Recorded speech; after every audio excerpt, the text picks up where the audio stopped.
day. So we want to make sure that HR has the proper policies, making sure IT has their proper policies as well, and that everyone that we bring on, that it's a almost a cookie cutter type deal to where everyone has the same process. Also, we want to make sure that we do the opposite whenever we let someone go, someone gets fired or quits, or God forbid passes on. We want to make sure that we have a offboarding process as well, making sure that we take away permissions, we take away cell phones, any kind of tablets that they may have, laptops, tokens, anything that we have given them. We need to make sure we get that stuff back. And we also want to make sure that there's a policy for that, as well as a checklist for that, making sure that, hey, once John is terminated from this job, the proper personnel is aware, not only just the security to make sure that they are escorted off the premises, but to make sure that the proper personnel is in IT knows that this person is gone, so we can disable his account or her account. We also want to make sure that in the onboarding process, or in the interview process, that we might want them to sign an NDA. Maybe the job that we're bringing them on for, we need to tell them trade secrets or important information that makes us unique in our field. And so in order to give them that information, maybe we want them to sign a non-disclosure agreement saying that you won't talk to anybody else if you're not selected for this job. So just making sure that we have all these things in plan to take a new personnel, as well as to offload someone. So now that we got our personnel into the office, we need to make sure that we have policies in place for them to follow on a day-to-day basis.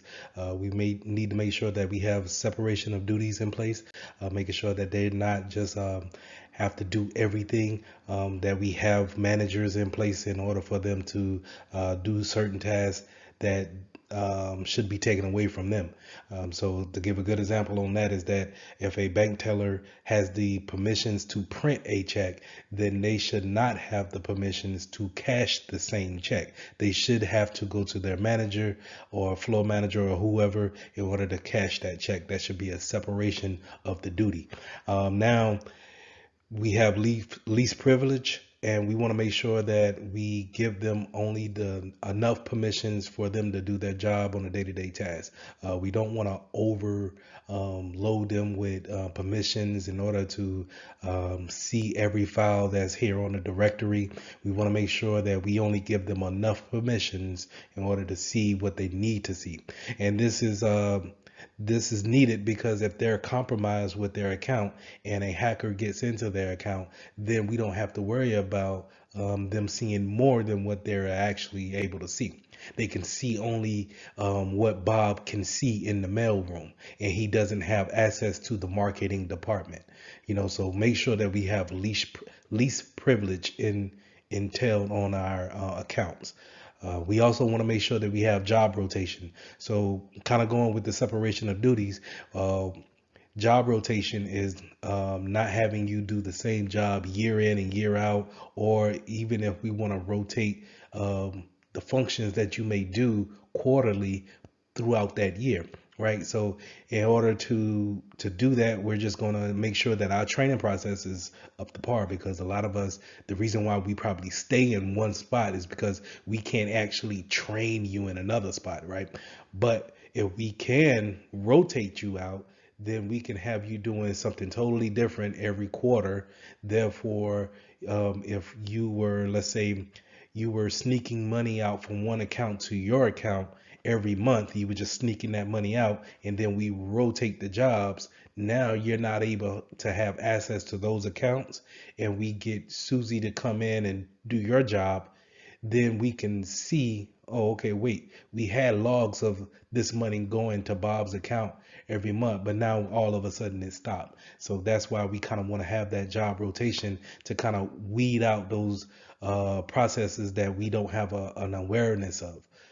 So we want to make sure that we have that job rotation. We also want to make sure that we have a mandatory vacation too, just to kind of, piggyback on that job rotation. Let's say if we can't rotate jobs, we can have mandatory vacations where we tell you to go home for 2 weeks and see if anything arises, any kind of different processes comes up, and now all of a sudden we found out that this was going on while you were over it. So now we can ask those questions and get those things ironed out, or we could take the appropriate actions.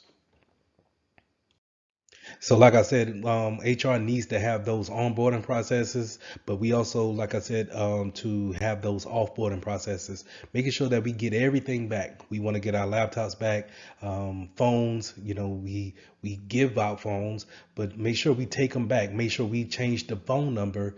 And we just don't give the same phone number back to the new guy or the new girl that's coming onto the job, right? Making sure that we take back tokens, bank credit cards. I'm sorry, not bank credit cards, but business credit cards, just in case you had someone that was traveling, and sometimes you forget to get those type of items back, USBs, USB thumb drives.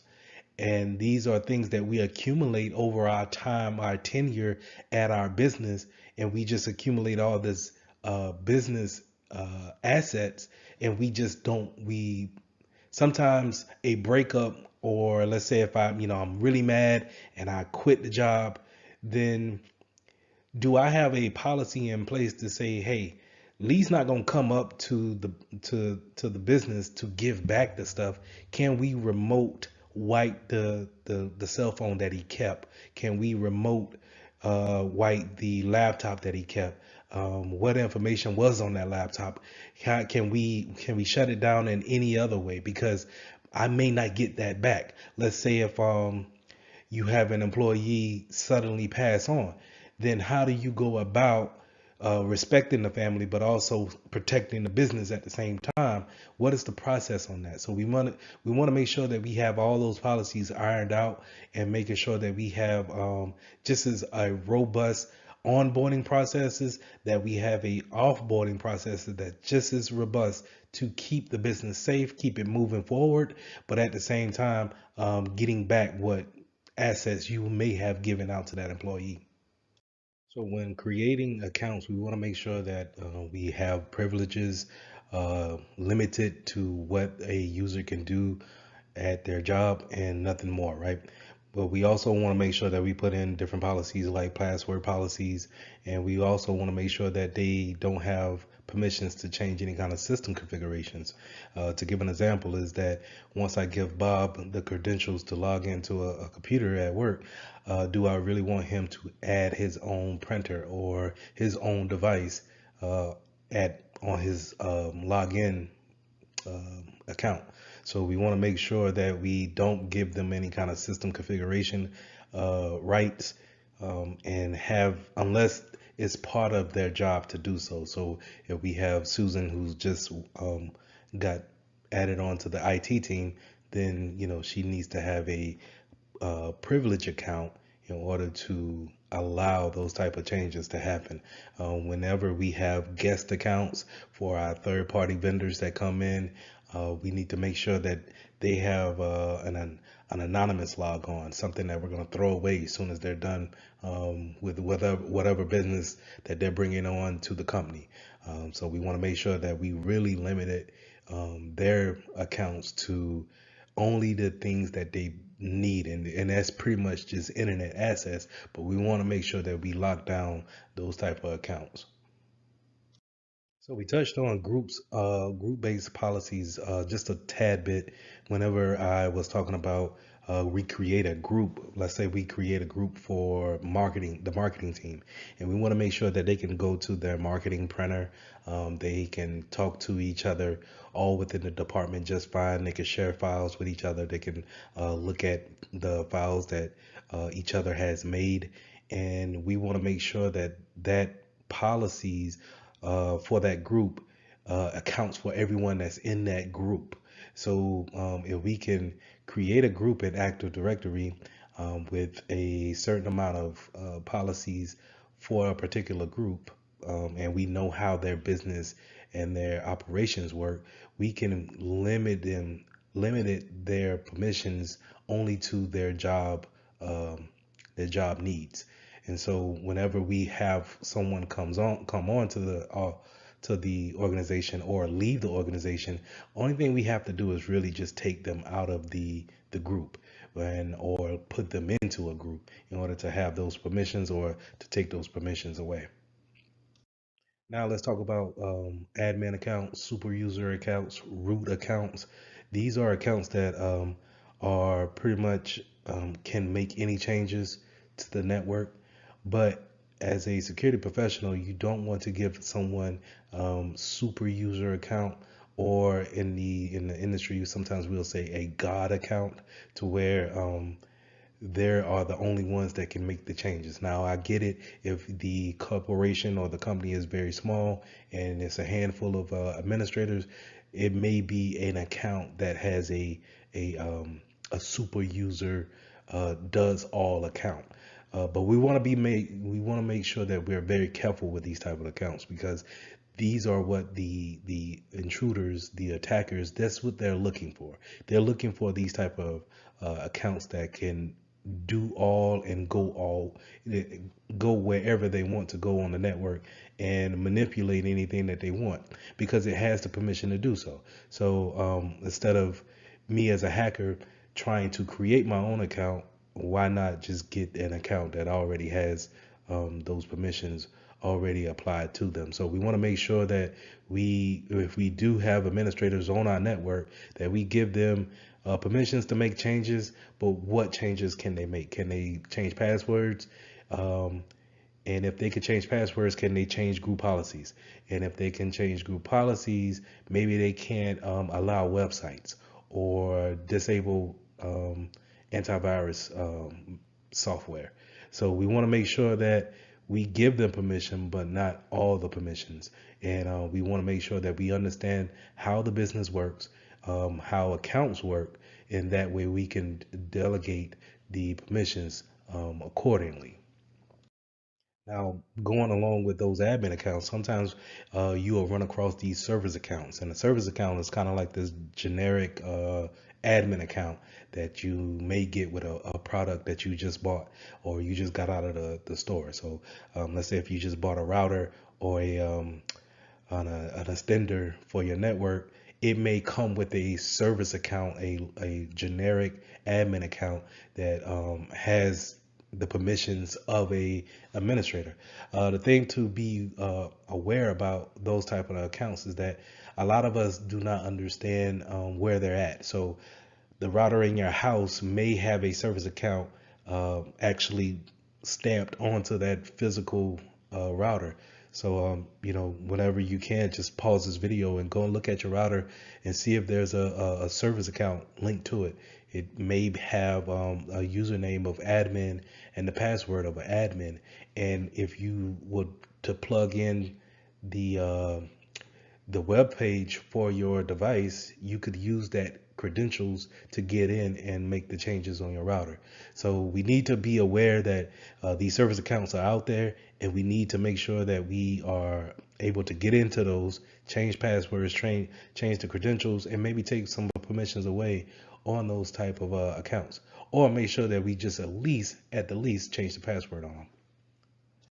So this slide pretty much reiterates what I said in the previous slide with the generic accounts, and they're kind of like generic admin accounts. But we also have shared accounts that, let's say, in certain examples, would be kind of like we're working in a bank and we need to print checks. Maybe we have a standalone machine that's off in the corner somewhere, and we're just using that as tellers to print checks. Well, instead of giving people permission for that, since it's a standalone machine, we may have a one login machine, login credentials for that machine, and then now it's shared among the 10 or 11, 12 people that's in that particular branch for that bank. And so we need to make sure that those credentials that's on those standalone machines that are shared accounts, We want to make sure that our users are very aware about the security of those accounts, and then making sure that we go in as administrators on that account, and then, like I said, kind of trimming it down, trimming the permissions down to where it can only do but so much damage.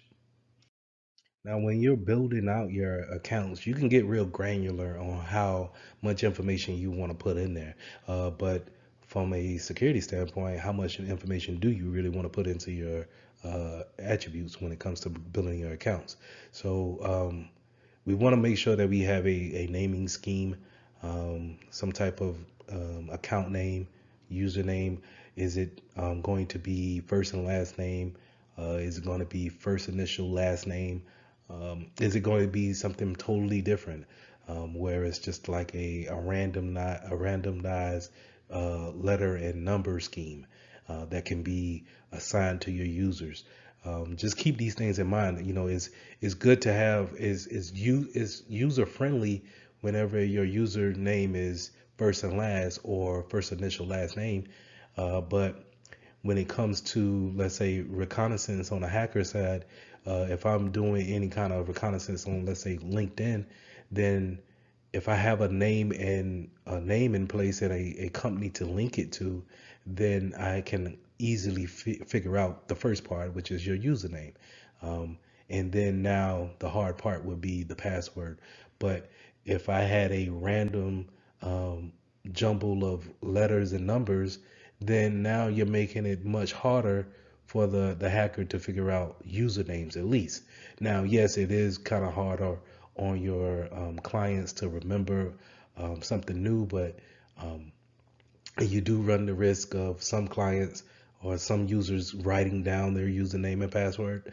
But I would rather go with um, having that, then you're never going to change your name. You're never going to, the likelihood of you changing your name is low. So I would rather go that route versus of having something random for your username versus usernames being your name or initials. So we talked about the account password policies a little bit, and this is we want to make sure that we have a strong policy in place and we have a rotating policy. And what I mean by rotating policy is meaning that our users change their passwords on a 3-month basis. From what I've seen is pretty much standard. We want to make sure that we have a length character of somewhere from between 8 to 14 characters. We want to make sure that it is complex, where we are using a combination of alphabets, numbers, special characters, things of that nature. Remember, whenever we make the character or the password longer, that is harder to brute force. So that's why, if you ever wonder why uh, it needs to have all of these contexts into a password, it's because the brute forcing technique takes a lot longer to actually put in, and different characters and different type of symbols when it comes to our passwords. So again, we also want to make sure that we change it every 3 months, or the more you change it, the better. But we also want to make sure that we don't have a reuse on our passwords. I've seen some places where they allow 10 password changes, and then they allow you to reuse after the 10th password change. But some places I've also been where you get no reuses, and really it shouldn't be um, any excuse for reuses. You should be able to take small phrases and encrypt it, not encrypted, that's the wrong word, but cipher different letters and symbols into a small phrase in order to create your new password. I'll show you a video on how I come up with passwords and how you should teach your users how to do the same thing. Also, lastly, we can have password hints or some type of forget password link for our users that's having trouble with their passwords, and we can have security questions set up in order for them to go the next step in order to reset their passwords. So, like I said earlier, I wanted to show you how I make my passwords and how I go about whenever I'm forced to change my passwords or not really don't want to say forced, but it's good practice to change your passwords. I take a short statement like this: I love cookies, and then I'm going to go about putting my uppercase and lowercase in there, as well as just throwing some numbers in there along with my favorite dollar sign.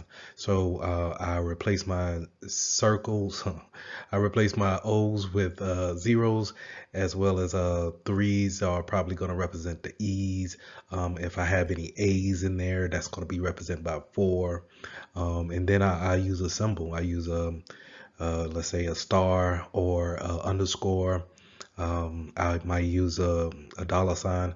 So I use all of these things just to kind of really start with my phrase, but just change letters out in order to make it more complex.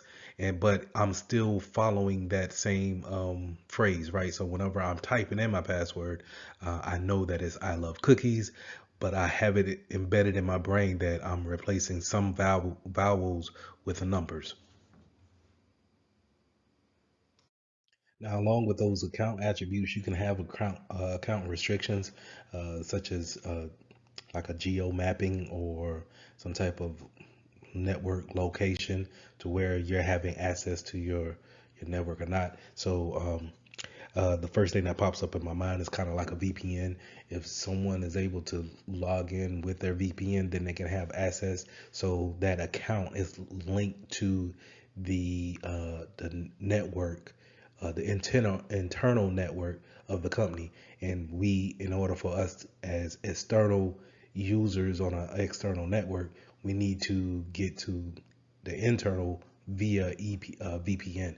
And it can be linked in that way when it comes to your account. You can also have a time-based restrictions on your account. So if we want our users to maybe work from 8 to 5 o'clock and maybe give a grace period at 6 o'clock, then we want everything, we can put that restriction in for 7 o'clock until 7 o'clock the next morning, to where we don't allow users to VPN in, or we don't allow users to come into the building, or if you happen to get into the building, you can't log in at that point in time. So these things allow for better security, as far as if there's no reason for us to be working at 2 o'clock in the morning, then we can put the restrictions in. So if we do see any activity at 2 o'clock in the morning, it raises a red flag. We can take the appropriate actions.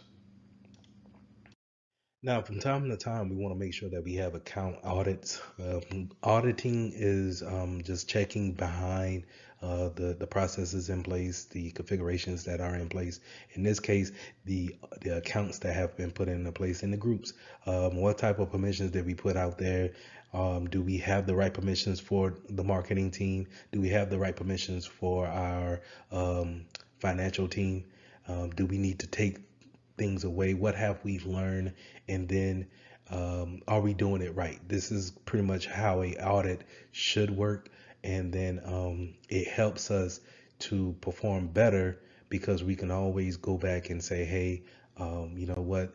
This is not allowing us to be more secure, and it's not allowing the business to move forward. So we can always have these audits to help us out, cleaning up what we already have in place. So let's talk about account lockouts and disablement of accounts. So we want to make sure that we have this type of a policy implemented into our organization for several reasons. You want to lock out, of course, someone when they get their account or password wrong, maybe after 5 times. A thing that you may or may not know is that after 30 minutes time waited after your fifth chance and a lockout, then your account is automatically unlocked. There is a configuration in there to where it stays locked, and then the only one that can unlock you is the IT team or whoever is the administrator over the Active Directory. But we want to make sure that we are locking accounts out, and that we are disabling accounts that are not needed with the company anymore. We want to make sure that if Bob leaves the network, or I'm sorry, Bob leaves the company, then we disable his account, not necessarily delete his account, but disable his account in order for him to not use that same username and password in order to, maybe go to an external login or network and then get back into the business side of the network, log in with his old account that we never disabled, and then be able to pull or transfer files or what have you. So we want to make sure that we disable. The reason why I said we don't need to delete is because maybe we need to keep some files that he had. Maybe we need to search his account. Maybe it's a necessary duty that we go through his account and make sure that he didn't do anything malicious. So we want to make sure that that account is disabled, but not necessarily deleted. So in further classes, we'll go over how long we should keep certain documentations. So this is another attribute to what you want to do when it comes to disabling an account.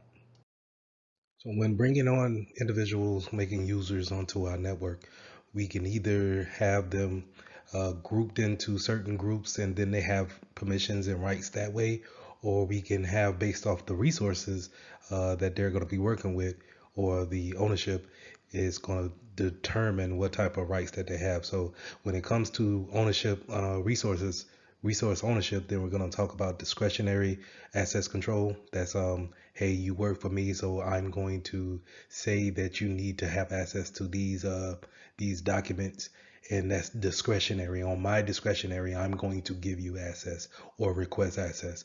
And then you have role based. Role based is more likely what you're going to see into the real world. You're going to be able to be lumped into a group.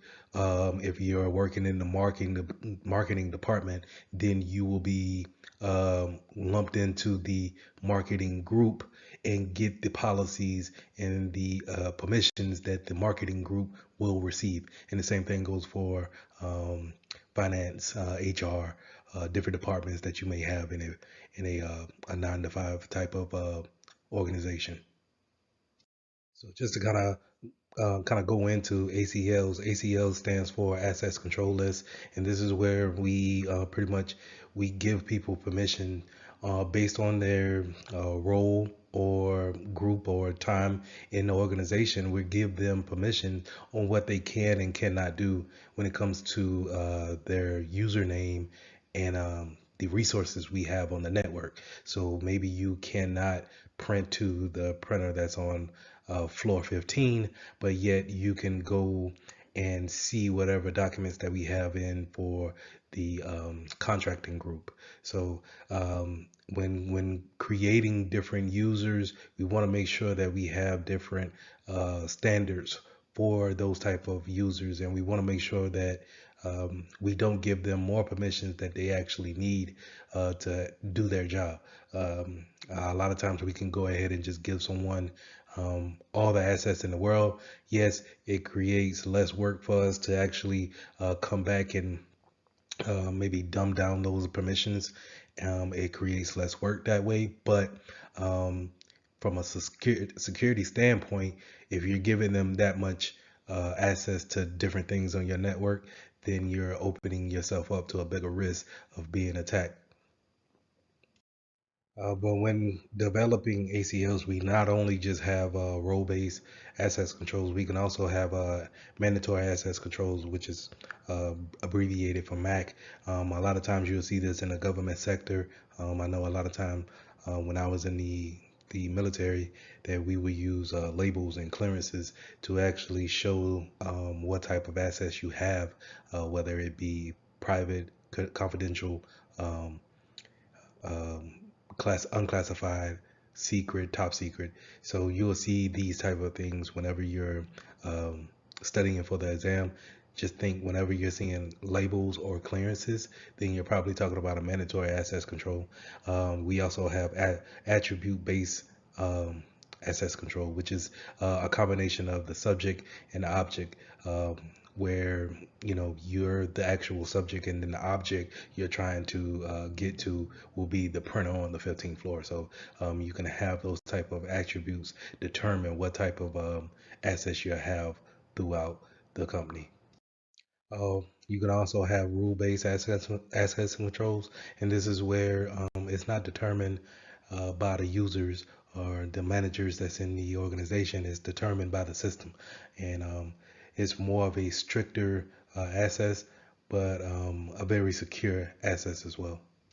So, when sometimes when authenticating to a certain site, you may have certain sites that trust each other on a federation level, and they say, "Hey, if you log into one, then we automatically trust you to coming in and accessing this account on our side." So, a lot of times you'll see kind of like these inner workings together, and that's where you get OAuth and OpenID kind of connecting these accounts together on different sites. You see it when it comes to different websites as well as from a website down to a mobile app.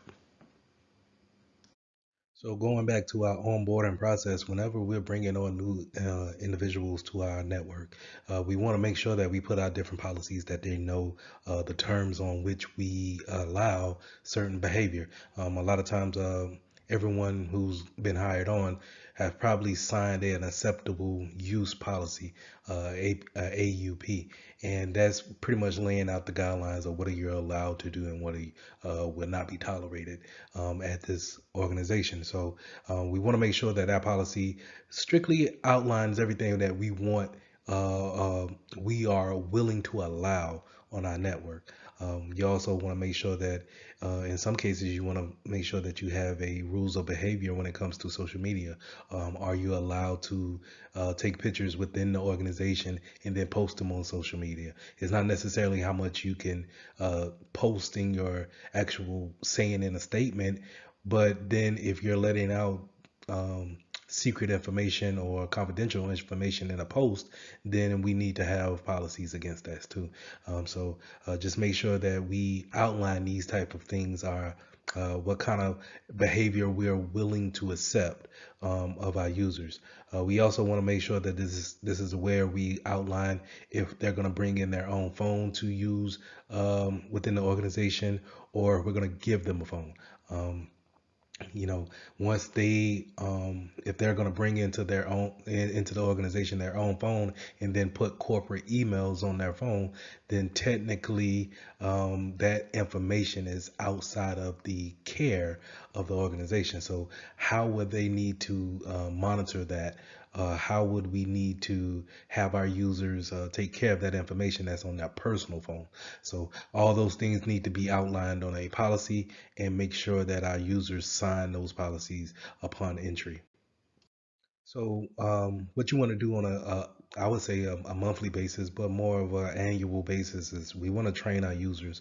We want to make sure that our users understand what we want to have them do within the organization, right? So kind of reiterating that acceptable use policy, we want to make sure we train our users on the different types of security policies that we have, what to do, how to handle data that's leaked out, or maybe before you actually make a mistake and sending out confidential information, what to do when you're faced with that adversity. So we want to make sure that they know what to do, how to react, and then the appropriate things to use or appropriate things to say when it comes to divulging different type of data that's secret to the organization. Now, like I said, this training normally happens yearly, and we often have to sign off on it, saying to a governing body that we have taken the training. But a lot of times you can have those training broken up into different types of methods, right? So not only can we have them go into a certain website and do different scenarios and simulations with a computer-based training, but we also can have phishing campaigns that go out throughout the year, quarterly, or maybe twice a year, if you really want to just kind of test the waters when people are getting into their workflow, making sure that they're going in and doing the things that they need to do on a daily basis. We might want to just throw a phishing campaign out on a quarterly basis, and making sure that they understand what a phishing email looks like, because sometimes when you get into that flow of just working, looking at emails become redundant. So you want to make sure you test your users to see if they're on their toes and see exactly how a good phishing email looks and how to react to it. So the key points to remember when it comes to identity access management is that this is a baseline of when users come onto our network, what do we give them permissions to do? What do we give them permissions to see? And how do we manage that as they go through their tenure here at the business? So just knowing that if you have a good grasp on your users, and when it comes to their accounts and how it's made, and then the properly disposing of them, put you in a great position to not have to worry about their accounts being compromised and then being taken advantage of by an unworthy individual. So lesson 9, let's talk about securing network designs. How are we gonna put things in place in order to make our network more secure and keeping them out of sight of the bad guys. So the one thing that you're going to learn as a security professional is that we always have some type of best practice, and networks is no different. We actually want to follow what works in our industry and seeing what others have done to make their network more secure is something that we could probably use in our environment, right? In whatever sector that we're in. But a lot of times we want to make sure that when we start designing our network, that we actually set things up in a secure manner. We have security in mind. So we want to make sure that we not only think about what type of encryption that we want to use on our networks, but we also want to know about the single points of failure. Is it easy for one router or asset point to go down and then now no one can get on that network? Is it easy to break into the passwords, actually get access like that? Is it accessible from outside the building? Can people from the parking lot actually get access to your network and then snoop around and make lateral movements? So all these things you want to make sure in the designing phase and throughout the changes that you make, right? So just because a network is set up and running, we also need to make sure is it as is it efficient enough to be secure enough, right? So do we need to make changes throughout its life cycle? And you want to make sure that we design the network in a secure manner, always having security in the forefront of the mind when designing our network. And so when you're designing stuff of your network for whatever, whether it be the house or your home office or whether it's a small business or enterprise, you want to know how data flows in and out of your network. So you want to know if we're in a small business and we're trying to set up a network for a dentist office, we want to make sure what devices do they have on the network, and then what are we doing to send out different data? Are we just checking email? Are we downloading files from a cloud provider? What are we doing on a day basis? And that's knowing your workflow, knowing your business architecture, where we know exactly what the business is doing to make money. And then now, how do we formulate a plan around the network in order to make making money more secure, right? So that's how we want to look at things, and we want to just know every detail about how business is conducted in this whatever venture we're in, and then we want to make those things secure. So if you're not familiar with the OSI model, I want you guys to take it upon yourself to actually Google the OSI model and look at the different layers about how data is transferred from one device to the next. But this picture right here is pretty much showing how data comes into your network. So at the physical layer, that where the telephone cable that may goes into your, not the telephone cable, but the RJ45 that goes into your laptop, that Ethernet cable, that goes in, and then it actually communicates with the NIC card that's in there to the network closet that you may be connected to, or the Wi-Fi signal, and you're connected to that access point. And as you see right here on the first layer, you'll see that switch and that access point. That's where data is coming in. So if I send you an email, it's going to show up at that access point and then wait for some type of communications to your device in order to, actually bring it up to the application layer, which is layer 7, in order for you to actually see what's going on. So this diagram here just kind of shows a quick overview of how these layers look. Now, mind you, it's 7 in all, but you just see your main ones here when it comes to networking and how data comes into the network, and this is how it flows out. So it starts at that application layer, and then it goes down. It breaks down into layer 6, 5, 4, 3, 2, 1. Once it gets back to layer 1, and it turns into bits, ones and zeros, and that's how it goes across the network to its destination. Its destination being a router in Atlanta, or just someone that's on the fifth floor while you're on the third. So that's how data is actually transported from station to station.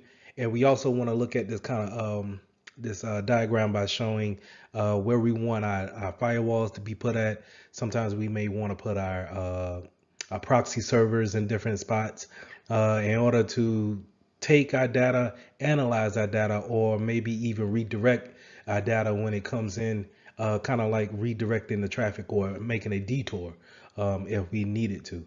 So this is a good example of that. And like I said, if you're not familiar with the OSI model, please take your time, Google it real quick, and read up on it and watch some videos on it. Network segmentation is one of the best ways we can make our networks more complex, not putting everything on one network, being able to segment the network off into different VLANs and have different devices talk to or be on the same IP wavelength as other devices that they're actually doing the same thing. I think it shows a complexity that you've put thought and effort into your network, but it also it's a hindrance to a individual trying to hack onto your network and then trying to see what's actual valuable on your network. So if we want to separate our marketing department away from our financial department, it serves a lot of a more of a purpose than just lumping everybody in onto one network. Now, this slide talks about network topologies and zones. So when you're into the networking field, you're going to probably be looking at everything from a high level, but also you're able to get into the weeds of your network. So whenever you're looking at a topology, you're probably looking at images on a PowerPoint or some type of diagram, and it looks similar to what you see here on the screen. And so in order to have it logically in your mind of how the building is set up network wise, this is where you get topologies at. And then now if we have everybody that's on the second floor who's within the financing department, then we could say that they're all on the same network, or in this case, let's say they're all on the VLAN 100, and then everybody who's in legal is on VLAN 110. And so we can break them up in a logical format that we can understand it a little bit easier. It's easier on the eyes instead of just looking at a bunch of IP addresses and then trying to understand the nomenclature about how our network is actually situated. So again, you'll see different groups broken up on a piece of paper wise, but it's not necessarily that like that when you get into the building. You have people who may be on a mobile, be a mobile device to where they move from floor to floor. Maybe they don't even work in that building. But we have them on a particular VLAN in order to receive updates or to receive any type of permissions that we want them to have or maybe take away. So just keep that in mind when it comes to topologies. Topologies is going to be that diagram, kind of looking at all the images, and then the zones will be those groupings that that we want to put similar devices together, people who work together in certain departments, we want to put those into those zones. So DMZs is a place where we can put some of our servers that are well facing out into this kind of like an isolated area. So it blocks off the traffic that comes from the outside where our users are actually interacting with the server, and then is a backdoor into our network, right? But it stands in the middle of the outside world, our work, and a DMZ sits there and takes all the, let's say, orders for T-shirts, and then it pushes the information data from that DMZ and internal servers where we can take the data and fulfill the order of that T-shirt. So DMZs is a good way of just kind of isolating something that we need for it to be out to our customers or our users, something that they can touch and actually put information in, but we don't want them to actually come into our internal network and then place those same orders or put in different information, different data on our internal networks, because you don't know who they are, right? So we can use DMZs for this action. Now we also have something called based-in host, and it's kind of the same thing. Or you'll hear some people may use honeypots, something that's out there sitting away from the internal network, but is accessible for outside networks, or if in the case of a honeypot, then it's out there for a hacker to actually see and then actually try to manipulate. And then what we're doing as security professionals, we're logging that information down and learning from whatever tactics that they're using on that machine. So hopefully we all are familiar with IPv4. That's where you'll do your command prompt. You'll bring up your command prompt. You'll type in ipconfig, and then it'll come back with some information about what kind of IP you got from your router. And more than likely, it's gonna have a 4 octets, and those octets are separated by the periods or the dots in between those numbers, and that's an IPv version 4 type of address. The thing about that is that it's only set to so many addresses in the world. So that's why we have different classes, and different businesses have different types of classes of IP addresses. So if you think about it, if we're set to so many IPv4 addresses, then eventually someone will have the same IP address, right? So if we set them up in classes, then we can use something we call NAT, network address translation, to when we send information outside of our network, then it uses NAT to change into a public IP address, and then uses NAT again to change back into a private once it reaches its destination. But on this slide, we're talking about IPv version 6, and version 6 is pretty much it's a never-ending type of address, to where it's enough to give everything in our network and a unique address, as well as our Internet of Things. So we're thinking watches, doorbells, let's say smart refrigerators, our cars, anything that needs network address, we can give it a IPv version 6 address, and it'll be able to communicate just as well when it comes to the network. So the main things that we want to make sure is that IPv6 has a more secure version to it than IPv4. But the thing is that everybody is not equipped or ready to make that switch from IPv4 to 6. So you will see more people using 4 than actually 6. So just keep those things in mind. But it is a more secure method of using network addressing. It's just that we're not ready to actually make that transition over. So not only to having VLANs and segmentations physically on the network, we can have certain things such as having a data center, alternate data center that's out there, or a data center that's not in the necessary same region as us. A lot of people now may go to the cloud and have that be their data center. That the cloud gives this access of having a greater availability factor to your actual data center that your company may have. Is robust in the cloud to where the availability is there seamlessly forever. And so it has a greater chance of being, the data has a greater chance of being accessed versus if, let's say, if there's a big storm coming into the city and your data center is in the same city as your building, and then now no one can work from home because not only is the city out of power, your data center is also out of power. Therefore, no one can access the data. So the cloud kind of eliminates that single point of failure, so to say.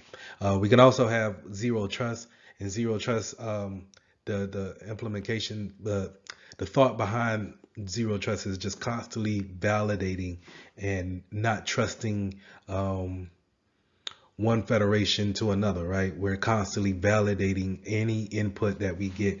And therefore, if we're constantly validating, then pointing out any type of action that is not validated or authenticated, then it's easy to point out and then actually discard of. So when it comes to networks, a lot of times you're gonna hear as a security professional, it's the man in the middle attack, and that's where we're sniffing that network.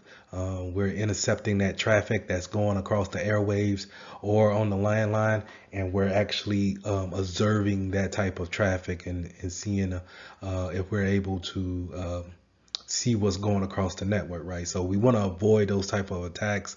Again, you'll see a lot of people, as a security professional, we'll see a lot of times that's being associated with Wireshark, having that tool be able to sniff the network and then gather those type of packets, right?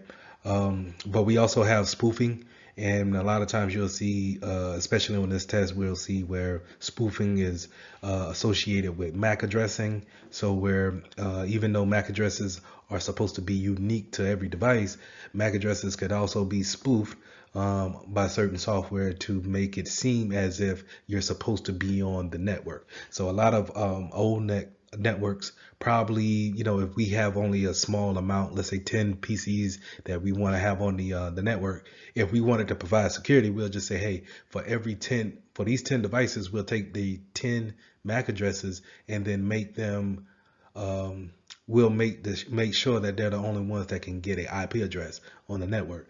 Well, sometimes I could spoof that, and then now instead of you giving me a DHCP constantly changing my IP address, you think that I'm already on the network, so you automatically give me one, right? And now I'm spoof my way onto the network, and now I can traverse wherever I please, or see if I can traverse, right? We also have ARP poisoning and MAC flooding attacks. ARP poisoning is just the broadcasting of unsolicited ARP replies, trying to spoof MAC addresses. And then we have MAC flooding, where we're over flooding the switch, trying to trigger a unicast flooding. So we want to make sure that we understand these type of attacks do go on, and that's why it's so important to understand the man in the middle, being able to be onto our network and sniff our network and then apply these type of attacks to our network. So we also want to provide a prevention on looping.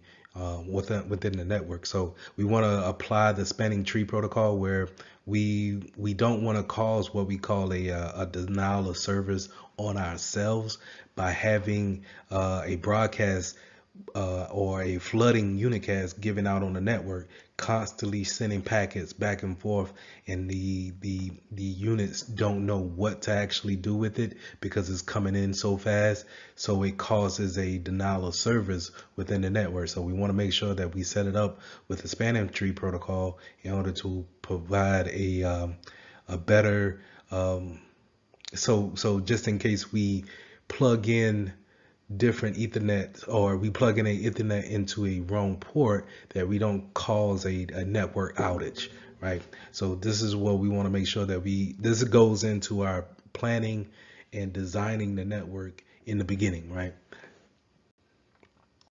So in order to protect us, we kind of want to have port security. So on those routers and those switches, if you ever seen them, we have, sometimes we don't use all the ports on them, right? But sometimes when configuring these switches and routers, we leave those ports activated. So whenever you do plug in an Ethernet cord, you may be on DHCP, so you automatically add it to the network, right?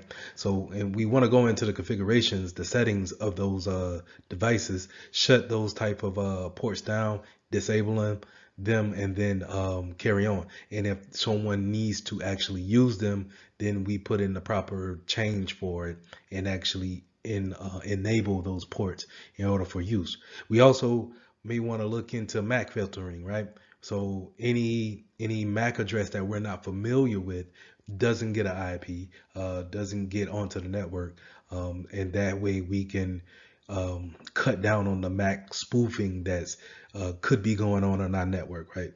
So we want to make sure that we put these type of things in play. Just goes back into our planning, our setting up our architecture, on how we actually want to configure our devices once we get them open and out the box. So network access control is when we want to put some type of endpoint on devices, like a laptop. And so whenever we have people come into our network, not everybody can just get onto our network and then start browsing or doing snooping around, different types of folders that may be on our network. So we want to put this type of, let's say, an agent on our desktop or our laptops, and just to kind of have like that a common piece to know that, hey, this device is a known asset. It's allowed onto our network. This is a good way to create another defense in depth product. So having that endpoint type of control will be able to easily point out people who are not allowed onto our network, right? So if we only want to, let's say if we're a small business and we only have 15 devices that's into our network, but then all of a sudden we see 20 devices. Now we got to say, okay, these four, or I'm sorry, these five new devices, we can go ahead and kick off the network. And if it's legitimate traffic or a legitimate device, we can then make an exception for them and then bring them on, or more importantly, put our endpoint agent on that PC or device in order to keep track of it, and then make any type of changes or updates to it accordingly. So the main thing I want to talk about on this slide is the SSID, your service set identifier, and that's when if you're on a Windows machine, you'll look down at your Wi-Fi signal, that the little symbol you have there, whenever you want to connect to a new network, and you want to make sure that if it doesn't need to be broadcast, if that SSID doesn't need to be broadcast as a network administrator, go ahead and just shut that off. There's no need to broadcast it out if everyone is automatically connected to it.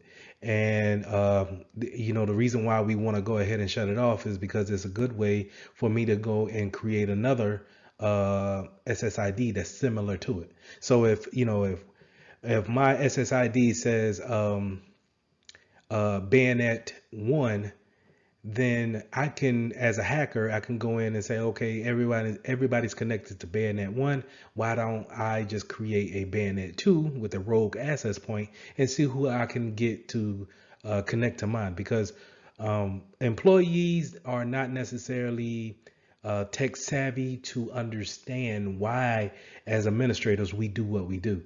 So whenever someone comes in from a long day of work and they're just trying to connect to the network, and they don't really know if there shouldn't be a bayonet 2 SSID. They just want to get to the internet. Yeah, so we just want to make sure that we can disable that if possible. And then if we need to broadcast it out, make sure that our employees know which ones to contact and which ones is a legitimate one. So if they see any type of rogue access point, then they can go ahead and report that to the proper authorities. So just to kind of add more on to the wireless access point, when we're setting up our wireless access points, whether we're in a business environment or we're back at the house or some type of we're setting up a wireless device at our friend's house or maybe at the church, we want to make sure that we're using Wi-Fi protected access 2. WPA2. Now, if you have a more high speed upgrade of a router and you see WPA3, I would use it, but sparingly, because you want to make sure that people are able to connect to it and then actually have some service. So more than likely, you want to make sure that you're using WPA2, and we definitely want to stay away from WPA, just the version 1 issue of it. So we want to make sure we stay away from version 1, but yet we use WPA2. And a lot of times on these routers, if you try to use WPA, just the version 1, it'll give you some type of warning saying, hey, you can use it, but at your own leisure. This is unsafe. Okay, so again, just to kind of to beat this point in, is that Wi-Fi protected access 2 is what we want to go with in our environment. So Wi-Fi protected setup, I've seen this on several home devices, routers, or let's say extenders that you can buy. And I also seen this button. It's a button that you can press on your, let's say, a printer. And instead of going through the actual configurations of finding the website or finding the web page that's associated with that printer and then manually adding it to your router, you can hit a button on your router that says WPS, as well as the button on the printer, and it will do a wireless connection and set up the configurations that way. It's a very convenient access, just to kind of set up new devices into your network if you don't want to go through the hassle of trying to set it up and then going on and finding the web page for it and then doing the configurations manually. You can use this feature to actually connect devices securely to your network. But you want to make sure that your access point firmware is up to date, and we want to make sure that I would suggest that you go in after and still look at the configuration settings and making sure that you have a baseline of what you want on your network. But just the know for the exam is that it's a convenient way of connecting devices via a button on both devices. But say if you're in an environment where you need people to connect to your Wi-Fi, but you don't necessarily need to track them. So you don't want to put that agent on there, that endpoint agent, in order to keep them safe and protected from anything else, or keep yourself, protected from anything that you don't want them to do to your network. You may want them to go through a open authentication or a captive portal. And this is what you see a lot of times when you go to a motel or some type of a coffee shop, and it has a public Wi-Fi. But whenever we connect, is that it brings you to a splash page, a setup page of saying, "Hey, you're connected," but in order for you to carry on with sending data back and forth or web surfing, we want you to, one, comply with our policy, and then two, we're going to use this type of encryption while you're actually using our internet. So this might be, like I said, is good for places where you're seeing open Wi-Fi connection and people are coming in and out all the time in order to use the Wi-Fi, and then that's it. You may never see that device ever again. So this is how you can keep yourself protected, but yet at the same time provide that service. Now, remember what I said about having someone putting another access point, or when I say access point, think about another router onto your network. Um, so someone putting another router onto your network, and then now they're routing traffic because you set the SSID up to be broadcast, and then now someone has taken that SSID nomenclature, and then now they want to name something very similar to yours, but now they're using it to route traffic to wherever they want to go, or maybe browsing the traffic or sniffing the traffic, sorry, to see what's going on, what information is passing back and forth. So these are commonly known as rogue access points. That's when someone is not supposed to be there, right? It's a rogue access point. And then you have an evil twin, and that's where, like I said, it's masquerading as a legitimate access point. So we want to make sure that we keep those things, we keep an eye out for them, especially if we're on a networking team, and just making sure that our employees understand what network they should connect to, and if all possible, maybe we want to disable that SSID and make sure that they only have one place for them to actually connect.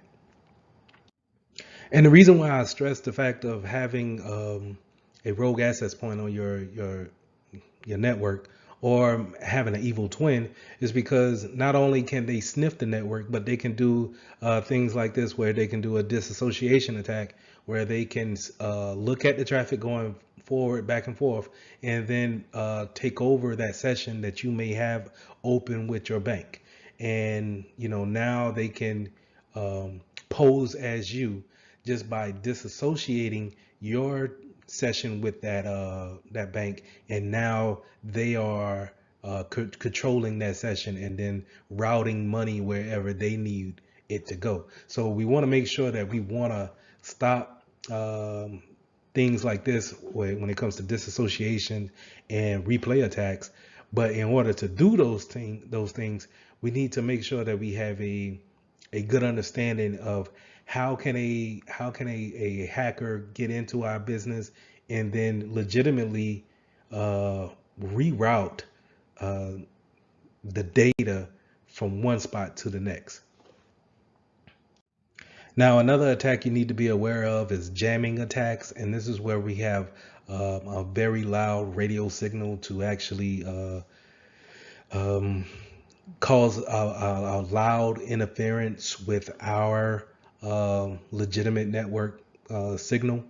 So when you think of jamming, I want you guys to think of static within the radio airwaves. So think of if you're old school like me, we grew up on radios and we had antennas with those radios. So if your antenna was not in the perfect setting, then you would get a lot of static in the radio station. So it wouldn't come in as clear as you would want it to be. So you could think of that static being a jamming type of an attack, to where I can hear it, I just can't hear it as clear as I would like it. And in this case of jamming, then it causes a DDoS attack, a denial of service attack, where it's degraded so much to where it's unusable. So we can look for these type of things using a spectrum analyzer, and then hopefully, stopping those type of attacks. But we want to make sure that no one's actually performing these type of attacks against us when it comes to denying our services to our customers. So, like I said, denying those services to our customers is basically a DDoS. I'm sorry, a DOS attack, and that's without the D in front of it. So that's the extra D. I'm sorry. So you're talking DOS, denial of service attack. That's where I'm, as a client or as a customer, I'm coming to you for a service and you're not able to give it to me. To give an example is that I'm going to Amazon to buy a headband and Amazon is not up, which is never, but um, if they're not up and then I can't get to the actual website, then it's a denial of my service. I cannot get to them. Amazon is on the hook for not providing that service, right? So a distributed denial of service is a more targeted angle at a server.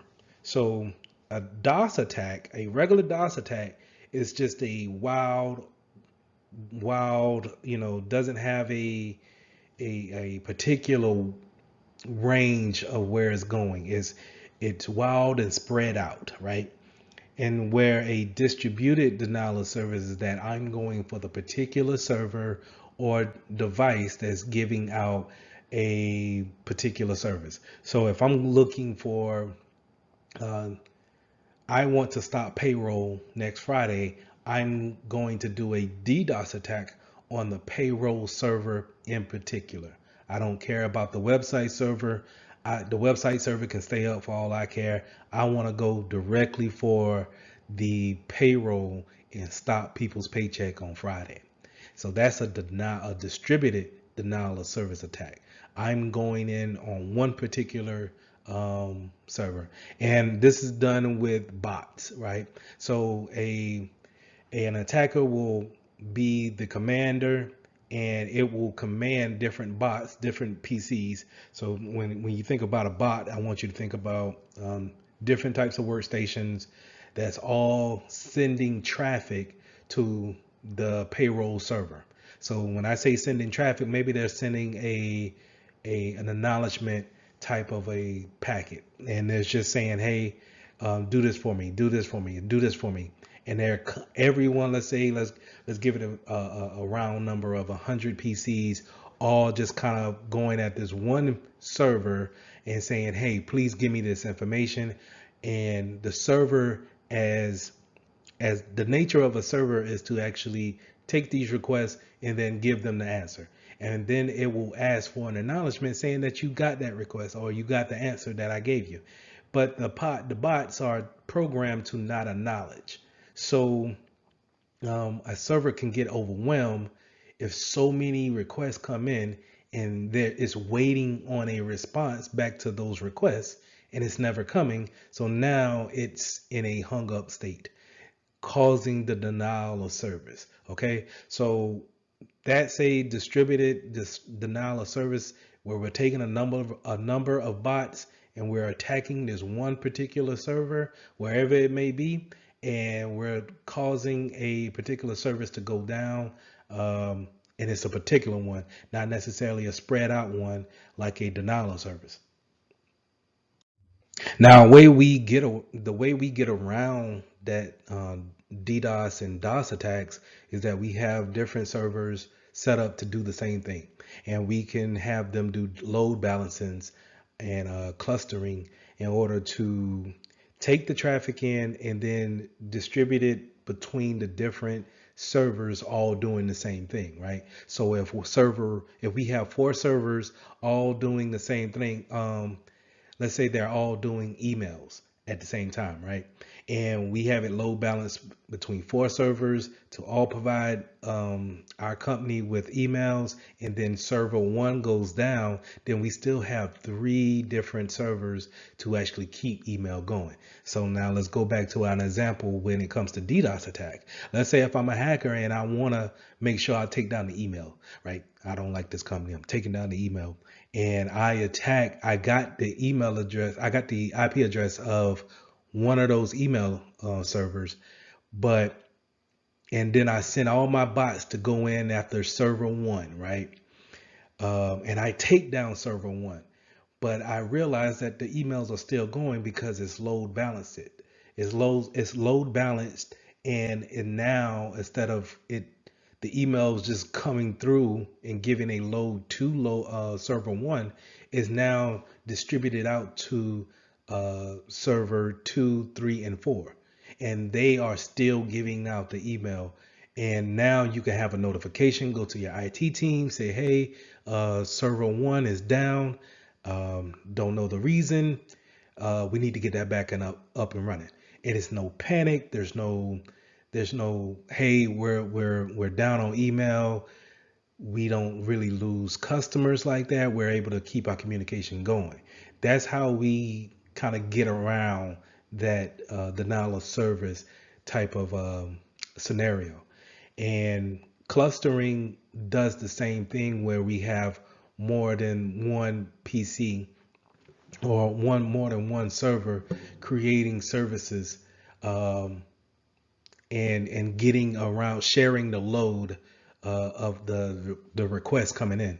So this is a good way to get around distributed denial of services, and it should be implemented. But some businesses are not equipped to actually have different servers to actually create that type of load balancing scenario. So this is where the cloud could come into place, to where we could spin up different servers in the cloud in order to have that data go back and forth between those different servers. So the key points to remember is to make sure you go back and you study how networks are set up, and then how do we take our network and make it more secure during the initial setup. And then now, if we make it more secure during an initial setup, then we won't have to make too many changes when we're actually performing our services to whatever group we're providing services to. Make sure that you read up on load balancing and clustering, as well as WPA2, and the different types of settings that we can put our routers on in order to make communications more secure. So lesson 10, let's start talking about network security and the appliances that we use in order to create that security. We're normally going to go over firewalls, proxies, different types of SIMs. So all these things that we want to put on our network to create kind of a blanket around our network and keep things secure. So let's talking about firewalls. So when we're talking about firewalls, we're talking about a appliance that sits at the edge of your network, and it takes in the data from your internet supplier. So if you're thinking about a home setting, you're probably thinking about that router that your phone company came in and they hooked up, and now you have the internet from this router.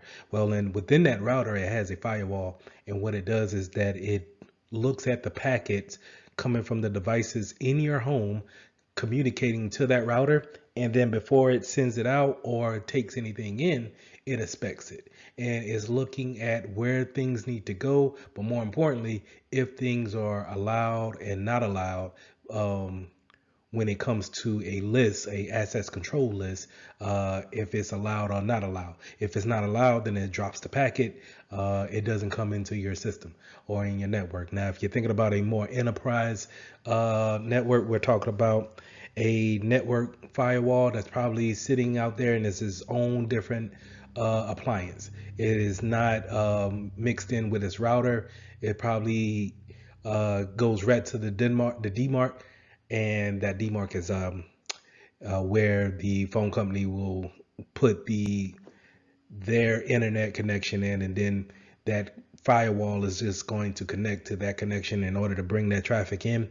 And then that firewall is probably going to have its own configuration page that we'll go to, and we'll set our rules up on what we want to allow in or grow out. So just understand that, your firewall is sitting at that edge, that perimeter, and is looking at the traffic going in and out.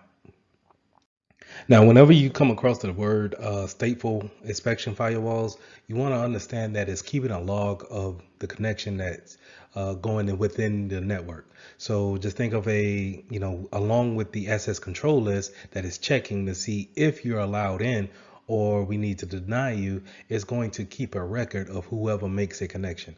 And a lot of times this is done at the layer 7 of the OSI model. Now, if you don't know what the OSI model, I suggest that we go ahead and just look that up on Google and figure out what I'm talking about when it comes to the different layers of communication when it comes to data traffic. But it's probably going to keep a record at the application layer, that's layer 7, and then create a second list that it can make sure that it understands when data comes in, who has that connection and what may when that connection has become inactive. So I touched on a little bit about how firewalls are actually implemented, how they're actually put into different types of networks. So if we're talking about a home network, we're probably talking about it being actually integrated with your router. And then we will have to go into the router configurations and then maybe go into a setting that's just for firewall settings. But you also have firewall settings on your local device, and those will be more your host-based firewalls. So if you look on your PC or your Mac, you probably could find the configurations for your firewall in there. Just think about it like this, where you have traffic coming into your network, that's fine, but sometimes it's not perfect, right? It's not going to catch everything that we want to be blocked, and it may get to a second point of your actual laptop, but your laptop has a firewall installed on it in order to double check the traffic coming in. But it also, you can granularly make those settings a little bit more tougher, so to say, to where you're not allowing everything in. And so if we didn't catch it at the network side, maybe we can catch it at the local side. And so just think about those type of those settings. That's another way of implementing defense in depth. Whether you got past one appliance, but I'm able to catch you at the local level. Check, check, check. Mic check, 1 2. So network address translation, or for short, we're going to call it NAT. And NAT is when we have our addresses change when leaving the network and when they come into the network. So whenever we send a data packet out to a Google server, the internal address that we're going from, our internal address may be 192.168.1.15. But once it gets to our router and it says, hey, I need to go to google.com, then it changes it to a public IP. And that way, people are not able to come to your firewall and know exactly what IP address that you're at behind that firewall. So network address translation changes that IP to a public IP address, and then it sends it out over the wire to wherever Google servers may be at that time. And then on the way back, the router should be smart enough to take that public IP address and say, oh, okay, let's change it back to the internal IP addresses and send it to its proper owner that's here in the internal network. So going back to firewalls don't necessarily have to be physical appliances that you buy from a company and they ship it in through a box and you unpackage it and then mount it in a server rack. You can actually have these things if you're utilizing a cloud service. You can have a virtual firewall that's actually housed by the cloud provider, and you will utilize that application to actually filter out packets that's coming into your cloud network, or sit it at the end of your network, and now you have it filtering out those packets. So just to know that it's not always something that's out of the box physical that you can touch, and then you fix the configurations that way. We can have places to where we can use and utilize these virtual firewalls to actually provide more security to things that we have out there in the cloud. So network-based intrusion detection system. So IDSs at the network level they will sense an attack, and they will track that attack. That's the difference between a prevention system and a detection system. Detection is there to utilize the detection part of it. It's going to look at the traffic, maybe record the traffic, maybe alert you on what's actually going on, but it won't take any actions to actually prevent. And so we can have this at the network level. So hence the word network base. That's going to sit out there with our routers, our firewalls, and our switches, and it's going to overlook the network as a whole. But we still can have it at our local level, our host base level, and track that traffic as well. So just like how we had something tracking and detecting the motions, the characteristics of the attack, in a IDS, a IPS will actually prevent. It will take action and actually shut down maybe the traffic flow. It may um, put the workstation into a quarantine state and prevent an attack from going any further. So again, breaking down what we see here on the slide, a network base, meaning it sits on our network and it oversees everything that's coming into our network and leaving out. And then the intrusion prevention system prevents attacks from going any further. Now they also can still detect and still monitor and give us alerts as well as the IDSs, but it takes that extra step by actually preventing the attack.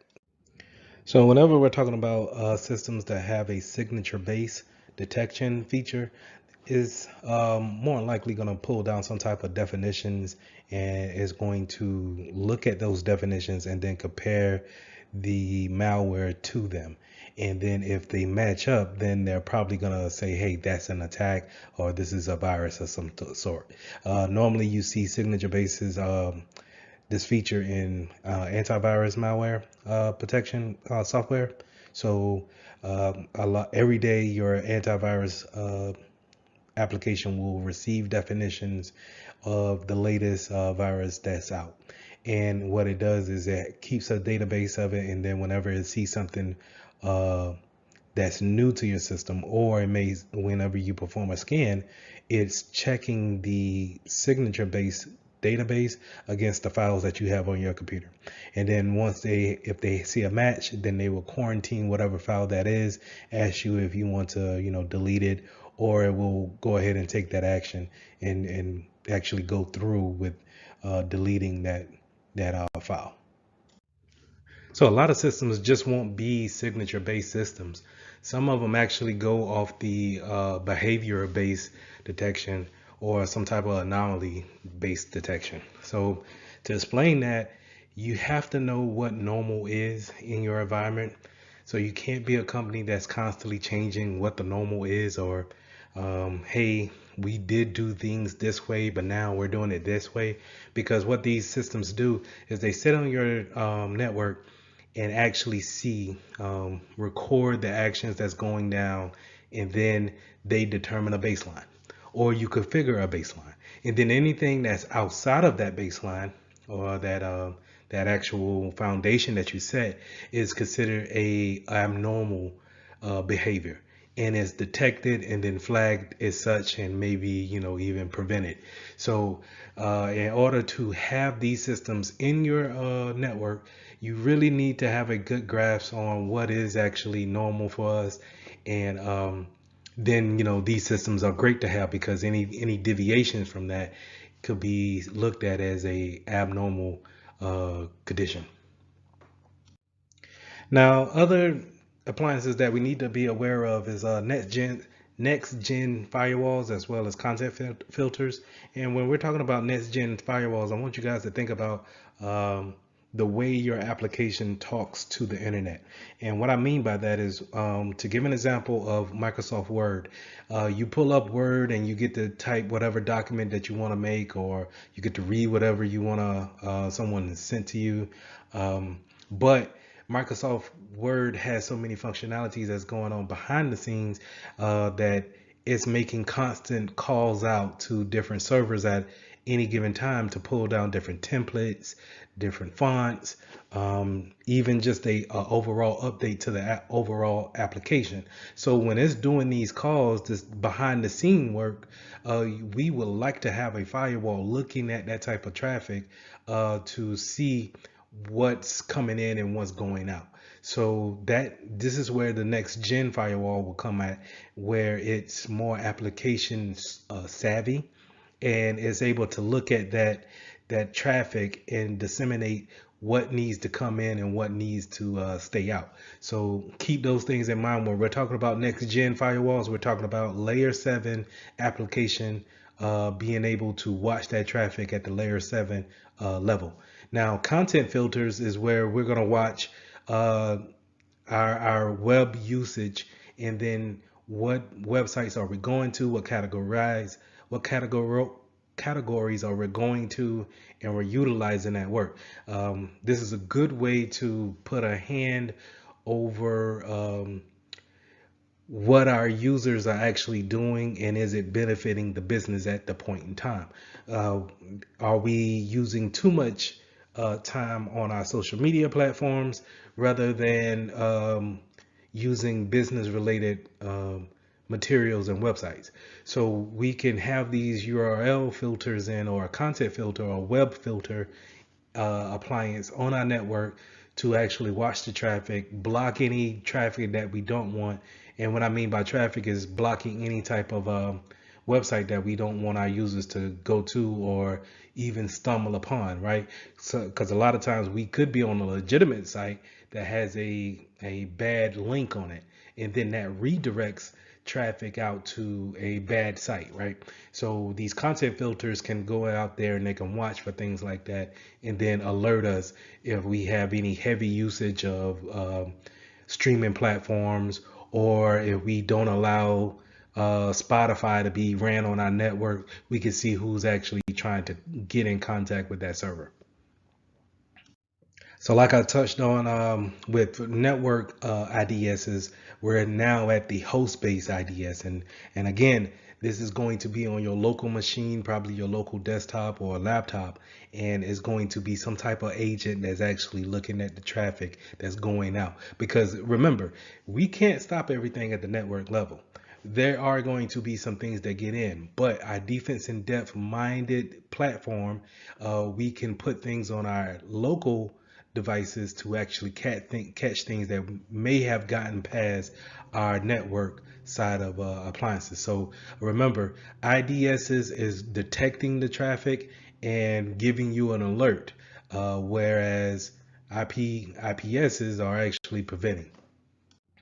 So just like how we had with our virtual firewalls, we can also have something on our local machine watching that application traffic go in and out. And that's more likely going to be your web application firewalls, or short WAF for short.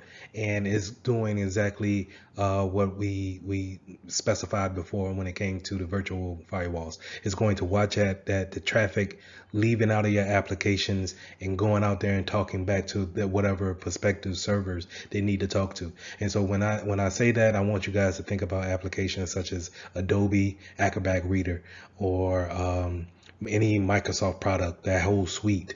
We talk about Photoshop, anything where it's not just that application sitting on your machine. It's going to go out and update the features on it, the comfort features, or it's going to give you a new font every 6 months or what have you. And these things, when it goes out and it grabs those updates, remember, that's data going out and then coming back.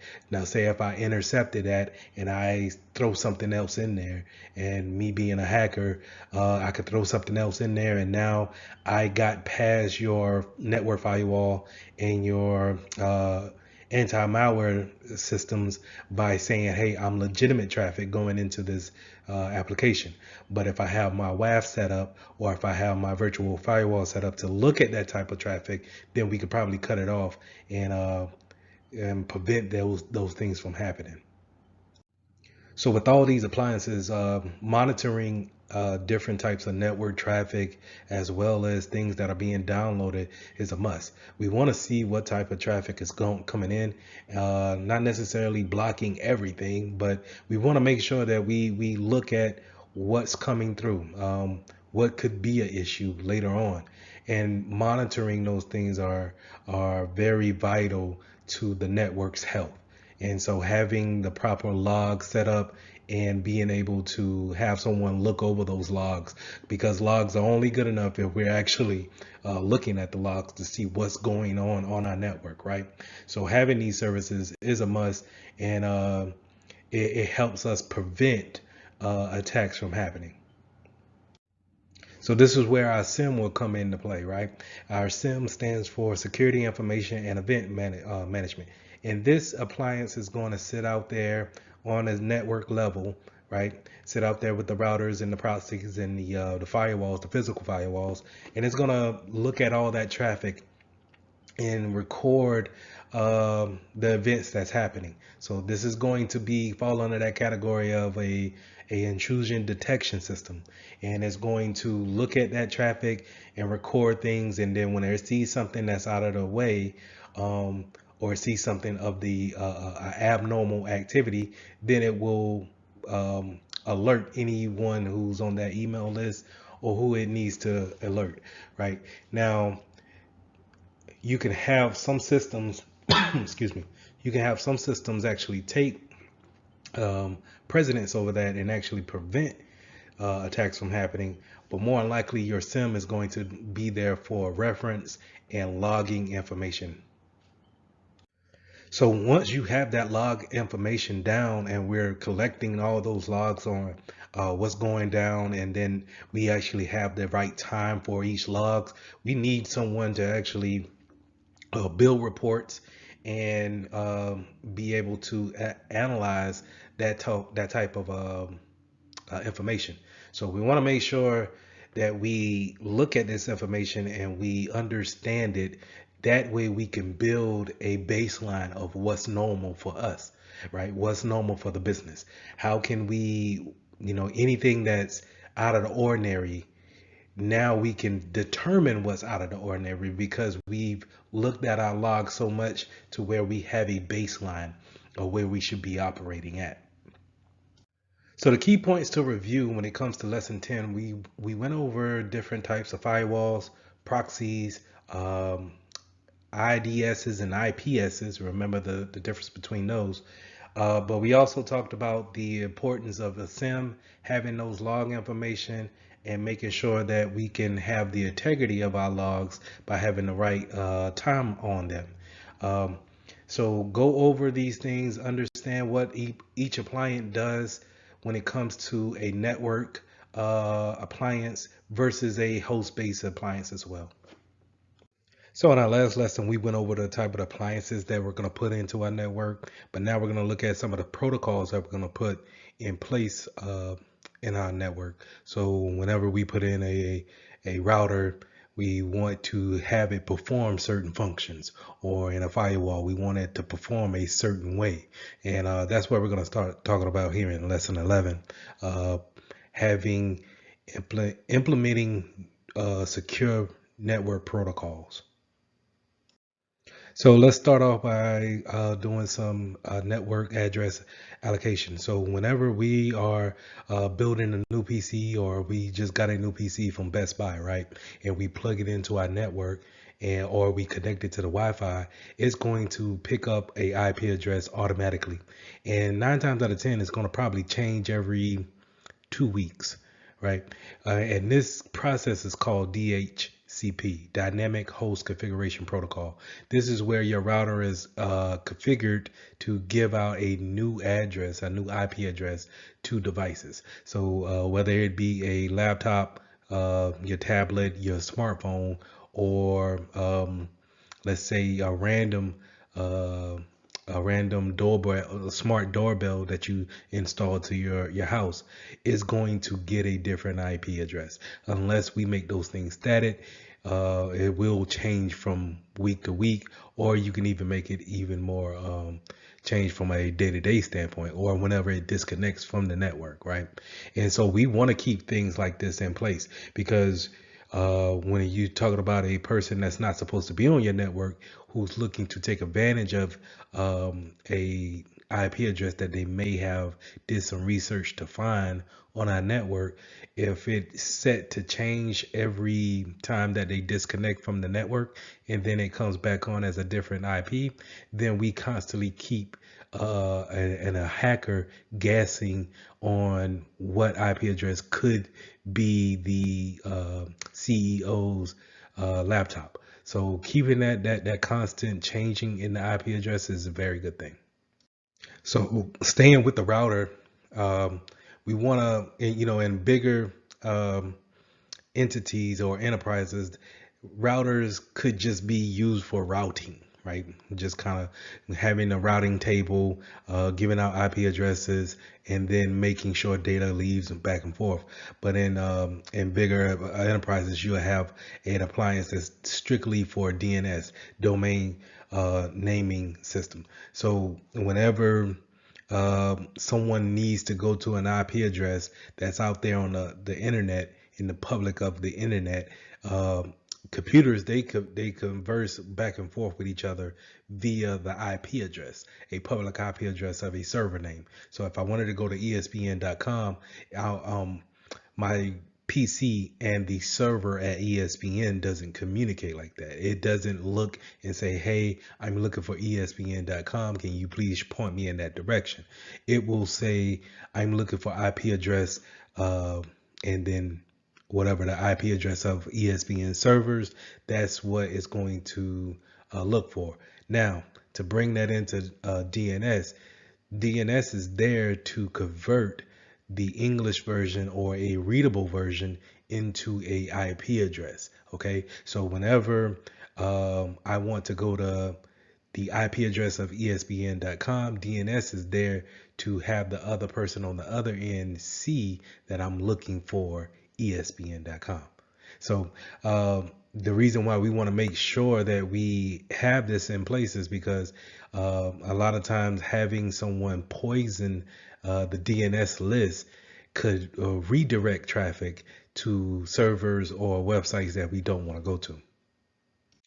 So just to kind of follow up on that previous slide, DNS poisoning is just that man in the middle, changing that chart table, making sure that they want you to go where they want the compromised website to be. So if I'm wanting to go to 8.8.8.8, which we all know is Google servers, but if I can get in there and manipulate the DNS charts and say, hey, well, whenever someone goes to 8.8.8.8, send them to my IP address that's here at youbeenhacked.com. So just making sure that DNS poisoning is something that we stay aware of, and that we don't want our users to be redirected at any given time. So, like I said it before, being in a bigger environment, you may have a server that's dedicated to just doing DNS queries and looking up different types of websites and comparing them to the IP addresses. And so we want to make sure that that server is well secured. So we want to make sure that our access control list on that server is locked down, and it coincides with the things that we're having in our environment. We also want to make sure it's patched. Just having the regular maintenance on our servers and our workstations, it prevents them from being attacked on vulnerabilities that we know about. There's no reason why we shouldn't patch our machines. It's just merely how we tested it out and can we put it in production.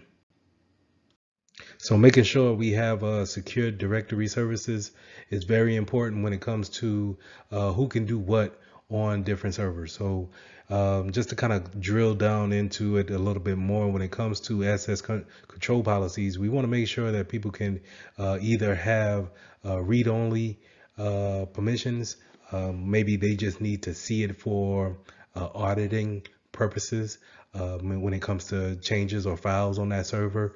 And we want to make sure that the appropriate people have read-write permissions. So everyone doesn't need to have the permissions to make changes. And that's what write means, right? In order for me to read it, then that's one thing. But in order for me to look at it and then change it, to write to it, to be able to change it to my liking, then who is authorized to do that? And then how long should they have that authority? And so we want to make sure that we have a grasp on that, and that we are very aware about who has those permissions, because if one of those accounts get compromised, then maybe your DNS server stands a chance of being compromised as well. Now, time synchronization is something that we want to configure in the beginning. And once we're setting up our servers or our appliances in the beginning, our configurations need to be all aligned when it comes to time synchronization. Now, a lot of times what you'll find out is that a lot of these appliances won't even talk to each other if they don't have some type of baseline when it comes to time. But not only will you have issues with them communicating, you might have, well, you definitely will have a problem when it comes to logging the information. And the reason why that's important is because if you do have an incident and we need to rely on the logs, then we can't rely on the logs if the logs don't have the right correct time. So how can we say the integrity of these logs are upheld if the time is wrong? And so we can't really put any type of weight behind it, any type of belief behind the logs. And so we want to make sure that we all are on one type of accord when it comes to our time. So when it comes to actually surfing on the web or actually doing some type of transactions in web content, and when I say web, I mean you're opening a browser and you're actually going to another site. We need to make sure that we communicate as much as possible in an HTTPS type of environment. So HTTP is unsecure and is wide open. So if I'm a man in the middle, if I'm sniffing the network, if I'm using my analysis tools such as a Wireshark, then I could see that traffic going back and forth, and I could see what you're communicating, right? So that's in plain text. But if I use some type of HTTPS secure layer around my traffic, then it makes it a secure connection between my device and the device I'm communicating with. So when I say that, I mean my laptop and the USAA banking site that I'm talking to, I have a secure connection. Then I don't have to really worry about that man in the middle looking at my traffic going back and forth. So I want to make sure that I'm not just on any site that doesn't have that kind of, when you look at the URL and it doesn't have the little green lock or a gray lock showing that it is using that type of protocol, HTTPS, then I want to make sure if I'm on that website and if it doesn't have that, I want to be aware of the type of information that I'm passing back and forth, that it could be looked at by prying eyes out there. So we talked about HTTPS being a secure way that we can communicate from a device to a server, but the way they actually perform that function is through two different protocols. Either HTTPS is going to use SSL or TLS, and SSL is secure sockets layer and TLS is transport layer security. Now SSL is a more popular version, but it has been known to be vulnerable at this state. So you will see some companies do not actually use SSL certificates anymore to make their traffic secure. They'll use TLS. Now TLS is a more, like I said, it's the successor of SSL, so it's more secure. But a lot of people haven't really got up on it yet. So you may see a lot of certificates, or if you're going into web proxying and you're seeing traffic go across the traffic, going across the network, you may see a lot of certificates using SSL certificates. Just know that you want to have a later version more than a earlier version, and that if it's all possible, try to move over to TLS if possible. But just to know that What you need to know for the exam is that the ports that these two actually communicate on, you want to know that the SSL and the TLS help HTTPS actually communicate in a secure fashion, and that TLS is the successor to SSL. So now let's talk about API considerations. So whenever we are introducing new applications into our network, sometimes we want to have extra functionality to those applications, and we use that extra functionality through API connections. So API connections are a way that you can program a one application to talk to a whole nother application that may not have any intentions of talking to that application. To give you an example is that if you have a application that's blocking viruses on a daily basis, and then you bring in a reporting tool, maybe you can use the API functions of the virus blocking tool to actually report to the reporting tool. And now we can take the reporting tool and then spit out any kind of information that we want to give to our upper management. But naturally, when it comes from the two different vendors, these applications, they don't naturally talk to each other. But we will use the API functions in order to communicate. Now, here's the problem with that is that when we hire third parties to actually come in and configure these API settings for us, they could put in backdoors, maintenance hooks, anything that can be remote into from a later date or after hours or what have you. And we necessarily, as security professionals, may not understand how they could be coming in from the back door. So we want to make sure that we take those things into consideration, that yes, we could have extra functionality when tying all our applications together, but we also may open up a door, no pun intended, to other unwanted individuals. So email services. So when we're using the internet, we use a protocol to actually send email back and forth, and we do this to keep that security factor in case of anyone sniffing the network and can intercept that traffic. So the protocols that we normally use will be port 25, and that'll be under Simple Mail Transfer Protocol, or SMTP, and we use these to, like I said, route mail from one mail server to the next. But you also may see protocols such as IMAP and POP3 used. I normally see them in the cell phone mobile industry. But normally when you're taking a test and you're learning about email services, we're probably talking about SMTP, port 25. Now, another way we use the internet to communicate with each other is by voice and by video.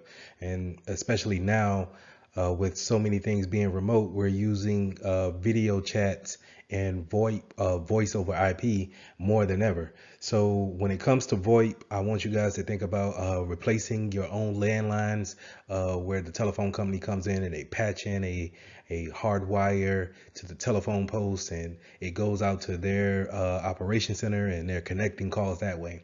But what we do now is we replace that whole system by just having a call table in our routers.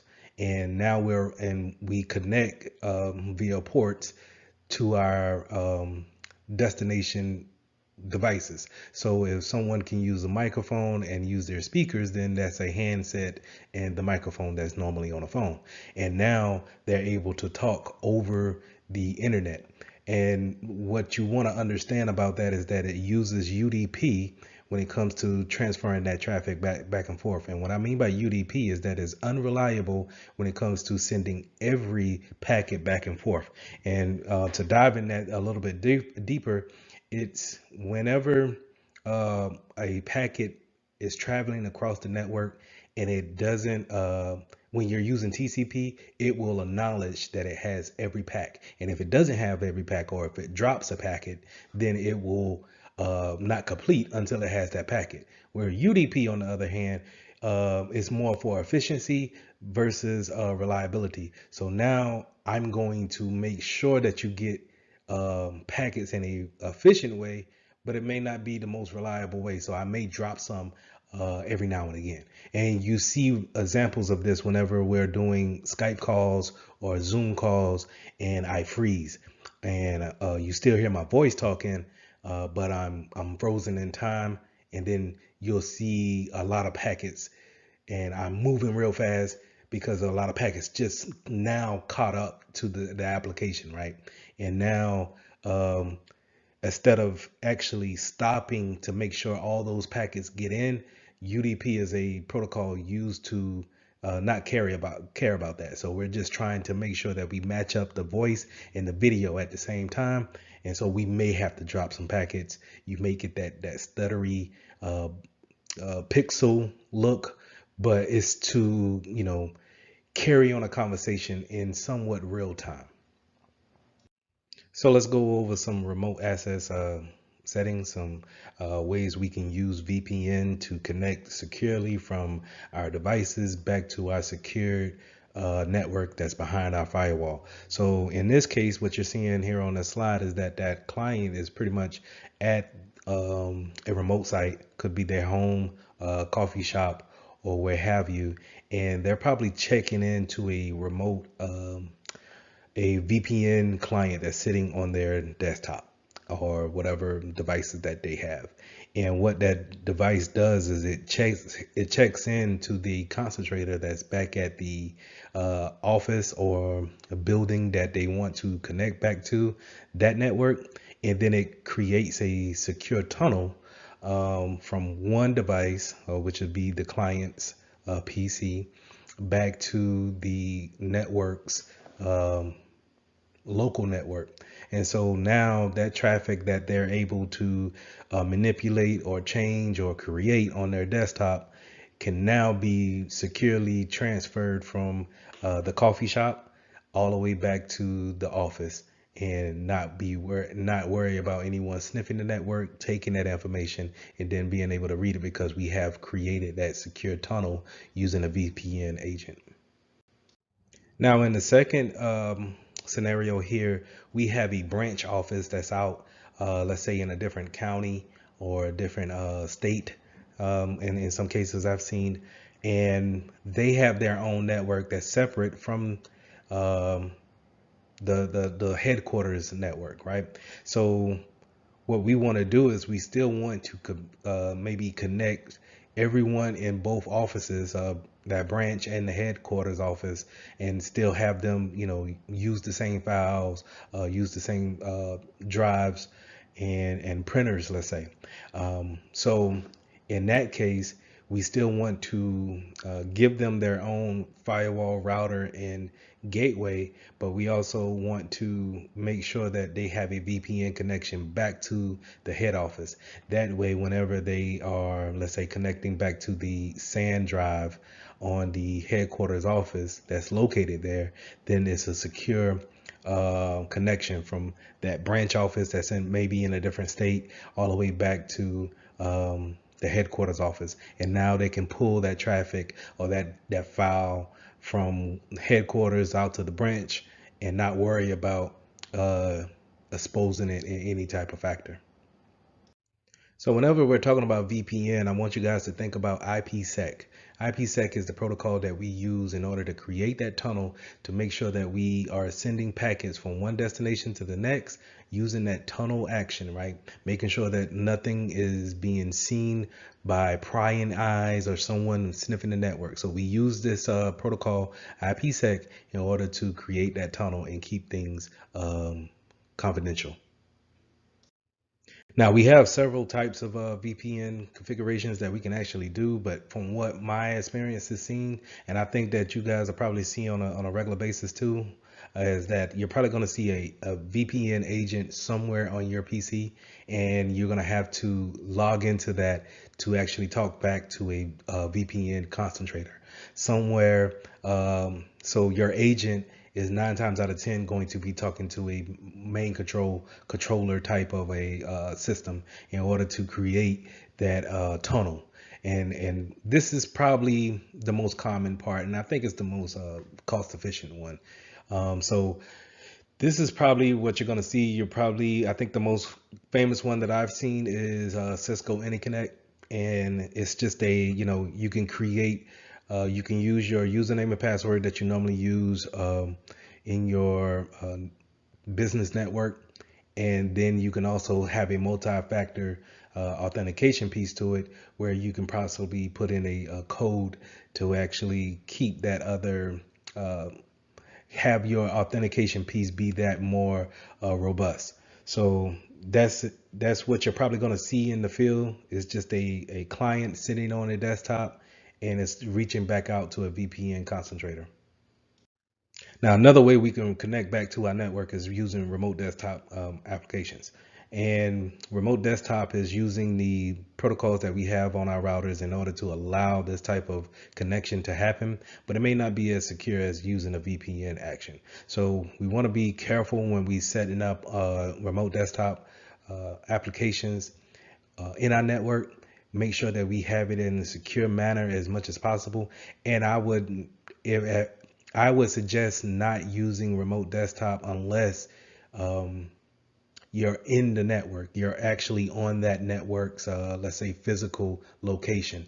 If you're home and let's say you have a laptop that's from the network and we can still use remote desktop to go back to a server that may be on the physical local network back at the business, I would say that's probably a little much to where we probably just need a VPN access, right? So just making sure that, remote desktop is pretty much giving someone access to your machine and they have just as much rights as you want them to have. They can have lockdown permissions, but 9 times out of 10, we're probably going to just give them regular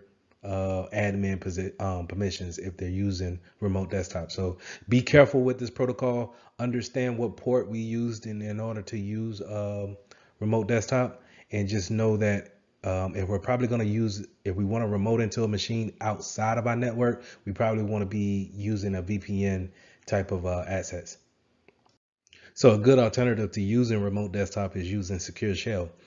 This is where we can have a client connect to a server by using keys in order to create that security factor that remote desktop may not have come configured with. So using SSH to log into a server and create or change the configurations may be a good choice if you don't have a VPN access to actually go into, or remote desktop is not set up, or you just want to be more secure and suggest, hey, do we have a secure shell type of an option to use? This is a great way to go.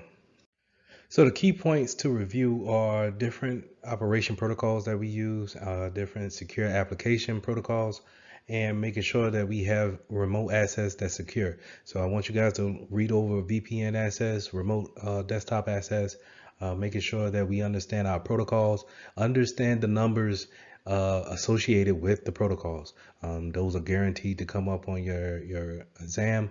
But just make sure that we understand how do we communicate from an outside network to our a secure inside network. Lesson 12, implementing host security solutions. So we're going to talk about some firmware upgrades that we need to do, making sure our endpoints on our desktops, our laptops are secure. And we're also going to talk about embedded systems when it comes to security for them. So we're going to start off with the first thing that happens whenever you hit the power button on your laptop or whatever device that you're trying to boot up. It goes through a checklist to make sure that the hardware that is connecting to is all authentic. And we call this the root of trust. So with every manufacturer, whenever they put a motherboard together, you want to make sure that everything is what is there that's supposed to be there, and nothing is foreign to implementation. So in order to make sure that every hack is not done software wise, it may come down to someone putting an extra chip on your motherboard in order to route back traffic or information. So we want to make sure that the root of trust is checked and make sure that it is up to date when it comes to the firmware side of things, and making sure that it stays secure. So whenever we do boot up our systems, we can see if anything has changed. So what I want you guys to understand is that we do have different ways that we can boot into our systems. We can use a secure boot and a measure boot. And while these things are important, is rarely used in the real world. What I want you to really focus in on, and when it comes to your firmware or your secure boot, is getting to your firmware, making sure that it's up to date. Just in case when we're running regular operations and security, sometimes we may see how a manufacturer says, "Hey, we have put an update out for the firmware on these different devices," and we just might have those devices in our network. So we want to make sure that we can get to that boot up page and update those firmware as much as possible, because a lot of times the firmware page is so quick to where we really don't think about updating it or making sure that it's secure. We just go right to our OS. So I want you guys to really make sure that you keep an eye out for any type of vendor update. Keep an eye out for firmware updates, and making sure that you can get to your firmware page and then upload the latest update. Now, in some cases, you'll see where IT departments secure and encrypt the whole hard drive that's on a device. And while this is good, it also serves some problems when it comes to efficiency, when it comes to workload, or someone setting up the laptop really in a quick situation and then having to log in once for the encryption of the hard drive, and then log in twice to actually get into the PC, and maybe log in again to get to the VPN. So you can see how this can be cumbersome. But when we're talking about very sensitive information, encryption of the whole hard drive could be a thing that we want to do, just in case we're doing a lot of traveling. Let's say we're working for the government and we encrypt that hard drive because we're going to a lot of out of the country places. And let's say if we leave the laptop on a plane, now if it's unencrypted, then someone can run a password cracker on the login screen, hopefully get in, and then look at all the information that we have there. But if it's encrypted from the hard drive standpoint, then they have to know that password first in order to get the keys, in order to unlock that encryption to get into it. So as we working in the security department or IT, we're going to deal with a lot of vendors. There's no way around it, unless you just have everyone that really kind of does everything in your shop. But more than likely, you're going to probably have to go out and seek extra additional help via a vendor or a third party. And the thing that we want to remember when it comes to Security Plus is that what types of risks do they bring in into our environment? So do they practice the same security practices that we do? Because they may put in maintenance hooks and then come in at a odd hour at night in order to perform their tasks, or they may not use a VPN connection when it comes to remoting into your network. And so if we want their services, we need to make sure our interview processes are well thought out, and we understand what type of risks are we taking on when we're bringing on this cloud company, let's say. And let's say the cloud company does not have a backup to their backups, right? And so let's say, you know, the worst happens and they get hit with a natural disaster. Now their data center's down, your information is lost, and they don't have a way of getting back up. Now that impacts your business because you're waiting on your cloud supporter to get back up. And so that's a risk that you have to factor in and you have to take account for, that if our data is unavailable because vendor A is not available, what do we do? How do we suffice for that? How big of a risk should we want to take on that? And those are the type of things that we want to consider when, we're bringing in different outside services into our network. I think a lot of the things that we see on a normal basis is out of life systems, and the lack of support when it comes to those end of life systems. A lot of places that I've been, they either are holding on to old software that's no longer supported. Maybe the company's not in business anymore, or they've been doing things so long in this way that they're not looking to upgrade or see a better way of doing things. The first thing that comes to my mind is when you go to a car dealership and they have the old ink inkjet printers, and it's doing the carbon side of paper, and it's printing like that. And I always wonder, why wouldn't a company just go to a inkjet a regular printer that just prints out the regular paper? Now maybe it's the regulations that's holding them back. Maybe they don't have the money to upgrade into a higher standard. But it's when that old type of printer breaks, who's going to be able to support that? Who's going to be able to get you parts for that printer? Who's able to get you ink for that printer, for that matter, or paper? So it kind of leaves you in a bind when it comes to actually running your business. Do you have the materials to actually run your business? Now, when it comes to end of life, when it comes to software, PC wise, I see a lot of people who have Windows 7 XP, Windows 8 in their environment, and they're not they may not be in a position to buy the latest software, but they also may have employees who don't know how to work with the new software. So now the training comes into play, and you may lose production because we have to step back and train everyone again in order to work on this new system. So just be aware of that when working in the security field, that we want to push our latest and greatest out. But at the same time, we need to keep in mind that everyone is not ready to make the leap, the jump, and everybody's not trained to do so. So we need to make sure that our declining software is up to date as much as possible, but we also need to give them a deadline that, hey, we cannot go into a point where this is no longer supported. It's end of life. We must be gone by this date, and we must have people moved over. It's only this type of advice is only going to keep the business moving forward.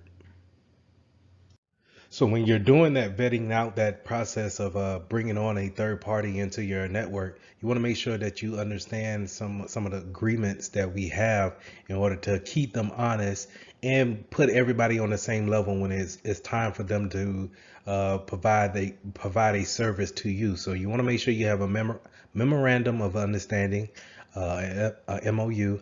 If you're dealing with something secretive, or we have some type of trade secrets, or we have some information that we don't want disclosed to the public, we may want to have a NDA. And that NDA, you have them sign it, and then we can give them the information of what we do on a daily basis. So if we have our competitors all of a sudden know our ingredients to our secret cookies, then we can say, hey, it was probably these vendors who we've been interviewing in order to know this type of information. Now, you also want to know about the service level agreement. What type of services are they going to provide, and what time frame are they going to provide it? So if we use them for a call center actions, is it going to be 24 hours? How long would they respond to an emergency? Things like that. We can all be on the same level of understanding when it comes to what they're actually bringing to the table. So creating a host hardening process is usually comes with taking off applications that we don't necessarily use, only giving permissions where necessary, and making sure that we we reduce the attack area for the attacker as much as possible. And what I mean by that is that we are just not giving our users the desktop or laptop straight out of the box, and everything is enabled and they can do whatever they want. That's a good way of having a large landscape of things that a hacker could go in and take advantage of, such as Bluetooth, or certain ports may be open.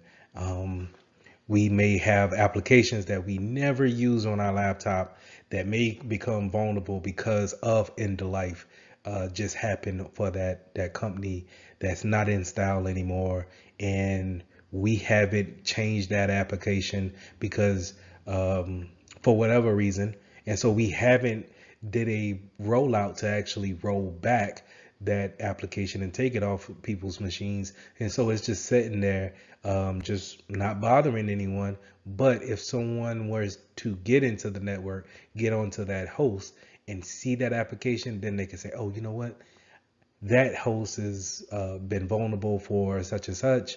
Let's take advantage of that and see what we can get. That's what, we can eliminate by having a hardening process.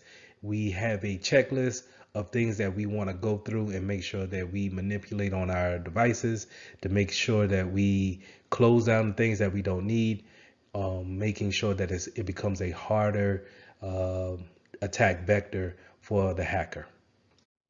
Now, to kind of go into different types of software and different configuration factors that we want to go into that hardening process, is having a baseline of configurations, and also when it comes to the registry too.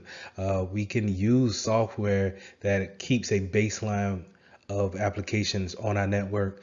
These softwares, they look at everyone that's on the network and they see if you added a application or some type of let's say code or a different type of agent onto your machine, that it could roll back unto a known good state and say, hey, it uninstalled that application that you installed yesterday because that's not our baseline.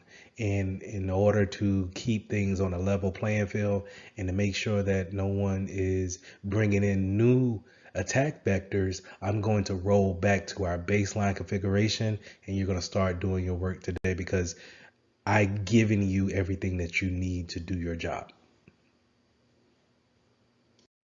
Another important part about host management is making sure that we have patch management. So think about every device that we have on the network uh, needs to be patched and updated with the latest firmware, as well as OS patches and application patches, um, pretty much monthly, on a monthly basis. And so making sure all these things are up to date, and that we're not introducing any type of vulnerabilities because of the lack of patching is very important. Now, when you think of patching, I want you to think these are known vulnerabilities that are looking to be fixed through patches. When Microsoft gives you the warning and says, hey, it's time to patch your machine or update your machine, it's saying to you, hey, we noticed that there's something uh, bad with your machine to where a hacker could take advantage of and get information from you. Please apply this update, and that will solve that issue. That happens on a monthly basis. Now, to your knowledge, we will always have patches. There will be no end to that. OSs is millions and millions of codes, lines of code. And so there's a good chance that someone's going to catch something every month if we have enough eyes to look at it. And so that's why we have different types of vulnerabilities coming out. That's why we have different patches coming out. But it's our jobs as security professionals to make sure that we patch those devices as quick as possible. Now, you heard me talk about some agents that we could put on our desktop or our laptop, and those agents talk back to some type of console in order to bring a service. In this case of hardening or keeping our endpoints protected, we want to make sure that we have antivirus malware protection on our PCs, and 9 times out of 10 that they're going to probably do a IDS and a IPS function. So remember, IDS is intrusion detection, and IPS is intrusion prevention system.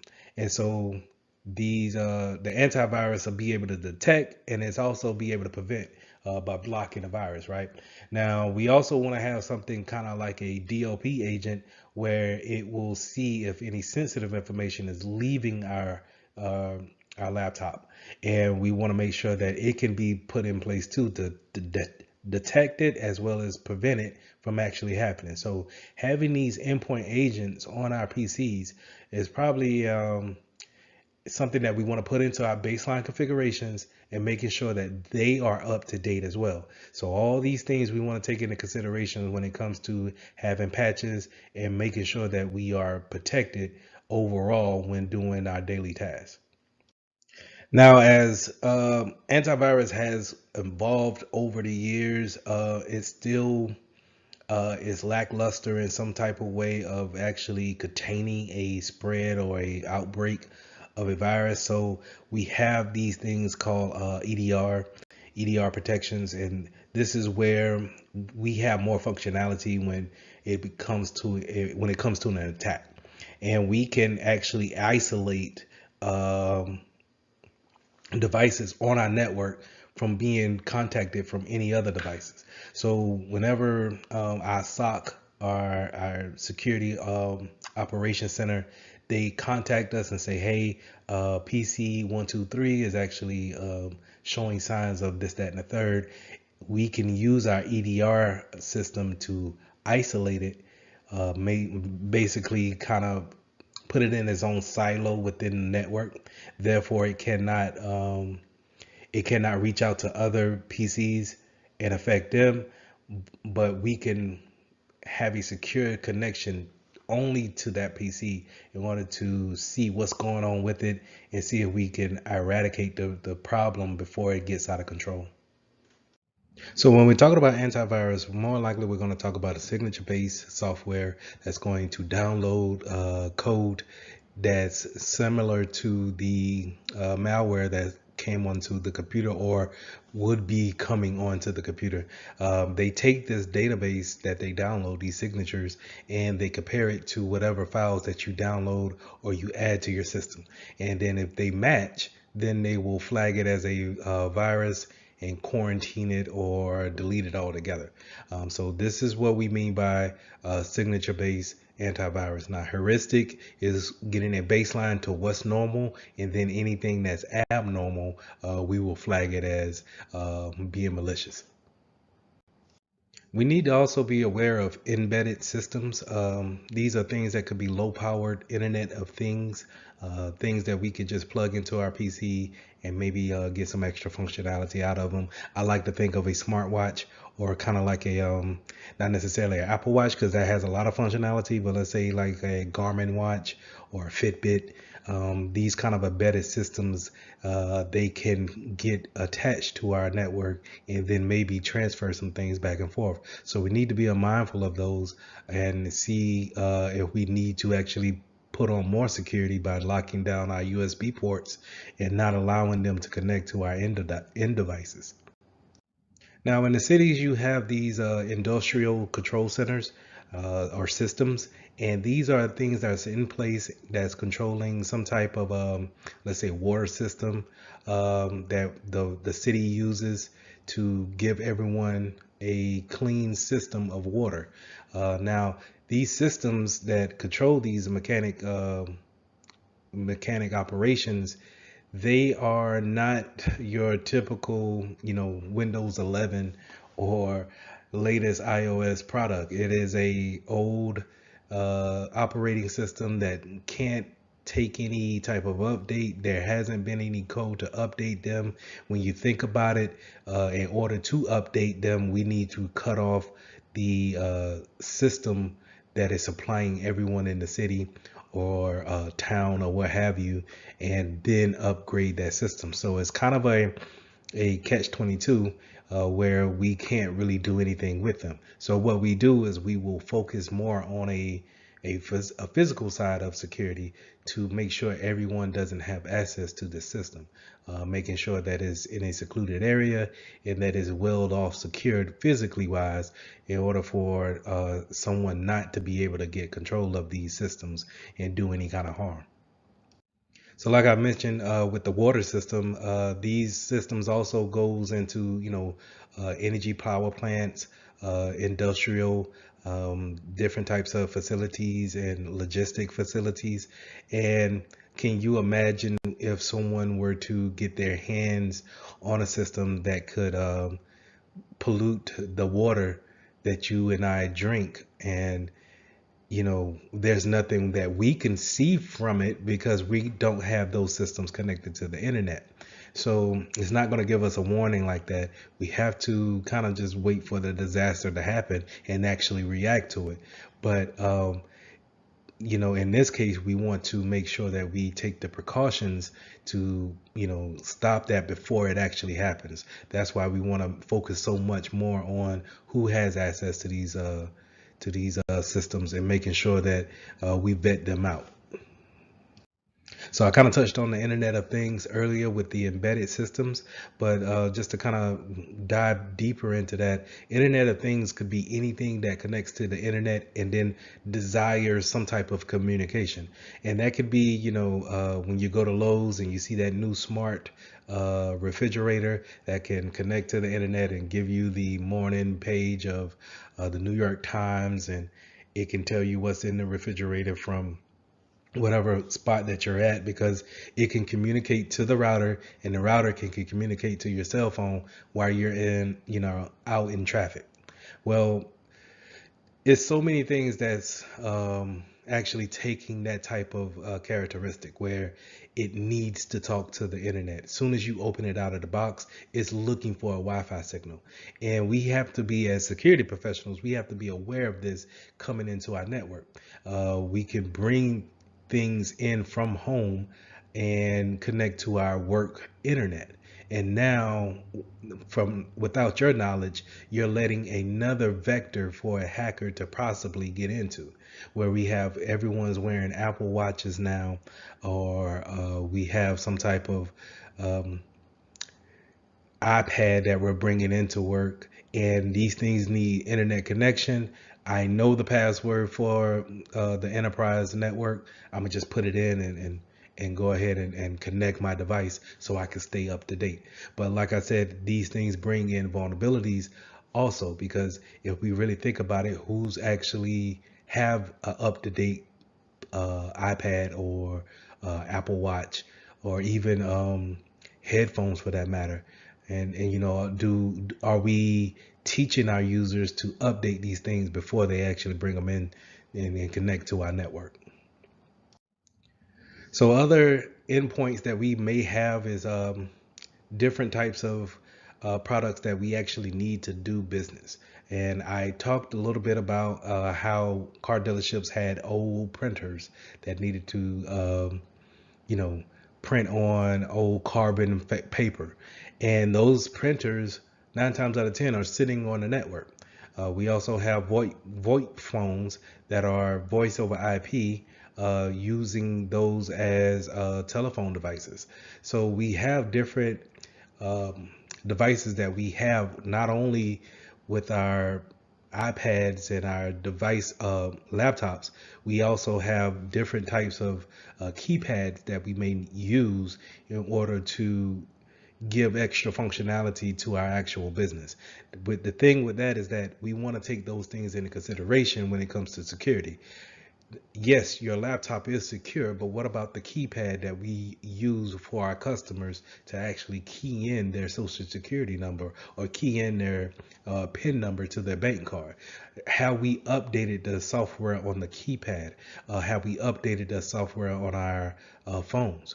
And making sure that no one can see the traffic coming in and out of that.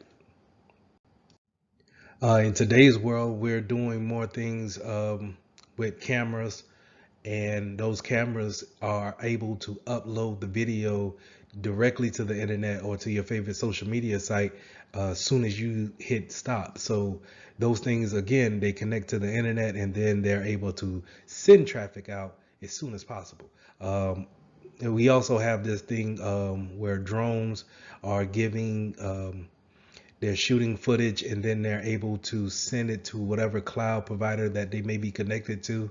And all these things are great for functionality. They're great for the studio, and they bring that extra um, efficiency to work. But when it comes to a security side of it, and it comes to someone looking into hacking your network, these are open vulnerabilities flying around in the sky.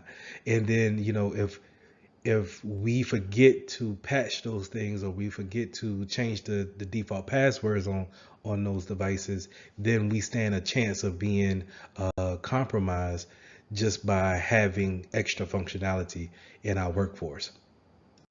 One field that we don't want to overlook is the medical field when it comes to different types of devices and what they can do, from everything from thermometers to heart pacemakers, I'm sorry, or ear aids. These are different devices that could be have embedded systems in them, or they can be so smart to where they want to talk on the internet. And so we need to make sure that, especially in the medical field, that we take accountability of these things, because we don't want different devices going into surgery and having a chance of, soon as it hasn't been turned on in so many months because it's not necessarily used on a daily basis. But since we have this surgery today, we're going to use this type of device. And now once it turns on and someone's they're getting ready to have surgery, and now it goes into a reboot because it's updating automatically. We need to make sure that we have those things already ready to go. We taking accountability of these devices, and that we have them ready to go to avoid situations like that. So, like I've been saying before through this whole class, is that we want to make sure that we take accountability of them and know that they need to be patched at some point in time, or to make sure that we are up to date, and maybe they don't need to be patched for the next 4 years. But it's the fact that we're at a point now to where we know what firmware that needs to be updated, or if it's good to go for the next however time. And we probably need to check these things on a quarterly basis, every 3 months, and make sure that nobody's came out with a new update. And if you're talking about a OS, a normal operating system, we want to make sure we patch those things on a monthly basis. Or if not, if it's severe enough, we probably want to patch those things as soon as we learn about the patch. Okay, so just making sure that we taking accountability of those embedded systems, because again, those are gateways that we may not be aware of coming into our network. So the key points are to review. In this lesson, we went over firmware and we went over patches. That's mainly what we went over and over in each slide. But it was also, we also touched on endpoint security when it came to our devices. What things do we bring into the network? How can these things communicate with our routers and our other devices that we have on the network? How do we provide security for those things? And for most cases, having a patch for them is probably our best choice. To have them patched and up to date could be our best choice when it comes to providing security for our endpoints. So lesson 13, start talking about secure mobile solutions. How do we put mobile devices in our network? How do we make sure they're secure as possible? And how do we manage those products? When it comes to the Security Plus, you want to know this about mobile devices is the deployment models. And the most popular one to be familiar with will be bring your own device. And that's when your employer is going to allow you to bring in whatever mobile phone and mobile phone carrier who you're with. And you're able to take that device and then connect to the internal network. And so we already went over how important the internal network is, but now for me to let you bring in a outside device and put it onto our network, I'm opening myself up to any kind of vulnerabilities that you may have on your device. So you have some places that go about this model because it cuts costs, right? But some others may issue you a phone. Um, they may tell you to choose your own phone. So they may have different carriers and they tell you to pick between an Android or iPhone or what have you. So different types of deployment models, but the one that we really want to focus in on is bring your own device. That's the one that poses the biggest risk, in my opinion. Being able to let you just bring in whatever phone that you have, and now you can open up business documents on your phone. Now, whenever we're introducing mobile devices, we want to have some type of management system that can control the type of applications that we have on there, what type of patches that we want to push out. We want to have some type of system to say, hey, we want either a code that you put in, so like a PIN number, or do we want you to put in a pattern, or do we want you to use biometrics? We want you to use facial recognition to unlock the phone, what have you. So we want to make sure that we have these systems in place that we can manage our phones from a remote spot. Also, if you're going on a, let's say, a trip and you have your business phone with you, this management system can have the ability to remote wipe any type of phone, or the phone that we're actually issued out. We can remote wipe just in case one of our clients, our users, loses that phone for whatever reason. We can send a signal to it, so instead of someone hacking into it, we can remote wipe that phone out. So this brings us to the different types of phones that we have to really choose from, and it's going to be between Android and iOS. Here we see how Microsoft Azure is actually controlling the Apple OS environment within our network. So a lot of times you'll see a Windows shop, and when I mean Windows shop, meaning a business that's fully Windows, or they're heavily Windows with some MacBooks maybe sprinkled throughout, but they're heavily Windows, and yet the mobiles, the side of it is heavily Apple. So it's kind of funny to me how the mobile side of the industry is strictly Apple, but yet when it comes to desktops and PCs and servers, we're probably more heavy on the Windows side. But anyway, Microsoft Azure is actually controlling or managing the Apple phones that we have on this network. And this is a good way of saying what type of applications do you want on your phones, your customers' phones. What type of patches do we want to make sure that they see and that they actually get notice about, so they can actually apply those things. So having that controllability from a IT standpoint is something that we can do to control that security standpoint when it comes to the mobile devices. Now, what I forgot to mention is that, for the most part, Apple, the iOS system is very good with having people getting applications from the App Store. Where on the other hand, in the Android community, is not necessarily as, I want to say, as secure to get a good a good application from the Google store, so to say, for your Android device. And the reason why I say that is that Android gives you a lot of playroom when it comes to the developers side of things. So if you ever notice how iOS is very structured, is pretty much cookie cutter based for every phone that you see. So if you know how to work a iPhone 4, you will have no problem with the 12 or 13.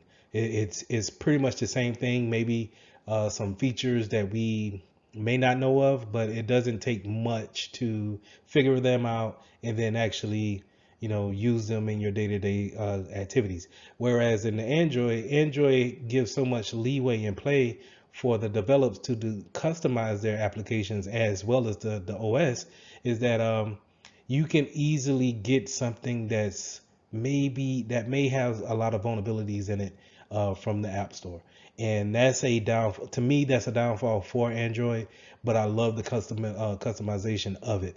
But that's me being my own opinion. But in the enterprise, we want to make sure that we understand from a security standpoint that this customization to our applications and to our phones may pose a threat, right? And so we want to make sure that we have some type of software that can also, not only if we have Apple devices in our environment, that they can talk to Apple as well as Android as well, and making sure that we can push out those patches and making sure that we keep that management console around those devices. So, like I said, to reiterate what this control panel or this control system is going to do, we can put passwords in and we can customize the password to, is we gonna are we gonna go 6 digits or 4 digits? Are we doing a pattern where we draw out a pattern with our finger? Are we doing passwords in a combination of PIN? So I think the latest one that I've seen is they want you to do numbers as well as letters for your login PIN. Now, biometrics is a good one to use, I believe, in my opinion, but it could be kind of scarce around individuals who don't want to use biometrics or don't want to have their face embedded quote unquote into the phone to have it memorized or to remember your face or fingerprint. So you may get some pushback on the biometrics, and you might have to rely on the PIN and the password in order for your users to use their devices. But it will behoove you to actually implement one of the other, if not two, in order to have a multi-factor when it comes to your mobile devices.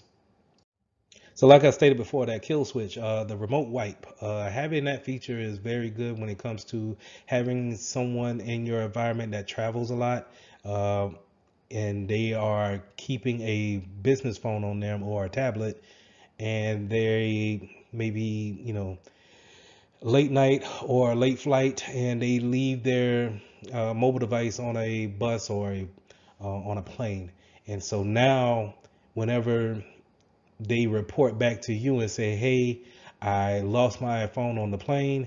What do we need to do?" You can go ahead and go into your mobile management system and send out a remote wipe signal to that phone. And once that phone checks in with the antenna, or I'm sorry, the satellite, it will receive the command and then process the remote wipe process for that phone. And now, whenever someone gets it, they may have the phone and they may have something that's wiped and clean already, but at least they're not giving up any kind of business information, right? Sometimes you might want to put a full disk drive encryption on your mobile devices. So I think in the other class I mentioned how we will want to encrypt the whole hard drive on your laptop, just to kind of ease our notion of any type of lost device. And then once it's lost, then let's say I lost it in a place where it cannot reach the satellite, and therefore it can't get the remote wiping signal in order to wipe. And so now it's just pretty much open. But if I have put a full encryption on it, then that person, whoever may seize it, they gotta know the key or the password in order to get past that first layer of the fence in order to see the contents of the mobile device. Now, in the conjunction of having a remote wipe session or feature, you can have location services on there as well. So tracking the phone, tracking the tablet is also a good way of keeping up with it, seeing exactly where it did someone leave it there, or if it's out of the reach of whoever was responsible for it. So geolocation and then geofencing and geotagging will fall into this category, and that's basically putting a tracking device on that mobile device, making sure that it, once it talks to the satellites in space, right, it's talking to those satellites, it's getting a geographical location on it, and then reporting back to that management server that we are using to actually manage our mobile devices. So just keep in mind that you've seen this thing before. If you ever have used the Android and it says find my phone, more than likely it's sending out a Bluetooth signal to that phone to actually find it. That's kind of a low grade point of it, but a better example would be Find My iPhone for the Apple products, and that's going to have you log into a management type of a console, right? Your Apple ID, you use your Apple ID to log into your account, and then once you want to see where that iPhone is, it's exactly what you see here on this slide, where it shows you a map and it shows you the geolocation of where your iPhone or iPad is at. So application management, it's important to understand what's the baseline of our phones. Do we want our users to put any type of application on their phone, or do we want to keep it to business only applications? And I think the first thing we want to do is just put that out in the policies first of what's accepted and then what we will not accept, because every application is not meant to be used on a business phone, in my opinion. So we want to set the baseline for it first, but then we want to use our management system to actually, if we want to roll back any type of add-on applications to it, or maybe restrict any type of download of unauthorized apps. So we want to make sure that we lay a baseline and then we let our users know, hey, you can put bank applications on your phone, but we're going to refrain from using any kind of social media applications on our phones. And the reason why we want to do that is because, and especially for that actual scenario when it comes to not letting someone use social media applications on their phone, is because it comes down to content management, right? If we're able to look at different types of business emails on our phones and then mistakenly upload those things to a social media platform, then we are essentially leaking out information into the outside world, the public, right? That's what I'm trying to have you see when it comes to data loss, is that it's almost like an imaginary line around the business that I want you to think about. But the different ways that data can actually leave the business and go into the public side is many different ways. So it doesn't necessarily have to be through an email from the inside of the building to the outside. It could be a mishap. It could be someone taking a picture of the inside of your building and then posting it in LinkedIn. And now, if I'm a hacker doing reconnaissance, I can just look at your profile and figure out, oh, okay, they have this type of doorway, they have this type of locks. I need to prepare myself in this type of manner, right? So that's what content management kind of goes into. Do we want to take that risk of having people leak out information uh, intentionally or unintentionally? Another risk that we take into consideration when it comes to mobile devices is rooting and jailbreaking. It used to be a hot little thing to do when to get a Fire Stick, an Amazon Fire Stick, and then jailbreak it in order to get so many channels on it, right? Same thing goes for mobile devices or any kind of customization to the iOS platform, is that we take it and then we jailbreak it, quote unquote. And then now it unlocks this kind of a special feature set. But jailbreaking causes a vulnerability, right? It opens another doorway to the sensitive information that may be on the phone. So how do we take accountability of that? How do we prevent that type of action that be happen? Or can is it something that we just need to accept, and then we set our policies up to punish whenever if we ever find out that something does happen like that. So the next thing I want you guys to think about when it comes to mobile devices is how do we actually connect, right? Are we using telephone connections? When I say telephone connections, I mean, are we using the actual phone carrier's connection in order to communicate on the network?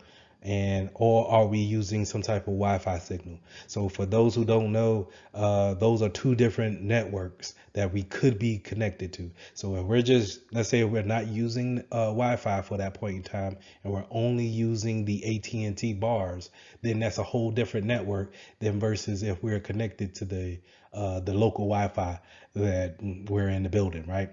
Also, because not only could somebody be leaking or sniffing the network on the Wi-Fi side, you could see some type of leakage on the networking, the telephone company side as well. So we want to be mindful of that. We also want to be mindful of if we're going to give our customers, our users, hotspots in order to connect. Maybe that might be a better secure way in order to transfer the data back and forth. It's not about transferring personal data. It's about the business data being on that phone or accessible on the phone. If that makes sense, is not so much that I'm worried about who am I calling on my cell phone. It's the fact that I can open up a professional email and read sensitive documents on that phone or on that iPad. And now I'm connected to this game that I downloaded, but on the back end of that game, it allows remote users to go in and then look at the kernel or transfer or transverse through my phone to see what type of files I have opened or saved downloaded on the phone. Right. So that's the thing that I want you guys to really get when it comes to the importance of why even worry about mobile devices. Okay, so to go and finish this slide up, we're talking about connecting either Wi-Fi or cellular services, but also do you want to give hotspots?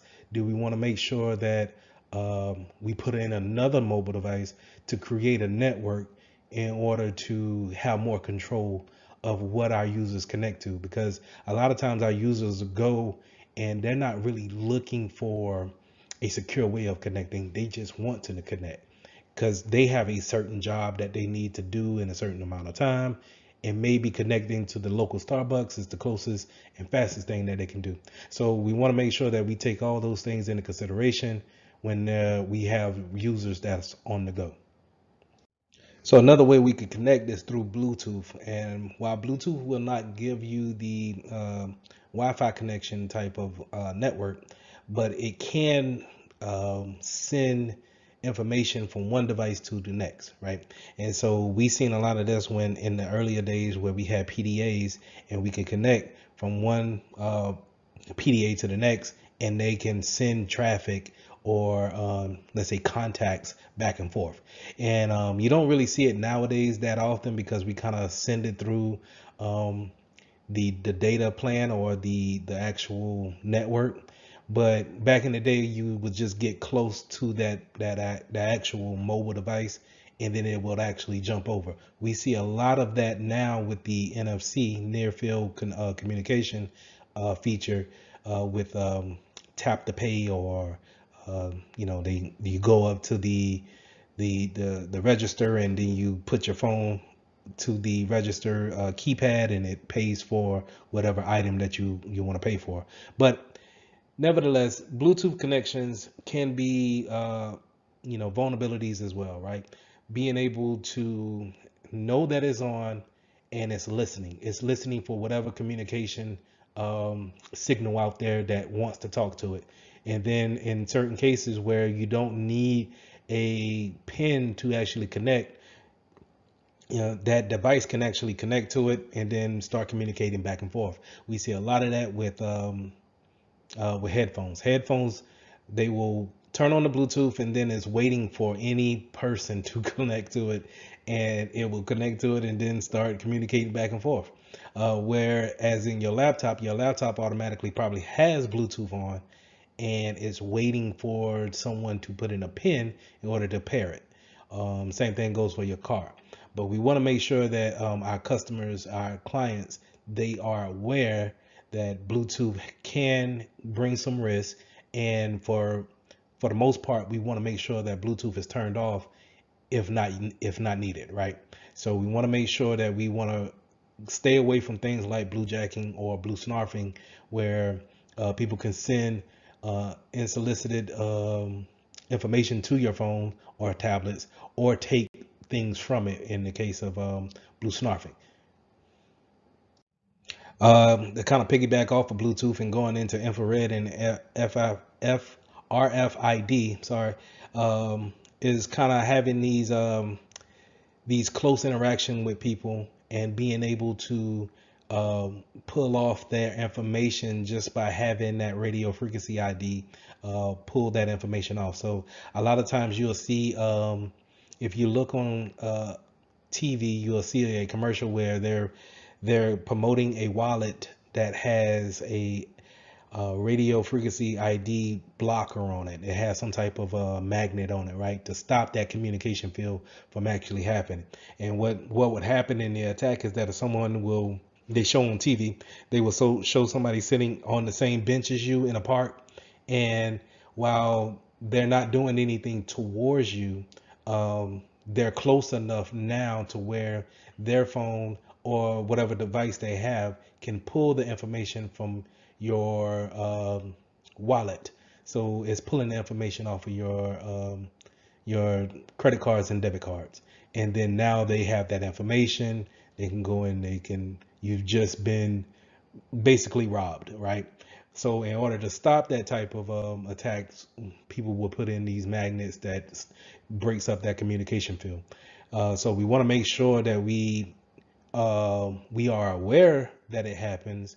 I personally haven't seen it happen, but hey, it might have happened and no one told me. So just make sure that you understand that type of attacks does happen, and it's pretty much getting into a personal space with someone, and then now that communication field has become open, and you can actually transfer data that way. Now, I brought this up earlier in the slides with near field communications, that NFC. Uh, Now, it's not such a bad thing, right? In order to use this type of communication, it just can be used in the wrong way.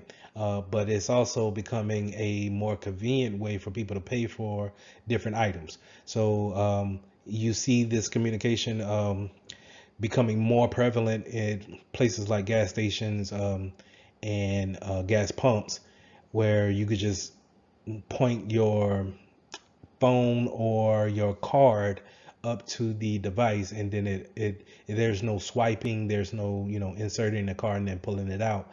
It's simultaneously communicating back and forth the information that's needed in order to pay for the service. Another connection that we have when it comes to our mobile devices is just plain old USB connections. And sometimes we like to plug in our phones to our laptops just to kind of charge them up throughout the day, especially in a business setting. But it's also a way that we can transfer data from one device to the next, right? So if, let's say, if I'm plugging up my business phone to my personal laptop, and my personal laptop is affected, well, guess what? I just open up another gateway into our business without me really knowing it, right? So as you could tell, there's so many ways that our data could actually just be leaked out without people really kind of taking it into accountability, or really, they could be wanting to do the right thing. It's just convenient wise, it was convenient to plug into your laptop at that time, but if you didn't know that your laptop was vulnerable at that point in time, and maybe had someone, it was part of a botnet, and now is going into the business side of things with your company, now we can pull that information, and it just creates a whole big mess, right? So how do we fight the USB connection and data transfer without our permissions? Is 9 times out of 10 we're probably going to write some type of policy, group policy, to shut down our USB ports. And when I mean shut down, meaning we want to not have them communicate or mount the device onto the hard drive. We want them to maybe power the device, give it a charge, but it doesn't open up that gateway to actually communicate back and forth. So we want to make sure that is in a disabled, and but yet in order to charge, make sure that's enabled. We also want to be aware of SMS type of notifications. So any kind of text that's coming in or any kind of notification that's pushed to our phones, make sure your users are aware of what type of notification that may come from your business, and then what may be spam or some type of phishing type of campaign that comes in from a text form, right? So we want to use we can use SMS for helpful things like adding another factor of authentication when it comes to logging in, saying, hey, we logged in with our username and password, but now the server sends us a notification on our phone, says, hey, we're going to give you a code on your computer screen. You may see something for you to type in a code. Type this code in. That way it's used in a good way, because if you don't have that phone, then I can't, 9 times out of 10, I'm gonna say, hey, my user will have their phone on them. So in order to know that this is you using this username and password, I'm gonna send this to your phone because you should have that too. And then now plug that in. Now you authenticated. I trust that this is you, right? But at the same time, it could be something used in a bad situation where I'm sending you a link in a text message, and I'm asking you, hey, would you take a look at this file that the finance department shipped over? And it's from a random number or a random person, and you don't know anything about it, but they use the terminology that you're working with. So you click on it, and now you open up that gateway to someone else to actually go in there and see what's going on. So overall, we want to make sure that we have our mobile devices patched as much as possible to ward us away from any type of vulnerabilities that may be on our mobile devices.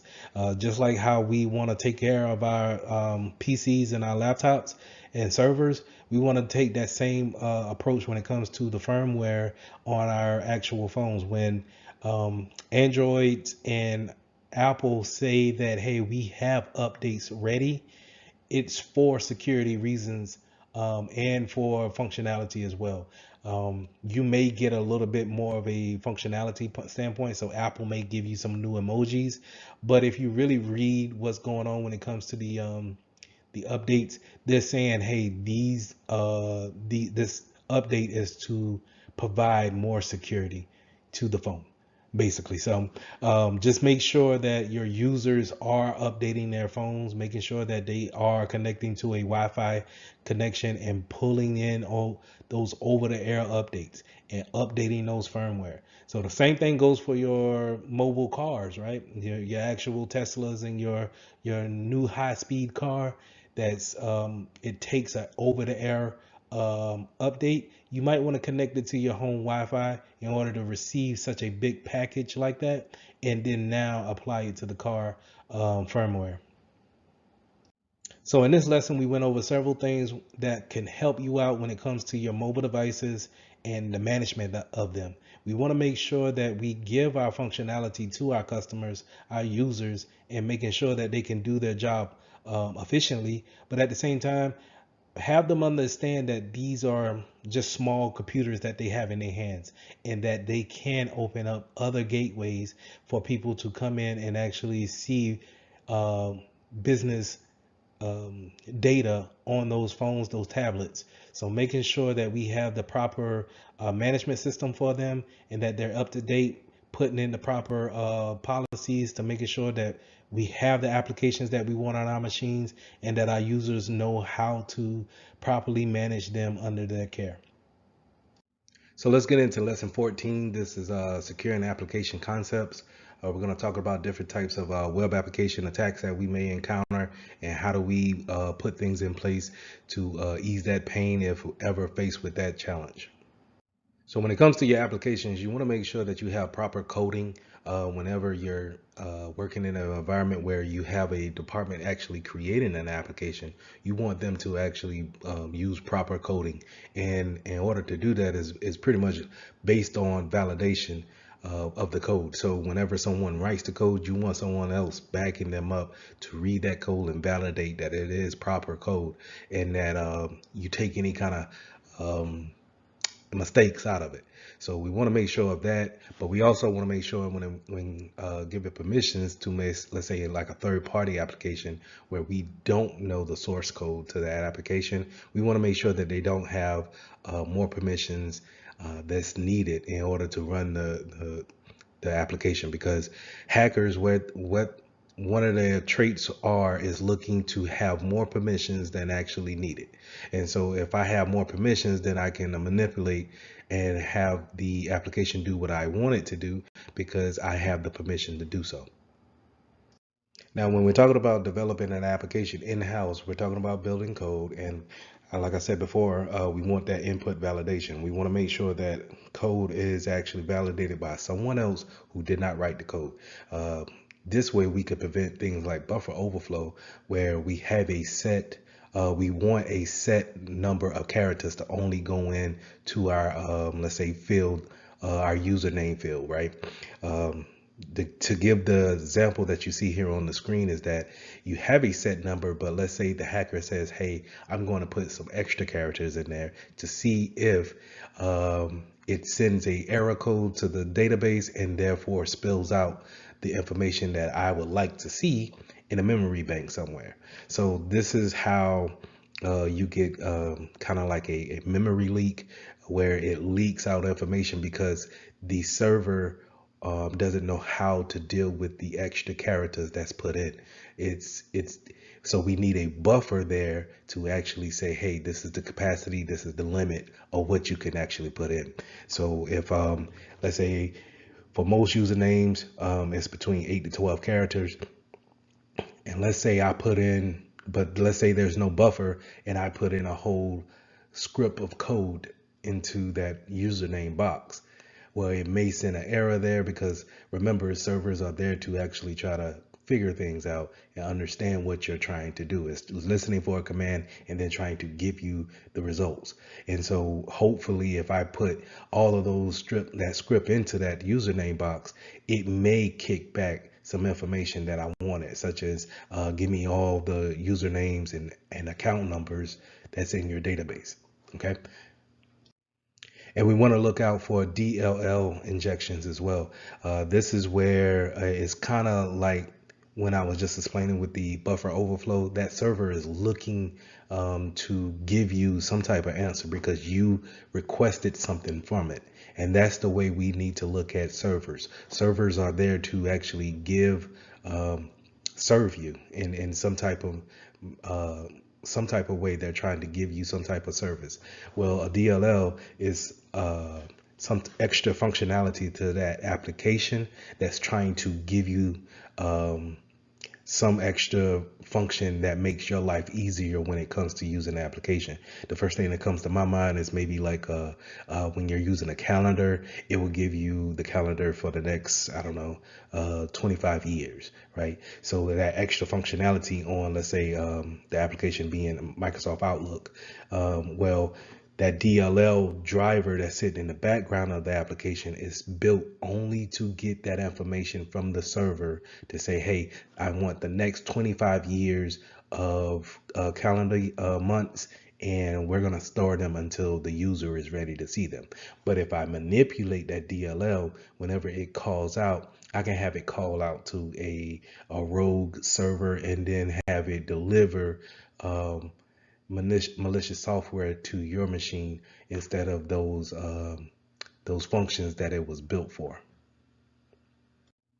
Have that same mindset when it comes to APIs too, application programming interface. That same mindset of someone taking advantage of the extra functionality that you want to have between two applications. So we're going to use the API for these two applications that normally wouldn't talk to each other. We're going to have them talk Imagine if someone were to manipulate that line of communication. Now, it can be redirected to their will.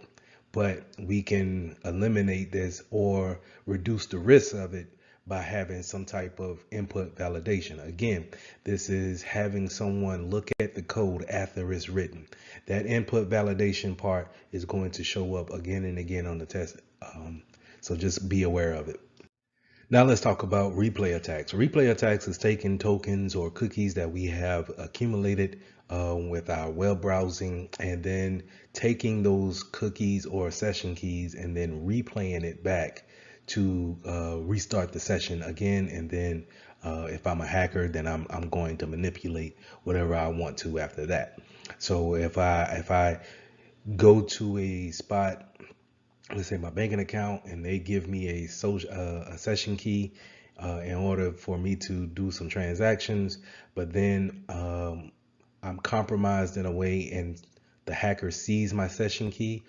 Hopefully it had a time to live on it, which is a TTL, and that normally cuts the session off at a certain amount of time.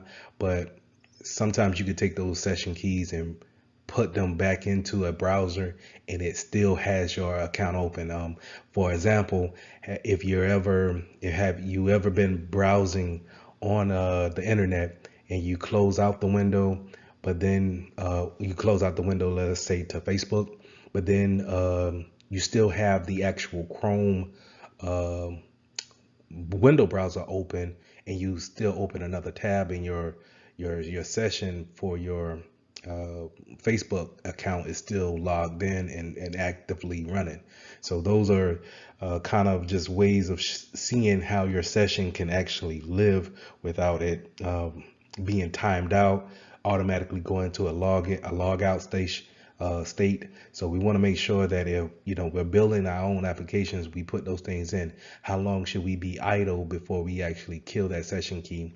Or should we be taking cookies from our users and keeping them for data purposes? So these are things that we want to keep in mind when building our applications. We also want to be aware of these session hijacking and the cross-site request forgery. And this is where we are encountered by a link from the attacker that redirects us in some type of way or fashion or form.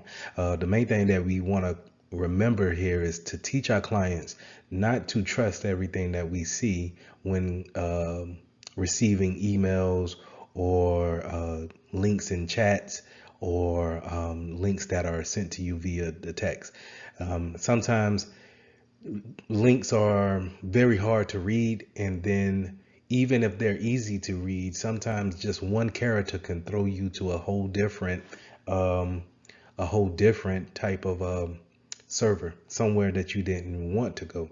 And sometimes these servers can give a front web page that looks promising. It looks like it's no harm to it, but you don't know what they're taking from you on the back end. We also want to watch out for cross-site scripting, and that's where a malicious hacker takes a script and embeds it on a legit website, and maybe the website owner doesn't know that that malicious script is on there, but it's there as a gateway to their malicious site, right? Or to gain some kind of access from your PC. So we want to make sure that we are aware of that. As security professionals, I put here on the second bullet, you can see that csi.forcepoint.com, we can go there and actually plug in the website that we are weary of, or just to check to see if there are any type of malicious links on there, and then we can warn our clients or whoever, hey, we might want to avoid that website until the owner fixes those issues that's on their site. Now, SQL attacks, I should have had this SQL attack slide right behind the buffer overflow slide, but it is pretty much how I like to group those things together. Is the SQL attack is normally how I look at a buffer overflow. I'm going to plug something into the username that's a SQL injection, and thinking that since SQL is probably going to have some type of if if I'm using a username and password, I'll probably have some database of all users that's using this platform that I got, and they probably have some passwords to them or an account associated with them. So if I could put in a query attack for that, then hopefully the server will give me back all the names that's here in the database. So that's what I like to do when I'm thinking about a SQL injection attack. Is more of giving a command to a SQL database and then telling them to give me all of the information that's within the server.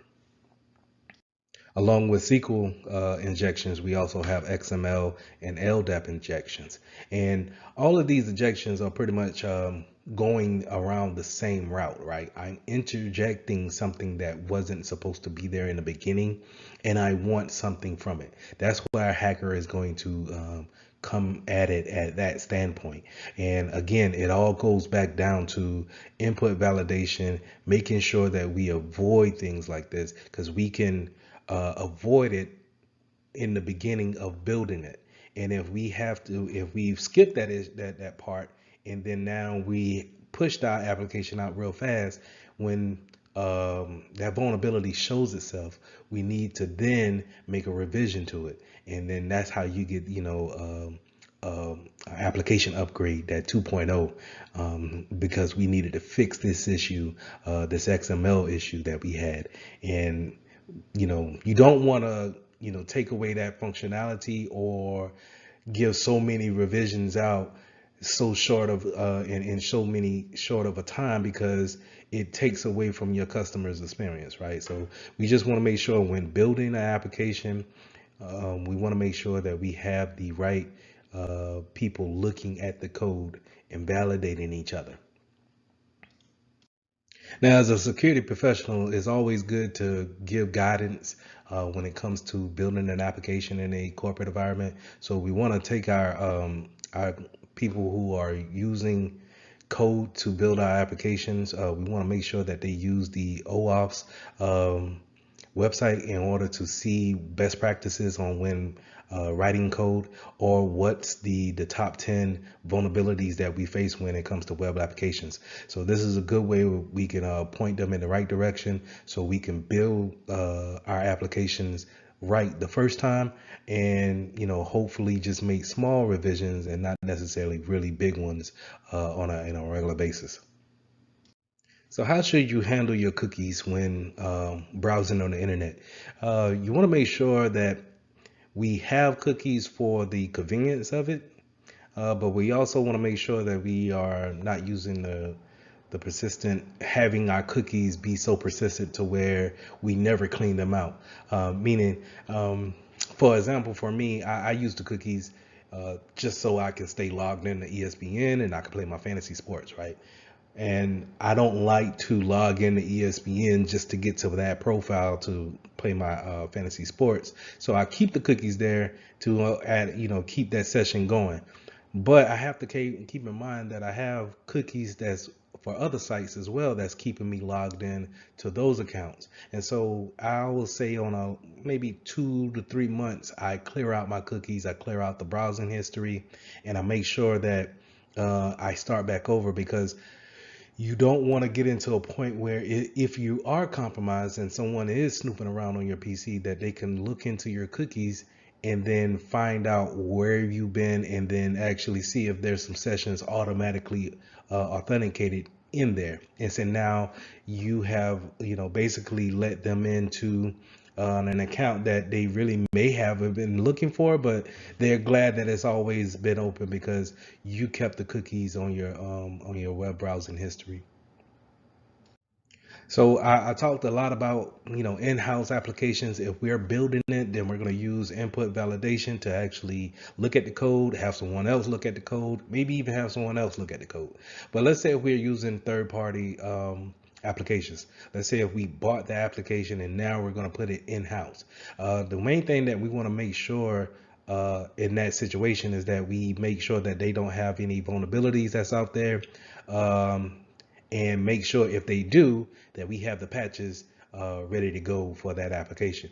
We may need to put it in a test environment, see how it works, see if it still works with everything else that's in our environment, and then push it out to the mass. But we want to make sure that we understand that there's no vulnerabilities coming from outside into our environment now. So just make sure that you understand that when bringing in others applications, because uh, when you're bringing in a third party application, more than likely you're not able to see that code that they're using to make it. They're going to give you a finished product, and whatever the application does, it does. And you're not able to go in and see the source code and actually change it to customize it to your ability. Not all of them do that, but majority of them that you would come in kind of with are going to have some type of block on it. So just make sure that they don't have any type of known vulnerabilities that we know that you know of, and then if they do, making sure that you have the patches ready to roll out. You can also use some type of coding practice where we're using obfuscation on, and this is kind of like a big word for it, but another word for it is just using camouflage. And a good example is what you see a lot of times when it comes to passwords. When you're typing in your passwords, you're getting these little stars or you get dots instead of actual letters of what you're seeing. But now, for convenience purposes, they have the little I that's at the end of the password block, and you can hit that and you can see what you typed in. Because I get it, once you start typing in 14 characters, it's kind of hard to remember if you hit the A or did you hit a P. So I get it, but you can have that obfuscation there to hide things in front of people and make things secure, um, without being so secretive. Now, when we're building our own applications, we want to make sure we test it and test it and test it before we actually send it out to what we call production. When we are putting it into play for others to use, our clients to use, maybe our coworkers to use. When we're building the application, we want to make sure that that application team is testing it, putting it against stress testing, and making sure that they may run some type of let's say they do a buffer flow over attack on it, and let's say they do a SQL ejection attack on it. See how it actually reacts when it comes to putting those those attacks onto the application. How would it react? Will it give out information? Is it something that we need to actually change before we put it into production? Because once we put it into production, now, like I said, if we find out later that it does something that we don't like, we need to roll out another revision of it or update to it. Right. So we want to make sure we do all these the fuzzing and these stress tests beforehand before we actually push it out to the public. Now, in a corporate environment, when we're rolling out a application, we want to make sure we have a process, some type of plan in order to deploy the application. But at the same time, we want to make sure that we have a process of removing whatever application is coming in to replace. If it's coming in to replace something, we want to have a process of removing applications that we're not using anymore. And we all know why, because if we're going to say, hey, we got the new latest and greatest of what we need, we don't need the old. And if we're just going to keep the old on the PC, now we're just leaving something to be a risk factor later on. It could be manipulated by someone else because we're not using it. So it's best for us to just take it off the PC and dispose of it that way. But we also, going back to deploying the new application, we need to understand that we need a rollback plan just in case something happens or the rollout didn't go as planned, or someone turned off their PC that night and now they couldn't receive the application over the internet. So we need to have this a plan in place to actually push the application, take away the old application, and then have some type of review of what we can do when it comes to how do we do it better. Now, when it comes to the version control, we also want to make sure for the third parties, for third party applications that we bring into the company, we want to make sure that we're probably one version behind the bleeding edge of what they're putting out. To give an example is that if I'm Microsoft and I want Microsoft Office, and Microsoft Office is on version 16. I want, as a business, I want to be on version 14 at least, because, or version 15.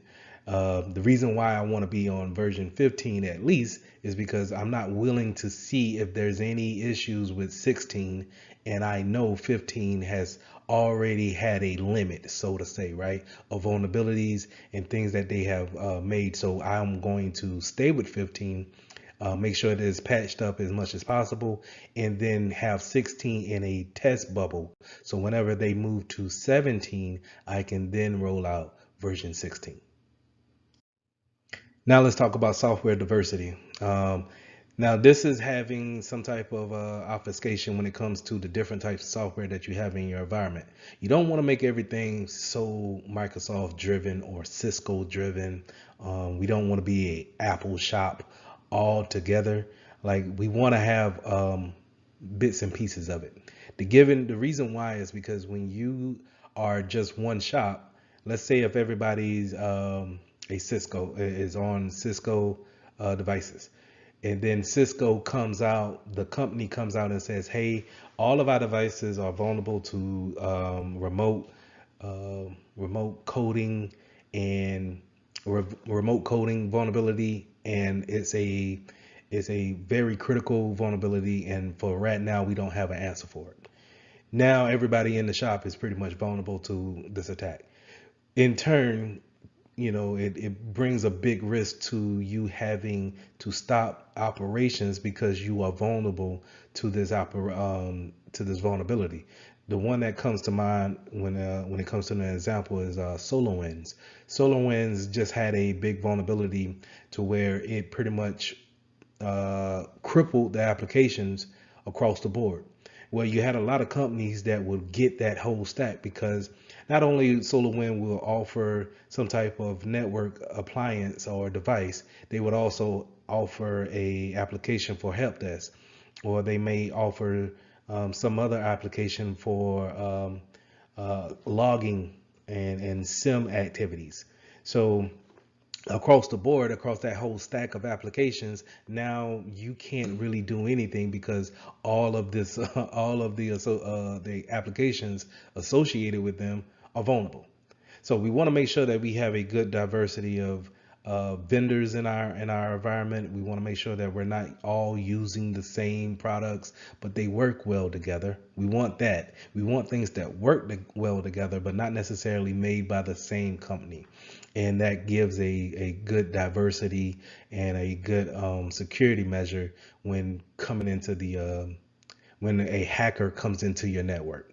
To give an example of that is that if a hacker comes into the network and they're very good at PCs, but then they jump the network and now they're on a Mac PC or a MacBook, I'm sorry, and they don't really learn Linux like that.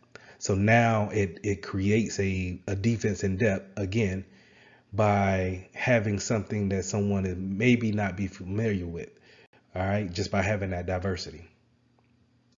So the key points to review when it comes to application building, remember the most important thing that I want you to take away from this lesson is input validation. If we're building the code, I want someone to build it, but I also want someone to check it, maybe even double check it. All right. Now we went over different types of attacks that could happen when it comes to coding, and we also went over some type of remediations that we could put in place when it comes to the attacks that go against our different applications. So lesson 15, let's go over implementing secure cloud solutions. We're going to go over the different types of deployments. We're going to go over different types of services that you can get in the cloud. And then we're going to go over how we should carry ourselves when putting things into the cloud, and how do we scan for different things when they're going back and forth from our local environment to the cloud environment. So there are three cloud deployment models, and we're going to go with public, private, and then hybrid. And with the public means that anybody can use it, whether you're a business or you're a private entity, or you're just a community service group. Anyone can use this public deployment model when it comes to the cloud. The one that comes to mind is AWS or Google, um, like Google Drive, or you want to think of a Microsoft account. Those are public domains when it comes to the cloud. Now you have private, where it's just like that's your own section of the cloud. So no one else is going to be able to be on the same server that you're on. No one will, if you're not, you pretty much bought out that section of the cloud for your own personal or business use. Then you have community.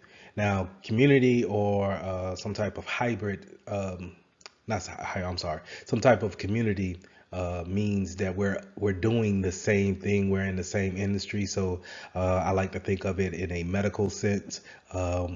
Where you may have a big hospital that needs to put information into the cloud, but you also may have a small dentist office that want to put things in the cloud. Since we're in the same medical field and we deal with the same type of data, um, 9 times out of 10, we're probably can get together and get into a cloud deployment in that community section.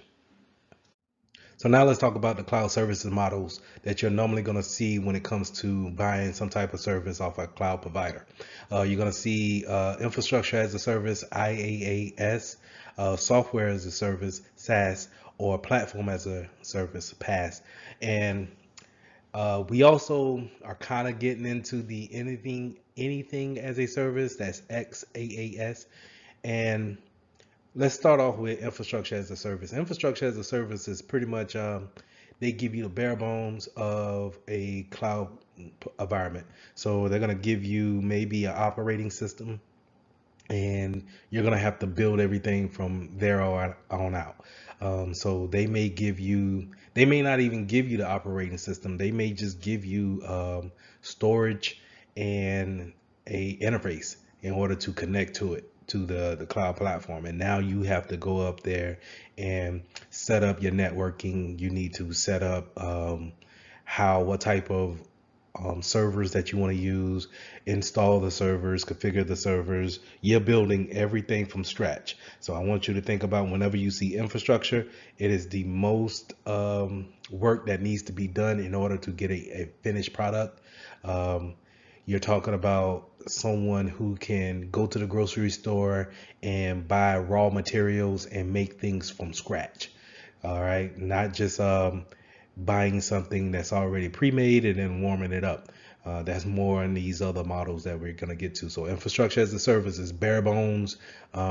You're building everything from the the from the ground up. That's the easiest way I can put it. So software as a service is, well, let's skip software as a service and let's go to platform as a service, and then we'll go to software. So platform as a service is, you already have a pre-configured OS, and it's going to be sitting there waiting for any type of configurations or special applications to go on there, and now you build it from that standpoint.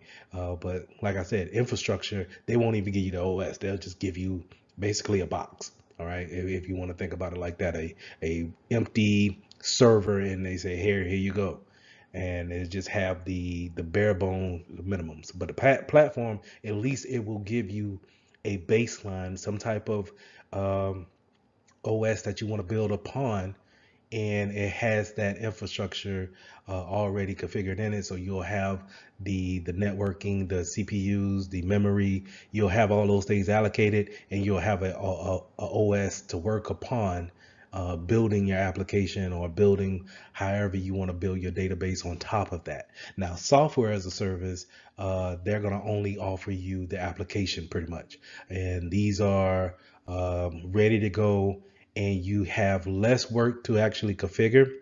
Um, it's going to be pretty much, these are the layouts. You don't really get too much of a configuration or customization to your company. So a good way of thinking about this is things that we already use on a everyday basis. So if you have an email account with Yahoo, Gmail, or Hotmail, or whatever, those are software as a services. They're already pre-configured for you, and you just pretty much log in and you use them. Another one will be any type of Dropbox, Google Drive. These are software as a service type platforms where you log in and now you can change like who can see whatever, but you can't see no code. You can't take the application off and see what's running the application behind the scenes.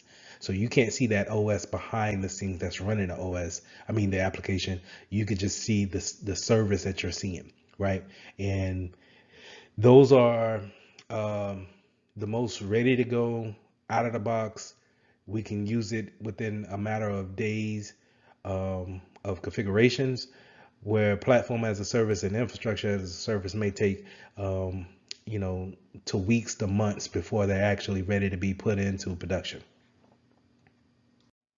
Now, when we thinking about what the cloud is, we need to go back to what a hypervisor is and how it actually runs. So we have two types of hypervisors, and type one will be a bare metal hypervisor, and that's where um, the OS is going to sit on top of the bare metal, and it's going to run the virtual machines off of that bare metal instance.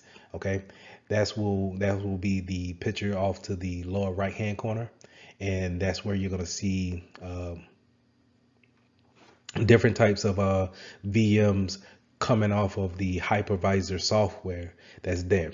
Now, a type two hypervisor will be something more where you have a hardware, but then it has a operating system already installed on it, and then we actually go in there and allocate some of the hard drive and memory space that's allocated to that's given by the OS, and we can actually spin up virtual machines off of that. That's where you see where things like VirtualBox come into play, or um, oh Jesus, VMware platforms come into play, where you actually download it on your personal PC, but then you can spin up a Mac OS on a Windows platform on your personal machine. So that's type 2 hypervisors. When we're talking about the cloud and these cloud providers, we're more than likely going to be talking about a type 1 hypervisor. They're going to be giving they have data centers that are type 1 hypervisors, bare metal, and they have the hypervisor software spinning up different types of virtual machines for the consumers.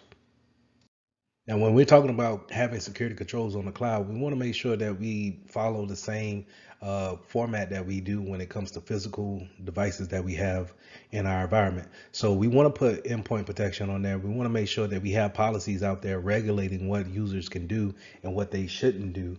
We also want to make sure that our firewalls and our logging systems are actually seeing the traffic and logging the traffic, maybe preventing the traffic that's going to our cloud provider, and making sure we watch that traffic from our users to the cloud provider. So making sure we have all these things in place will keep our data secure, but at the same time keep our internal networks secure as well. Because not only is the cloud out there for anyone to get onto, remember, we can have a public instance to where we are sharing the cloud instance with a lot of folks. So say if one cloud provider gets compromised, but yet you're sending data that way, if they're compromised, then your data that you put onto that server, their cloud instance, could be potentially vulnerable as well. So just keep those things in mind, making sure that we keep all our policies and our endpoint protections up to date, and making sure that we watch that traffic going back and forth. We want to make sure that we are aware about how much power we want to pull from the cloud environment. So the reason why the cloud is so popular is because of its elasticity, resiliency, being able to expand, contract at a very short time. Given the fact from which we came from of buying RAM or buying storage and then waiting for delivery dates, we can have changes to our environment in a matter of minutes. So you want to be aware of the type of CPU and RAM storage that you get on your cloud instance. You want to make sure that you have something that's uh, allocated within your budget. Let's say that you don't want to overkill something that doesn't. You don't need that much power. You don't need that much storage. So just make sure that you have something that works into your favor, and you don't have to really worry about having too much or too little worth of power. Now, with that power comes availability too. A wonderful thing about the cloud is that it seems to never be down, right? And a lot of these cloud providers, they have databases scattered throughout the globe, and they're all connected to where if one were to have a maintenance day or even a natural disaster, then they can easily route traffic to another point, and you as a consumer really never see it go down or is not available. So having that uptime, having that availability standpoint is such a real attractive point to businesses, because where if we're having all our data in one spot here in let's say Tennessee, and then a hurricane comes and makes it to Tennessee, one makes it to Tennessee and then destroys that data center, um, then now we have to pretty much suspend business until we get that data center back up and running, and that could take months to years, right? So having a cloud instance back that data up or make that data available at any given time is something that we want to look into, and making sure that we have the proper cloud provider in place in order to make our data available. Now, when you're talking about the network section of the cloud, we want to make sure that we focus more on private networking and separations of the network. So we making sure that we do a logical aspect when thinking about how we actually divvying out our IP addresses when it comes to the cloud, making sure that we're not just lumping everybody into the same mixture. We want to do it like we do a physical building. The marketing department has a set number of addresses, and the legal team has a set number of addresses, IP addresses. So we want to do the same thing when it comes to our cloud environment, separate these IPs out. And we also, if we can do NAT gateways and as well as putting VPNs out there, let's take advantage of those things, because, like I said, the cloud is not necessarily such a new type of technology. Is more popularized nowadays, but it's the same concept of what we've been doing in physical locations. It's just now we're using the internet to have our data pushed to a data center that may be outside of our state or country, for that matter. And now we just want to make sure that we treat that as a kind of a distance operation center. You want to be mindful of your security groups when you're talking about giving people access to your um, cloud instance. So we want to make sure that if we're building any type of identity or usernames or any type of users in the cloud, we want to make sure that we follow our best practices and give them only the enough permissions to do the job, and making sure that we follow the directions of, if someone leaves, then we take away permissions from our cloud instances as well, because we don't want to just think about our Active Directory software that's physically in the building. We also want to make sure that the username and password that they use to log on to the cloud instance is also disabled whenever they leave the company. And sometimes it can be lost within the whole concept of working. But we need to, as security professionals, be aware of that and have that in our plans and steps to make sure that the identity access and management part of it stays true. Now, when we're talking about moving data from your local machine out to the cloud provider, we want to have something that's kind of scanning that those documents or data and making sure that is not leaking any type of sensitive information. So this is where CASB will come into play. CASB stands for Cloud Access Security Broker, and it's going to sit as an agent on your local device, and it's going to look at your user putting information out to the internet or to a cloud provider, right? So whenever, because here's the thing, you don't, while as security professionals in our work environment, we may have a set number of cloud providers that we work with, but that's not necessarily who all your users work with. So, to give an example of that, the security team may say, hey, you can use box.com and Dropbox for your storage outside to a cloud provider, but you may have users putting things in OneDrive, Microsoft OneDrive, or Google, and putting it in their Google Drive. And we're not aware of it because we allow everything to go out to Google. So we want them to go and search on Google and maybe look at their email on Google, right? Well, Google also offers all of those different applications, which is, cloud based. So we want something like a CASB sitting on our PC to scan those documents going to other cloud providers that we may not be aware of that our users may be using. So in this lesson, we went over the different types of cloud deployments, the different types of services that you can have, and we also went over different types of security measures that we need to put in place in order to teach our users how to use their cloud environments properly.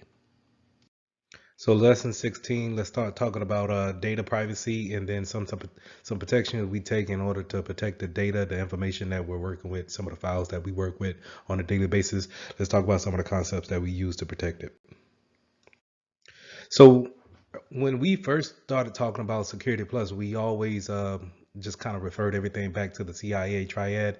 Remember that triangle image that I showed where it said confidentiality, integrity, and availability. And then, based on how your business is set up, you will either focus on either a confidential factor or an integrity factor or the availability of the data. But however you want to focus those main attributes is still based on how do we protect our data, how do we make it available, and then making sure that we keep it true to the changes that we make. So that's the integrity part. So we want to make sure that we always keep those things in mind. We want to make sure that the privacy, when it comes to who can see it, the confidentiality and the integrity part is something that we also focus on, no matter if we're just needing the information to be available most of the time. We still want to make sure that the privacy aspect of it is still upheld to a high regard. This is also uh, we want to make sure that we have these things in place for data when it comes to its life cycle. And that's when, we first create a file, we first create that Word document, and we put the first page, the first words on it, and we create that file. Once we save it, it's created. And then if other people are using it, they edit it or make some changes to it in some type of fashion, we want to make sure that those things are upheld.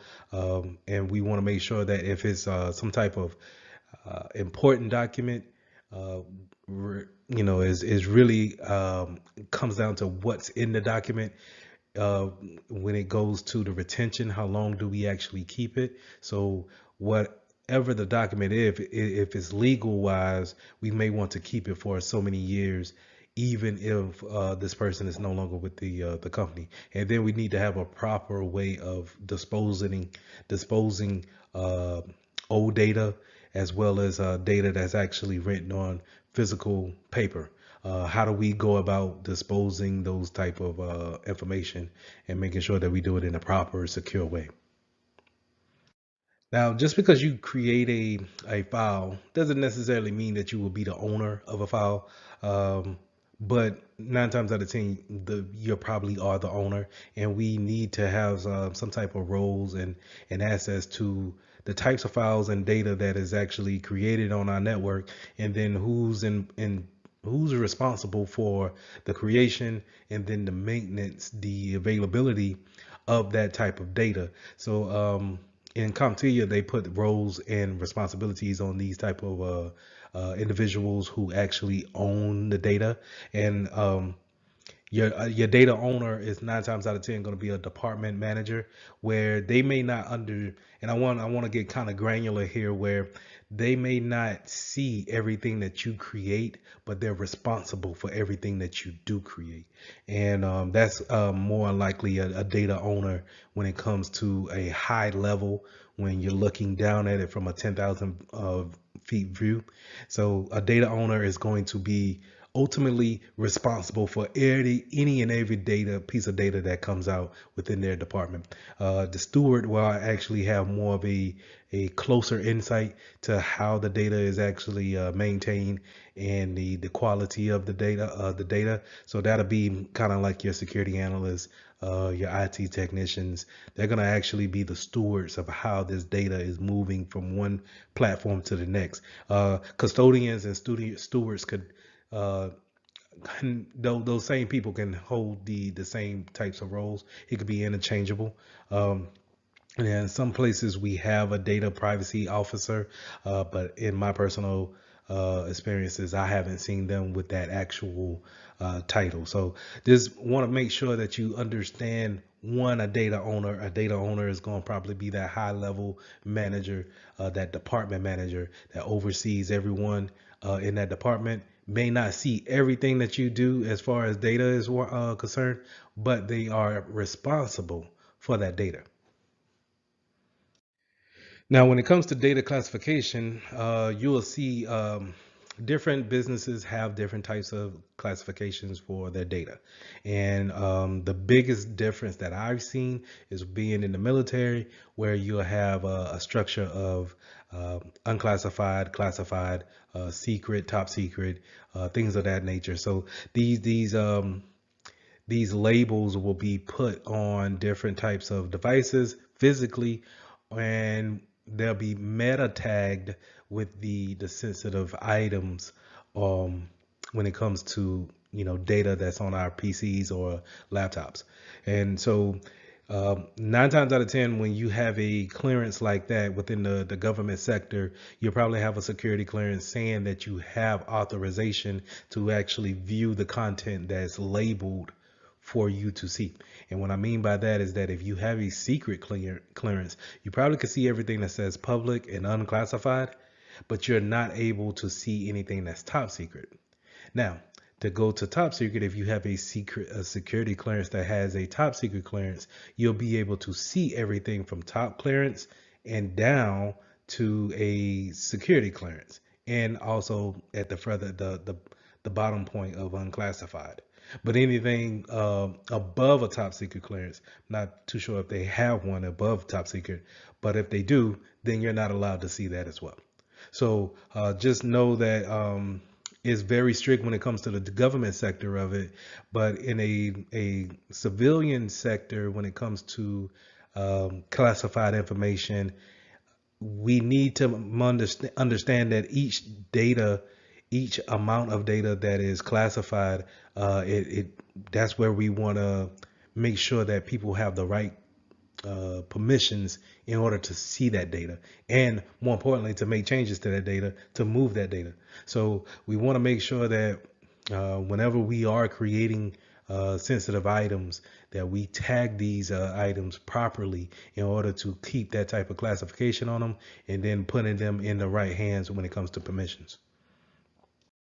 So some of your more famous data types could be PII, which is personal identifying information. So that's going to be your name, date of birth, social security, birth date, anything that is describing you as a person, an individual, that can easily be taken and then used to qualify someone else as you, acting as you with that information. So we want to make sure that we are aware of those type of that type of information that's put out there. Um, but that PII also goes into the customer data too, where a lot of times we can't go into a store now without giving up some type of personal identifiable information.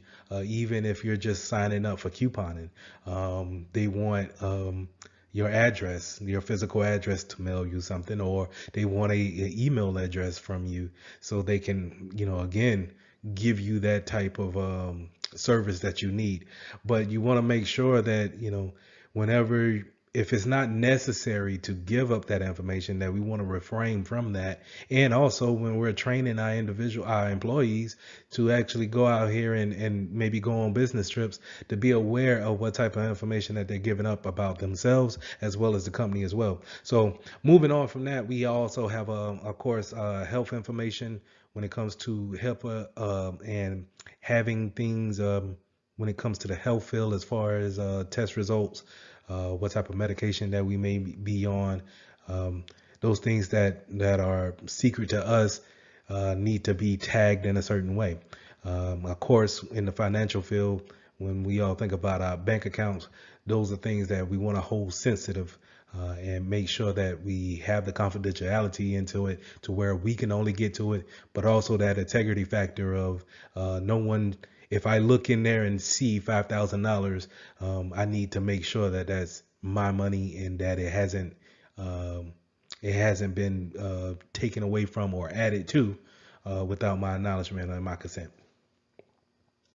So with privacy notices and data retention, this goes back into the type of laws and litigations that's put in place in order for us to gather this information, but also keep it safe, and keep that confidentiality attribute held on that data. So the main thing that you really want to take from this slide is the General Data Protection Regulation, the GDPR.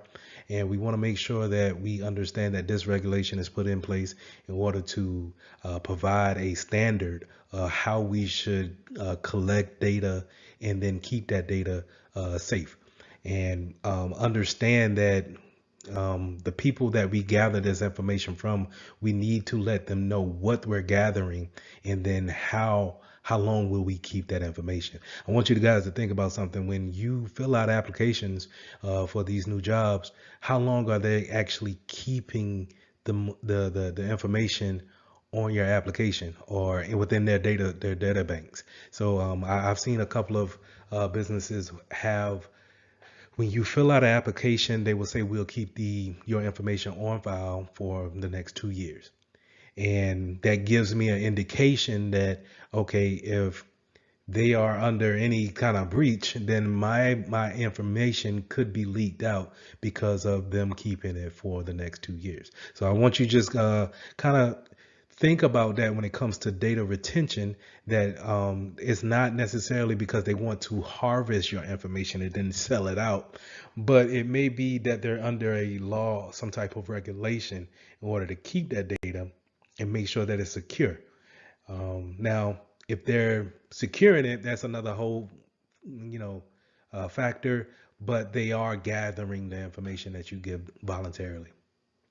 So data sovereignty and geographical considerations. The main thing that I want you to really take away from that is that when you're submitting some type of information to a cloud provider, it's important to understand where they're located at, where um, a lot of these companies are, to back up, we're all connected in on this globe. So you may be contacting a company that's based in Britain and is under the EU standards and regulations, but yet you're stationed here in the United States. So the way they handle your information is way different than how we deal with it here in the States. So we want to make sure that we are aware that we can't just put our customers or our clients' information on different servers within different geographical locations. That's where we need to be aware of How does that country actually run their laws and regulations when it comes to PII? And how long should, if we're going to go that route, what's the regulations? How do we govern ourselves in order to have our data hosted in another foreign land? So privacy on the breaches and the data breaches. So whenever we do have a breach, it's important that we understand the process we need to take in order to letting people know that we have had a breach or data has leaked out. So we want to make sure that we have the proper escalation up to the higher ups to let them know what's happened, and if we have a gather on it, or if it's still kind of out of our control. So we want to make sure that that process is refined, but we also want to make sure that upper management has a process to actually let our customers know, our clients know that, hey, there has been a breach, and this is the process that you need to take as a customer in order to protect your data as much as possible, given the fact that damage has been done. So throughout our course, we already uh, touched on these two different types of policies and documents that we want to have in our arsenal. We want to make sure that when it comes to data sharing and then the privacy terms, that our SLAs will have those type of um, uh, things addressed in them when it comes to working with a third party. Also, having that NDA, that non-disclosure agreement between a third party, is very important. If we're sharing things that make us our business unique to us, and we're going to share that with you in order to see if we want to have your services. It may be the fact that we might not want to go with you as a vendor, but in order to vet out and make sure that we hire the right vendor, I might need you to sign an NDA to make sure that you're not going to share my business secrets with anyone else or try to go into business against me, using my business model against me. So making sure that you have these policies in place, making sure that you have that server level agreement, making sure that they are providing the customer service. I'm sorry, providing the service to you that you need, because you just don't want to hang your reputation on a third party, but you want to make sure that you both agree to the an agreement saying that, hey, if I'm using you to hold my customers' data, then I want you to have a certain standard that you will protect their data at. So making sure that we have those things in line will also ultimately make us a better secure company. So I think this slide should have been a little bit higher up in the show, but protecting the data at rest as well as in transit, and making sure that we have it protected during the use of changing it, and making sure that the integrity is correct whenever we do change it, is very important. We want to make sure that when it's resting, it's not being used at that time, it's sitting somewhere on a hard drive and just waiting to be accessed, then we want to make sure that it's encrypted. And of course, we want to make sure that we have that encryption moving data from one source to another. So we want to make sure that we have, whenever it's traveling across the network, that we have that encrypted in capsule around our data. So in this lesson, you also want to make sure that how does data leave your network? Not necessarily just thinking about the daily tasks that we do in order to hold business, but how are other ways data could actually leave from your possession out into the open or into the wrong hands. One way could be through USB ports, where someone can bring in a external device, a USB thumb drive, and plug it into your PCs, and then take that data and then take it to wherever they will want to take it. Using things such as a cloud hoster, where someone is they have a Dropbox account or a Google Drive account that's accessing that network, that cloud provider within your network, and transferring data that way. That is it's a open it's an open access to exfiltrate your data out of your possession into a data provider that doesn't you're not having any kind of security control over. So we want to make sure we have things in place such as DLPs, devices, data loss prevention providers that can see the data moving in a non-secure way. We want to make sure that we have our CASBs in place, that if we see that type of data leaving into a cloud provider, that we are able to flag and stop that type of data from moving out. So keeping these things in place will allow you to have some type of control, security control over access points that come into your network and you're not necessarily aware of it. So going into the data loss prevention, just like I said before, is going to look at that traffic that's leaving out and seeing if there's any kind of sensitive tagging to it. Is it a sensitive item? Is it a secret item? Top secret item? Does it have PII in it? Does it have any type of social security numbers, banking routing numbers and account numbers? Is it a larger number of data that's leaving out? Your DLPs should be able to see that, flag it, and then stop it. And it can look at it via the emails that we send out as clients. Sometimes we send emails out, or it could see it as someone taking a file and then transferring it to a USB thumb drive.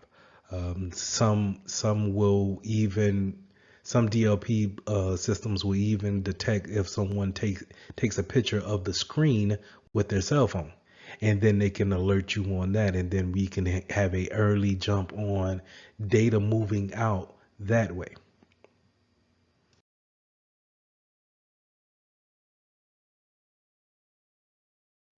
So this is lesson 17, performing incident response. So it's not about um, how to prevent a incident from happening. We're pretty much going to have an event always happening, and we need to know what to do when those events happen. And whenever those data breach happens, we want to make sure that we have taken the correct steps in order to bring the business back into working order, and make sure that we stop the breach, the leakage, as much as possible. So let's get into it. So this is the incident response process. This is where we have 6 different things that we want to make sure that we do, and they kind of all flow back into each other whenever we finish that last step. So the first thing we want to do is we want to make sure that we prepare our security controls correctly, make sure that we have everything in place. This is where we plan and prepare and design our security stack in order to make sure that we have the best security for our data. Then we want to make sure that we um, identify if a breach has happened. So we want to make sure that we have a good identification if a breach is actually happening, if a leakage is actually happening, going on. We want to make sure that we understand it. We have a good understanding of what it is, and then once we have that good understanding, we want to make sure that we contain it. Make sure that we stop the spread of it. So if it's a virus and it's constantly spreading from one PC to the next, we want to make sure that we get those things off the network and make sure we contain it as quick as possible. Then once we contain it, we want to make sure that we eradicate it. That's to actually kill it or stop the leakage. If someone is transferring files out, we want to make sure that we have things that can go ahead and stop that file transference outside of the network.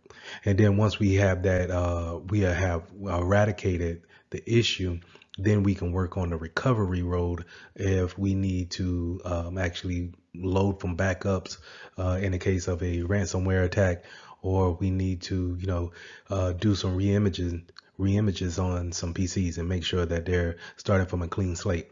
And then once we have those things in play, we want to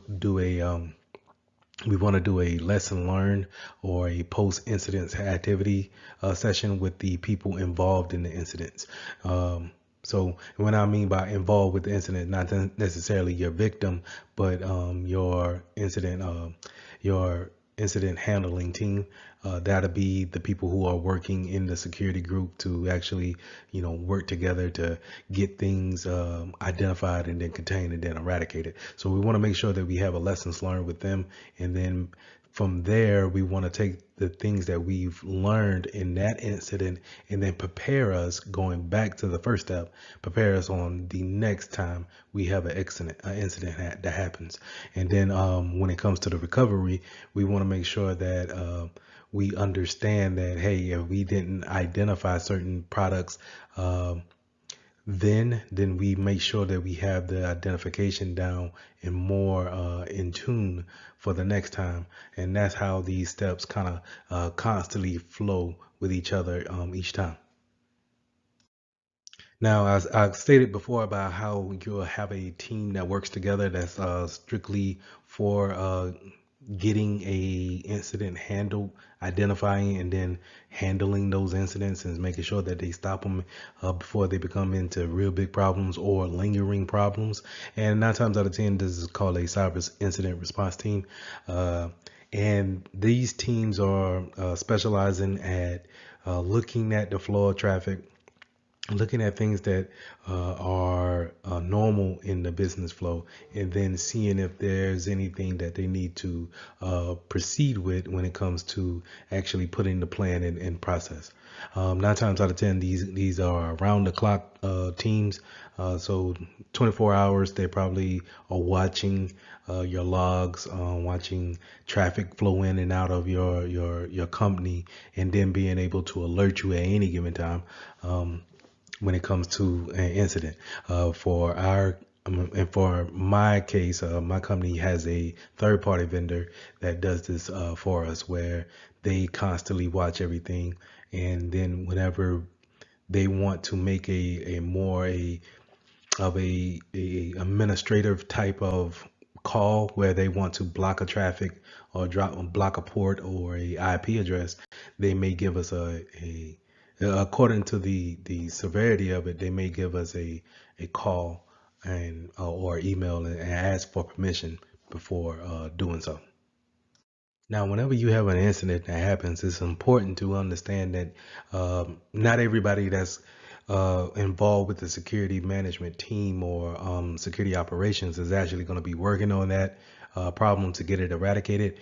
But there are going to be some where there are going to be some scenarios where your superiors, your managers, or you may need to report to higher up or upper management or your stakeholders and make sure that they understand what's going on and that you have a good grasp upon the issue. So you want to make sure that sometimes these communication plans are actually practiced, written out, and then presented in a way to where normal people can understand what's going on, but at the same time not giving away so much information to where it could be detrimental later on. Now, some companies, they have a playbook that they actually follow when it comes to incident response. They have some type of procedures that they follow. Now, these things could be well documented, but at the same time, in my personal opinion, I think it could be it could hinder you because you're looking for step one, you're looking to actually fulfill that task of step one, and it may not cause for that. Each incident may be different than the last, so it's good to have someone that's on staff to handle these incidents that can be versatile when it comes to understanding what is happening and then how to actually stop it and recover from that. So, but just to know that having a plan is always a good stage of attack, but being able to pivot at any given time is always a better point. Now, in order to help these teams, we have tabletops, simulations that we can have walkthroughs where we're given a scenario, and then we're actually performing on our laptops or in virtual machines of what can actually happen, what should we do, how does it look into our environment. That's the great thing about virtual machines, is that we can build an environment that looks like our business environment, with applications and connections and everything that's entailed on our PCs or our laptops, and then we can drop a virus in there and see how it acts and see how we would react, if that was the case. And so these tabletops, these walkthroughs, they are great learning tools in order to get great practice in when it comes to preparing ourselves for an incident. So let's go into incident response, and then what's the difference between that and disaster recovery and then retention policy. Uh, Now, incident response, like I said, is it may be an attack, that's not necessarily a disaster. It could lead up to it, I believe, but I think it starts off as something that can be handled within 24 to 48 hours. And it's something that should be handled by a group of individuals, such as our incident response team. Now, again, like I stated before, we can have plans for any kind of incidents. Such as, to give an example, someone left their laptop, their work laptop, on a plane, a business trip, right? And now we lost that data that's on that PC. So now that's an incident, and we need to take a certain steps in order to recover that data, make sure that that data is protected and is unreadable once it's lost, right?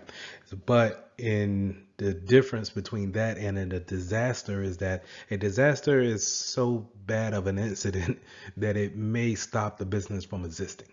And if the business doesn't recover it within 2 weeks time, or however long it takes for your customers to allow you to be down from service, it could end up in detrimental disaster like that. So we want to think of disasters as being either man-made or a force from God. So we're thinking tornadoes, earthquakes, things from man. Let's say someone burned down the building. So these are things that falls into a disaster type of a category, and we have different type of planning and recovery tactics when it comes to disasters. Now, when it comes to business continuity plans or retention plans, we want to make sure that these are things put in place that keeps the business running at all times.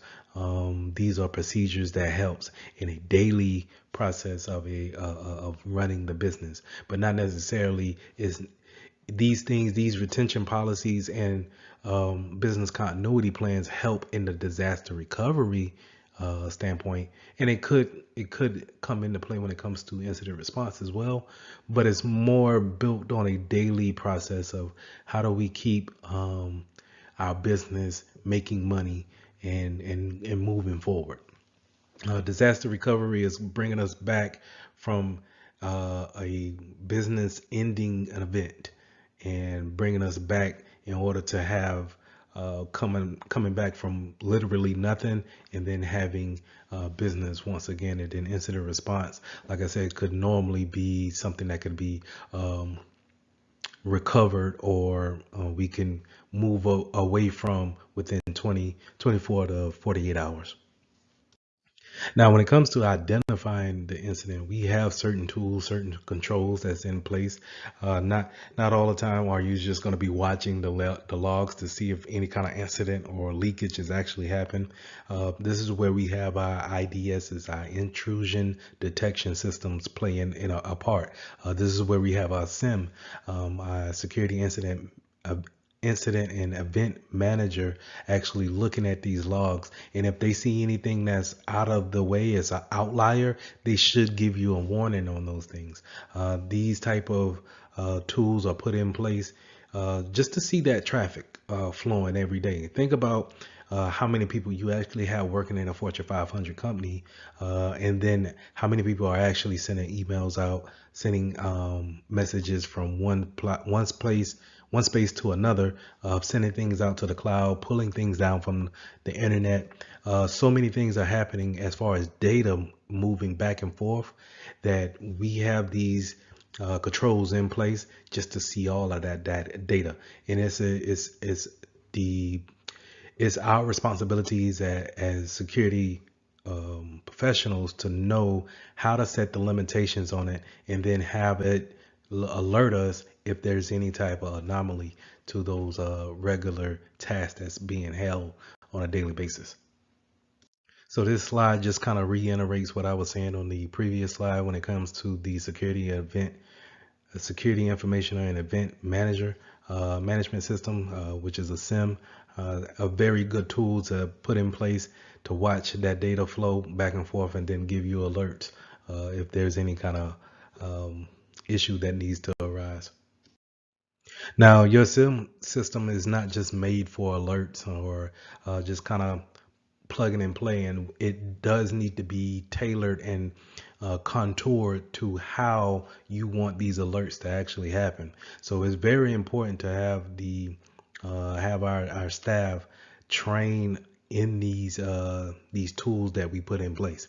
So just not I don't think that you can just get into a sim and just hit the ground running. It's a learning curve, especially when it comes to different vendors and different types of sim consoles. We want to get in there and see what works for us, what is the configurations that work well with our business plans, and see how do we want to be alerted. Do we care if we get an alert at 3 a.m. in the morning for someone logging on, or maybe we have a night crew? So we want to make sure that we tailor these type of dashboards, these controls to our business, and make sure that it works well for us and staying efficient. So the trend analysis, what we want to make sure that we understand when it comes to the trend analysis is the frequency and the volume base.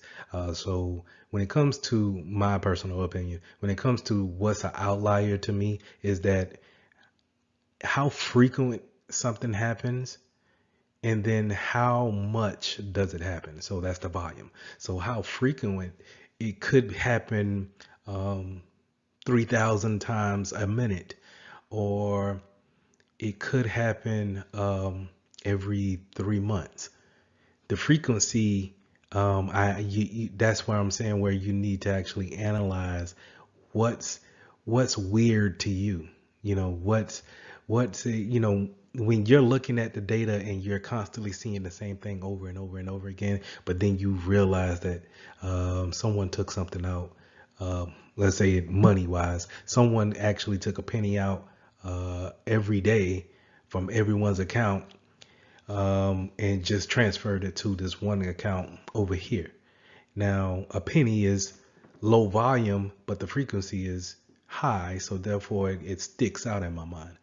Whereas if I'm taking $3,000 on a monthly basis, then the frequency is low, but the volume is high. So therefore, it kind of raises red flags, and that's the kind of things we want to look for when it comes to our data leaving out of our network, and seeing where is it going, why is it going there, why so much at this time.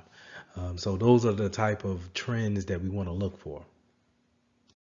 We also want to make sure that we have a good understanding of our logging systems, our logging platforms. Logs are going to keep everything basically written down for us. This is going to be our note taking when it comes to every PC, every server, any type of device that's on our network is logging down everything that it does.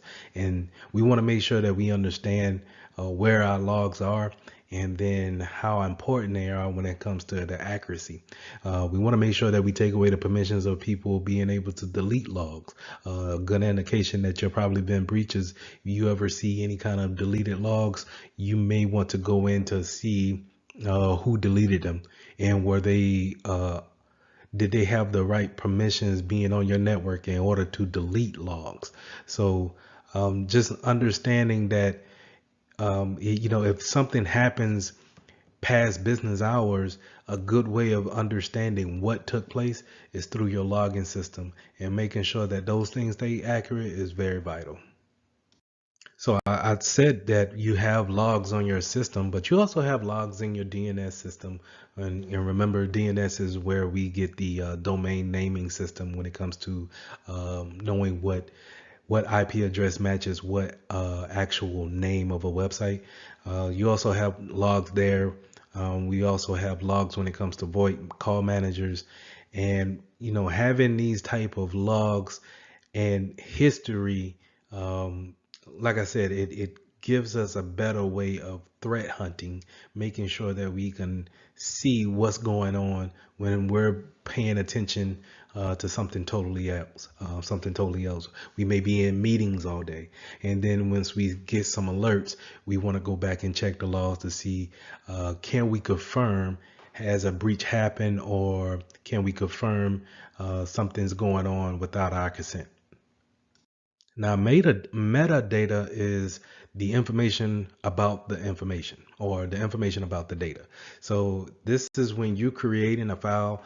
Metadata is actually the data that's about that file that's created, and it kind of, I want you to think of it as a data that lives on the backside of it. It's the information, the properties of that file, and it 9 times out of 10 it's going to have things of time and date, and then who has permission to it. And if we're really high speed, we can have it set as if it's the categorization of it, as far as, is it a sensitive document or is it unclassified to where everyone can read it. But metadata is something that our DLP systems will use, our data loss prevention systems. So whenever we send a sensitive file out, our DLP system will read the metadata that's tagged along with it and say, oh, well, I'm not going to actually read the whole paragraph that's in this Word document, but I see in the metadata that it's a sensitive document. I'm going to flag it and make sure that it doesn't go out, and make sure that I, contact the person's manager and make sure that they're trying to send out some sensitive information based off the metadata that was created. So let's jump into this containment phase. And the containment phase is when we have identified the issue, and we understand how to actually, we want to know what's affected and what's not affected. And then how do we isolate that? A lot of times what you'll see is when you get your security job, they'll tell you to just go ahead and have the user unplug from the network to stop the risk of spreading the virus, or the case of if someone's actually traversing at that time on the network, to unplug from the network, and now they can't go from your PC to the CEO's PC that's on the third floor. So being able to have that type of containment, it gets your hands on the problem, and being able to say, okay, how do we want to take it from here? Now, having that network segmentation helps out with this immensely, because in the beginning of us actually architecting the network, we set a network segmentation up to where if someone gets into a particular network, that they can't just go to everyone's PC. Remember, we have different VLANs for different departments or different teams, and we can have that type of separation to where it can already make the containment phase even easier. So just keep those things in mind, that having that defense in depth within the planning stage also helps out when it comes to actually putting things in play, in motion, and you actually want to get things contained. So to dive a little deeper into the eradication, how do we actually stop the issue that's going on? Let's say if it's a virus, did our antivirus, will it work on this? Is it a 0-day attack? Are we able to actually clean the PC? And if we clean it, do we feel confident on putting it back on the network? Maybe we want to go ahead and to feel totally comfortable with leaving this box on the network is to actually re-image it, bring it back to its beginning state, clean all the data that's on it, and being able to put it back on the network? Or do we want to get rid of it altogether? Save the data that has been saved and what can be saved, and then move on from it and give that new user a whole new PC. Maybe we feel comfortable in that. So all those type of things goes into your planning stages, and also it could come at the end when it comes to post activity, lesson learns, and seeing, okay, for the next time this happens, we might want to just go ahead and re-image a PC. So those things need to, those questions need to be answered either during or pre-incident. And then when it comes to the recovery, each eradication may have some type of different way of actually recovering the information, and it doesn't always need to come from backups or just having um, those things come from your things that's saved on file. Maybe we need to actually give you a whole new PC, and that's how we recover the time that you spent without a PC. So the I think the eradication part and the recovery part could be vetted out a lot better in the preparation part when it comes to business flow. So, kind of jumping back to the network segmentation part, having those firewall configurations are very important when it comes to making sure that we have the information going out that we want, and we don't have the traffic that we are not aware of or we don't trust coming into our network. So we want to make sure that our firewalls are set up correctly, and then we want to make sure that we check those rules on an annual basis to make sure that, hey, do we have some old stale rules out there? Could we add some that we have came in kind of with? Who has access to our firewalls? Are they able to just add any type of rule that they deem to be beneficial? So all those type of things we need to, think about and then actually put into play when it comes to firewall configurations. A lot of our incidents comes from our users actually just doing their daily tasks and going out and onto the internet and looking at different sites in order to get their job done. And a lot of hackers will put these type of traps out there, just kind of seeing what they can catch. It's almost like casting a bait out there in a fishing line and seeing what catches. And we want to make sure that we have security controls such as our DLPs in place for our mobile devices. We want to make sure we have our mobile device management systems in place, just in case you get something on your phone. We can go ahead and remote wipe the phone. So we want to make sure that we think about our mobile devices. We want to think about when it comes to DLP, we want to think about how people are sending things out in emails. When we're thinking about our sending information out to a website or a cloud provider, we want to make sure we have our CASB in place to where it can scan those types of files and stop any type of sensitive data that's leaving out to these different types of cloud access providers. Now, as far as our endpoint configurations, we want to make sure that we have antivirus sitting on our PCs, some type of DLP agents that's sitting on our PCs, watching the flow of traffic, making sure that we can see things in the data sense of leaving that box. We also want to make sure that our end users are aware of the type of attacks that may happen within their PCs, but also in real life when it comes to social engineering. Not letting someone onto their PCs just by intimidation factors. So they need to understand what type of vulnerabilities that they have, that they face when going to their favorite website, or versus just coming to work that day and being approached by a total stranger. We also want to make sure that we have some type of application block list and allow list. Are we gonna just allow any software to be on our PCs, or are we gonna have a, hey, you can only have these set of 20 applications on your PC because you only need those applications to do your job. And if you don't need them, then we need to go ahead and just remove them. And then when it comes to actually uh, getting, let's say, affected by virus, or so to say, will our antivirus quarantine that type of virus, or should we go ahead and jump into physical mode and then unplug it from the network? So our key points to review is that when it comes to incident response, it's not necessarily uh,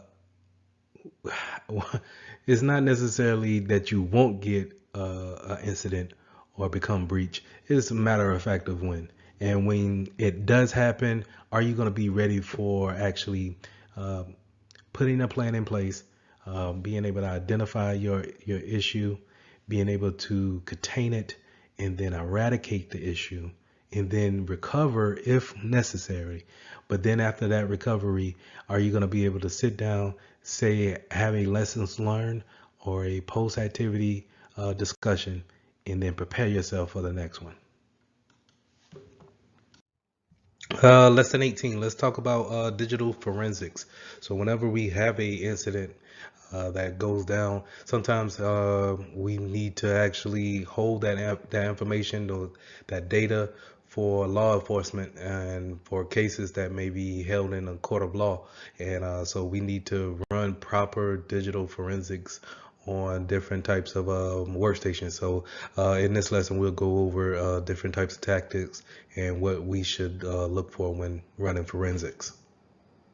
So the key aspects of digital um, forensics is when you want to collect data, evidence, I'm sorry, and data for code of law purposes. We want to make sure that it is accurate and that it hasn't been changed by you or by anybody else that could maybe be thrown out in the court of law if proven to be unreliable data. So we want to make sure that once we get our hands on that PC or that device, that we have a chain of custody and we have a list of individuals who's actually handling that device, and making sure that if we do have to log into it, that we document everything and any kind of changes that we made, because any type of discrepancy when it comes to that type of evidence data being messed with, then it's going to hold as a unreliable source and could be thrown out in the court of law.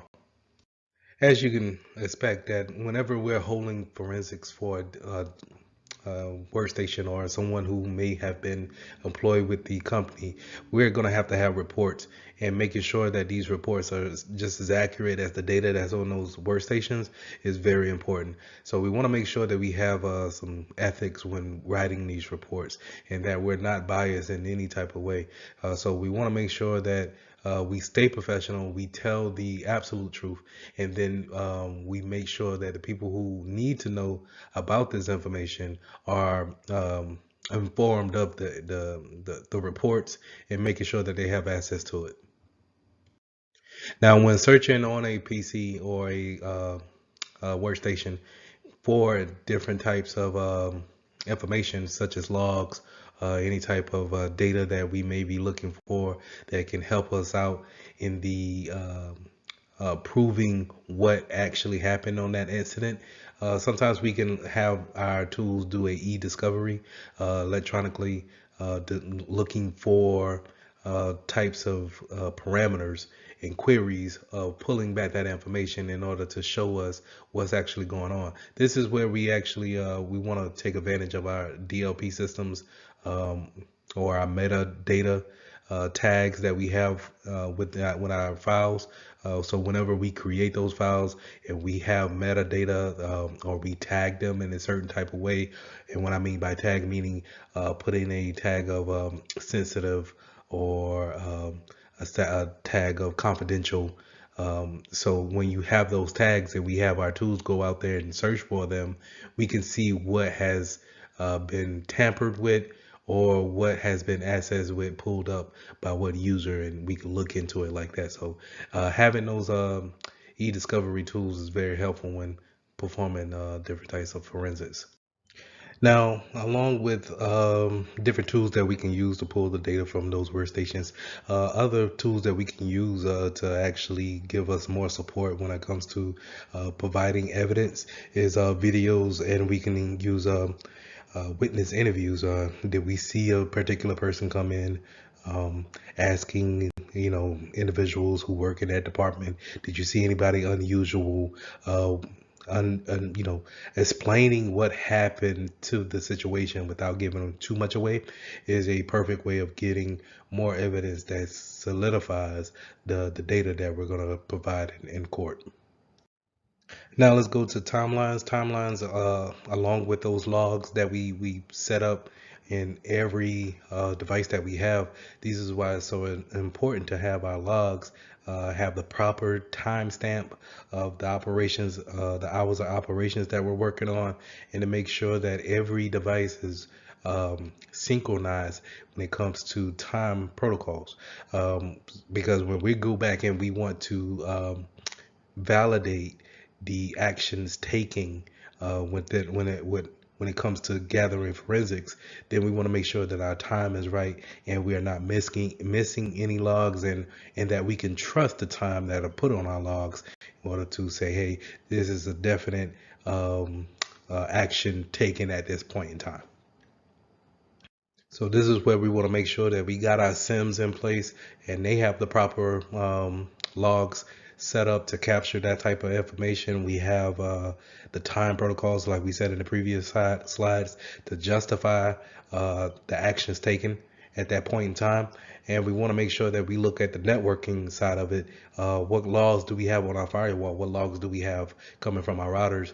And do they have the correct timestamps that match up with our SIM event logs when it comes to what we're actually trying to validate and say, hey, this happened at this time.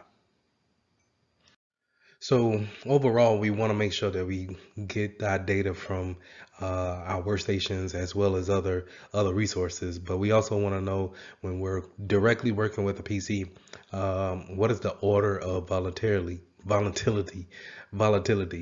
Um, Now, this is where information is stored in different parts of the PC, mainly in memory, and then it is there for only a moment of time, and then it goes away.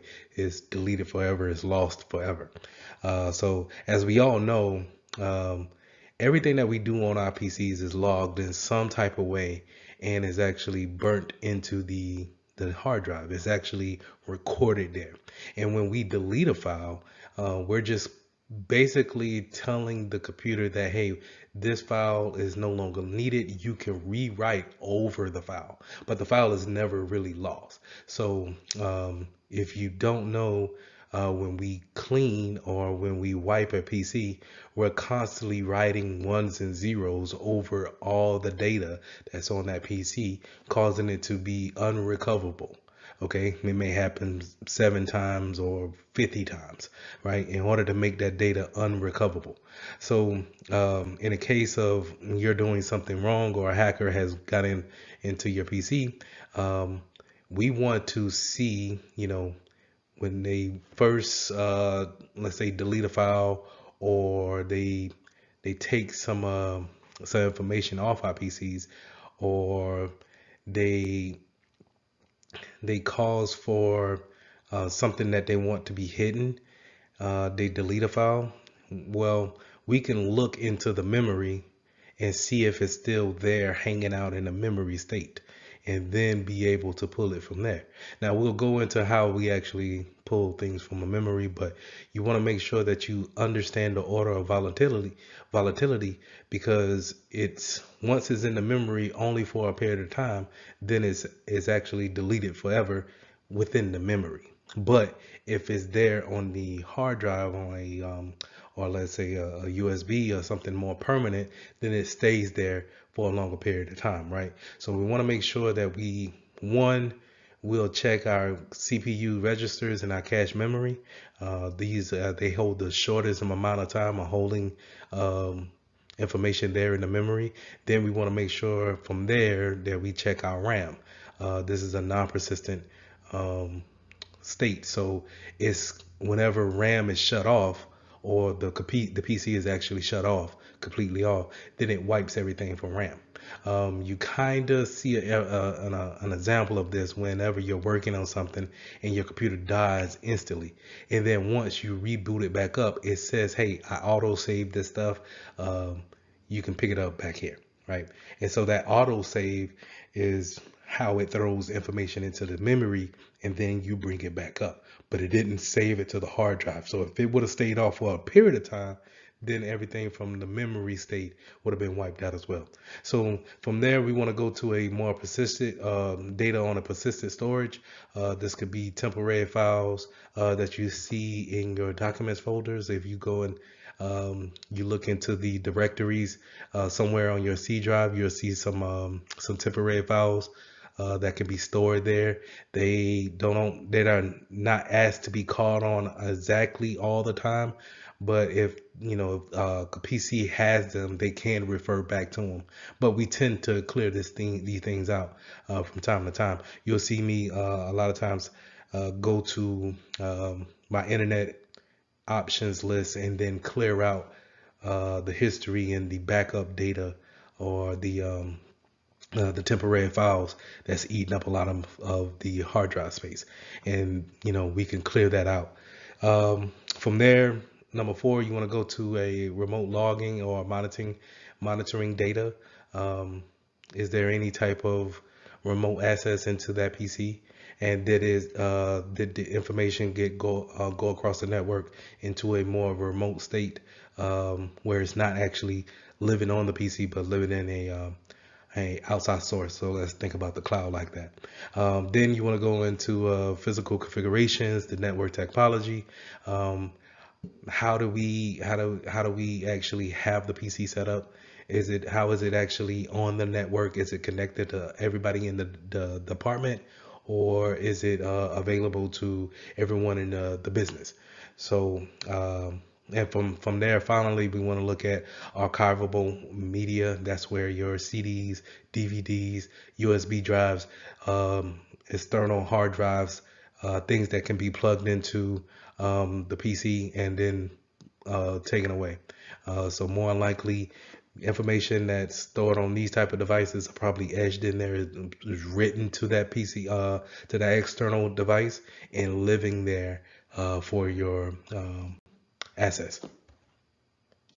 So I mentioned earlier about how you can take information from your memory and see if what's there, what did the computer dump into memory, and then we could pull that for evidence.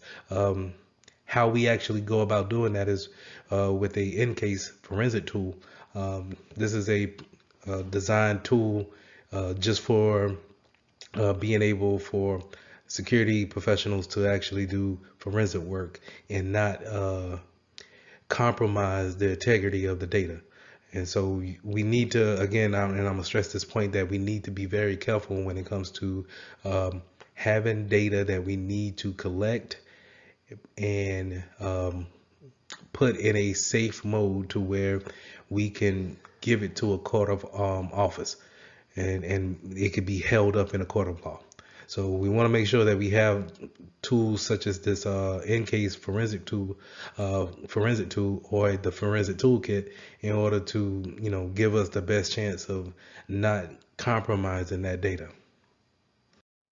So it's very important to understand that a lot of times when a PC is, they don't know what to do with the data that they collect, they'll dump it into memory. And so going back to the attack of buffer overflow is where, we give the system so much information to where it doesn't know what to do with it or where to put that information output from.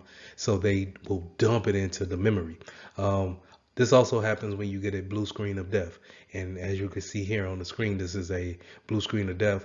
Well, a lot of times the computer will tell you what the problem is in the blue screen of death, or why did it do a blue screen, and it would dump it into a file, or dump it into memory for you to, once you turn it off, turn the PC off, and then turn it back on, you can go back to that file and see what caused that type of outage.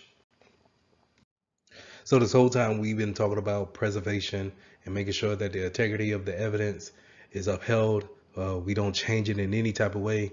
We just stay clear of really just making sure that that is a valid state of data when it goes into the court.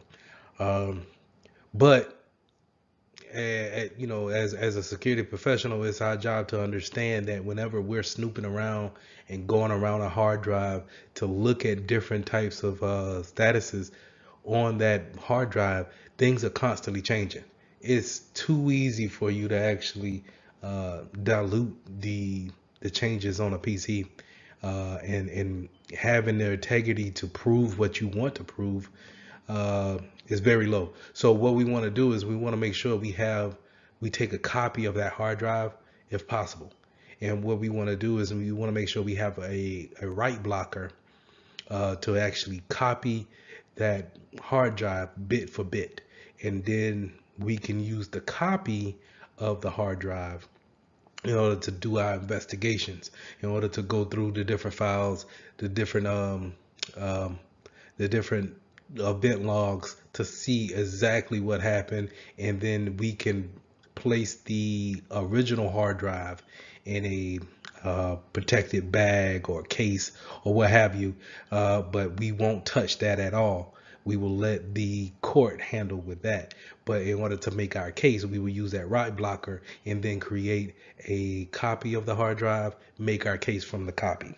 Um, Now, when it comes to also having some more preservation of the evidence, we want to make sure that, like I said, we have in that secure tamper evidence bag. That's what we want to put our original hard drive in. You also want to make sure that you stay away from any kind of electrical discharge that you may have in the office. So wearing some kind of static bands, or having that workstation on a non-static mat that we can do work on, and take that external hard drive out. I'm sorry, that internal hard drive out. We want to make sure that we have a chain of custody. The proper paperwork is going to be real big. You cannot just say, "Hey, Johnny, hold this," and then whenever we're ready for it, for the court date, you just bring it up. Because there's no way it should be. If we're gonna prove something, then there should be without a shadow of a doubt that only these people had it and no one else tampered with it. Because if it brings in any kind of doubt, then it's liable to be thrown out. So we want to make sure that we have a chain of custody, and if we have somewhere secure to put our equipment that we're gonna, present. Is it a cabinet that we're gonna put a locks on, maybe in a secure room, or is the whole facility needs to be locked down? So just some things to kind of keep in mind, that when you bring these things up into the court of law, these questions may come up to say, hey, okay, how much can I put trust into this? How can I say, hey, this didn't change because of you? So you want to make sure that we have that integrity piece of it when performing forensics.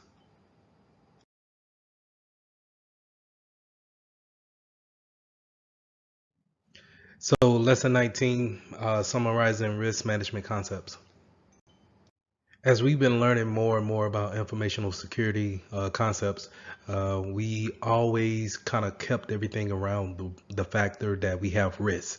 And we have risks of things being stolen, being viewed without permissions, risk of losing data due to storms, earthquakes, or hackers.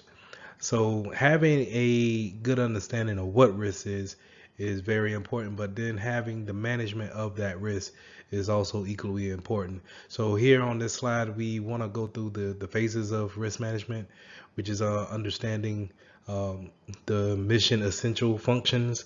What do we have in place that makes our business run? Like, what is the minimum baseline that we can do in order for our business to still remain in business?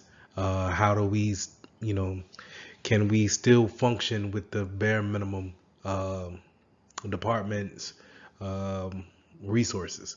So we want to understand what is our understand what those things are, and then have an understanding of what vulnerabilities may cause to those essential pieces. Because if we understand our vulnerabilities, and we understand that our vulnerabilities are attacking our essential baseline of what the business is, then we can understand what type of tools to put in place, what type of policies to put in place. So those first two things are very essential. And then the third thing is to identify the threats. We have the vulnerabilities now, but do we have threat actors that actually are active working on those vulnerabilities that threaten us? Then we need to analyze the business impacts. If one of these vulnerabilities were to take place, and we were to take a loss, is there some type of business impact that's needed? I'm sorry, is there some type of business impact that is affected on the business? Will we lose customers? Will we lose data that we can never get back? So we want to understand our risks when it comes to what things are in play, but then we want to understand the impact that it would have. And then five, we want to identify the risk response. Whenever we are responding back to a risk or an incident, how do we go about responding in a proper manner?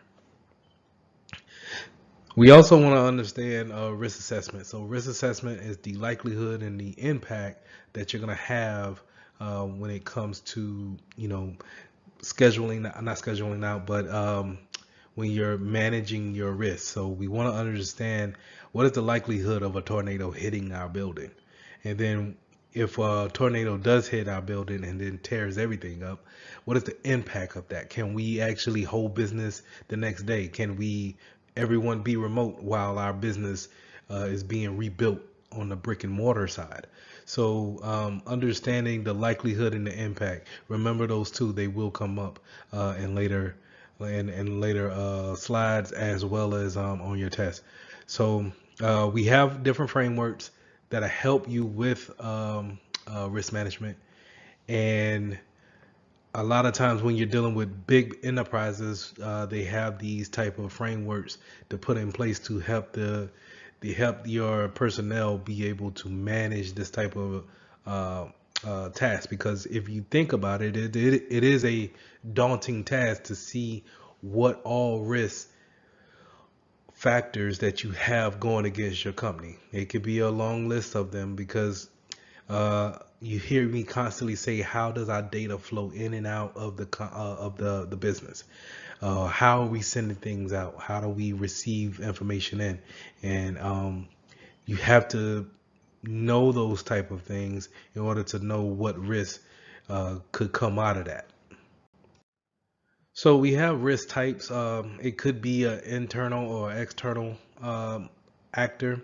External could be, a hacker from Germany, or something God made, where it's a natural disaster, flooding, hurricanes, things of that nature, or a person made disaster, where it could be viruses, or any kind of denial of service where they're cutting the power to your building.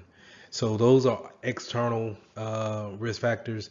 Internal will be more of the insider threats, your people who are actually employed by the building or by that business, and they have permissions already. They are in your system, and they are able to go to different folders and see those type of things. They can see what type of security system that you have inside the building. So those are your internal threats, risk factors. So you also want to make sure that you understand your external, being the third party factors. So not only are they external, they are people that you trust because they are your third party vendors. So say Microsoft gives us Microsoft Office, and they give us a renewal license every year for the software, and they also can log into it remotely and help us out with troubleshooting.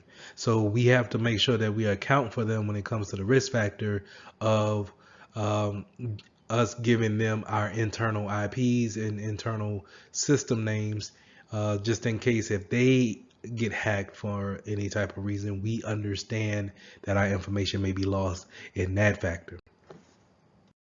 So when talking about risk management, 9 times out of 10, you're going to run across qualitative and quantitative assessments. And the easiest way to tell the difference is when you're talking about quantitative assessment, you're talking about something that has a number value associated with it, some type of price revenue, um, that's associated with that type of assessment. We have lost so much money due to this risk happening, or we could be subject to losing this much, right? And whereas qualitative is more of an opinion based assessment. So it will be, if this risk was to happen to us, our customers will think of, we may lose customers because they think that we're not a safe company to have personal records with. So you want to have a good understanding of that when it comes to the Security Plus test, and just understand that when you're talking about quantitatives, you're probably going to deal with these different factors, these risk factors here. You're going to deal with SLE, as single loss expectancy, your exposure factor, and then you also have a annual loss expectancy and a annual rate of occurrence. So all these things kind of factor in to how we actually get this assessment in a percentage wise of how do we determine if we stand a high risk of this vulnerability, or if it's relatively low, right? So just to give a kind of an example, where if we're in Nebraska, the annual rate of occurrence of a typhoon happening is little to none, right? So our risk there will be low. But on the flip end of that, where if you're in Nebraska where it's high in tornadoes, the annual rate of occur of that risk occurring would be high. Okay, so you want to keep those things in mind. Quantitative, remember, has uh, a a number value to it. So if we have a risk factor on our building being hit by a tornado, it will cause us $12 million to actually get everything back up and running, to have our essentials back up and running. We stand a chance of losing this every year. So the risk is high, right? Whereas qualitative is more of opinion based. What would our customers think about us if this was to happen to us, or we didn't protect this data in a certain type of way? So this graph here just kind of puts in a image of what I was just saying, where you have your risk factors laid out here on the left side, and then you have your impact. You think about each event, and then how would it actually impact the business when it comes to everyday resources, everyday tasks that my employees need to do. So we want to make sure that we look at each risk, and then we have a certain category that we want to judge that risk on. So when it comes to risk management strategies, we want to make sure that managing risk is a thinking's man game, where we're thinking ahead of what could potentially happen, and we want to make sure that we take everything into consideration, and that we have a mitigating factor for things that we want to accept, or the things that we just can't avoid. So we want to make sure that if we inherit some risk, let's say, and a good example of that is that if we inherit the risk of a third party vendor, we want to make sure that we have mitigating factors in place in order to say, hey, if Broadcom gets hacked, we only gave them so much information of our employees' information to where they won't have to, it won't affect us as much as we given them, um, all of this information and some of our secret information. So you want to make sure that you stay ahead of what others may give to you, um, without you knowing, or you just inherit that risk factor just because you are a customers of theirs. So risk avoidance and then risk transference. We would love to avoid as much risk as possible, but when you think about risk avoidance, I want you to think about it in this factor. Sometimes we won't embark on a certain business venture just because we want to avoid that altogether. So, to give an example, if I didn't want to run the risk of credit card fraud to my customers, or putting their information on servers that I wanted to protect, I could say, hey, we're only cash only business. So I'm not doing any type of uh, credit card transactions, debit card transactions. I only want cash. That way I don't have to worry about PCI DSS, right? So I can just say, hey, I'm avoiding that risk altogether. Whereas transference, where that's where you want to think about insurance, cyber insurance, all right? So let's just say I put cyber insurance on my data center. And now if my data center is subject to flooding, I can call up my insurance company and say, hey, we experienced this, and I can get a funding to rebuild my structure. That's transferring the risk from uh, your accept. That's transferring the risk from you to a third party. Okay. Now, having a risk acceptance is where we are willing to take on the risk and the consequences of that risk, right? Maybe we can't avoid it. Maybe we can't transfer it. We can't mitigate it. We're willing to take it on and accept the risk because of the company, business wise, will be able to still function even if this was to happen to us. So I think a good bullet here is not to ignore the risk.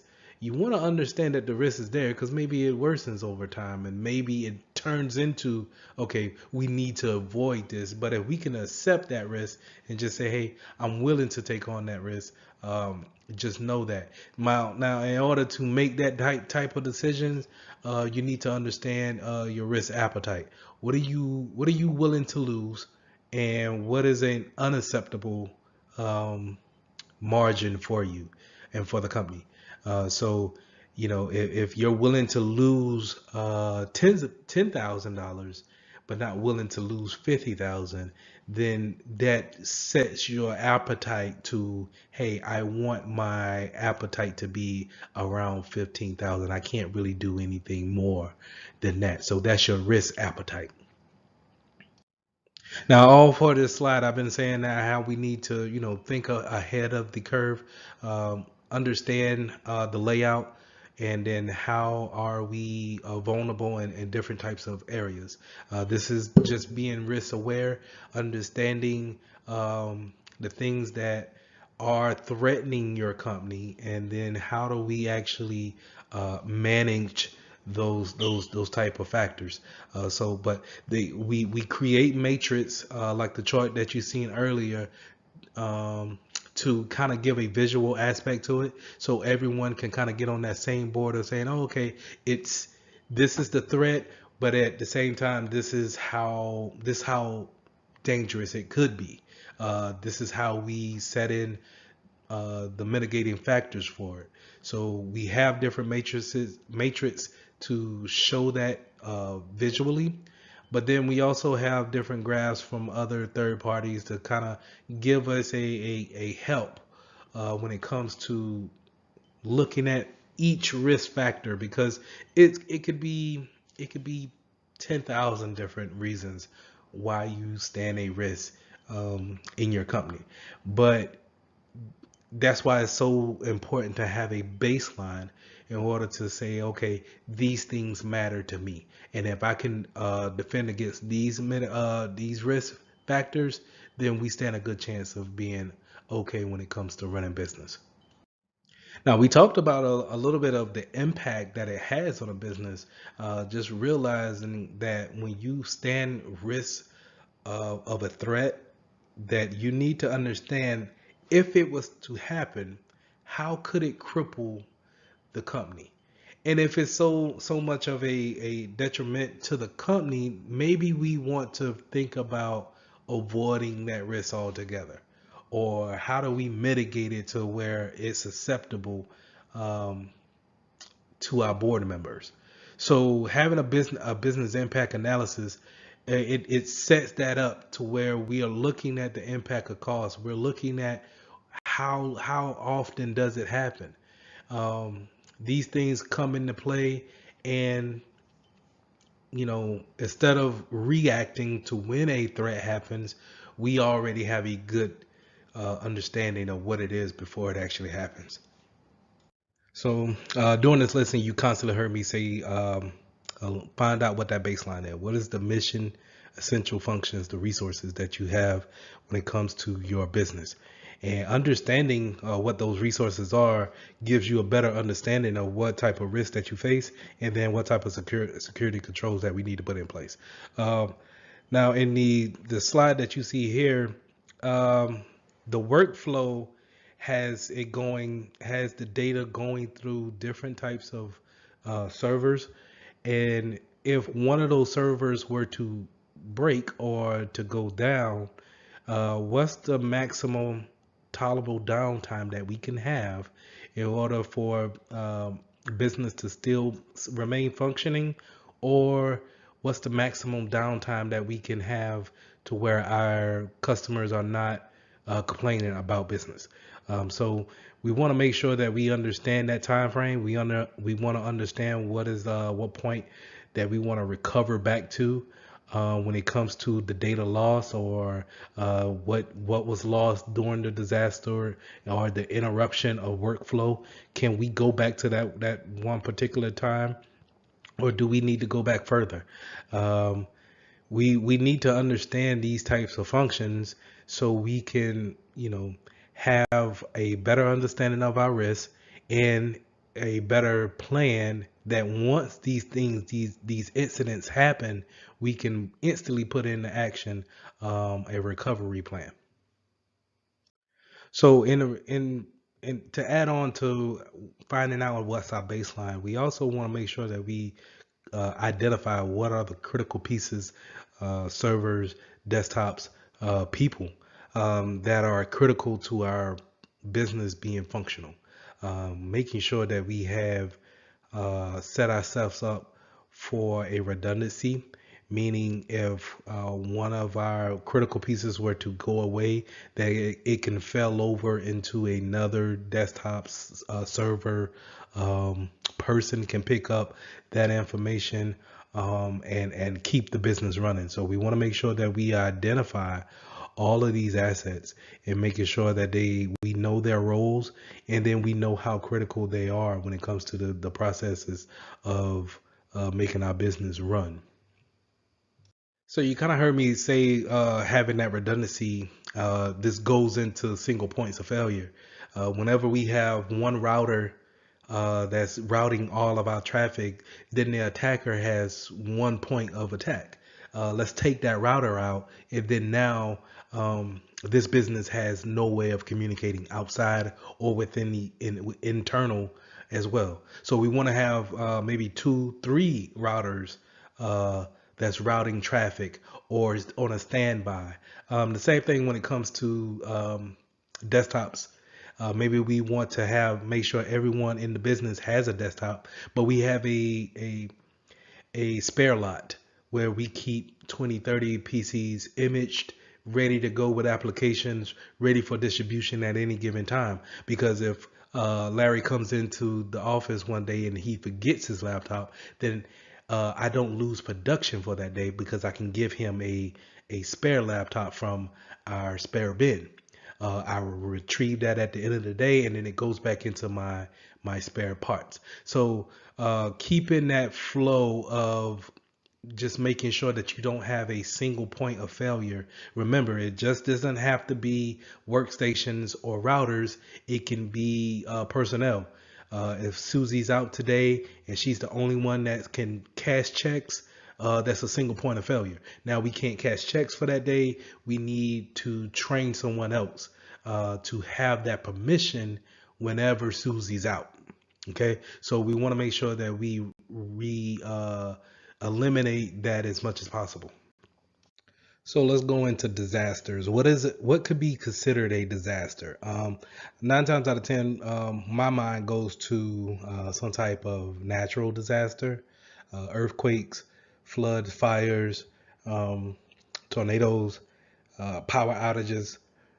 Anything God made would probably be considered natural disasters.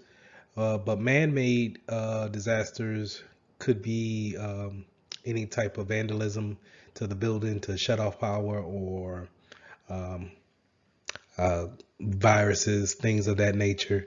But when we think about the word disaster, I want you to think about what could possibly happen that could cripple the business so much to where it doesn't survive in the next 3 to 4 hours if it doesn't recover, right? So take Amazon for example. A disaster for Amazon will be losing connectivity to the internet.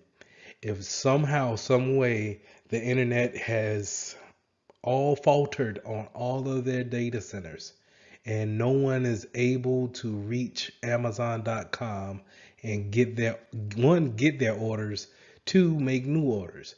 Um, how long will customers allow that to happen?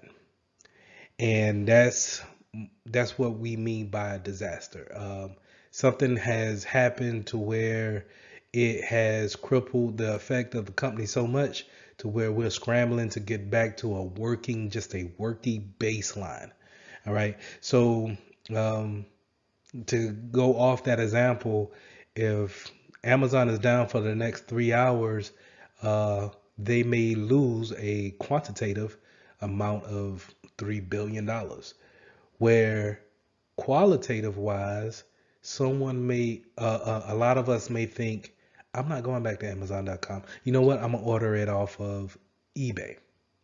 And now the risk assessment of the people at Amazon needs to take those things into consideration. Of this is the effect of the disaster. Okay, the $3 billion that we could lose or we have lost, and then the potential of our customers taking their business elsewhere. And these are the things that we want to keep in mind when it comes to a disaster. These are major events that we need to plan for, have a remediation plan for, and then a recovery plan for it. Okay. So that goes into the next slide of disaster recovery plans. These plans need to be well thought out, methodical, um, need to kind of be able to capture any scenario. And more importantly, they need to be exercised every year on an annual basis. Remember that. And that's not just because show up on your test, but it's going to. Whenever professionals, we are going over recovery plans, we actually have our employees practice those type of events.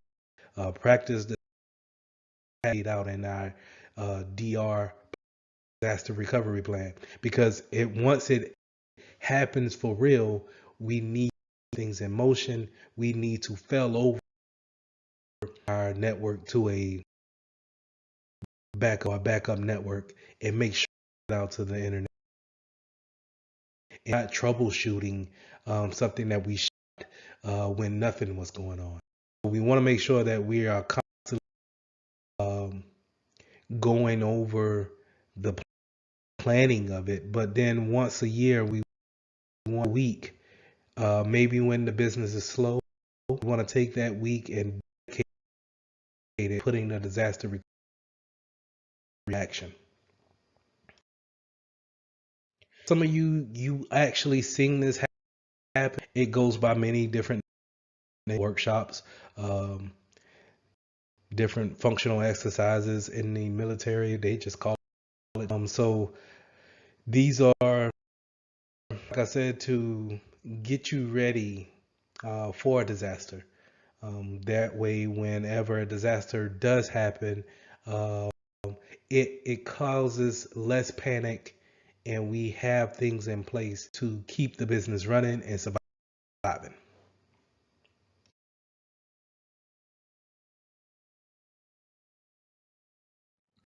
So let's look at lesson 20, implementing cybersecurity resilience. Having a good reliability or availability when it comes to a company is very important when you're doing a lot of business online. So having your servers being available at any given time to your customers around the world um, could be a main factor for a lot of these companies. The main one that sticks out in my mind is Amazon. But if you wanted to say, hey, what other companies, web companies that are reliant on availability, look at your social media platforms, Facebook, Twitter. Look at Netflix. Whenever Netflix is down, think about you may be asleep at that time, but think about on the other side of the world who's up and trying to contact a movie that they want to watch on Netflix, and having that availability is a very important factor when it comes to uh, companies that run strictly off of cloud-based resources. So, all in all, I want you guys to take a look at this slide and see that the availabilities of the 7 nines um, here at the top is what you aim to shoot for. Meaning, out of the whole year, you're probably down for maybe 32 seconds.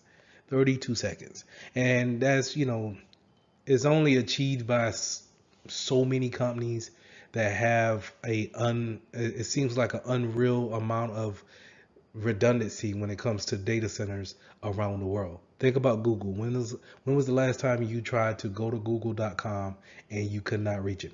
Now, Google has you have seen YouTube down from time to time. But it's a lot of times where you could just, hey, if YouTube's down, you could just check to see if Google's down as well. And 9 times out of 10, it's not going to happen. So just keep those things in mind. When it comes to high availability, that means that we're going to keep our servers some type of way of keeping our web services online for our customers to reach. Now, of course, when we're talking about running these servers and these data centers constantly around the clock, you would think, maybe at some point in time, individual machines may go down. Individual machines may break at some point in time, and that is true. But a lot of these devices, they have a redundancy built onto them, and so while they have the load going off of one part. Whenever that part frails out or it breaks, it automatically fails over into the backup part, and then you get a notification saying, "Hey, we need to replace this power supply here on this server." So you want to, as a smaller acting type of security professional, you want to make sure that your servers are on a redundant power supply, give that will give you enough time to say, hey, I can leave for today, and if the power supply on if it breaks or if it drains out for whatever reason, it can have a backup supply, keeps power going to uh, our main server that supplies our customers, and then I can come back in the morning and replace the one that's broken. And now it can become my backup, and the one that's already running it can be my primary. So that main mindset needs to be the same way when it comes to networking as well. So not just having one router, as I stated earlier, uh, stating having one router or one switch. Um, Maybe we need to have a whole different internet provider um, to give us as a to stand as a backup, just in case we need to fell over into them. So okay, let's say for example, uh, Comcast is our internet provider and our business is running off of Comcast. But let's say if Comcast is having an outage that day, that means our business is having an outage that day. But say if we have Dish Network as a backup, and while it's not the same plan, it doesn't give us the same amount of bandwidth as our primary provider. It does give us enough bandwidth in order to keep our business running. So whenever Comcast goes down, we can automatically fail over safely into our backup internet provider and then continue to have business. So we want to think about it in that aspect. We also want to think about not just having one server or router or switch routing all the traffic, because now it becomes a single point of failure if those things come down. So in order to keep the good faith of redundancy going, we want to make sure that we have multiple devices ready to actually take on that load if necessary.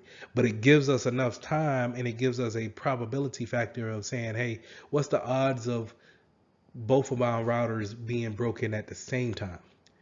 Now, if that's the case, now we look at a disaster, right? But if it's just regular operations and one router goes down, but I have another router that can carry both loads, it gives me enough time to get another router in, configured, mounted, and then have that traffic, balanced off between the two. Bringing that redundancy from the networking side down to our servers now, we want to make sure that we understand our RAID disk when it comes to creating a redundancy of our data, making sure that our data is not only just put on one machine, but is spread out across an array of disks, right? So it's copied bit by bit from one disk to another. And this creates a way of giving us a backup of our information and not relying on one single server to house all of our information. Now we talked about the networking redundancy server side with RAID system. Now let's talk about how we can go to a local um, storage and create a redundancy right there. So we can have a storage area network, which is a SAN, or a basically, to where I think about it, is more of a external hard drive that's on the network. So I think of a place where, if you've seen in a lot of businesses, if you go to your folders, they may call it the network drive, where you may, no matter what PC you log into, when you go and look for that folder, that drive, it has the same information no matter where you go, but it's not physically linked to your PC or your laptop. So this is a storage area network, and it's basically a hard drive that's sitting somewhere with your routers and your switches, and we use that as a place to store files where maybe other people from other departments go in to gather that information, because I can't directly send it to you, or maybe too big to send through an instant message such as a Microsoft Teams or a Zoom chat, right? So we can use that. We can also use virtual machines to use the hard drive space in there to save information and keep that redundant. We can also use any kind of cloud provider, such as a box.com or Google Drive. I forget Microsoft's. I think it's OneDrive for Microsoft, but the storage unit is kind of like a home or a cloud version of the SANS network, where it's a hard drive space that we can use to set our files out there in the cloud, quote unquote, and then now we can go to any PC, log into that cloud provider, and then pull down that information that was saved into that cloud environment. So when we're performing at the workstation level of a backup, we want to make sure that we cover our short terms and our long terms when it comes to where to pull backups from. Sometimes we can do a recovery of that file right there on the desktop, the actual workstation, and then that's more likely going to cover your short time terms.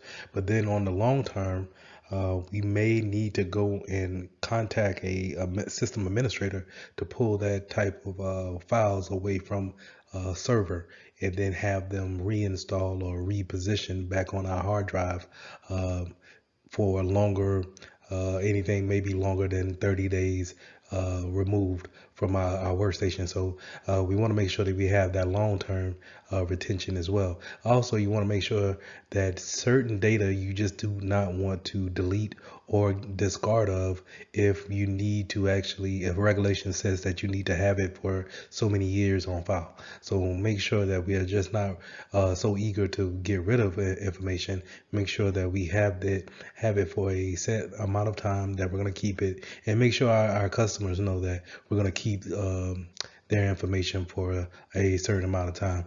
And a good example of that is when you fill out an application, certain companies will let you know that even if you're not selected for the job, the position, they will keep your application on file for the next 2 years.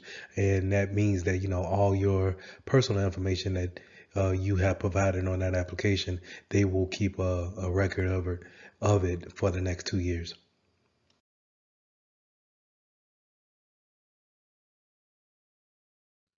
Now, when working with virtual machines, you'll hear this term a lot called snapshots. And snapshots is just a kind of like a frozen moment in time of that machine state. So if you have a virtual machine running and we want to take a snapshot of the configurations at that point in time, we can do that and then create a check-in point or a revert back point, right? And what that means is that let's say if we shut down that virtual machine for the today's end of business day, and we want the next day for it to start off at that snapshot point of view, we can set that as the revert point back to a new starting point. So it always starts back at that snapshot's point of view, and um, it doesn't care about any changes that were made after that snapshot or before that snapshot. Well, after the snapshot. Let me correct that. Anything before the snapshot that is made up to that actual snapshot, then it's saved. But everything afterwards um, will not be saved. So if you made any kind of configuration changes that you wanted to actually show after the fact, then you probably need to make a new timestamp, a new snapshot, and then have it revert back to that timestamp.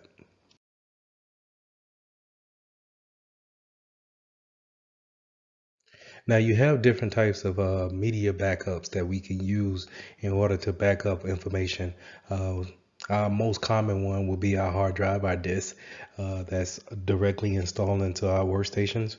But like I said before, we can also use the network attached disk or a storage, which is called a NAS, and it's a way of um, being able to drag and drop your files or attach large files to a network storage and being able to um, go to any other workstation that's on that network and being able to pull that information down.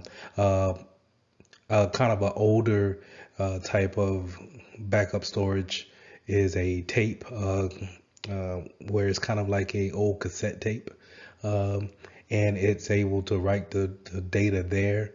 Of course, you can see the problem with old type of ribbon tape is that it's subject to break or actually the technology is just being obsolete now, to where especially when you have things such as the cloud, um, that can be accessible from anywhere and everywhere at any given time.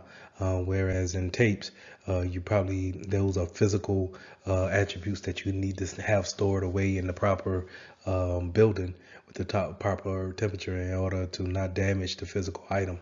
So just old technology, but with that new implementation of the cloud, we are slowly moving over our information from those tapes into the cloud.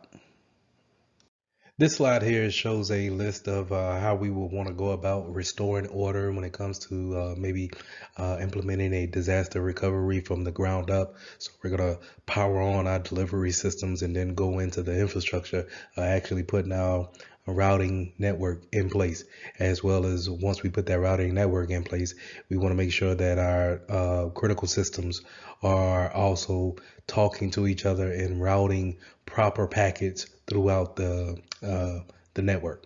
So we want to make sure that everybody's talking correctly. When I mean everybody, I mean the critical systems in that infrastructure.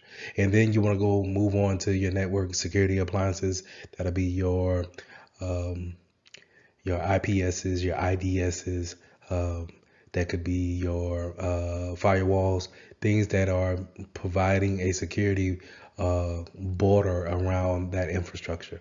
Then we want to go in and put in some more critical network servers, making sure that we have correct failover, redundancy again, and then we want to make sure that we have a back end and a middleware to verify data integrity. That means that um, with the data that we have moving forward back and forth, that we want to make sure that we have a validation that the data has not been changed without unauthorized authority. So what we want to think about is more DLP systems, going in there checking to make sure everything is right and everything has a high integrity factor. um, Going into front end applications, what are we using to actually perform tasks, daily tasks? What are we actually doing to provide services to our customers? And then we want to make sure that we want to set up our client workstations, devices, and have their client browsers, giving them access, but making sure that we have them routing through the proper channels in order to monitor that traffic. So I talked a little bit about persistent and non-persistent machines. Kind of this goes into our virtual machine aspects, and non-persistent means it has that snapshot type of a feel where it's always going to revert back to a point in time where any configurations after that snapshot has been made, it doesn't show up in that beginning state. So this is what I mean when we say non-persistent virtual machines. Every day when you come and log into this workstation, it's always going to show the same applications. It's going to have the same files on it, and it's even if you was to save files to the desktop, the next morning those files will be gone. They will not be saved. It would only show what we have at that snapshot in the beginning. Now that kind of goes into the configuration management. Now, when you think about configuration management, you want to think about how we're actually setting up workstations, virtual machines, firewalls, switches, and routers. These are the actual baselines and the actual rules that we want to put in place to actually make sure that we're operating our assets in a proper way. And this is, it's not necessarily a baseline across the industry. It's more about what fits your business the best, and then how are we able to convey that across all of our systems. Now think about, you have different systems made by different vendors, and they may do perform different functions. Well, we need to make sure that the configuration management all coincide with each other and play nicely with each other, right? So we don't want to make sure that, well, if I don't want to block this type of traffic with this appliance, that I don't bring in another IPS that will actually block the traffic that I told this one device not to. So we want to make sure that we all have a kind of a baseline, but a working factor to where all the configurations work in harmony when it comes to moving packets across the network and within the network. Asset management is very important to understand what's in your environment and having an inventory of what leaves the environment and what comes into the environment. If I can have a good idea of what's in my environment, I can have a better idea of how to secure it. I can have an even more understanding that once I see something that's not supposed to be there, it sticks out like a sore thumb. So asset management, always having some type of inventory, and you kind of want to have an inventory check, maybe I would say quarterly, but I think the standard is yearly, annual, and I would still say that you would need a up-to-date list, and then when new hires come on or new management may come in, they can understand the landscape, and they can understand all of the devices that we have responsibility for.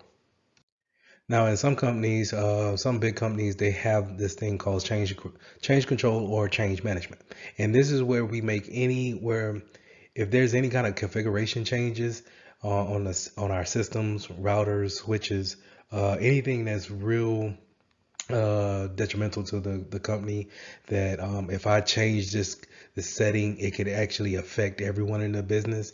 We want to have a system in place to understand the change, make sure our business owners understand the change, and then they will probably need to vote if the change is needed. Um, and you, as a security professional, it's not your job to actually say, hey, we will do this. It's your job to actually suggest that we do this. And you give them a, a real good reason on why we should go about patching this system or changing this configuration to block this type of traffic, or to make sure that we have this configuration turned off in order to allow that traffic in. These type of changes, even though you may have you may have a thinking that it's the best thing to do, it may be a hindrance to the business. And those business owners need to make a decision on if that change needs to happen and if they're equipped to deal with any kind of issues that may arise. So this is where we have change management, and you'll have a board of people who will see this type of request come in, and then they will vote or make any type of changes, or say yay or nay, basically say yay or nay to if they want this change to happen. And also, this needs to be documented for whatever changes that you do make, right? And so whenever we have a change made, we understand the changes. Everyone understands the changes. It's documented, and there's a rollback plan in order to understand if it doesn't go well, how do we get out of the state that we're in back to a known good state.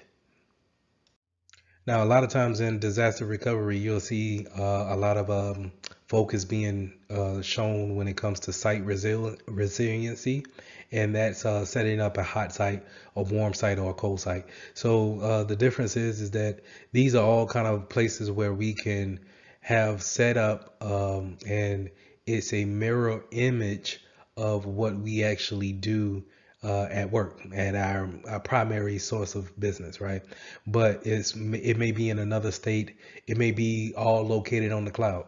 But the difference is that a hot site is ready to go. Is it may be, if it's a building, it's already furnished with internet connection, computers. It just needs the personnel, the actual people, to go in and continue to work. that's a hot site. It is a one-for-one match. It has all the applications there. The setup of network configurations is already in place. This is a ongoing type of a site, right? So whatever changes we make in our real world, our everyday site, we're going to make that changes to the hot site. Now, a warm site may be a little bit different. It may be a building that has internet connection, but we don't have any desks for anybody to sit at. It may take maybe 12 to 24 hours for us to actually be up. Whereas a hot site is maybe 1 or 2 hours, right? But a warm site may take a day, maybe two, to actually set up, have everybody move over, and then actually get operations moving again. A cold site, on the other hand, is going to be um, maybe just a building, and then we'll take it from there. And you're probably looking at anywhere from 48 hours to, I want to say, a week, maybe 2 weeks in order to get back up and running. But then you really need to understand what type of business that you're running to where you can afford to be out of work, or out of you can afford not to get any revenue for 2 weeks, and still be able to get back up after 2 weeks, and then be able to continue business as normal. So just keep those things in mind when it comes to a hot site, warm site, and a cold site. So I touched on this a little bit earlier when I was talking about the single point of failure, having that diversity, and it creates a defense in depth, right? So whenever you have, let's say you want to make a Microsoft shop, or better yet, a Apple shop. Everybody in there has a Apple, from MacBook Pros to iMacs to Apple servers, Mac servers. We got Apple phones. Everything is on a iOS platform. The problem with that is that if iOS has a vulnerability that affects all of their products, then the business has created is one big uh, point of failure, until Apple pushes out that patch. They pushes out that update for us to actually go about and get, and then download and install. We are pretty much vulnerable to this risk that has arisen. That's why we want to keep a diversity in the type of software that we get, what type of appliances that we get. Just because we buy a firewall from Symantec, we don't want to make sure that our endpoint protection is the same company. Maybe we want to have something different. Now, it is important that these software, they talk to each other and they play nice, because I've seen somewhere where uh, if you could be so diverse to where none of the applications really kind of talk to each other, and actually integrate with each other well. And so that will go in more deeper into actually vetting out your vendors to make sure that they can talk to other vendors.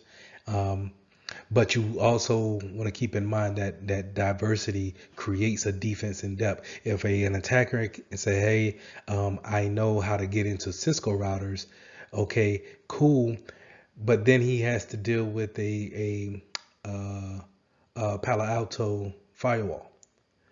So it's not necessarily his forte. It creates a boundary for him. It creates a more hurdles to jump over in order to get the prize. So finally, we want to talk about deception and disruption strategies. Um, you don't have to necessarily be on the offense all the time, or I'm sorry, on the defensive all the time. Sometimes you can actually apply some offense and attack back, so to say. And the more important, or the one that you want to be more concerned with, is the use of honeypots, honey nets, something that we put on the network that makes it look real attractive to a hacker. Maybe we put some files out there, some folders out there, and label them to be um, some type of HR documents that should be um, confidential, and we're putting it out there to say, hey, hey, basically come look at me, come search, come open this document, see what you wanna see. Is this what you want to see? Is this where you want to go? And you kind of you leave a workstation out there like that. Let's just picture in your mind just having one separate workstation that doesn't have all the defenses set up on it, and it's out there on your network. Well, we want that attacker to see that workstation, that server, and we want them to attack it. That way we can have some type of analysis about it. We can see how they're actually attacking this machine. What are their tactics that they like to do? How does the malware work? Does the malware stay dormant for a couple of days and then it becomes active? Will it attack if will it stay dormant if it knows that it's in a virtual machine environment? Um, so we set these things up in order to create a offense for us, but it also creates a research value for us as well. So now we can see, okay, this is how they are doing things in the wild. This is how we can protect ourselves against other attackers.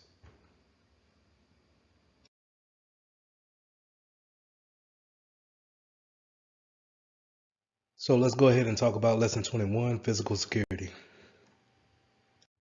So let's, throughout our whole course, we've been talking about a lot of things that were either policy based, something written, or something that was a configuration setting, something that we couldn't actually touch, so to say.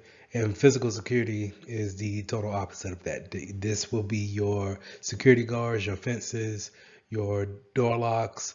These are the things that we actually can go to Home Depot and apply these type of security settings in order to keep intruders out from places that they don't need to be or where they're not authorized to be. And a lot of this starts at the beginning of planning how you want your business to lay out. Of course, if you're a security manager coming on to a new corporation, maybe you don't get the power to actually say, "Hey, I want fences put up and barbed wire put at the top of those fences, and I want a security guard 24 hours."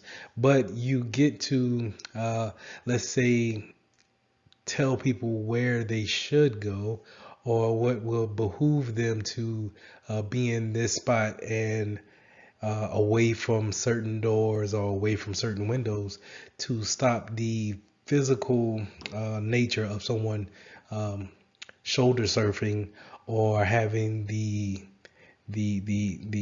event of a social engineering attack happening, and then the intruder being able to get to a department that they shouldn't have been able to get to. So you do have that aspect to it. But if you do have the opportunity to actually put in some outer physical controls, fencing is a great way of putting up a barrier around your property or the corporation that you want to protect. Chain link fence is more common. And then I kind of made a joke about having a barbed wire fencing at the top, but that barbed wire extra feature creates more of a harder task for someone to actually want to climb over and then um, take the beating of getting over the barbed wire at the top, and then to get in, that's one way, and then they have to leave out the same way. So um, it's always nice to have those type of features if they're available.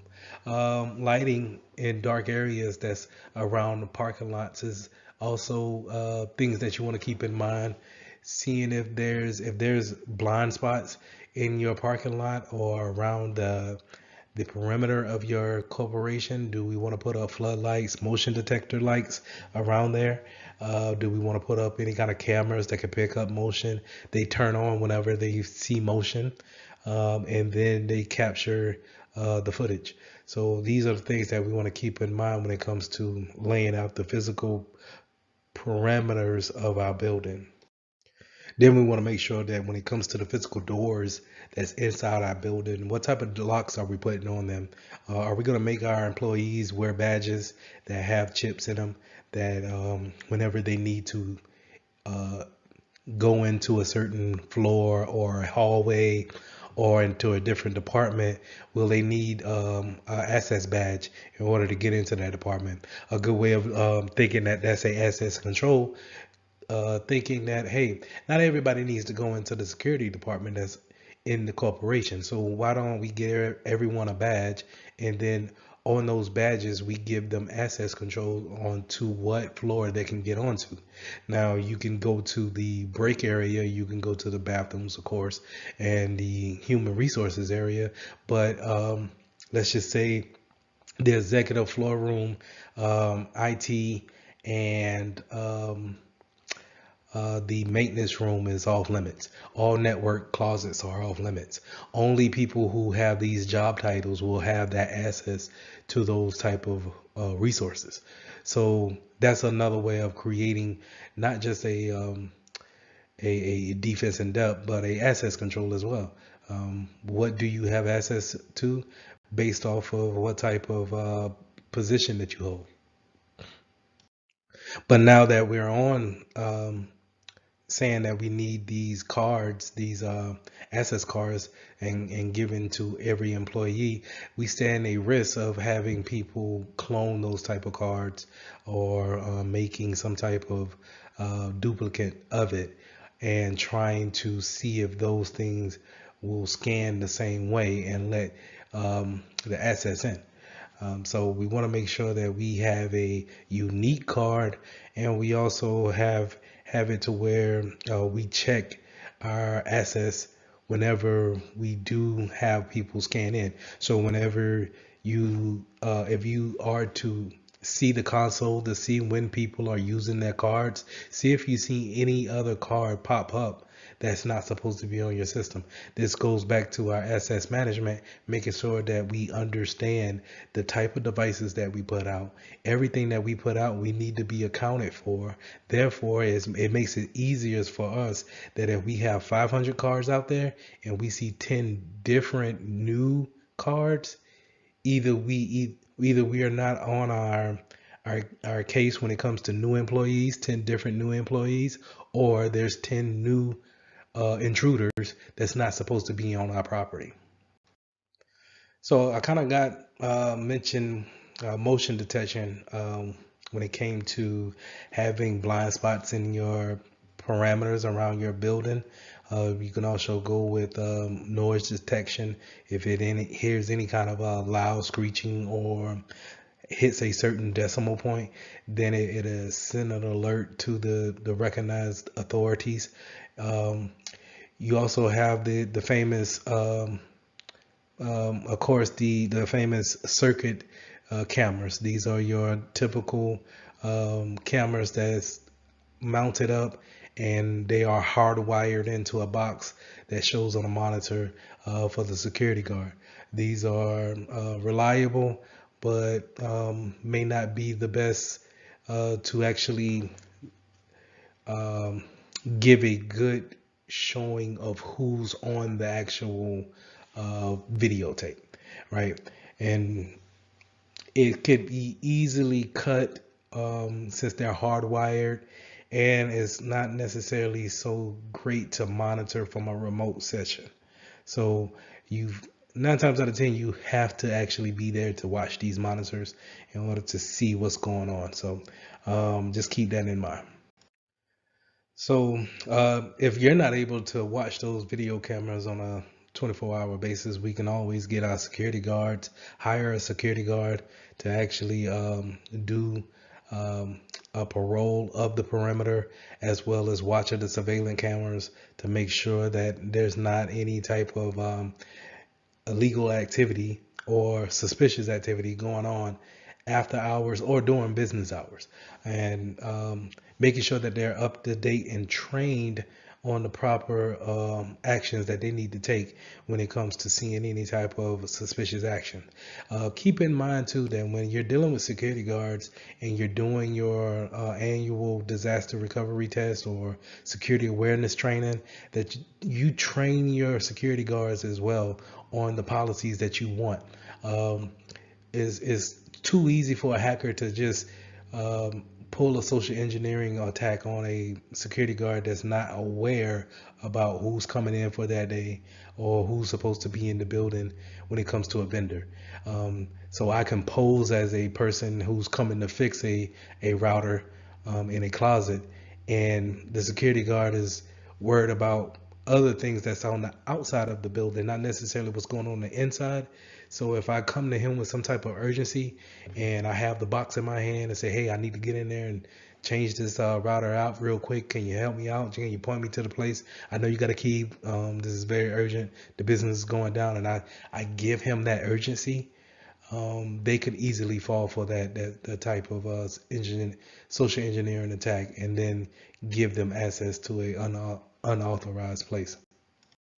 So we already talked about ID badges, but I want to talk about visitors who come onto the property, vendors. We kind of just came out of a scenario where the engineering attack just happened on our security guard, where I posed as a person who's going to fix their router. Well, if we train our security guard properly, he calms that person down and he brings out the visitor tab, the visitor information that they need to sign in and date the time and the state their purpose of why they're there. And then we need to actually get an escort to follow that person up and maybe stay with that person. So in a lot of cases, we will ask that person, that vendor, who are you here for?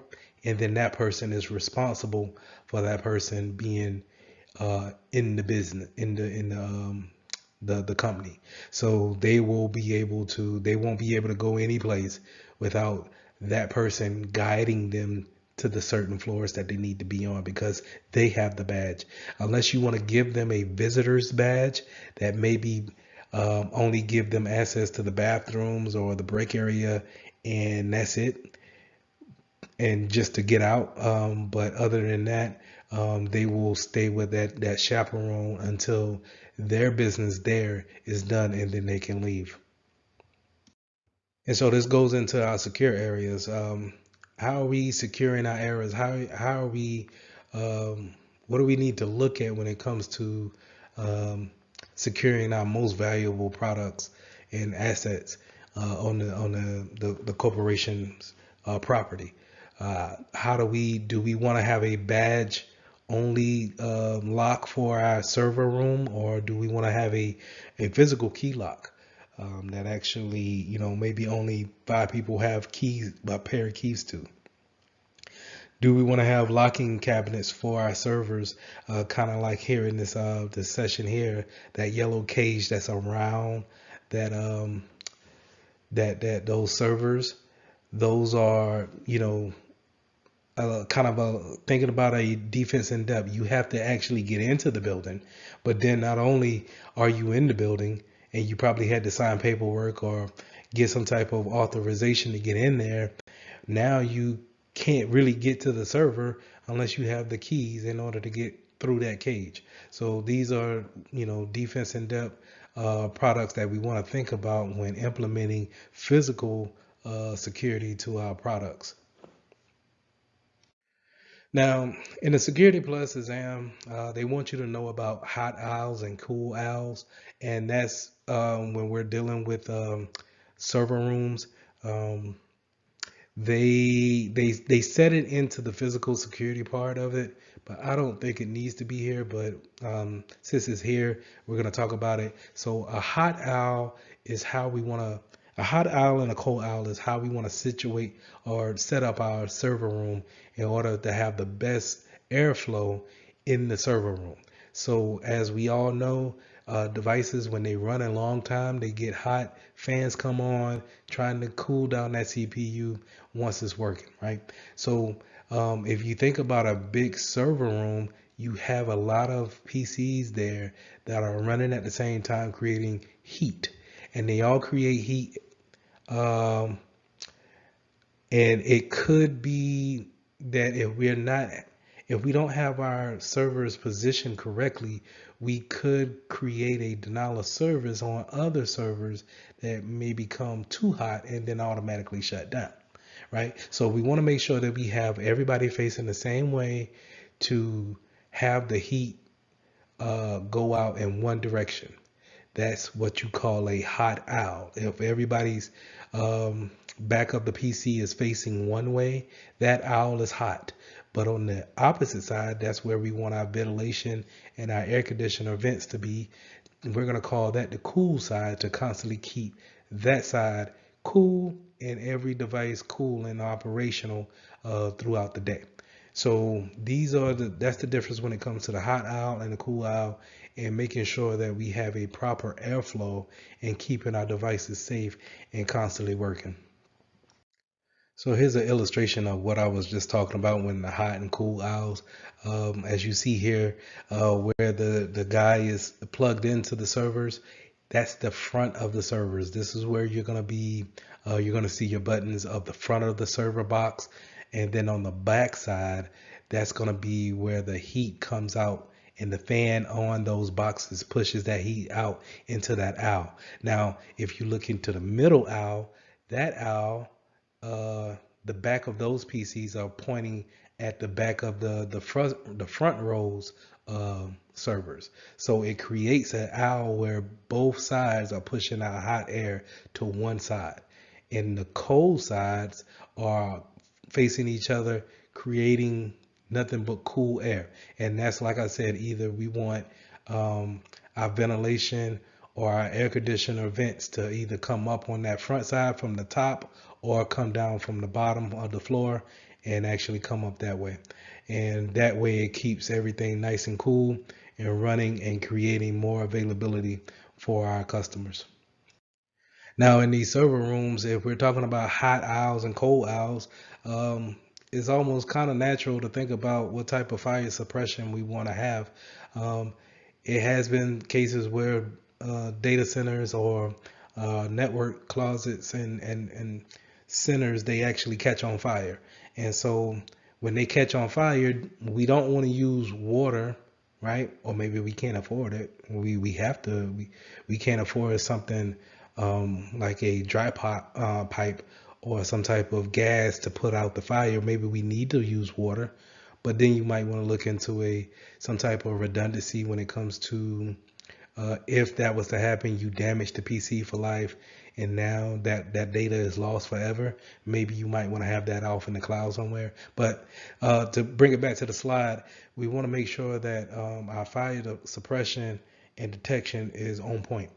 So these things get hot, could catch fire.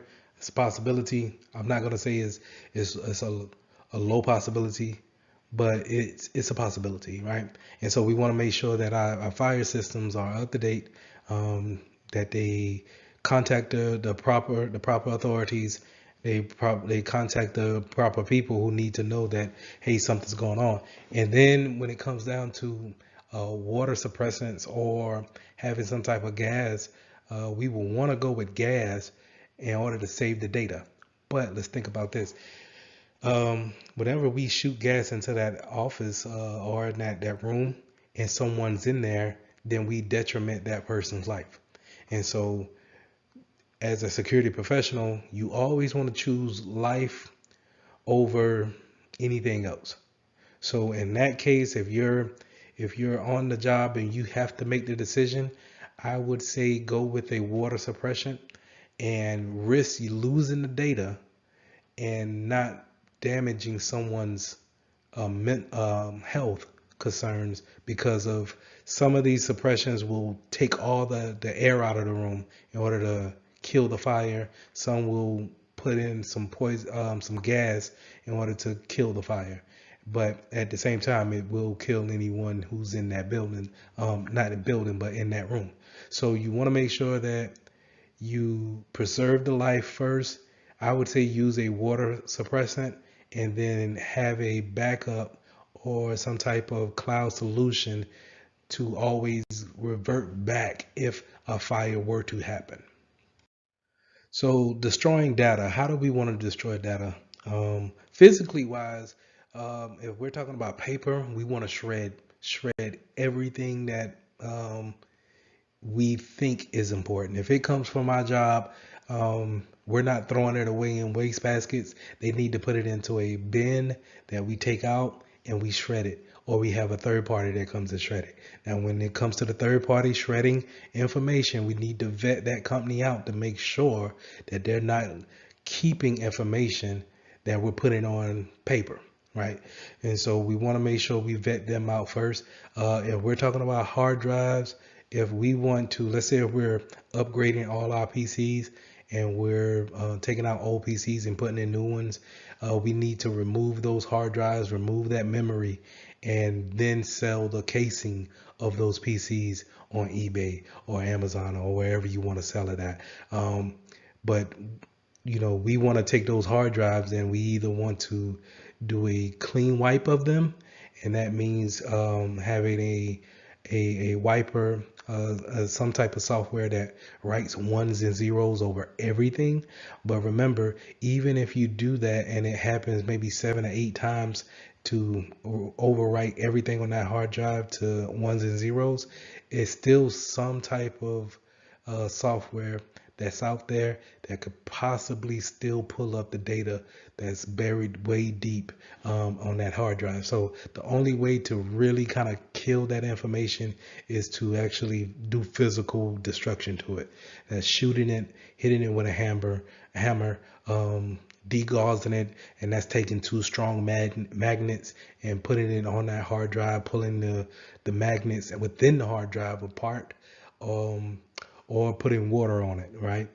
So you see a lot of times where on the TV shows, whenever the police are coming and they want to destroy everything in the in the house or whatever the case may be, and they have some type of computers, they throw water on it or they throw it into the microwave and they blow up the hard drive there.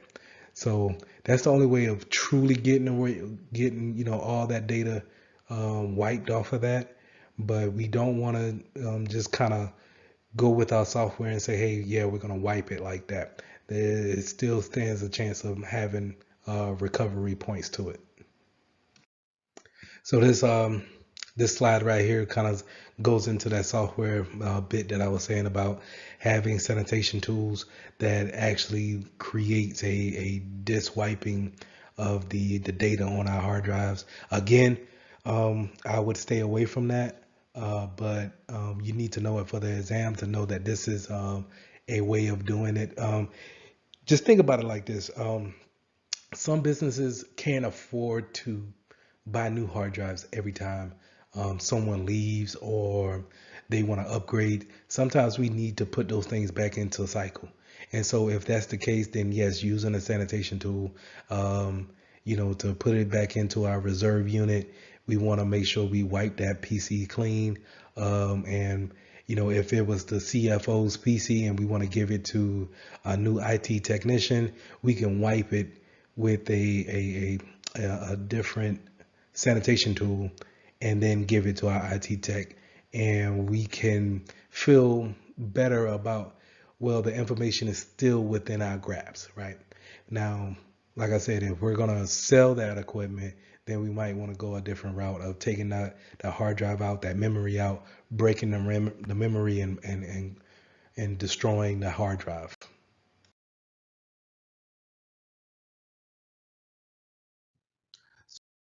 So starting off, we're going to start talking about security roles and security controls. A lot of these topics will be in a setting of a enterprise setting. So just keep that in mind, but they can apply to small business as well. So in topic one, we're going to talk about comparing and contrasting informational security roles. So anytime you're talking about informational security, you're going to run into the CIA triad, and that stands for confidentiality, integrity, and availability. Now, when you break those three things down, you're going to see that we want to keep information secure, keep it from people who don't need to see it. That's confidentiality. We want to make sure that it is correct at all times. That's having the integrity of it. And then we want to make sure that it's accessible to the ones that need to see it. Going back to the integrity piece of it, we also want to make sure that if anybody does change it, we want to make sure that they cannot deny it. And that's our fourth point here of non-repudiation. But in a business standpoint, you'll have a triad, a triangle type of a diagram, and confidentiality, integrity, and availability will be on each side of the triangle. Now, in some businesses, we may want more confidentiality than availability, and in some we may want more integrity than we do availability. So it all comes down to what kind of business that you're in and how you would form that triad to make things secure.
Now, once you got into informational security, it's not just necessarily putting a configuration on a firewall or making sure that you throw your antivirus up there and scan for different files.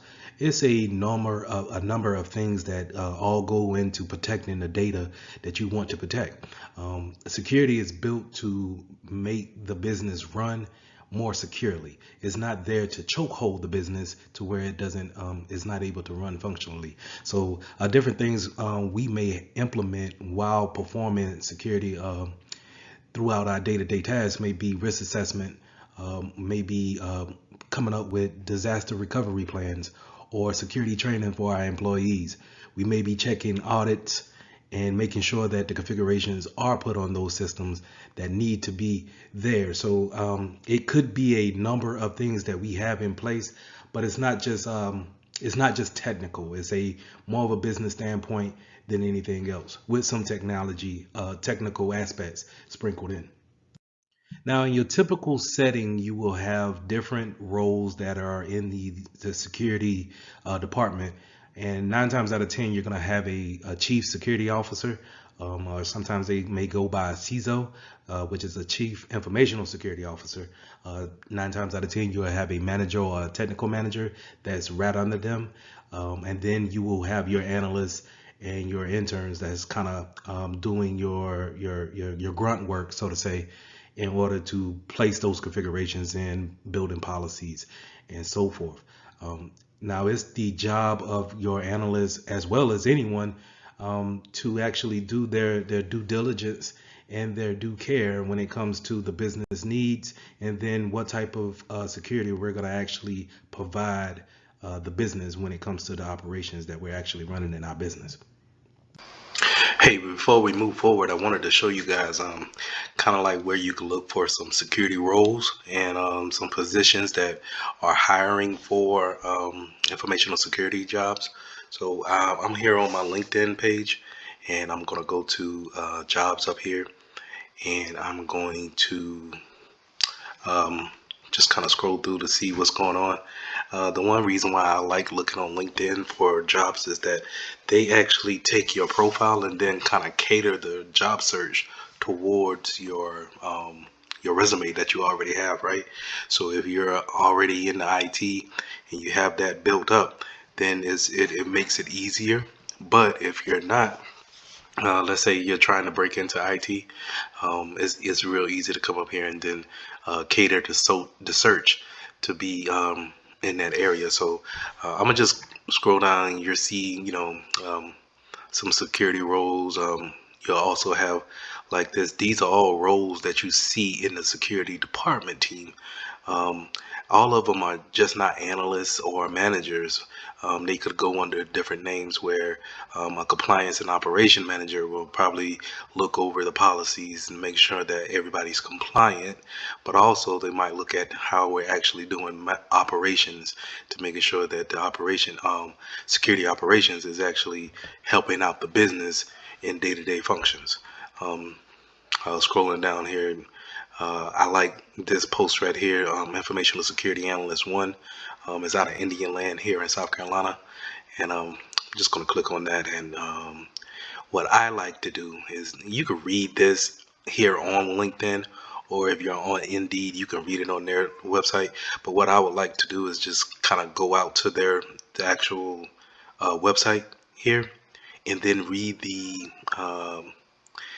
application here and see what they want. Now, they'll go through, and you got to keep in mind that when HR is building out these descriptions, sometimes they may hit what you actually are working on, and then sometimes they'll give you a high level overview of what you may be doing. But the one thing that I always go down and look for is the description. What would I do daily on a daily task? And then I will also go down to the requirements, the must-haves here, as they put it. But these are kind of the requirements that you need. So, as a level one analyst, you'll need that 1 to 3 years of experience in IT. But we already discovered, and by saying that, informational security is not necessarily an IT field, it's more of a business function, and then we understand how to apply security to the business functions. So keep that in mind. But it's centered, a lot of people think that it's centered around IT. So going down, you'll also see what type of things that make a top quality of a candidate, right? So they say that the security, plus certification would definitely put you as a standout. And it's always good to have, good to know about, you know, um, having the certification to back you on your resume.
In some cases, your business may not be able to have a full department dedicated to just informational security. Um, Sometimes you may have the third party that source out and make sure that you check in with them when it comes to the security aspect of your business. Um, Whenever you're seeing more of a center that's dedicated to security, informational security, then it's 9 times out of 10 it's going to be called a SOC, Security Operations Center. You also have teams such as DevOps SOC, which is more like your developers who also implement security as well as the operations of the business, all developed into one, making it a whenever we're building applications, we're thinking with security in mind. And then you have a incident response team. This could be referred to as a CSIRT or some type of incident response team.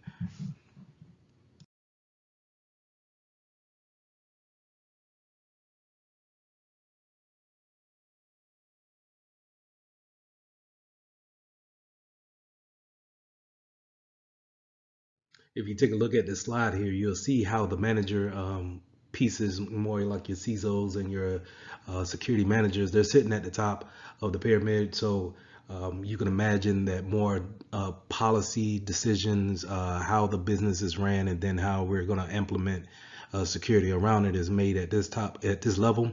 And as it goes down the operational and the technical side of it, this is where you get your more managers and your analysts involved in actually pushing out the security configurations, policies out to the individuals and making sure that we are actually following those steps in order to become more secure. Now, when it comes to the actual operations of um, being attacked or putting things in place for an attack, um, we have function types. And here, explained here, we can see that we can either prevent, we can detect, or we can correct. And preventing is you're going to deal more with actually putting things in place to stop an attack, to mitigate an attack, or to just eliminate it all at once. Detective, we can actually just kind of sit back, see what's going on.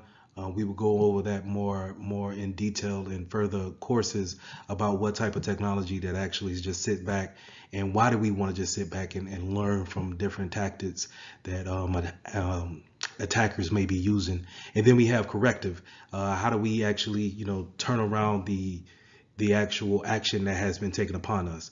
And we also want to know what happens, what we need to do after an attack. If we're actually hit, okay, how do we recover from that? So to continue on that, security controls that we can also put in can be physical, and we can have deterrence, and we can have a compensating control. So a physical control will be more like your security locks. You can have fences put up.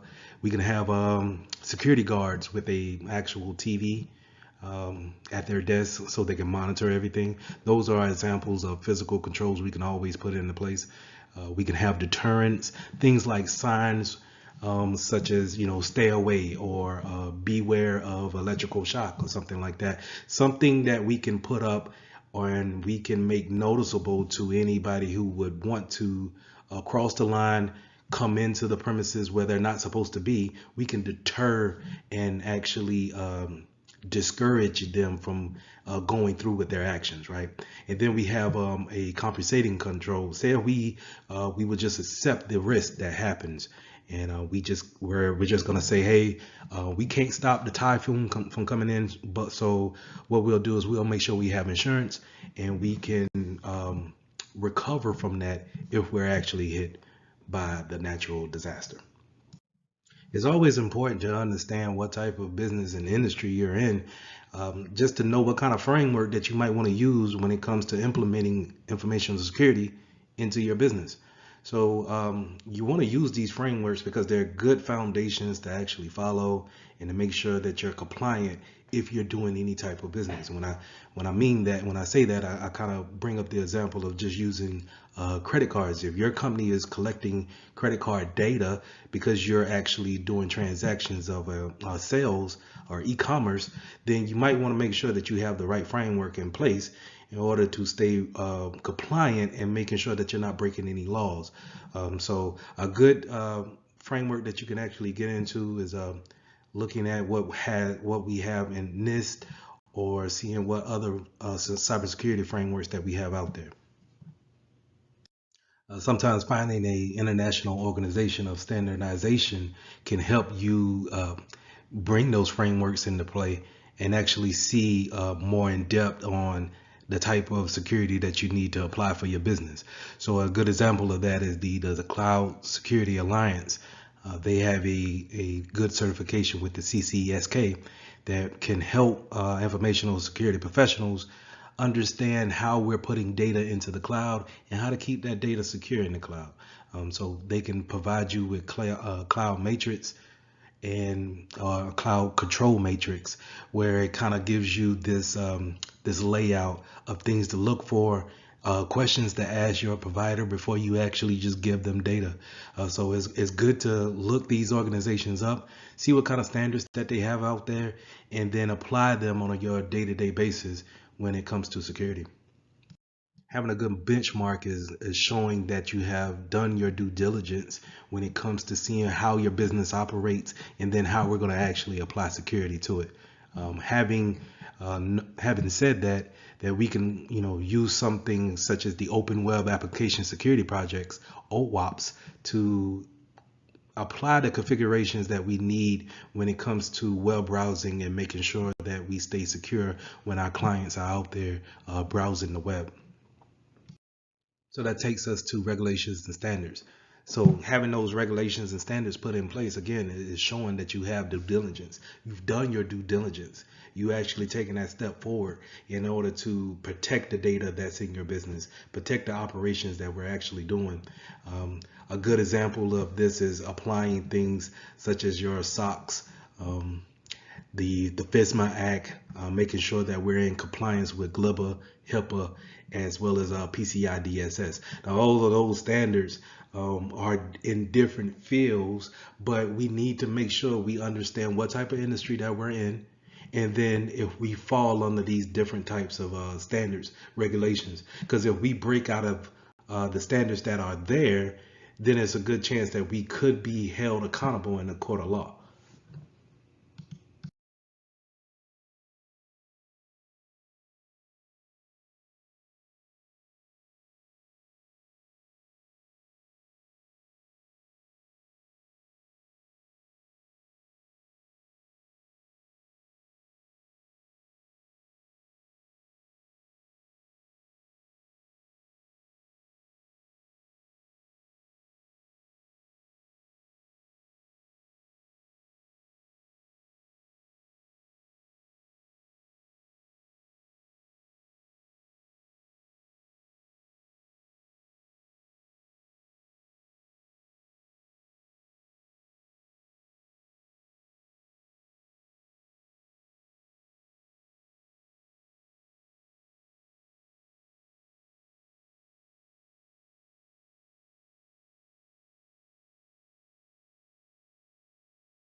So, as a key point to remember, starting informational security, we started talking about the CIA triad and how we're going to use those three different pillars in order to secure our data or make it available or making sure that it doesn't change by any means. We also talked about the different types of roles that we have in our business. When it comes to informational security, who's sitting at the top with the CISO, and then we have security managers that's pushing out to our analysts of the configurations and the regulations that we need to abide by. We also talked about the different standards and the different regulations that we need to also abide by when it comes to making data secure, but also making sure that we're in standards and in compliance of the legal laws that's been placed on our business and our industry.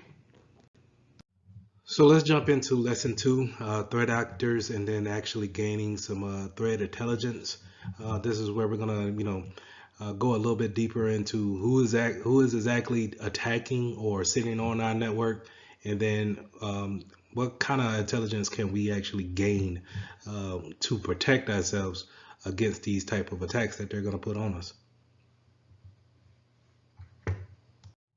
So before we get into threat actors and intelligence, let's understand what is a risk. Risk is having a vulnerability and a threat present pretty much at the same time. If they're present at the same time, then the likelihood of the risk actually happening is very high. If they're not, let's say if they're not in the same vicinity at that point in time, the risk level will be low. A good example would be if you're in Idaho and you have a building that's made out of straw, then the risk factor of having a hurricane come and hit your straw-made house is low, right? But the risk factor for it getting hit by a tornado is high. So the vulnerability will be the fact that the straw house can be exploited. It can be broken into very easily by high winds, right? So, but the threat of certain actors, in this case, will be in the hurricane. The hurricane is not going to make it to the middle of the United States. So therefore, it's low when it comes to a hurricane, but yet high because tornadoes are common in Idaho, right? So we just want to make sure that we understand that whenever a vulnerability is there for, let's say, a server, for a different example, and then a threat, a hacker is out there and is snooping around the network, the probability of the risk, the probability or the likelihood of being hacked, that risk is very high. All right, so we want to make sure that whenever we're taking a test or we see anything when it comes to informational security, if you have any two of these equations, then it will lead to the impact of the risk. And if you remove any one of these factors, if you remove a vulnerability or you remove the threat, then it pretty much eliminates the risk. Okay. Attributes of a threat actor. It could be a number of things why a threat actor would choose your business, your data to be a potential target. It could be they just simply don't like what you stand for, what you bring to the table. It could be the simple fact that you just left configurations open, and they're, let's say, sharpening their skills for a bigger job.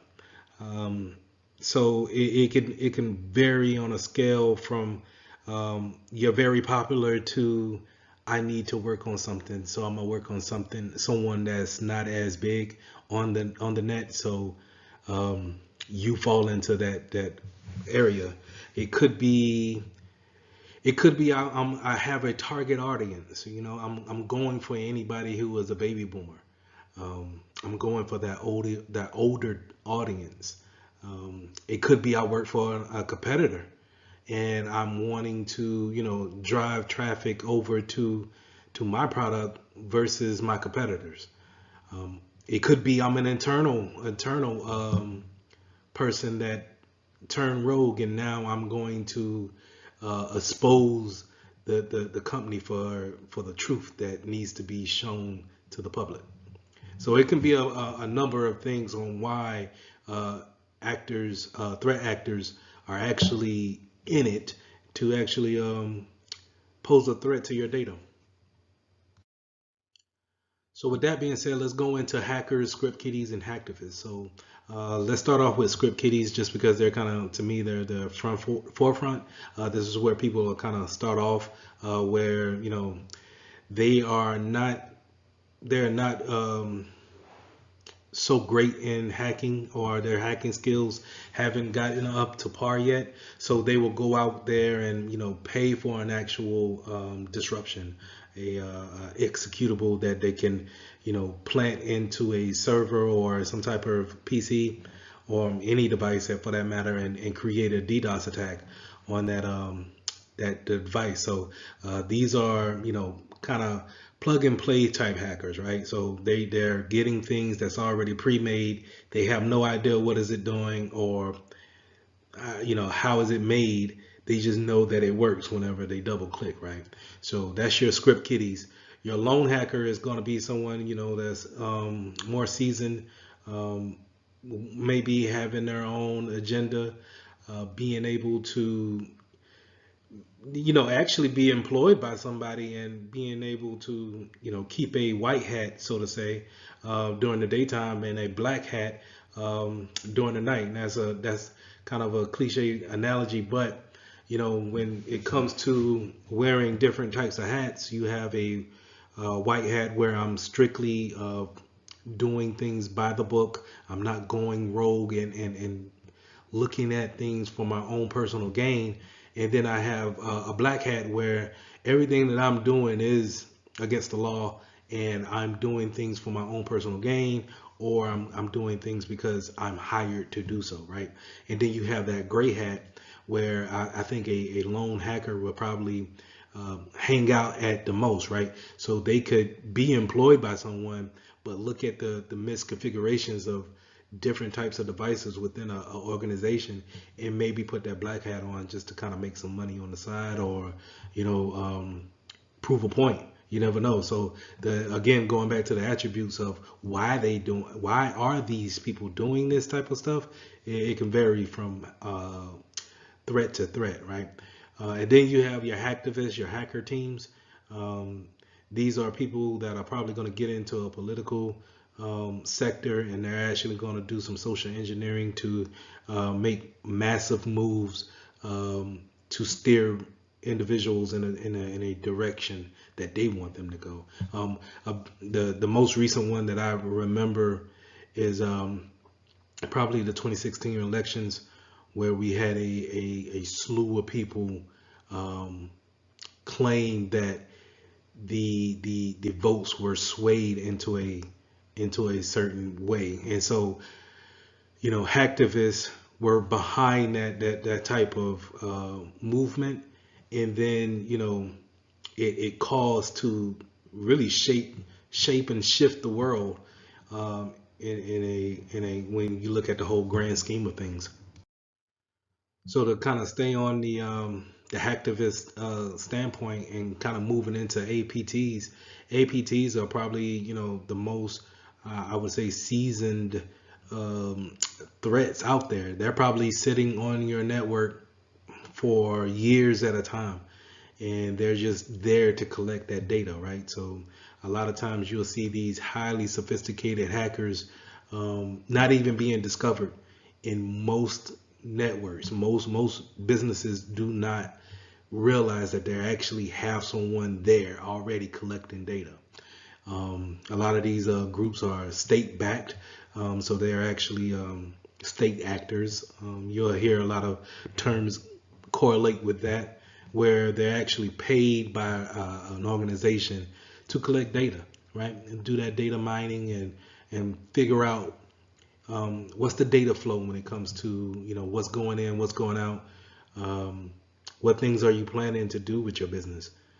And these APTs are just sitting there watching the whole thing.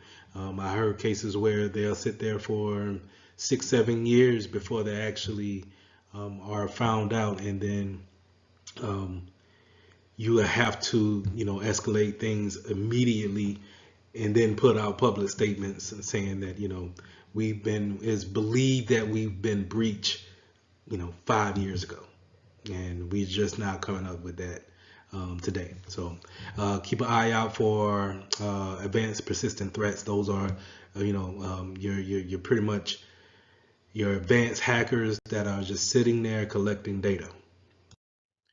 I kind of touched on the insider threat actor a little bit, but this is just pretty much, an employee of the organization that decided to go rogue, decided, for whatever reason, that the private sector of the company needs to be public, right?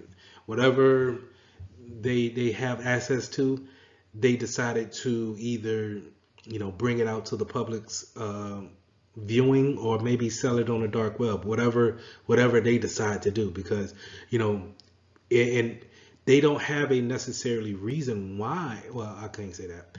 They don't have a It's no particular reason on why you would create an insider threat, but it does happen, and it could be from a various of reasons of, they may not like the way someone talked to them at work, and then now, since they have access to the whole payroll, then they decided to show that, uh, this is the payroll for 2022, and they're gonna make this public, and now that creates um, this type of buzz around the company, right? So this is your insider threat. It's always important to have policies in place whenever we bring someone on and we actually offboard someone. Let's say if someone quits abruptly, that may be a telltale sign that they could be an insider threat, a malicious insider. So we need to put things in place in our policies to make sure that we take assets away immediately, making sure that we keep things on hand so many years after that person hasn't left the building. So just keep that in mind when it comes to insider threats. So let's talk now. Let's talk about the attack surface, or the vectors that hackers are using to get into our network. Um, think of our network as a kind of like an invisible wall that we have around our data, our important data, right? So I'm not talking like a physical wall, like the brick and mortar building that you actually go into, but the visible wall that you don't see, that's protecting our data. So it's by firewalls, or putting out there on a DMZ, things of that nature. But it's ways to actually go in and then come out, right? So when you go into your office and you log in, and then when you leave out to go to when you leave out and go to the internet, that's leaving out, right? You're leaving outside of the safe confines of your network to either bring in information from, let's say, Google Drive, or we're going to post something on social media. So that's information leaving out. I'm going to post something, or I'm bringing something in. I went and downloaded it, and now I'm bringing it into my invisible fence, and now it's in my network, right? So that's what I want you guys to think about when it comes to an attack surface. What is the ways into your actual network? And then how are we getting in? What are the vectors that we're using to get in? Is it direct access? Can I just walk into your building, sit down at your desk, and you don't even have no login screen or anything like that? You're at lunch, right? So can I log in and just go to work and start seeing what's there and what's not there, right? What do you have saved on your desktop? What's in your documents folder? Can I just plug in my USB USB stick and pull that off? Can I send you an email? I think by far the most popular way of doing it is just kind of sending a fish email. Why not? You see it every day. You get it every day in your spam email. So it's obviously it's working, because people are constantly doing it, right? They're constantly sending it out.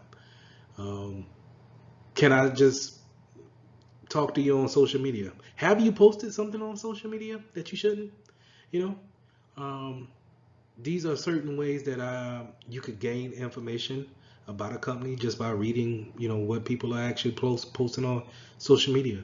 I talked about the cloud earlier with G Drive or Google Drive, where that's considered the cloud, right? And I can go out there on any device because the cloud is pretty much everywhere. I don't necessarily have to be in your building. I can take it from there. Um, so there's many different vectors, and that's knowing these things is a good way of saying um, having an understanding of how data flows in and flows out.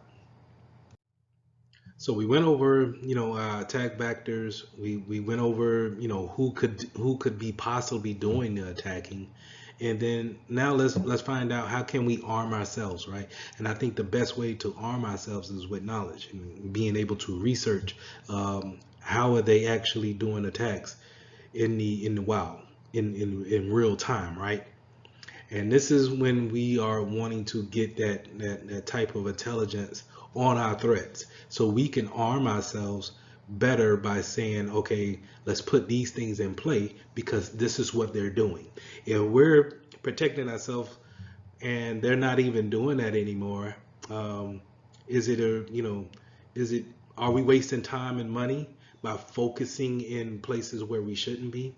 So one way we can do this is we can put things such as a honeypot out there for individual to go in and attack. And when they're participating in this attack, we can sit back and monitor how they actually are doing their attacks. And then we can record all of that stuff down, and then we can have our smart guys at our application department write our application to be aware of the attacks and then put things into um, actually defend against those attacks, right? So that's why we would have something that's sitting out there that looks vulnerable from the get-go. So it may be a server. Let's say we put a server out there in the DMZ. This is kind of like a no man's land where we can see it, but they can actually get to it as well. So we put a server out there and we name it payroll server. Do not enter, right? And of course, that's obvious and it looks like the obvious thing, but I'm just giving an example. Someone logs into it and they go to, performing their ritual of how to figure out what's open, what's not. They're running their tools on this thing, and only thing we're doing is we're sitting back recording all of the data that they're doing, right? So it's kind of like, just if you remember a show called Bait Car, where they just kind of left the car unlocked, and the robber will come in and they'll drive off a couple of feet, and then the cops will jump out and arrest them. It's kind of that same concept, right? We're putting something out there, we're realizing how are they actually just attacking, and then we make the countermeasure to that. Another place where we can get good information is from the vendors that we have in our network, right? So all the devices that we have or the software that we're using in our environment, why not go to their website to see what type of technology that they have in place, what type of updates are they pushing out to see how they're actually combating against the attacks that are heading out there. It's real good to see, especially when new attacks come out there that are very fresh. The latest one that I've seen was Log J4, and we had to pretty much go to every vendor that we had, every device that we had, and see at the vendor's website, were the configurations or the software that we use for that particular device, was it vulnerable to log J4? And we had to update those things constantly in order to figure out if we were what type of vector was a new vector for us. You understand? So where we did not have a vector into our environment, it created a whole new with this vulnerability. A vulnerability showed up. It just so happened that A lot of software uses Log4j, and a lot of our devices became vulnerable just like that, out of the blue. And so it's always a good thing to go to these vendors' website, stay up to date to see what they're talking about, and see if you're actually see how they're actually fighting against things in the wild. We already talked about tactics, techniques, and the procedures the way when we were explaining the honeypot example, where we would watch to see what they're actually doing in the wild. And then when we're doing our research, we're also understanding how attacks are actually being, performed, right? But we also want to make sure that we understand what are the indicators of a compromise. How do we know that we have been compromised, or it may be a good indication that we are probably compromised. So you want to look for, unusual outbound traffic, things that are going out in a mass amount of traffic leaving the network. You want to also be aware if you have traffic coming in from areas that you should be blocking. So a lot of traffic from China, a lot of traffic from, let's say, Germany, um, or let's say South America. If you have a lot of traffic that's coming in from these areas and you normally don't have that, then it's a good indication that something may be up. Um, is there any kind of explanation to uh, user accounts being used for the wrong things? Um, can you see any type of misuse of privilege accounts, right? So those are privilege accounts, or those are accounts that have admin access maybe to throughout the network, or maybe to certain particular PCs that have uh, great value to them. Do you see any kind of unusual activity to those type of user accounts? Um, is there a type of, any type of rise in databases being read at a high volume? If there's only a particular threshold that we have for reading data on our databases, and then all of a sudden it spikes through the roof. What's the cause of that? That might be cause to raise some questions there. Um, we also see kind of like a high request for important files, sensitive files, confidential files. When you start seeing people who shouldn't be snooping around, who are snooping around, these are good indications. So it's a good way of having these type of indicators in place, and being aware of them is a good indication to it's a good way to understand if you've been breached and if changes need to be made. But don't worry, you don't have to necessarily put your face in literature all day and read upon how things are actually being worked on here in the wild. It's good to do those things on a daily basis, but we can also have machine learning out here that understands the daily workflow of our business, and can tell you, can alert, and some can even mitigate if things go awry, right? So if anything was to be abnormal to the normal workday, machine learning or artificial intelligence would be able to detect and then warn us to say, hey, this doesn't look right. It's a lot of traffic leaving out, or a lot of traffic coming in. We're being bombarded here.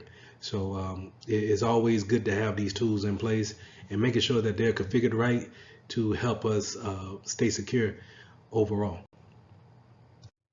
So in summary, we went over threat actors, we went over the vectors that they can come in, we went over how can we do some research in order to better arm ourselves against the attacks that they may be placing upon us. So I would definitely go back over and make sure that we dive deeper into the type of procedures that we want to have, the type of due diligence that we need to do within our company to make sure that we apply the due care in order to avoid attacks from insider threats or people who may be APTs that's sitting in our system, right? And so making sure that we stay knowledgeable about how they're performing their attacks will help us in the long run when we see things go astray. So in lesson 3, we're going to start talking about performing security assessments.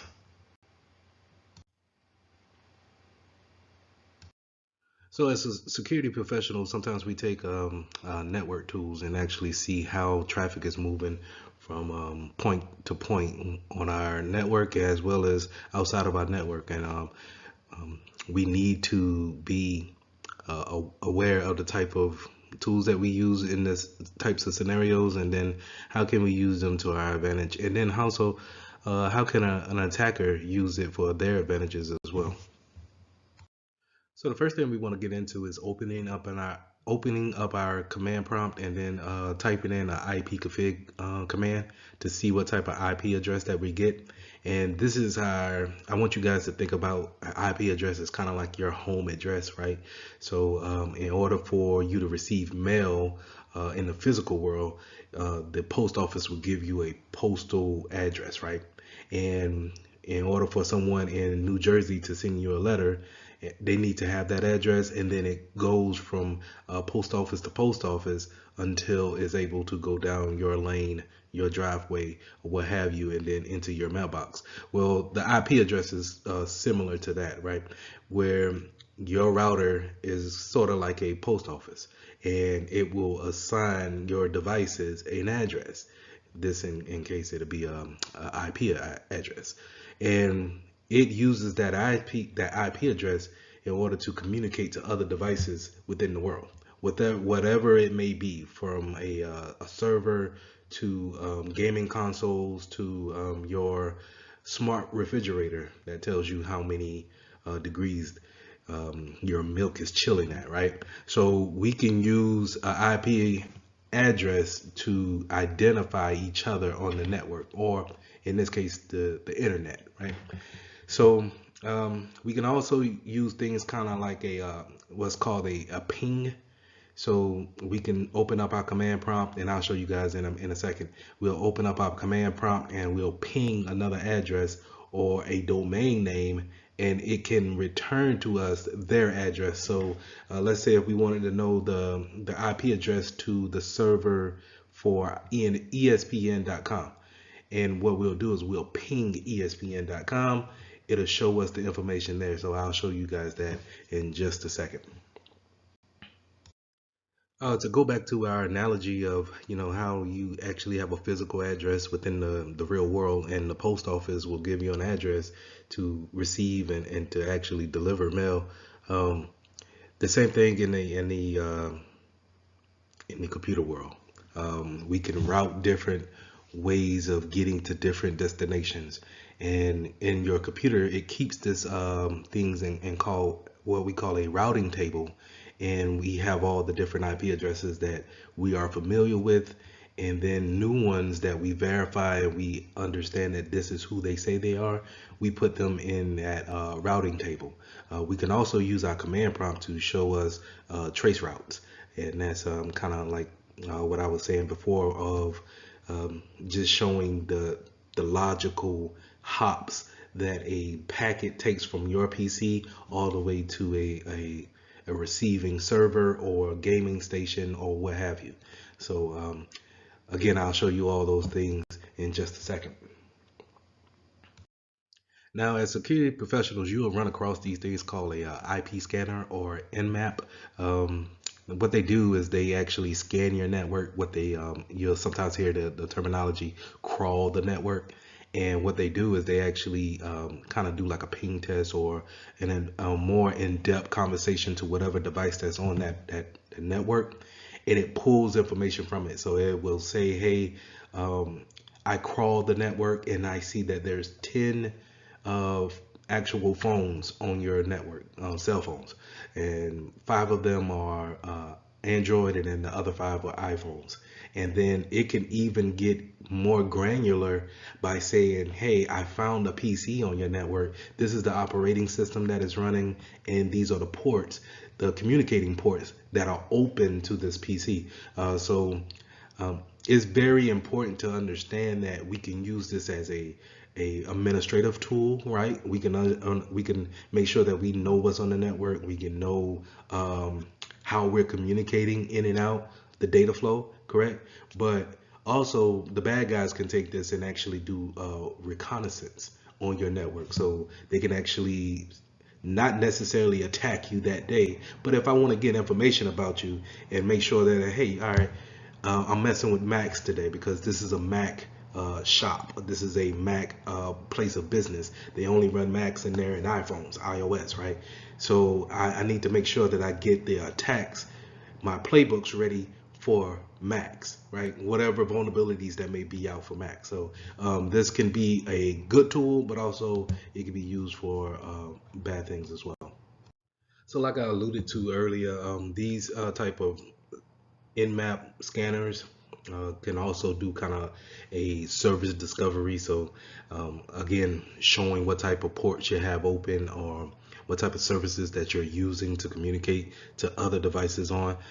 It can build a fingerprint of how your network is set up, right?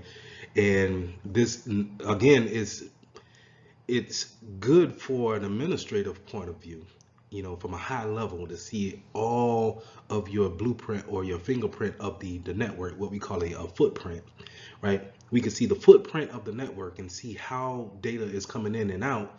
But at the same time, it's also bad if we someone else knows about that footprint, because the things that we're focusing on today or this week may not be the things that your hacker or your attacker is actually focusing on. So it's kind of, you need to understand when you see traffic spike up or services kind of degrade down, or they bog out, because when someone's running these type of scans, it can cause printers to actually accidentally just print out gibberish or random sheets of paper, or it could cause different types of PCs to slow down tremendously to the network, right? Because it's actually pinging, seeing that it's up, pulling the information, communicating with it, and that is what we call very noisy, right? So whenever we see a lot of noise on the network, we need to be aware of that, and then do what's necessarily possible to find it and shut that communication off. Another way we can find out different types of PCs that's out there on the network, we can also do a netstat command, and that's showing everything that we have a connection to. And you can pull this command up, and you'll actually see how your PC is actually communicating out to different services, different applications. More importantly, NS lookups is a very important thing as a security professional, because we get to understand. It's kind of hard to look at numbers all day and IP addresses and IPv6 addresses and kind of disseminate what's what, right? But these NS lookups allow us to use those DNS references. DNS stands for domain name service, and it allows us to use that type of service to say it's google.com, and then we can get an IP address of saying that it's 8.8.8.8. I think that's too many eights, but you get my drift, right? So we can use a English version or whatever language you may speak into translating it into an IP address version, so we can actually break things down to see exactly where things are going. Similar to a in-mapping tool is your packet captures. So those type of tools sniff the network, and they actually capture all the packets that's going from one destination to another. The one that you'll probably see the most will be Wireshark, and Wireshark sniffs the network, and it pulls down all the packets that you're sending from your PC out to your router. out to your, if you're saying hello to your smart TV, it captures all of that stuff that's on your particular network. And that's why it's so important to, we can use this as a administrative tool and say, okay, we're having network issues here. Let's get the packet sniffer out. Let's see what's actually going on in the network. But we can also use it for bad cases, right? Where someone that is not in your organization can go and take Wireshark to sniff your network to see who is communicating, what IP addresses are being going back and forth, what's the routes we're taking, and it can be used in that field as well. So here's a screenshot of Wireshark in action. Now, in the following slide, I'll show you exactly. I'll give you a screen recording of how we actually go out there and download Wireshark and actually pull some packets off my network. But basically, this is how it goes. It captures all of these packets in real time, and we could take these packets and we can see exactly how they're communicating, and then who they're communicating with. And then in some cases, we can go into the packet and see if they actually have any type of payload within those packets. So it's a good tool to have to do reconnaissance in, but it's also a good tool to have to understand how we can build our network to be as efficient as possible. Now let's stay in that realm of packets moving back and forth, right? So these packets are literally the actual letters, right? When going back to our analogy of having a physical mailbox and then the post office putting mail into your mailbox, right? The mail going into your mailbox are the packets in the computer world, right? So we want to say these packets going back and forth, they are enclosed within an envelope, right? And then within the envelope, we have the actual data that's going back and forth, and it needs to go to the right source, correct? So whenever we have someone tampering with our packets, they can inject things that they want to be in there, and then now we're getting outside activities thinking that we're communicating correctly, and we're being redirected in a certain type of way. So we're getting mail that we are not accounting for, and that's because people can get onto our network and be able to inject types of malicious, let's say, data in order for us to pass back and forth, right? Or to redirect us into a malicious site. So it's very important to understand how replay attacks work, as well as packet injections, to making sure that we are aware and that our users are aware that whenever we see any kind of weird activity on the network, that we're able to react to it in a timely manner. So let's talk about some software that we can actually use to exploit normal activity, getting on to the network and being able to inject some packets or be able to brute force some passwords. The main one that we want to focus in on is Metasploit. Metasploit is a known vulnerability software that can see the vulnerabilities and as well as be able to attack them. They can interject with malicious payloads, and is what a lot of attackers will use to actually break in and perform some of these attacks. So Netcat is a utility feature that we can use to where we can transfer files on the back end and not be discovered from the client's point of view. So it's a good utility to use when administering, but it's also can be a useful utility for a hacker as well. They can also perform port scanning and fingerprinting of that system, as well as they can use it to connect across UDP and TCP connections. A lot of times we see that the problem with vulnerabilities is that they live in a software world, right? Right. So it's your application that's the problem. It's the actual OS, the operating system, that's the problem, or it's your firmware. They may be um, needing updates because they have a vulnerability that need to be met, or it needs to be mitigated in order for you to really kind of work on it securely. So it's very important for us to understand how to update the applications that we have on our network. It's very important to understand that if we have operating systems out there, will the manufacturer actually give you patches for it? And when I say patches, patches are built to bring in security measures for the vulnerabilities that's out there. So it's patching the holes, so to say, right? So will that vendor have that patch ready for you to actually apply to the software that you're actually working on? Um, a lot of firmware that's out there, it goes unnoticed because a lot of times once we boot up a system, we jump past the firmware issues and we go straight into our operating system.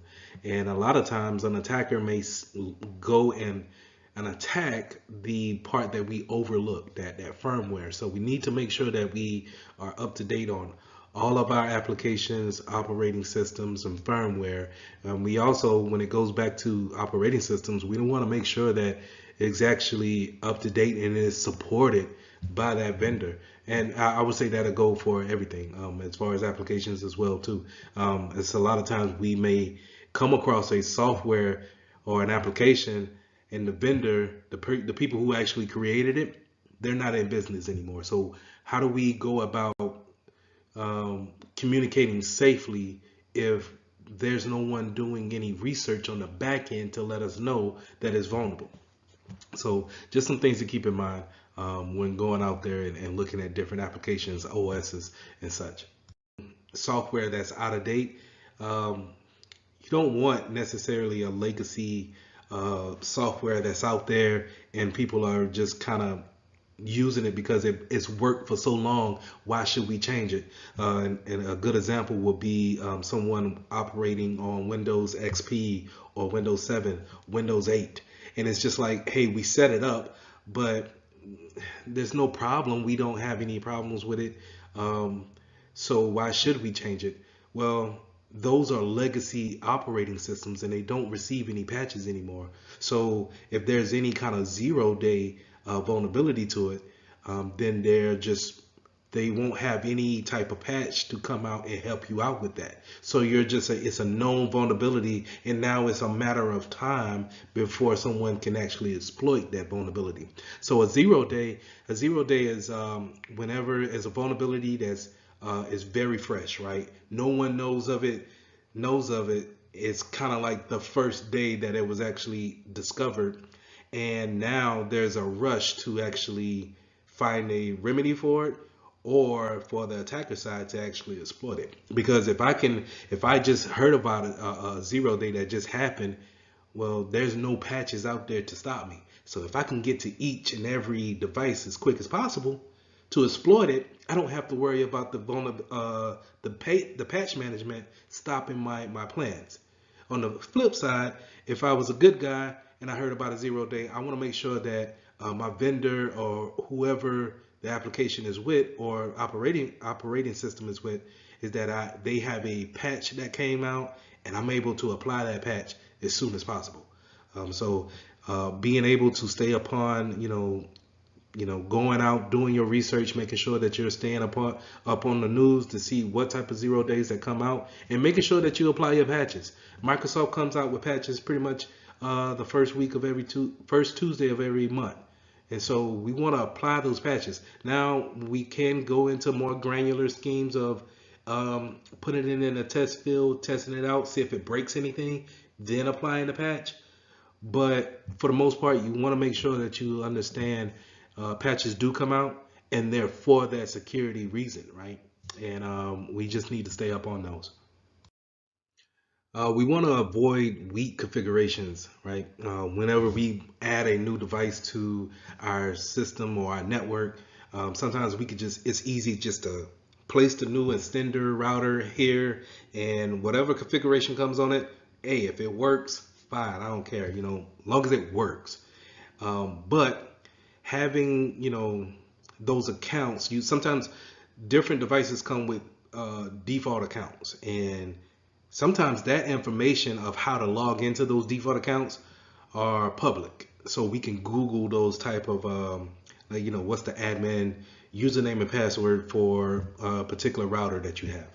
And so if that information is public and you never change your default account password or account, then it's easy for someone to Google that information, get onto your network, and then go into your devices. So we want to make sure that we have a plan in place to actually change those type of configurations. We want to make sure that we change the passwords to default accounts. Make sure that we configure the settings of whatever device to tailor our business needs, right? And we want to make sure that it doesn't have an overwhelming amount of permissions to do whatever it wants to do on the network. So a good example of that is why not take away everything that it can do and only give it the permission that what it needs to do, right? That way, if someone does get into a router or whatever device that's on your network, it doesn't give them the right to actually go out there and perform some of these things that just need permission in order to execute, right? So let's go a little bit deeper into that. Not only just having default passwords and accounts there, but going into that configuration piece, we want to make sure that we shut down. When I said, in that previous slide to take away things that it can do and only give it the things that it needs to do, we want to shut down different services, different ports that it doesn't need to work on. If we're not going to be doing any type of file transfer, why should I have FTP open? Right. So if it doesn't need to do that, then we need to shut those things down. Different protocols, the way it communicates to other devices. If we have a working knowledge of how we want our devices to work, then we can configure them to actually be more secure by being less, I guess, verbose as far as the things that it can do on the network. Also, setting up different encryption levels when it comes to our passwords, and this is more on the networking side. So if you have like a home router, making sure that we don't use weak passwords and weak encryptions on those passwords to make it easier for one to break in, right? Making sure that we have a standard there. These are different configurations that help us operate in a more secure manner. Now, if we have those weak configurations and default passwords still in play, then we run a high risk of letting vulnerabilities be exploited. And these can lead to data breaches. So we all know, or we all have heard of data breaches and how companies have fall victim to these type of attacks. But it's pretty much where confidential data is being transferred without someone's authorization. So that could be malicious, but it also could be, a mistake on someone as well. So you have different aspects of data breaches as far as how data goes in and goes out, but that's why it's important for us to know how it's actually going out and making sure that we put constraints on those things, so it's not happening so easily, right? But also with that, we can also have identity thefts. So we all heard how Experian has fall victim of a data breach where millions of people's personal identity have been leaked out to the dark web. Also, these data breaches, not only do they have, impacts on people's actual data, but it also has kind of like a impact on a company's reputation. How many of you would still go to Nike and buy shoes from their website when they just released that they had a massive data leakage of people's credit card numbers. And, it will damage their reputation as being a secure, responsible company for letting that type of information out. So it's something that we want to stay away from as much as possible, because it can have not only a physical damage to it, but it also could have that intangible, something that we can't touch, something that we more feel about a reputation of a company. So how can third parties play a hand in this? Think about all the third party vendors that you may have in your company. You may work for Wells Fargo, but they may use Adobe Acrobat. Well, Adobe Acrobat is your third party, and Adobe, I'm sorry, not the Acrobat is the actual product that they sell, but Adobe is their third party vendor. And if Adobe is under attack, then you need to make sure that the software that you're using is not a part of that, or what can we do to remediate that vulnerability that may be plaguing your network, because you're um, in a way letting them in because you have decided to use this vendor for whatever service, but now they may be under attack in some type of way. To give another example is if they have, if let's say box.com, where it's a online, a cloud storage service, if they have personal information of your customers because you're using them to store information on there, and then they have a leakage of your customers, then in turn your reputation is damaged because you chose to go with that company. So it's very important to do research on who you decide to let come into your network, who you're giving your data to, where is that data actually lying at on your third party's software. So let's say go back into Acrobat, not Acrobat, I'm sorry, Google, or let's say Box.com. You can also do Google Drive, but let's say once we transfer data from our network to Google Drive or Box.com, where is it actually sitting at on their servers? Is their servers in Argentina? Is it in Spain? Is it in Africa? Do we have policies? Are we allowed to have our customers' data in those countries? So it's just different things that we need to think about when it actually bringing in third parties, and then what risk do they actually put on us indirectly. So we're going to start talking about security assessment frameworks, and a good place to start is with the NIST SP 800 115, and this is going to give you a bunch of guidelines, procedures, policies to actually take in and apply to your business for whatever reason that you may need it. And it'll give you a good overview of how to get started when it comes to vulnerability assessments, threat hunting, and penetration testing. Now, to break those three things down, vulnerability assessment is just kind of doing a risk management, right? Where we see what type of risks that are out there, um, what kind of vulnerabilities do we hold in our network against those type of risks, and then what are we going to do to actually manage those risks, or are we going to try to eliminate, mitigate, avoid different aspects like that. So that's vulnerability assessments. Threat hunting is more getting down to we know the threat, we know the risk that holds to that threat and that vulnerability, and so we're going after the elimination of that threat, or we're going to do some reconnaissance on that threat as well.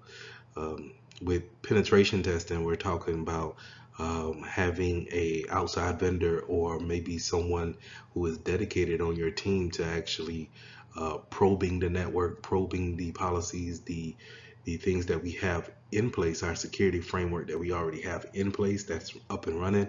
We're looking to attack that, seeing how to find any kind of faults within our security posture already. So that's penetration testing. So going into vulnerability scanners, we have these things in place in order to scan our network and see what type of devices we have on there, as well as the applications that they're running. And it double checks that application and that OS against a database of vulnerabilities and risks that are out there. And once it gives us a report of how the scan went, we are able to either remediate or to kind of get a better understanding of what type of risk that we are, um, what kind of risks are we up against on a device to device standpoint. And we can also use this type of scanner for OS fingerprinting, as well as seeing what type of firmware vulnerabilities that we may have. Now, when you're having your vulnerability scanner scan the network and it applies those vulnerabilities to the database and it comes back with a report, it will give you a scale on if it's a low risk or a critical risk, right? It's a scale from low to high, and you normally see these things called CVEs, and that's the common vulnerability exposure, and that's kind of the name of the vulnerability that's out there. And then the scoring system will be under the CVSS, which is a common vulnerability scoring system, and you'll normally see it as a scale from 1 to 0.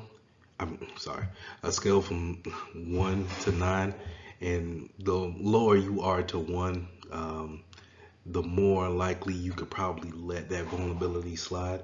But the more you're getting up to your 7, 8s, and 9s, then you probably want to make sure that you seek the patch or whatever remediation that they will advise, and then apply it as soon as possible. Now, in some cases, you may want to test this patch out or test the remediation out first before you apply it within a production field or what have you. But to make sure that you don't just put every patch out there, and that's in certain cases. I would advise to always test your patches before you actually apply it. When running vulnerability scans, we can have certain things that can cause a lot of problems. And sometimes we can have those scans that where they run smoothly, and these are where you hear the terms intrusive and non-intrusive come into play. So a non-intrusive scan will run fairly smooth. You have credentials, you have permissions to actually run on the network on those endpoint devices, and this is a lot of times where you'll see an endpoint actually sitting on the device itself. So you'll kind of look into your lower right hand corner of your, let's say, Windows PC, and you'll see an icon there that's kind of different, and it may be the icon from the vulnerability scanner that you're running on your network. So there it has the permission to go ahead and scan whatever's there on that box, right? So where a intrusive scan will come from a outsource, it will seem as an outsource source, right? And it's going to be loud and create havoc because it's not supposed to be there, and this can interfere with business processes and slow down the actual scanning process, but it also can slow down the production of a workday.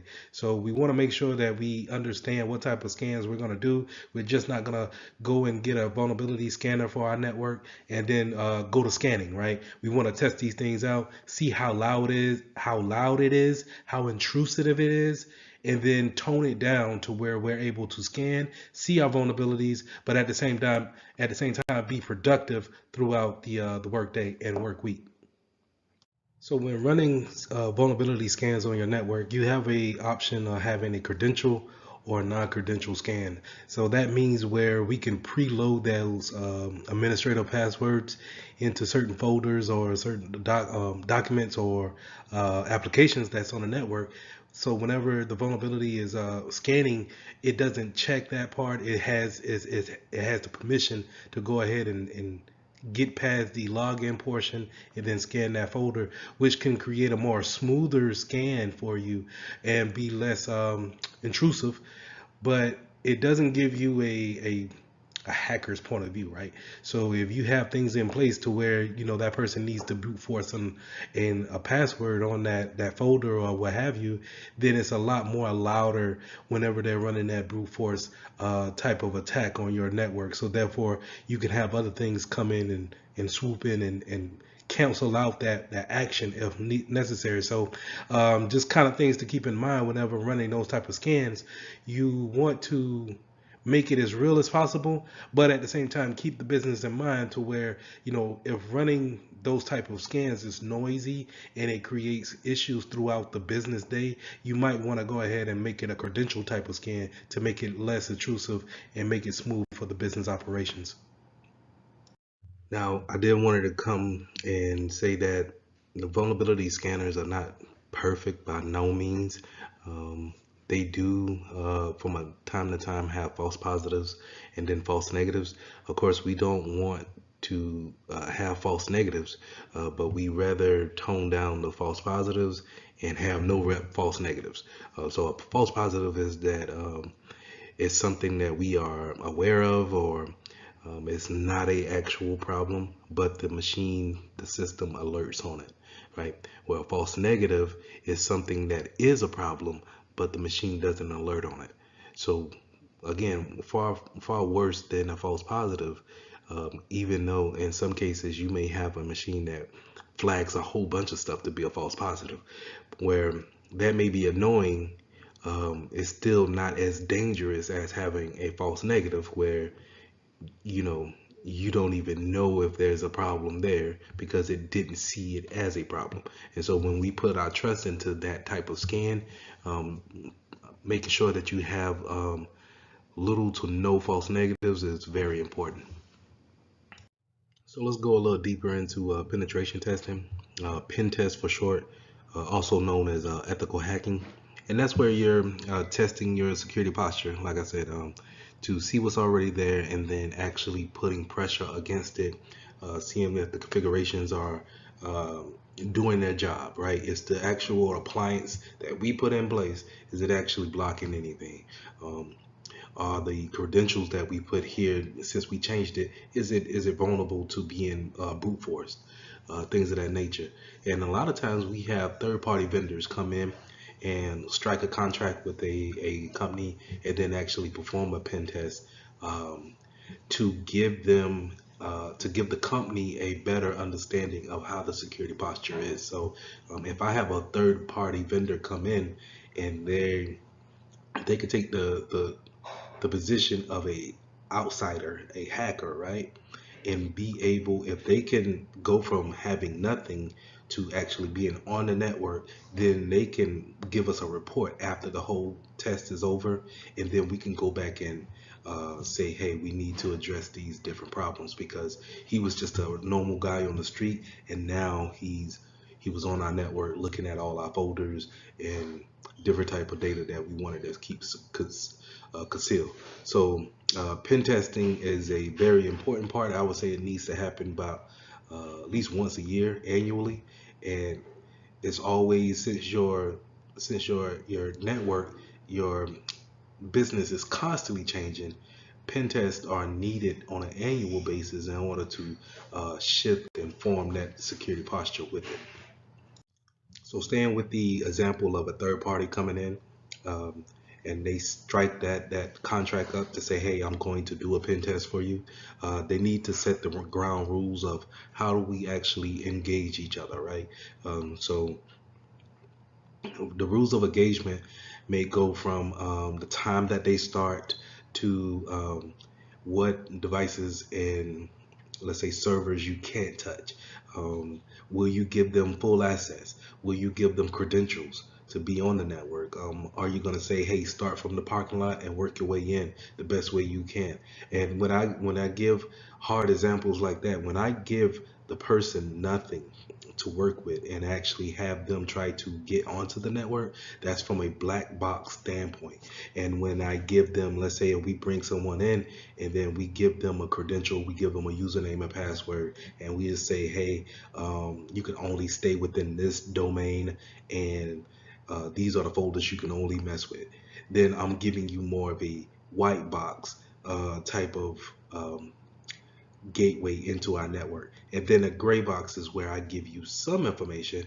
Hey, this is our Wi-Fi name, but I don't give you a password.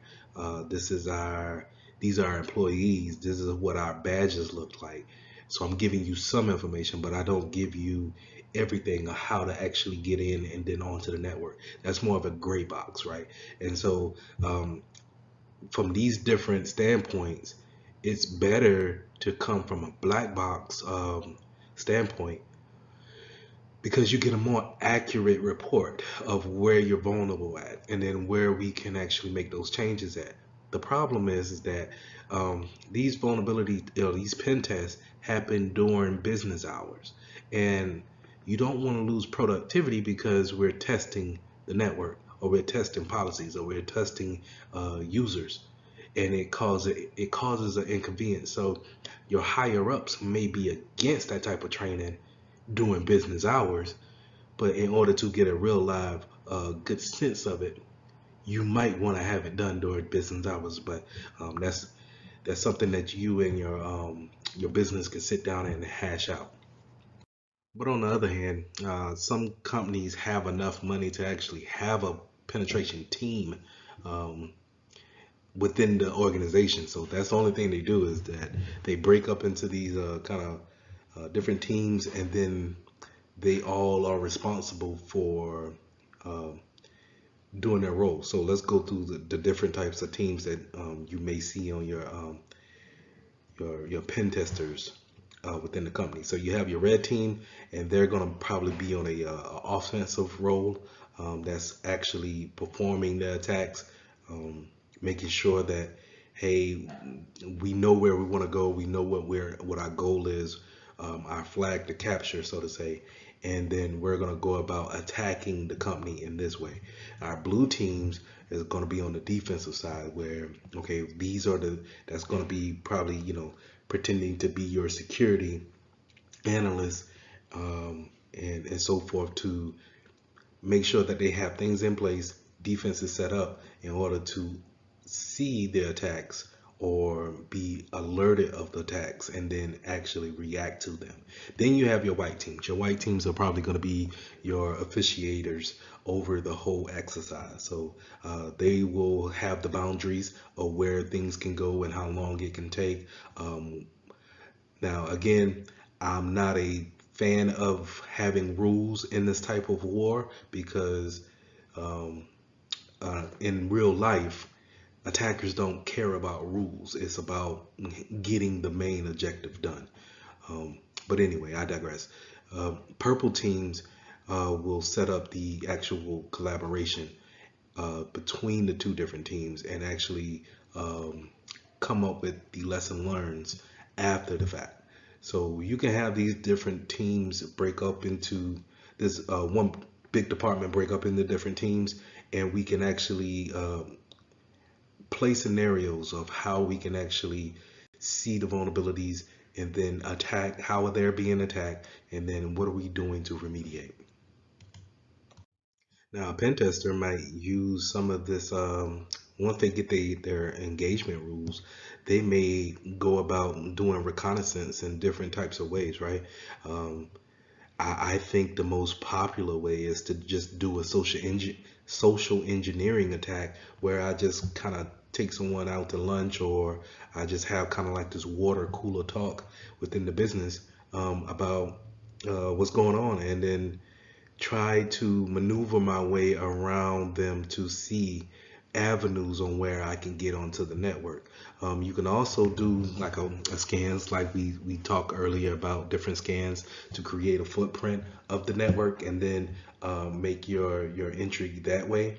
We can use open source intelligence, and this is your simple pulling up a web browser, Googling whoever, and seeing how much information is out there. You'll be surprised about how much information you can just find off of a simple Google search, or searching on your favorite social media website. I tell you, a good place to go is LinkedIn.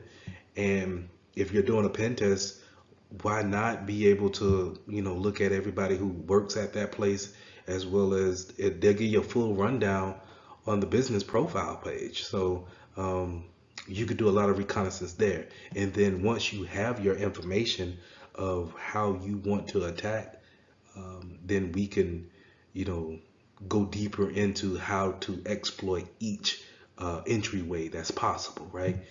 And then hopefully from a pen tester's point of view or from a hacker point of view, one of those things are open, and then it's on to the next level, right?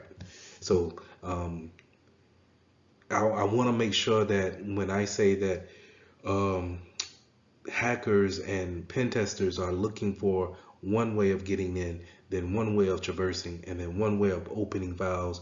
When they go from one section to another section to another section, it's kind of like we need to have defenses there for each level that they get to. This is what we call defense in depth. So it's not just having your firewall up in place. It's not just having your networks sectored off in the VLANs. It's not just having your antivirus on your PC. It's having all of these things in different possible places, because you never know where somebody is going to pick up and say, hey, I'm gonna start my intrusion here. So, like I was saying before, having that defensive depth will pretty much uh, handle a pen test pretty good, because just like this life cycle where you want to have a foothold to the exploit, you want to actually do some persistence, have that privilege edge of escalation, lateral movement if possible, pivoting if possible. All these things can be remediated if we have certain policies in place, certain configurations in place, and certain infrastructure standpoints in place, to where it makes a pen tester even more, having his life or her life be even more tougher, because they just can't go and do whatever on the network, and then you really never made it hard for them to you know get to the goal of seeing the HR department server. So we need to put things in place in order to eliminate, at least one of these actions, right? Where even if you're able to get onto the network, that I don't need for you to compromise an account and making sure that Gary from the mailroom has admin accounts or admin privileges to where he can see anything that's on the network. So it plays a hand in hand when you start planning for, or you see the reports that come from a pen test, that we can put these things into play, and that we can actually put those things to modify our security posture to become more secure. So in summary, we went over a multitude of things. Thank you for sticking with me on that. But we started off talking about reconnaissance tools such as Wireshark, Nmap, NSLookup, Metasploit. We also talked about patch management, being able to understand our vulnerabilities and then applying patches whenever we have tested and actually need to put out there in the production field. We also talked about different vulnerabilities, not just physical, not just software. It could be social. It could be, when I say social, I mean more people. It could be those are our vulnerabilities. How do we coach up people to have a better security posture and have a better security awareness about them? We also talked about pen testing and the importance of seeing it from a hacker's point of view, and how do we actually put defense in depth in order to make their lives a little bit harder when it comes to getting onto our network and traversing around. Um, so I would say to go over this section several times over, and I'll see you in the next lesson. So lesson 4, identifying social engineering and malware. One of my favorite subjects. Social engineering is all around us, happening all the time. So let's move forward. So social engineering is pretty much the manipulation of a human, being able to lie. That's just basically it. Is lying, right? It's telling you whatever you want to hear in order for me to get whatever I want to get. So hacking of the human, if you want to go that route, that's fine. But it's just pretty much being able to get the information out of you versus me actually going and hacking into a firewall. Why should I do that when I have researched you and I know that your favorite school is USC? So guess what? I'm gonna say that I went to USC and I played on the football team, and we're gonna strike up a nice conversation with you. And that's me starting my process of social engineering.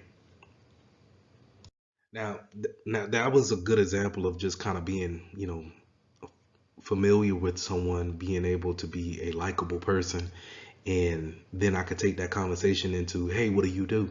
Oh yeah, well, I work in this sector too, and you know what? We're able to help out in any way possible to different types of businesses, and formulate this wild, drawn out story of how I can make your life better. Which all of this is could be a lie, and then I'm going to you to see how far you will go. Maybe you will show me the interface to the server. Maybe you will give me a credential to log in because you have taken so much liking to me that you're just trying to make your day better at work, right? And this is how social engineering comes off as such a strong factor because people in general just want to help. We do not want to be mean to each other. It's not necessarily a militant type of way where we want to have militant principles. Human nature is not built out that way. So having a familiarity or a liking to someone is a big part of social engineering. Um, you could also come at someone with an authoritative or an intimidation factor. Um, let's give another example of you're working, let's say you're working at the front desk, and I come in with a, um, a Best Buy Geek Squad shirt on, right? And I'm mad. I'm just, you don't know me from nobody, right? And I just walk through the door and I'm mad and I'm pissed off and I'm just saying, hey, I told them to make sure that the server was on this channel, this port. I'm speaking all this jargon and I'm just saying, hey, I need to get to the server room ASAP. I don't have time to wait. I got several other clients out here waiting. And you as a front desk helper, you're not, only thing you want is just a smooth, calm personality. You're not expecting a brash, straightforward person. So you may take me to the actual closet, just to kind of, because that tension is there, and people will try their best to avoid that. But that's social engineering at its best too. So we need to be aware of that type of stuff, awareness training, make sure that our users are aware that these are the type of attacks that are not so brainy, right? They don't need to, again, they don't need to brute force your password when you just take me to the server. So the example that I just gave that, an example of me impersonating a Geek Squad member. But I can also dress up in a suit and act like I'm a CFO for your competitor, in whatever industry. And let's say if it's a school system and I'm dressing up as the principal to the across the street school, or the cross town rival school. I'm the principal of there, and then I'm going over to say, hey, you guys stole da da da da da, and I'm impersonating power to get what I want. And what I want is something totally different. I mean, it's kind of hard to tell what people actually want just by a conversation. So again, just kind of having the wherewithal of what's going on and understanding that our users are the weakest link because they already have access to our network. We have already trusted them. But if they are weak-minded when it comes to different types of social engineering attacks, then it's an easy walk-in for, let's say, that pen tester to just get onto the network and do what they need to do. So dumpster diving and tailgating. I'm gonna get back to dumpster diving in a second because I think it's funny. But tailgating is again, people we don't want to be rude or we don't want any kind of issues off the bat, or just in first sight. You're not trying to really be rude to anybody, right? I grew up in the South where holding the door for someone is polite, is what you have been taught to do. But let's say if you're in a place of business and we're going out there and someone's carrying boxes in, they're impersonating let's say a UPS driver, and they're impersonating carrying a bunch of boxes. Your natural instinct is to hold the door for them, but that's tailgating in, right? That's having them not check in with the front desk or show a badge or sign a piece of paper saying that, hey, we are allowing you onto the premises. It's just it skips that whole process because I want to be nice. I don't want no issues with this guy. He's just trying to have a hard day's worth of work. I'm not gonna interrupt him by saying, hey, go sign in, and he got a bunch of boxes, But if he doesn't work for them, then it's for naught, right? And then now you could be the issue on why the company was hacked, because we let someone in by tailgating. Now, dumpster diving, I think it's funny because the great lengths that people will go through just to get information off a company. If you're not properly shredding or burning or destroying the data that's physical on paper, or let's say CDs or something like that, if you're still using CDs, and you just throw them out into the dumpster, it's too easy for someone to just jump into the dumpster, pull the bag out, and just go home. And now all the information that they need is there. If in every baking system that I've seen, they're actually shredding the paper. But if you don't have a cross shredder, you just have a shredder that shreds up and down, then how easy or if I'm really dedicated, I'll jump into the dumpster, get the bags, take them home. I ain't got nothing else to do. I'm a hacker. I'm gonna just piece together the papers and get the information that I need. But if we have a cross shred, or we have one that, in some cases I've seen where people burn those important papers, then, we eliminate that type of attack. So I think we all are aware of fraud and how it works, and having invoices scams, as far as someone sending you an email with the invoice saying, um, you've ordered such and such. Make sure you click this link to make sure that your packages is received and correct. And they go into this whole thing of maybe stealing your credentials if they send you to a website that has you to log in. But I wanted to really highlight the shoulder surfing as well as the lunchtime attack. These two attacks are very easy to do, as well as they're common in the everyday workforce from what I've seen. Shoulder surfing is just exactly what it is. You're looking over someone's shoulder onto their screen to see what type of information is being inputted. So how do we eliminate that? Is we'll have these privacy screens that we can place onto our monitors. If you have a laptop, that the monitor screen can have a screen protector on it. It looks like a screen protector, but it's actually a privacy screen kind of film that goes over the screen. And then now, if you're not directly in front of the PC, then it shows as if it's a blank screen. So I've seen only maybe one place that has that in place to guard against shoulder surfing. And then lunchtime attacks is when Alice is done typing for the front part of the workday and it's 12 o'clock, and now she goes to lunch, but she forgets to log out or lock her computer in order to go to lunch. She just leaves it open, and then someone can easily sit down and gather around, go around and traverse around the network with her credentials, looking into different things, especially if she works in an important department, let's say in finance. Then she probably can have a lot of access to data that no one else should be able to see.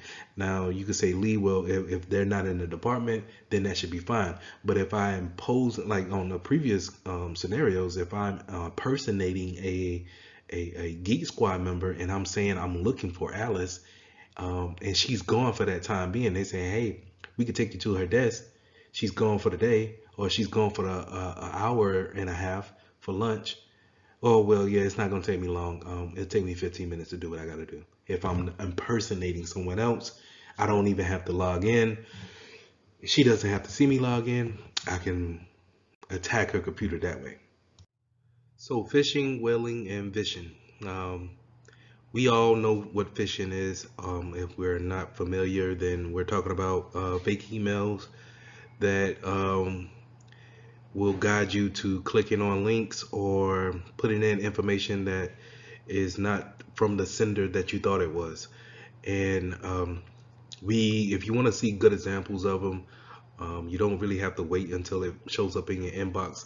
Just go take a look at your spam box anytime, and you'll just see, unwanted mail. Back in the day, we would think of this as junk mail, right?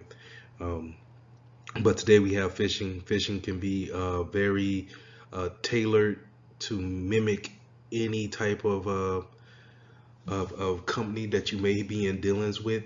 A good fish that I seen lately was a fish that came in that had a Amazon logo on it, and it had the same font and color that Amazon uses for their little smile. So it's that little orange teal orange color that they have. Very authentic. Even came down to the small fine print at the bottom of the email was on point.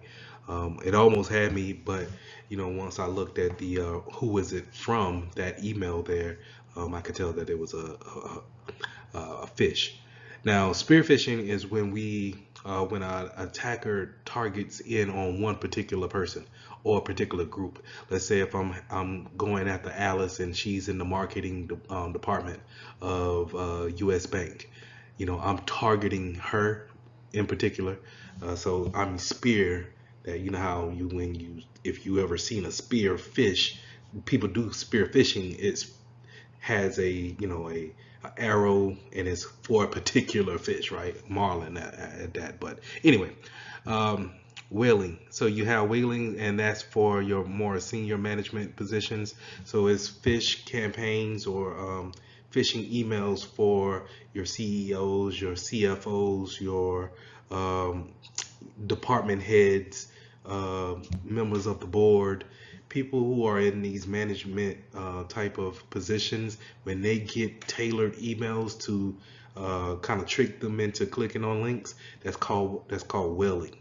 Phishing is pretty much running a social scam over the phone, right? So that's someone cold calling. Right now we are in a time where robot calling is at an all-time high. And then finally we have smishing, and that's where we see kind of like these unwanted IM messages, whether it's an Android or iPhone, wherever you get a text message and it's not wanted, right? It tells you, hey, click on this link to receive a new gift card from Amazon, and they're trying to mislead you into thinking to click on the link, put in the information, and then whatever attack comes from that is the results of it. So I already kind of got on the spam uh, in the previous slide. It's unwanted email, unsolicited email. People are probably, they have you on an email list where whoever sold them the list, where they actually harvest a whole bunch of emails, and now maybe they're trying to promote their new late night sports bar, and they have you on an email list. And a lot of our email providers will have that type of emails go off into your spam. Now, I said to go and look in your spam email inbox to look at good examples of fish, because a lot of times you will see a lot of phishing campaigns in your spam box.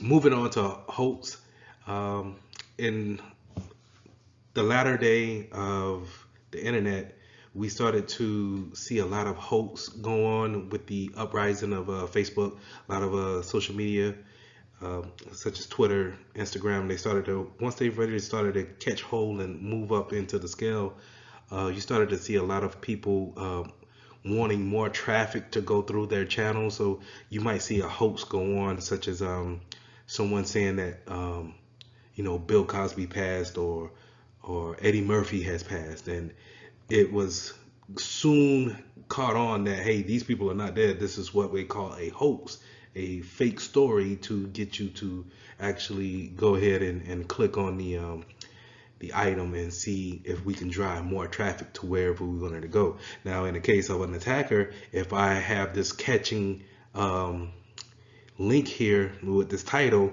what they call kind of clickbaiting, if I can clickbait you into this hoax that I have up, then I could probably maybe have you download some things onto your PC without you knowing it.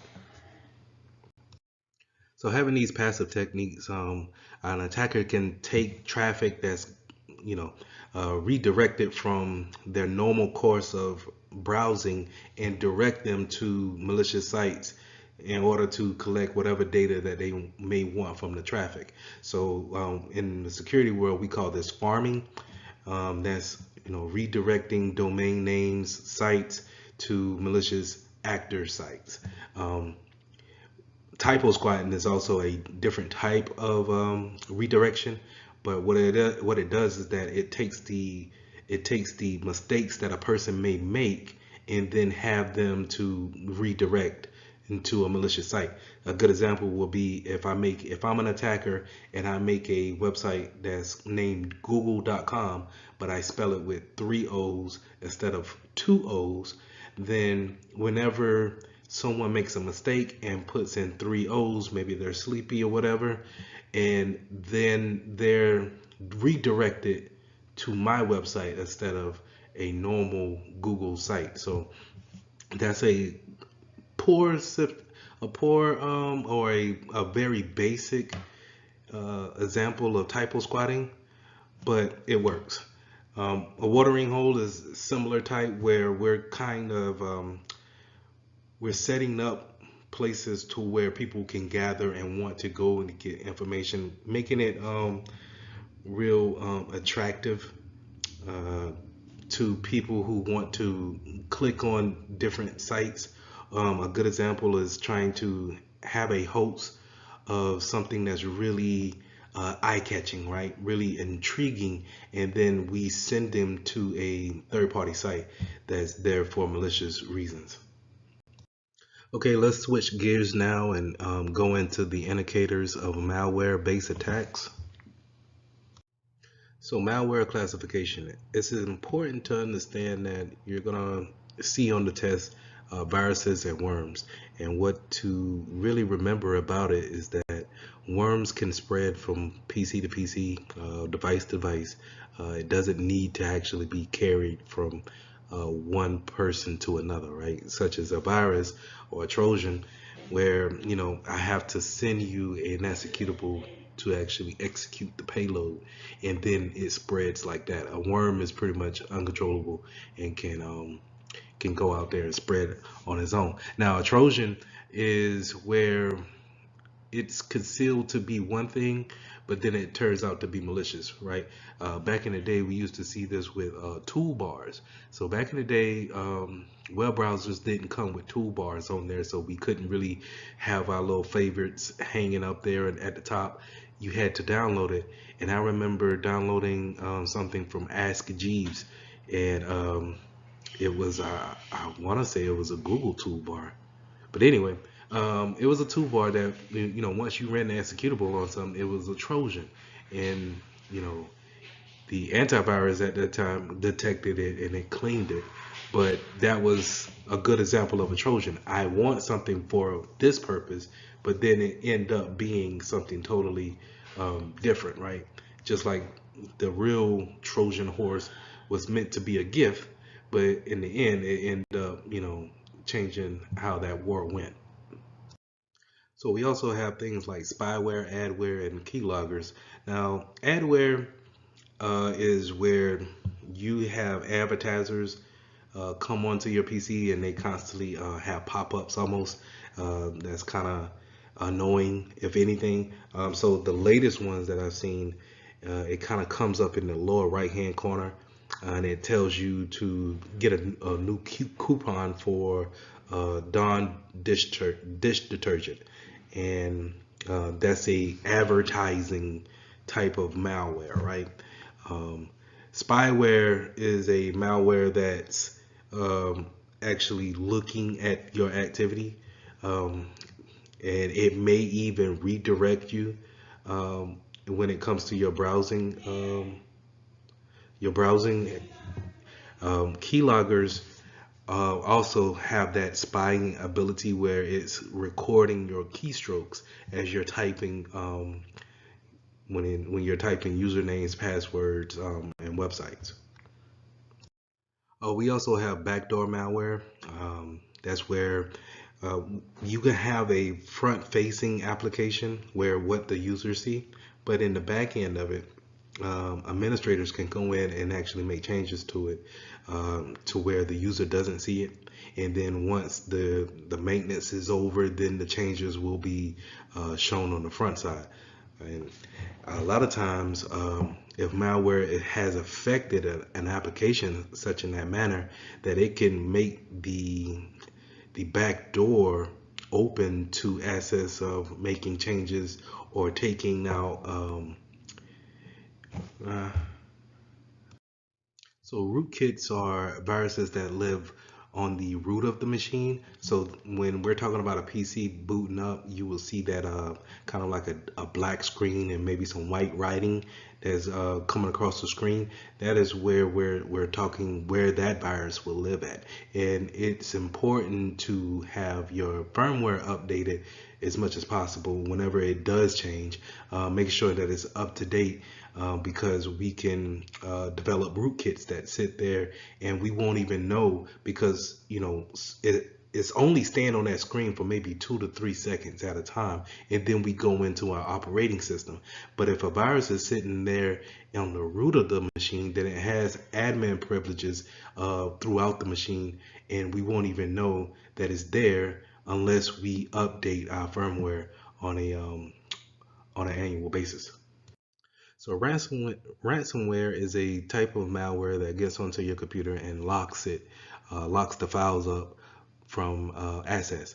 And in order to get your assets to those files back, you need to pay a ransom, some type of money fee, in order to get those files back. Now, what they do is they basically use an encryption on your files, and they just keep the other side of the key. And we'll go over this a little bit more in encryption, but whenever they'll say, hey, okay, you paid us in Bitcoin, we'll go ahead and give you the files back. What they do is they just apply the key that's needed in order to uncrypt it or decrypt it, and then you're able to get your files back.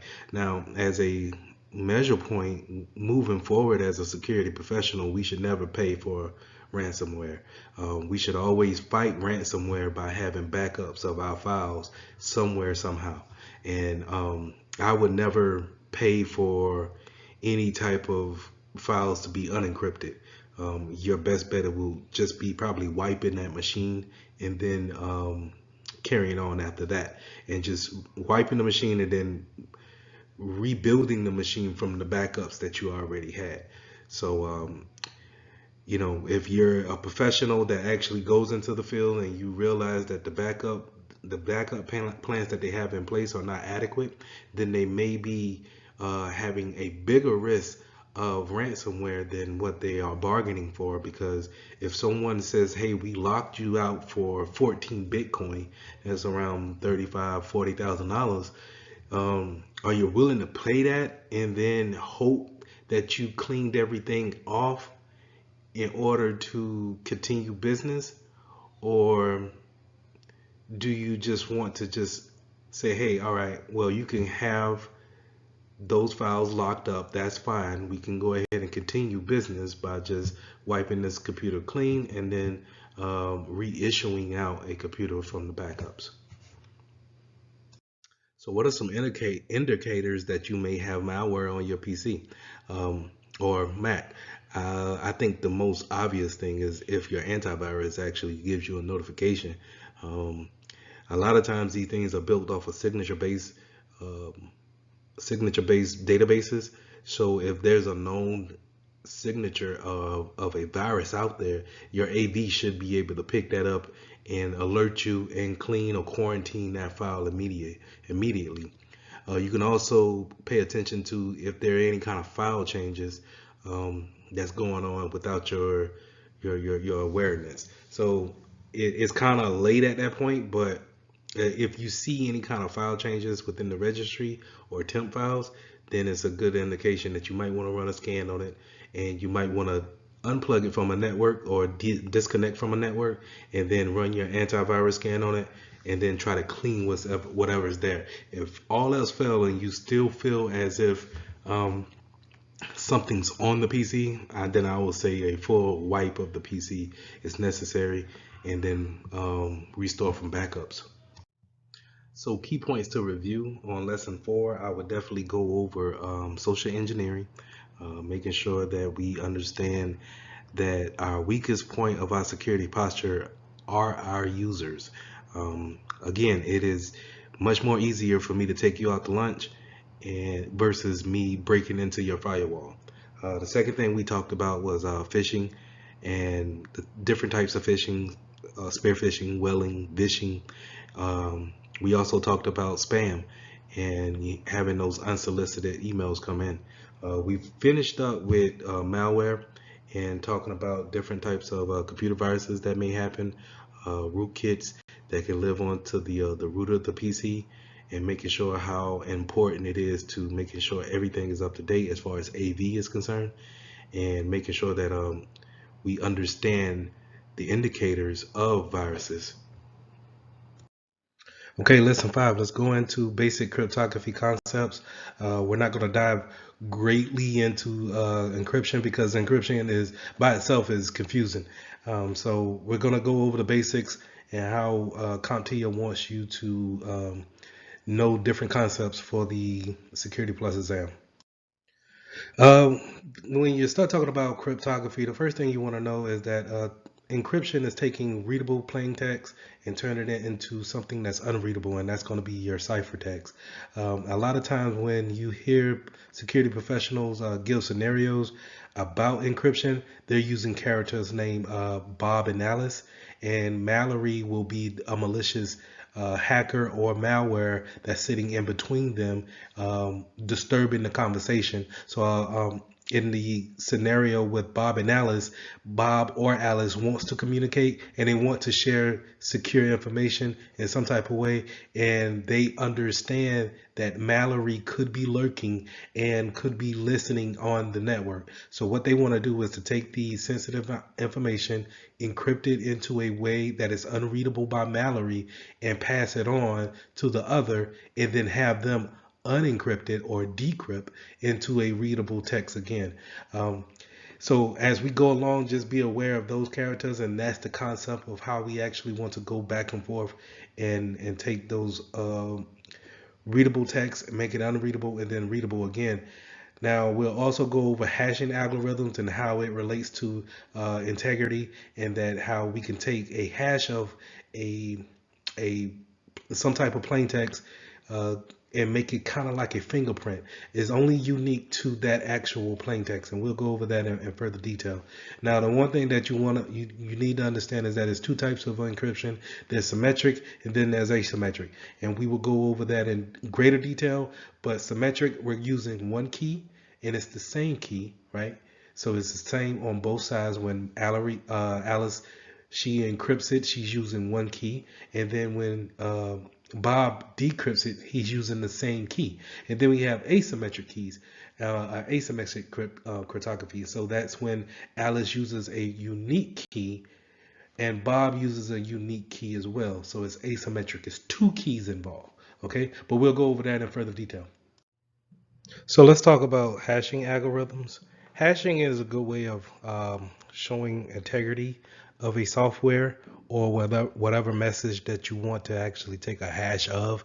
It's actually putting a message or a document against a algorithm and then taking a message digest, a fixed string, and saying that that's unanimous to the original document. And we have many different ways that we can create hashes.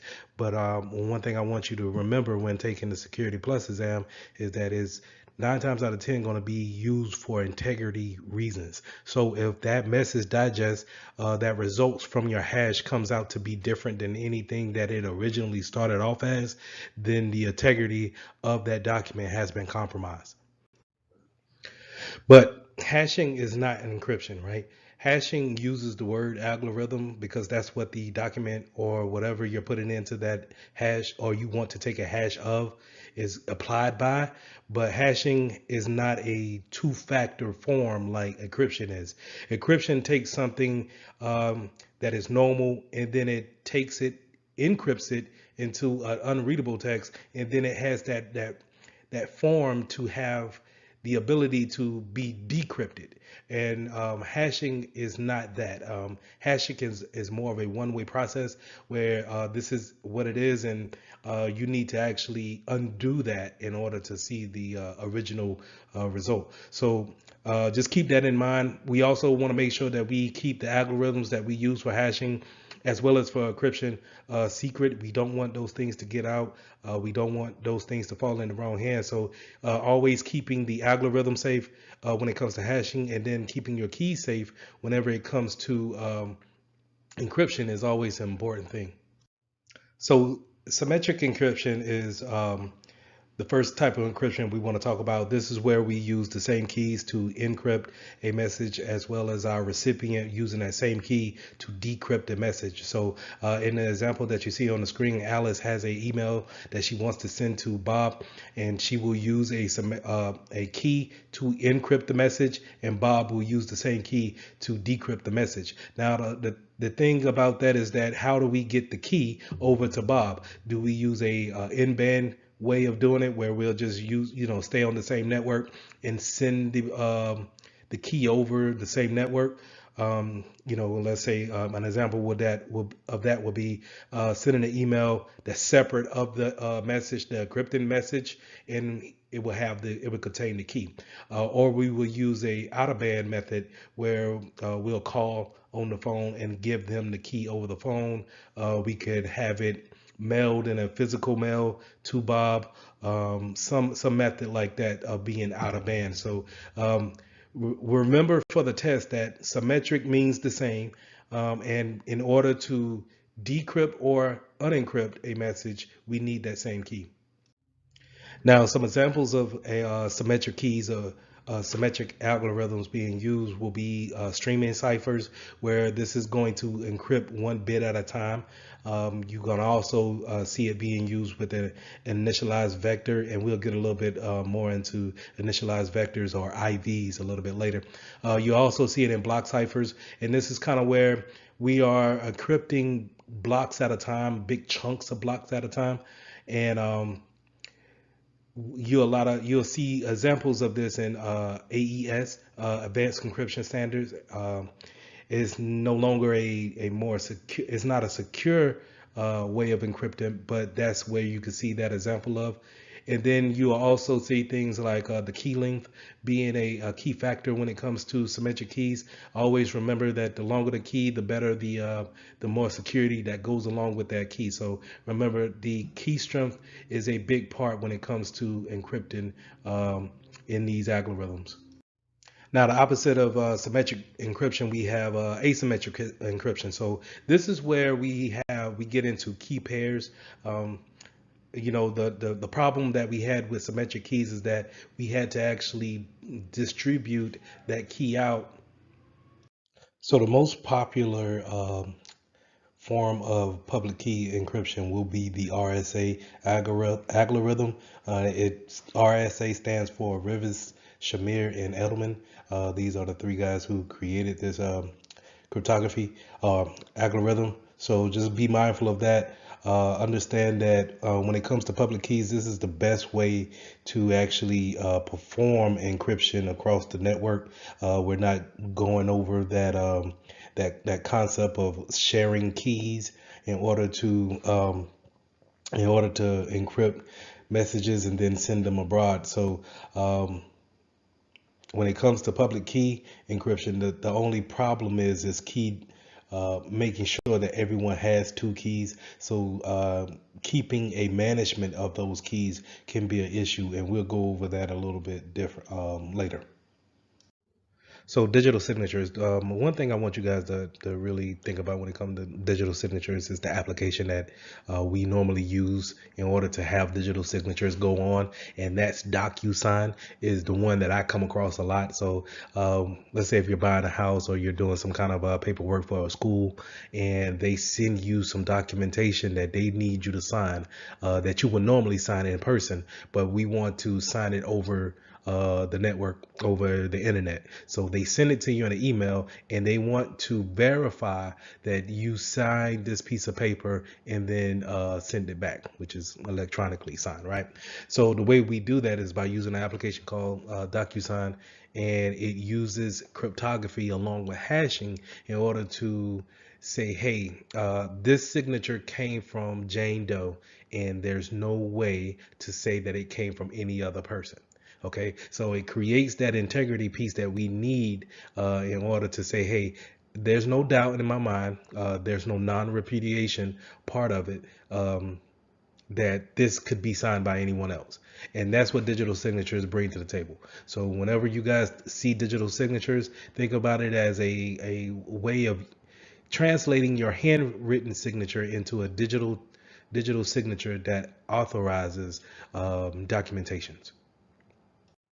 Digital certificates is a way that a website can perform a public key exchange with your device or any other device by having the certificate verified by a CA, which is a certificate authority, and then having it pasted onto their website.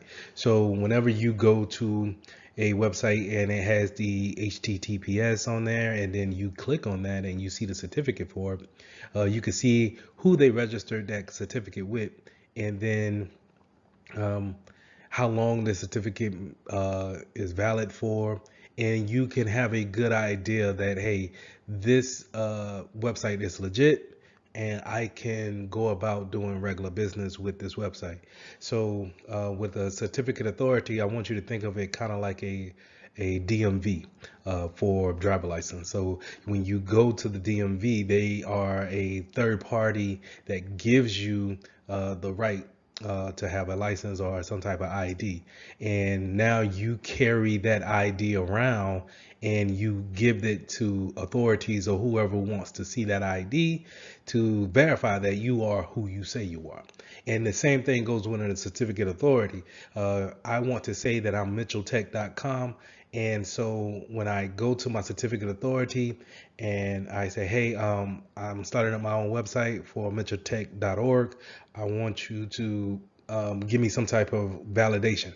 And they will hand me or send me a digital certificate um, and showing that I am the website who I claim to be. And so now when you go to my website and you look at my certificates, you can trust that I have the public keys. I have a public key that I shared with you, and it has the integrity factor that I am who I say I am.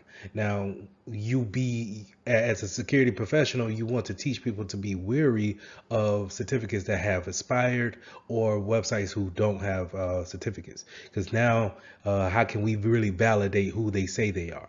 So we want to make sure that we keep these things in mind whenever navigating the different types of websites.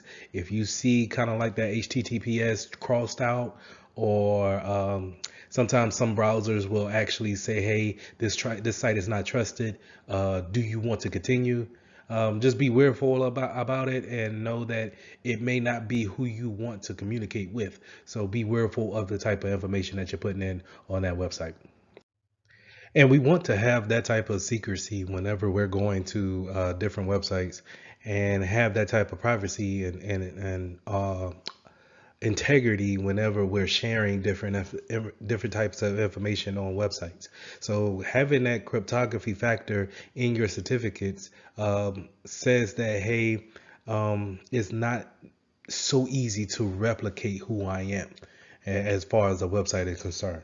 And then you have that non-repudiation factor put in there. And remember, non-repudiation says that I cannot deny that it came from who it came from. So whenever I can say this is who I am on the internet and I have that validation, then it's more comforting when I'm a bank account or I'm a bank website and you're trying to get into your bank account and you have that integrity factor checked off, that you know that, hey, I'm gonna transfer $1,000 and I have full confidence that it's going to go to the account that I want it to, or I can take it from the account that I see. So, and I don't have to worry about other people um, looking at that information while I'm communicating to this website. We stated before how hashing can support integrity. Well, we always want to keep in mind that cryptography supports confidentiality. This is where we want to make sure that others are not being able to see things that or data that they should not see. So this is, in turn, the reason why you have file encryptions, making sure that we're using an encrypted cryptography, sending traffic over the network. So just remember that if you see anything or hear anyone saying that we need to support confidentiality, we want to make sure that we keep the things hidden from unnecessary views. Then we are probably looking at some form of cryptography.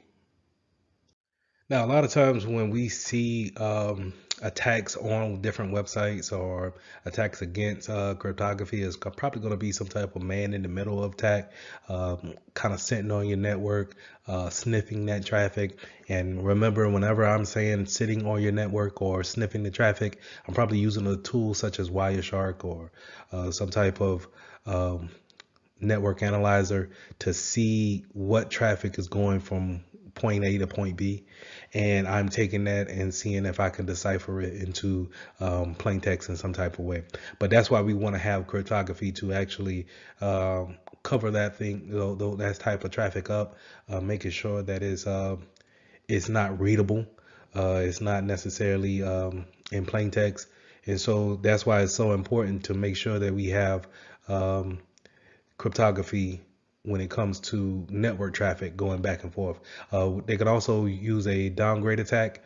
This is where we're taking advantage of old obsolete devices and seeing if, or taking a vulnerability on a device that's already out there, seeing if we can downgrade the software to a known vulnerable software piece, and then taking advantage of it from that standpoint. So just keep those things in mind. 9 times out of 10 in the real world, you're going to probably see these man in the middle attacks, and that's just someone sitting on your network just looking at the traffic going back and forth. So just be careful of your surroundings, as well as when you're going to like coffee shops such as Starbucks or some type of internet cafe, and you're sitting down, or let's say in a hotel, and you're connecting to their Wi-Fi. Just think about who else could be actually there, just taking in that traffic. So just keep those things in mind before you actually start sharing uh, confidential documents across the network. One of the main factors that helps cryptography be more difficult to break is the factors of key stretching and salting. Making the key bigger or longer will create more of a hassle for the attacker to actually brute force in, or when it comes to them trying to actually outsmart the cryptography, it takes a longer time to actually figure this type of process out. So key stretching is always good, right? And then salting is also adding that random value to whatever algorithm that you have. So it's nice to have the algorithm, but when we can put some type of randomness to it, then it also gives a extra factor that the attacker may not be accounting for. So just keep those two things in mind, that we want to make the key stronger by stretching, and we want to make it more random by adding a salt. We also want to talk about steganography, and steganography is being able to hide data within a plain sight. A lot of times you'll see the example of hiding a document within a image file or a video file, and that's you're sending the video file or the image out of, let's say, your network. So you're sending that image via email outside of the network. But if we're in a if we're working together as hackers or as someone malicious within the network, then you will know that I probably embedded an important Excel document within that image. And so that's what we call steganography, hiding something that's in plain sight. So lesson six, implementing a public key infrastructure. Having a symmetric key infrastructure, or having symmetric keys, is when two parties are using the same key. But when we want to use a asymmetric format, we want to make sure that everyone has a different key or two sets of keys, and we're able to give out our public key to the public and decrypt anything with our private key. So let's look at how we can take that concept of having a asymmetric format and then putting it into how we use it in everyday life. So let's go over symmetric keys for a second. So in symmetric keys, when we're doing symmetric cryptography, I encrypt with a certain key, and then I send you the message. In order for you to see the message, you need to decrypt with that same key that I had.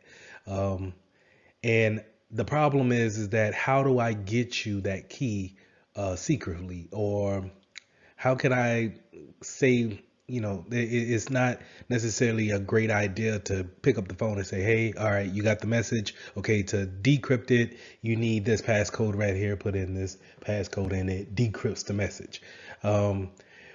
It's more efficient. And it's more efficient to use two sets of keys, which is public key infrastructure. But when you're talking about asymmetric keys, just think about how many things that we want to encrypt, and then how many keys we need to actually decrypt those things, and then send them outer band or in band. And when I mean outer band, I'm meaning more like something that's not necessarily on the network. So I'm mailing you. I'm going to use the postal service to mail you the key, or I'm going to tell it to you over the telephone. But in band, I'm going to, walk it to your office or use the network to send it to you in a instant message. So that's in band, out of band. All right. So public key and using a public key infrastructure, we're going to use two sets of keys. So me, Lee Mitchell, I will have two keys. I will have a public key and I will have a private key. And then you, Jane Doe, will have a public key and a private key.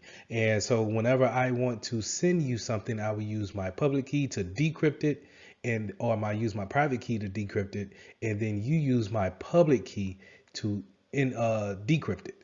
And then the vice versa for you. When you want to send me something, you would encrypt it with your private key, I'm sorry, and then you will send it to me, and then I will use your public key to decrypt it. So the concept is this: the public key is public for anyone to see. It doesn't matter if they see your public key, but your private key is only for you and only for your eyes only. If someone gets your private key, we have a problem. So you can decrypt and encrypt with your private key, and you can decrypt with someone else's public key. That makes sense? I know I'm saying it over and over again, but just the concept of what I'm saying in this slide is this: you have a public key and a private key, and you're going to give out your public key. So whenever someone wants to talk to you privately, encryptedly, they're going to use your public key to decrypt it, to encrypt it, and then you'll use your private key to decrypt it. Okay. So in that essence, we use we take that format and then we apply it to websites when it's saying when we start talking about digital certificates or PK just the PKI's infrastructure when and just to kind of go into the infrastructure name when we're talking about PKI, it's a system of keys and how we actually have that structured out because everyone having a pair key system, it sounds great, but when you think about how many keys everyone needs, um, it can stack up fairly quick and can get out of hand, out of management hands, even quicker. So we want to make sure that we put in a infrastructure, some type of system to where we can manage the keys and we can scale. We can be able to have it at a scalable point. So if we want to add in new websites, bring in new personnel, everyone can still communicate securely, and we are not overwhelming whoever's owning the keys, the public key infrastructure system by having them, develop new keys for everyone. Now, certificate authorities or CAs, when I talked about it in the last slides, is that whenever you're creating a website or you want to get your website registered, you want to check in with the CA in order to say, hey, I want to validate who I say I am on the internet. And they're going to give you a certificate saying that, oh, okay, mentaltech.org is exactly who they say they are because they have this certificate of and it validates who they say they are. And you will see your public key within that certificate. Now, whoever comes to your website is able to communicate securely with you because they have your public key. And so now if you wanted to encrypt any type of information, that's possible because we have checked in with the certificate authority.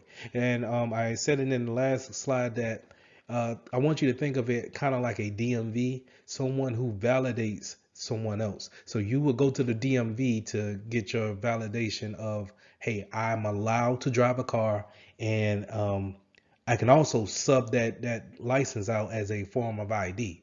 And everyone else, let's say if you want to get in the club that night, someone will look at that and say, okay, you are who they say you are because I trust the DMV, right?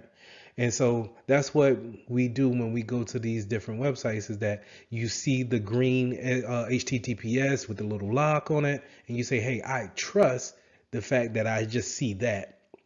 You didn't even really check to see if the authority was a valid one, but we trust that, and then we will say, hey, okay, I'm willing to type in my username and password here at facebook.com, and I have no worries that it's not being hacked or sniffed upon by any kind of unwanted entity.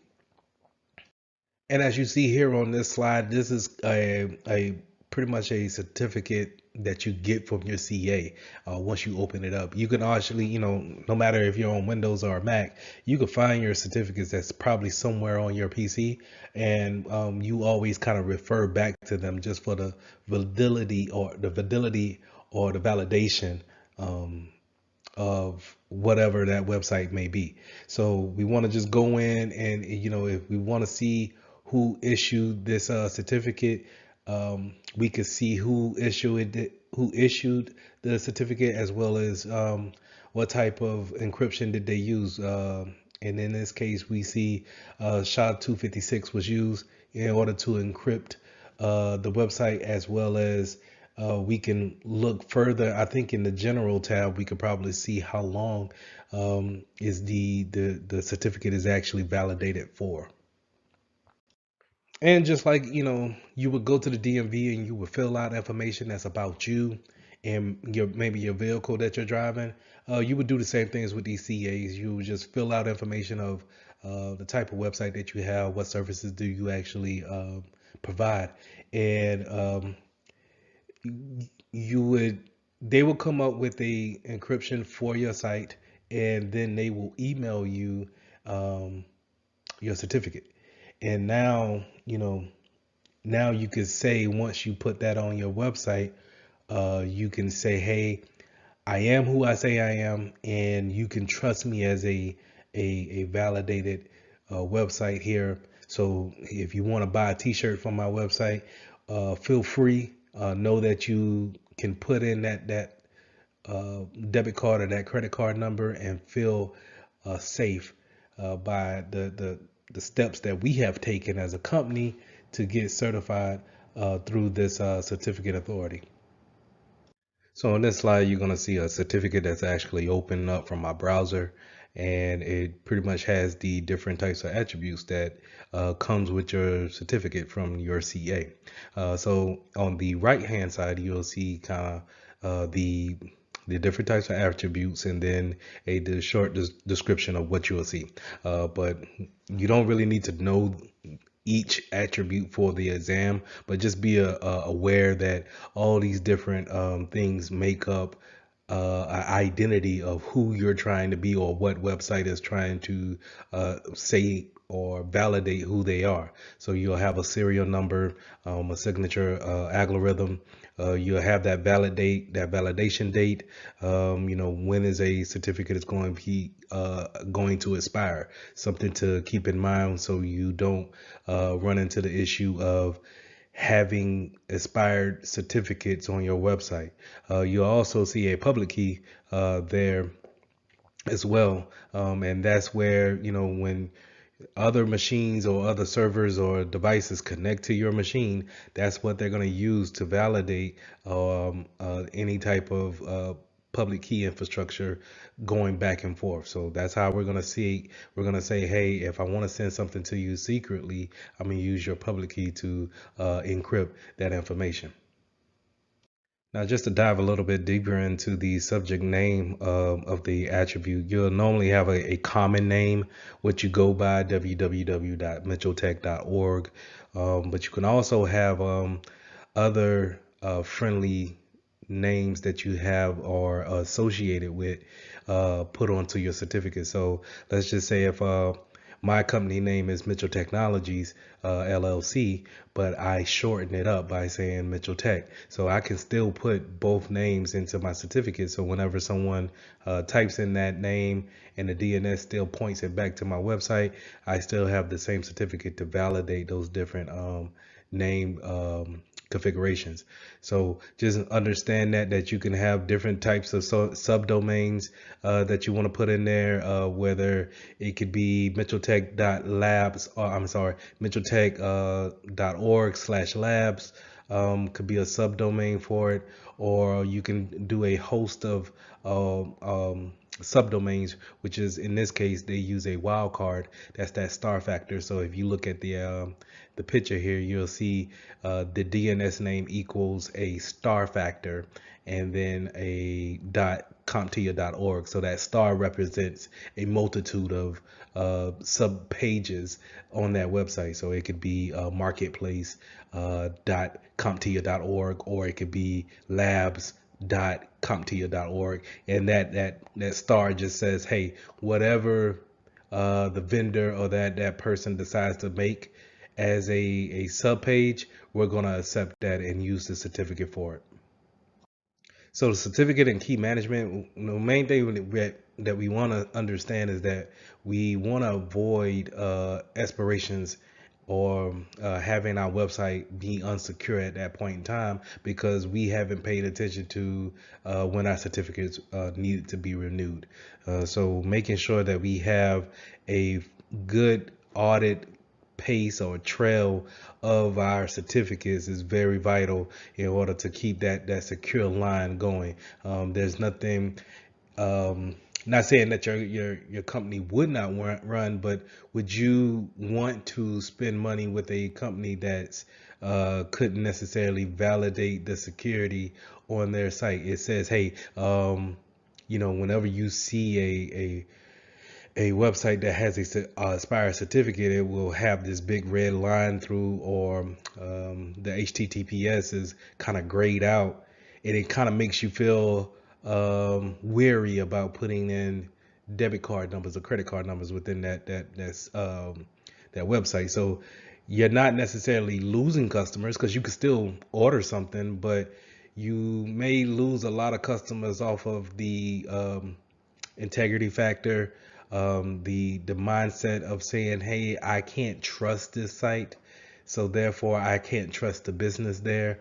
So you lose business in that aspect. So we want to make sure that we keep those things up to date and we understand when our certificates are going to go into expiration. So just to kind of give you a visual, this is how it looks whenever your certificate is has expired. You're gonna get your different browsers give you these type of error codes right here, and you can continue on to the site. It's just saying on, let's say for the example of Internet Explorer, that it's not recommended. So you can see how that can drive away traffic if you are a consumer. So just making sure that we have those things under wraps when it comes to knowing when things are going to expire, very vital to business operations. So, like I said, you have different types of certificate issues, such as rejection from the servers or your clients. And what I mean by clients, not necessarily the person, but the device that they're using. They're not able to uh, be able to connect securely to your website. And we want to avoid that by any stretch of the imagination. So, just making sure that we keep a good um, audit trail of what do we obtain as far as certificates, because when you think about a business may have several different websites that all offer different things, and we want to be able to be secure and know that we're not just mistaking for anybody else. So having our certificates all lined up is a good business practice because it keeps us from running and presents ourselves to the world in a secure manner. So we just want to, at all costs, make sure that we stress the fact of having expired certificates taken care of before the expiration date, making sure that we have the proper names and subdomains added on to our certificates is very, I would say, a business oriented factor that we need to have in. So just keeping these things in mind when it comes to the different types of issue that we may face. Just know that for the exam, when it comes to the problems that you may come into to face, uh, just know that it's coming from a CA, and the CA validates who you are, but then the issues may come when it comes to expiring. So we talked about PKI infrastructure. That's where we have our own public key, and we're putting it out there in a structured manner to share with others who want to come and visit our sites. We talked about certificates and the importance of having them on our sites to validate who we are, and then to say to our customers, our clients, "Hey, you can you can do business with us securely." So just keep those things in mind, and let's move on with the next lesson. Okay, so let's get into implementing authentication controls.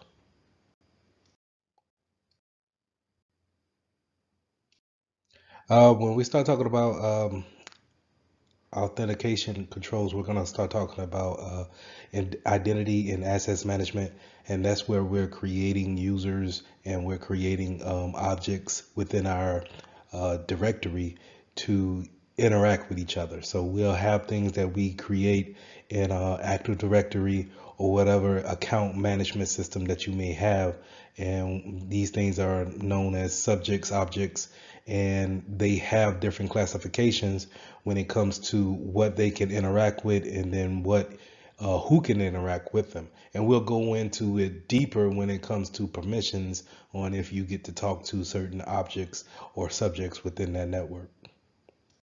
So authentication factors, whenever we're setting up a new user, it's nice to have these type of security factors or controls going on with just not just saying, hey, I have a username, let me into the system. You need to have other authentication factors to prove that you are who you say you are. So the one way we go about that is having something that you know. This could be something that you actually physically have knowledge of, or password, a PIN number that you may know. On certain phones, you've seen swiping pattern. I think it was older Androids that will allow you to connect the dots to have a swiping pattern. Um, you can also have kind of like a, challenge question passwords reset. So when you forget your password and you hit the I forgot password link, it will challenge you with three different word sentences or questions that you set up, that only you should know the answers to. But from a hacker standpoint, if I've done my social engineering fairly well, I could probably answer those questions about you as well because I have done my research. But anyway, um, it could also be something that you have, right? Something that you have physically, where it could be like tokens, fobs, where you keep on you whenever you log into a system, it would ask you to reference that token, that fob, in order to gain access. You also have something that you do, or something that you are. So that will be a good example, will be any kind of fingerprint, eye scans, things of that nature. So when creating a authentication design, we want to make sure that we hit those three pillars of our CIA triad. So remember, CIA triad is confidentiality, integrity, and then availability.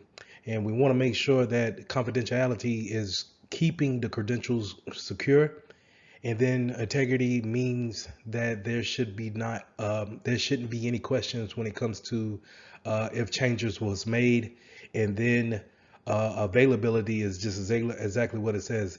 Do we have can the user be able to access at any time or any given time that they're were directed to get into their credentials, or should they have they shouldn't have any kind of support issues if they need to change any type of credentials? So a lot of times you'll see businesses move to a multi-factor authentication process where not only do you have a username and password, they also want you to have a fob or some type of authentication software that allows you to match that with your username and password. You'll have let's say Microsoft Authenticator, and that will be matched up right after you put in your password. And the concept is this, is that if I'm a bad guy and I have got your username and password, that's fine. Well, it's not good, but it's fine, so to say, if I can't get to your cell phone and get that multi authentication piece that's also linked with that username and password. So now you kind of leave me with no options of how to get into your account from the get go. So it's good to have multi factor authentication whenever possible, but also sometimes we need to sit back and think about the business needs. Is it plausible to have it for everything that we need to log in for?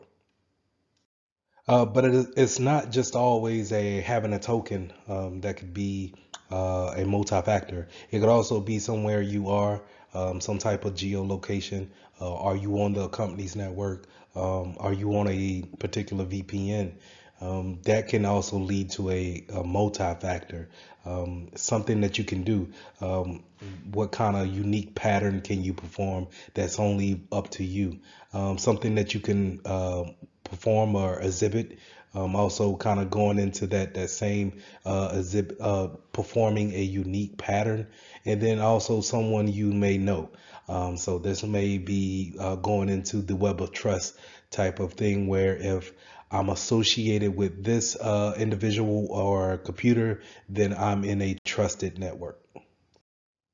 There's various attacks that's going on passwords, and we got to understand why passwords are so valuable when it comes to attacking, right? So the reason why we want to get the passwords protected, or why a hacker will want a password, is because it makes it more easier to actually accomplish the goal that they're trying to accomplish. And that's getting into your account, seeing what type of permissions you have to actually get to the data that they want to get to. So a lot of times we can have certain non-security factors going against our passwords that make it easy for them to be cracked, or actually just bypassing altogether. So we have having passwords in plain text or unencrypted, just kind of leaving it out there in the database, so for whoever to see it.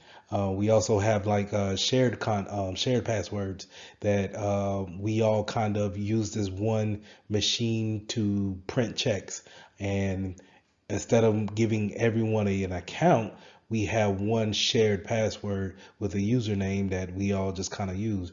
The most famous way of going in and breaking someone's password is just a brute force attack, using something like John the Ripper to actually go in and brute force a actual password, trying every possible way to figure out what is your password. So that's why, as a security professional, we harp on having a type of criteria when it comes to long passwords, having special characters in there, because whether you know it or not, the longer a password is, or the more complex a password is, the more longer it takes for a brute force to actually happen on that password. So I thought that was a good segue into brute force and dictionary attacks. Brute force, like I said, we're taking every possible character that we have in our language, and we actually are putting it against your password hash. So a lot of times, these attackers, they'll take the whole English dictionary and then apply it against your password. And we have computers fast enough to actually do it in a reasonable time, but that's why it's so important to put those special characters in uppercase and lowercase, and making it case sensitive, to where you know you just can't run through it within a day's time and actually come up with the password. Or it at least will give enough time to show on the network that, hey, someone's actively moving traffic or causing a disruption in the traffic, to where now your security professionals can hone in and get the intruder off the network. So that's why we want robust passwords for our users. So with password crackers, what I want you guys to remember about password crackers is that it's a software that's going to perform more than likely a brute force attack against your server that's housing the passwords on it. So 9 times out of 10, your exam is going to ask you, how does it do this?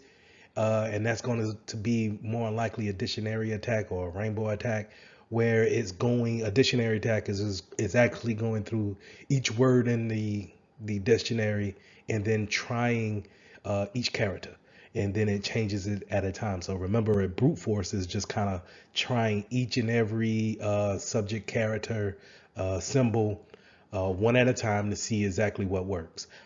This is a surefire way of making sure that you will get in, right? If given enough time, a brute force attack will eventually work.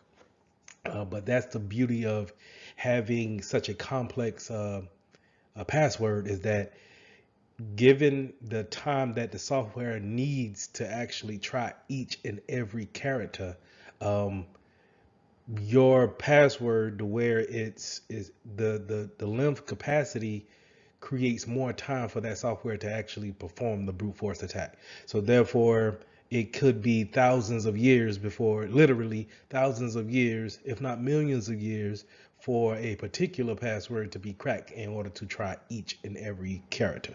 So just keep those things in mind when it comes to password crackers. They eventually will get to it, but eventually may come in 10 million years. All right. So just keep those things in mind when it comes to password crackers. So authentication management, making sure that we understand where our passwords live, making sure that we have proper access to those passwords that's kind of stored somewhere. A lot of times, if you log into a certain application on your phone, it may automatically fill in that password box for you. So just making sure that you understand what caches your password, making sure that you have the proper, if you're leaving your passwords into a password vault, so to say, then we have the proper permissions to go into that vault. Do we have two-factor authentication in order to enter that vault, in order to see the other passwords that we have stored? So just keep those things in mind. In some industries, you may have a smart card, and this smart card is kind of like your profile, your account profile, loaded in on this mobile card, right? Something that you can take with you wherever you go, and it loads up on that computer or wherever you may go to show your profile and the permissions you have on it. So I know in the military, this is your cat card, as they call it, and it had everything that it needed to show, kind of like this basic profile of yourself, and it was protected by having a four digit pin. I'm pretty sure now, maybe concepts have changed to where maybe that pin needs to be more of a 8 digit, maybe 6 digit pin now, but it's normally locked down with that pin. Now, you would always keep your smart card on you because we would treat it kind of like a license or some type of debit or credit card. So it could act as a second multi authenticator for that user, because we're planning to have it all the time.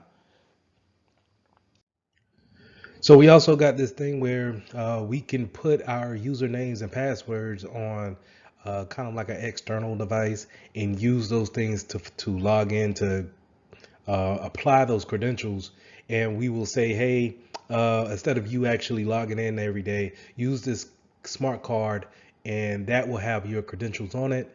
And only thing you need to remember is a four-digit, six-digit pin, maybe 9 digits, and just type that in, and then you won't have to worry about changing your password or whatever the case may be. Because if you have this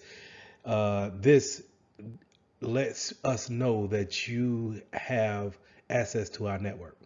And a lot of times we see this in smart cards or USB tokens. Excuse me. So with smart cards, again, it's that the chip that's on that smart card houses all of the credential information that you need in order to navigate on your company's network. The problem with that is that we as humans tend to lose things from time to time. So if we're on a trip, a business trip to Las Vegas, and we tend to lose things, and we lose our smart card, now we have just created a denial of service attack on ourselves by losing the card, but also maybe giving potential access to someone else who finds the card, and then maybe if they can slide it into the, let's say, the a laptop, to actually get permissions to whatever network that's out there. So we just want to keep those things in mind when it's best practice to actually have a two-factor authentication when it comes to giving out external devices like this or a USB token, because you want your users to remember their username and password, but also to justify even more who they are, especially in a remote world. We want them to have that extra authentication piece to say, hey, yes, I do know the username and password, but I also know that I need to pair it with this token. And so this token was also given to me by the company, and then I have those two things, and hopefully they haven't fell in the wrong hands. So this one more factor of putting in kind of a defense in depth in order to build this force field up. So not only are we just relying on username and passwords, but we could rely on a smart card with a PIN number, or a smart card that only works with certain uh, certain laptops, or just having a USB token going along with your username and password. Therefore, your users need to know both in order to get onto the network.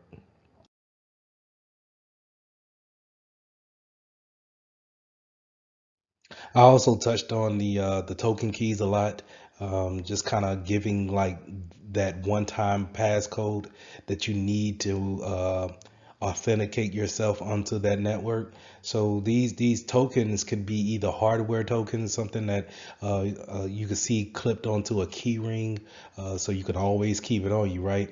Or you can now have it as a downloaded app on your phone, or smart device. So it could be a pad or a tablet.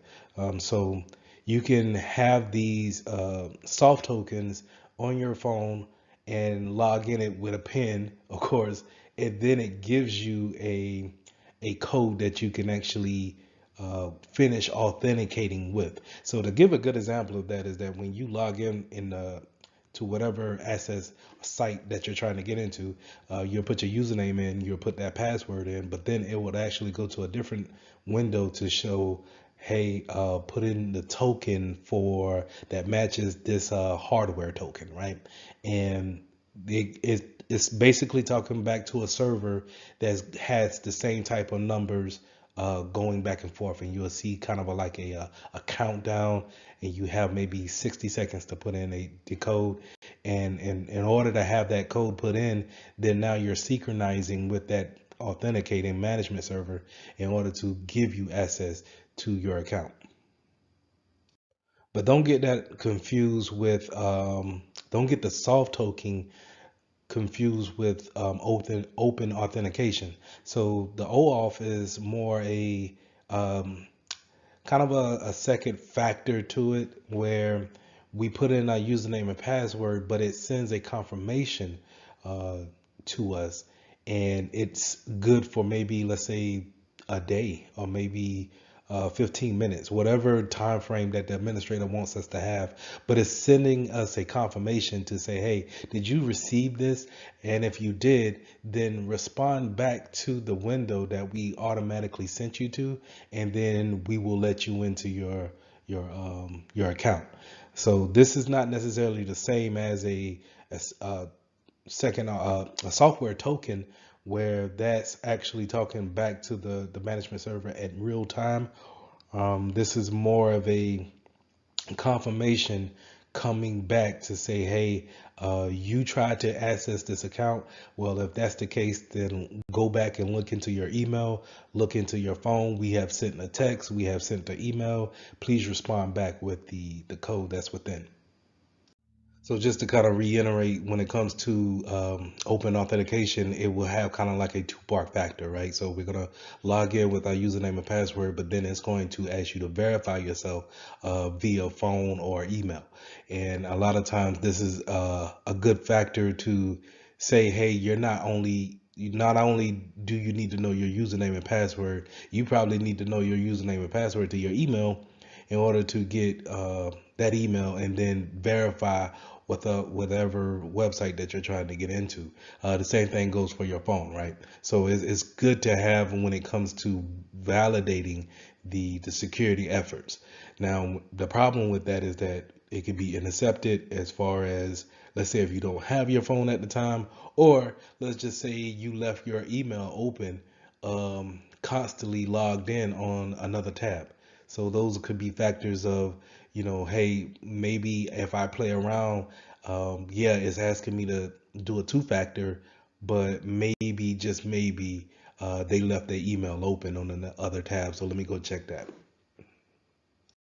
Now, when talking biometrics authentication, I think it's a very good technology to have to, it's everybody's fingerprint is unique to them, so you don't have to worry about ever being reduplicated.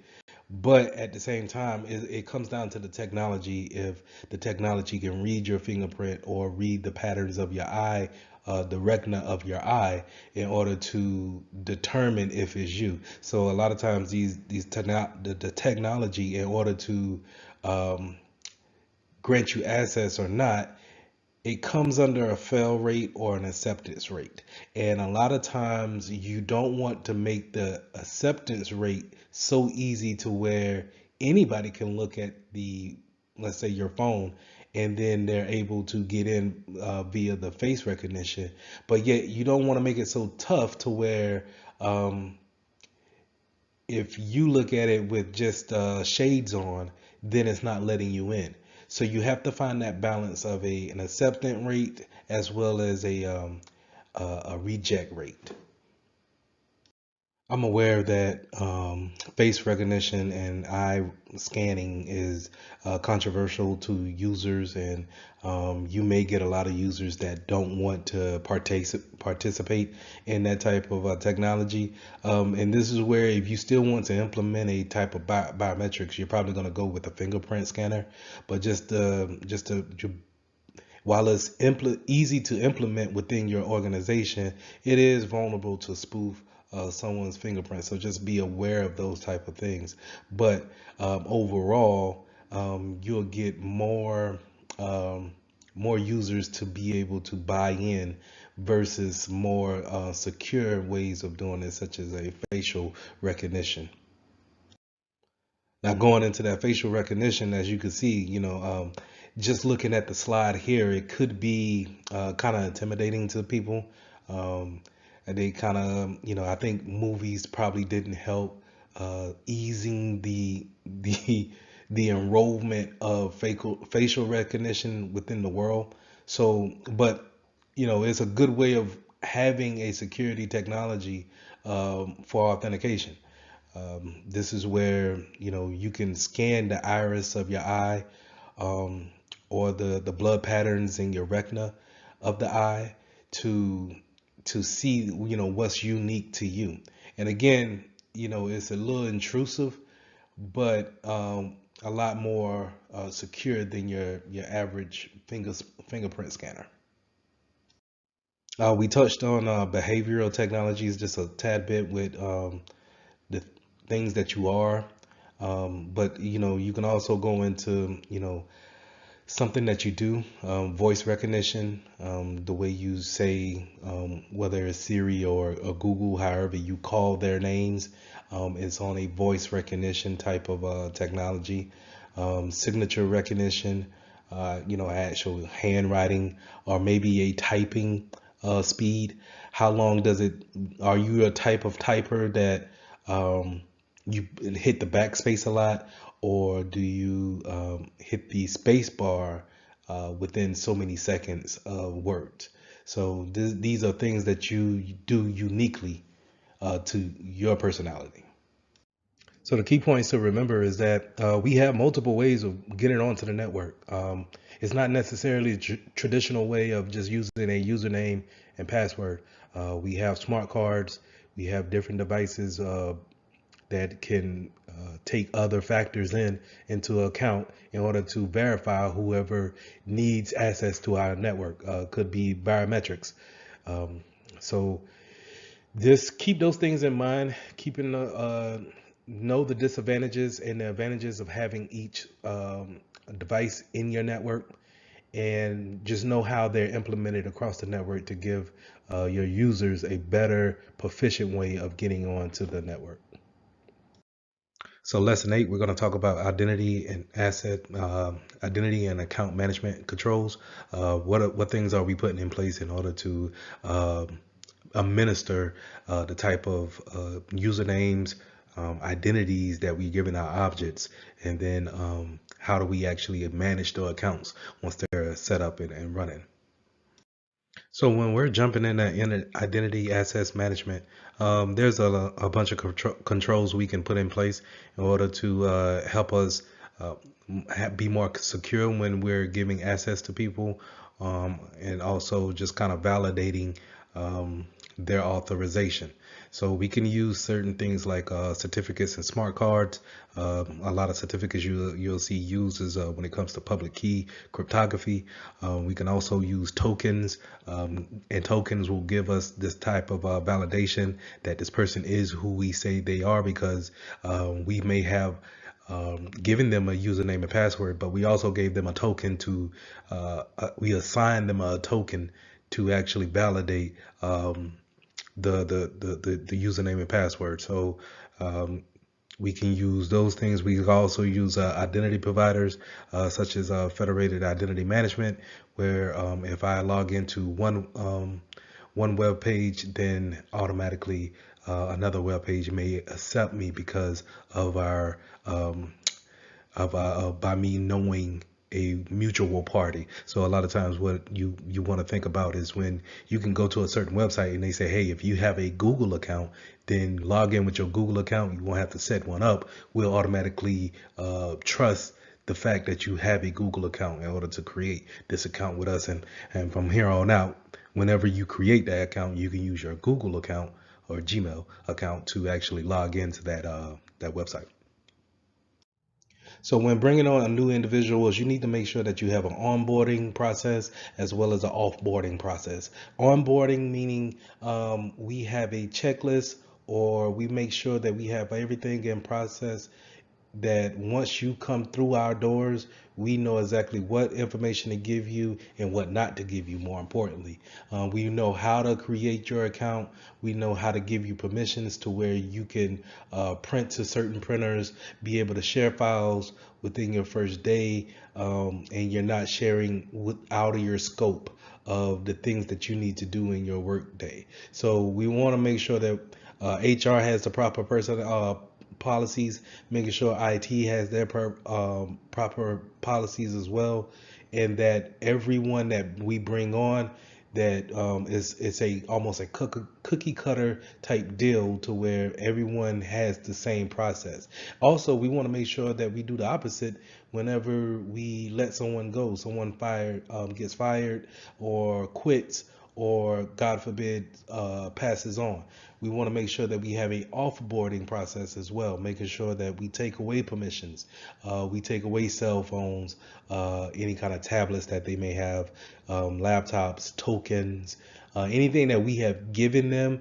We need to make sure we get that stuff back. And we also want to make sure that there's a policy for that as well as a checklist for that, making sure that, hey, once John is terminated from this job, the proper personnel is aware, not only just the security to make sure that they are escorted off the premises, but to make sure that the proper personnel is in IT knows that this person is gone, so we can disable his account or her account. We also want to make sure that in the onboarding process or in the interview process, that we might want them to sign an NDA. Maybe the job that we're bringing them on for, we need to tell them trade secrets or important information that makes us unique in our field. And so in order to give them that information, maybe we want them to sign a non-disclosure agreement saying that you won't talk to anybody else if you're not selected for this job.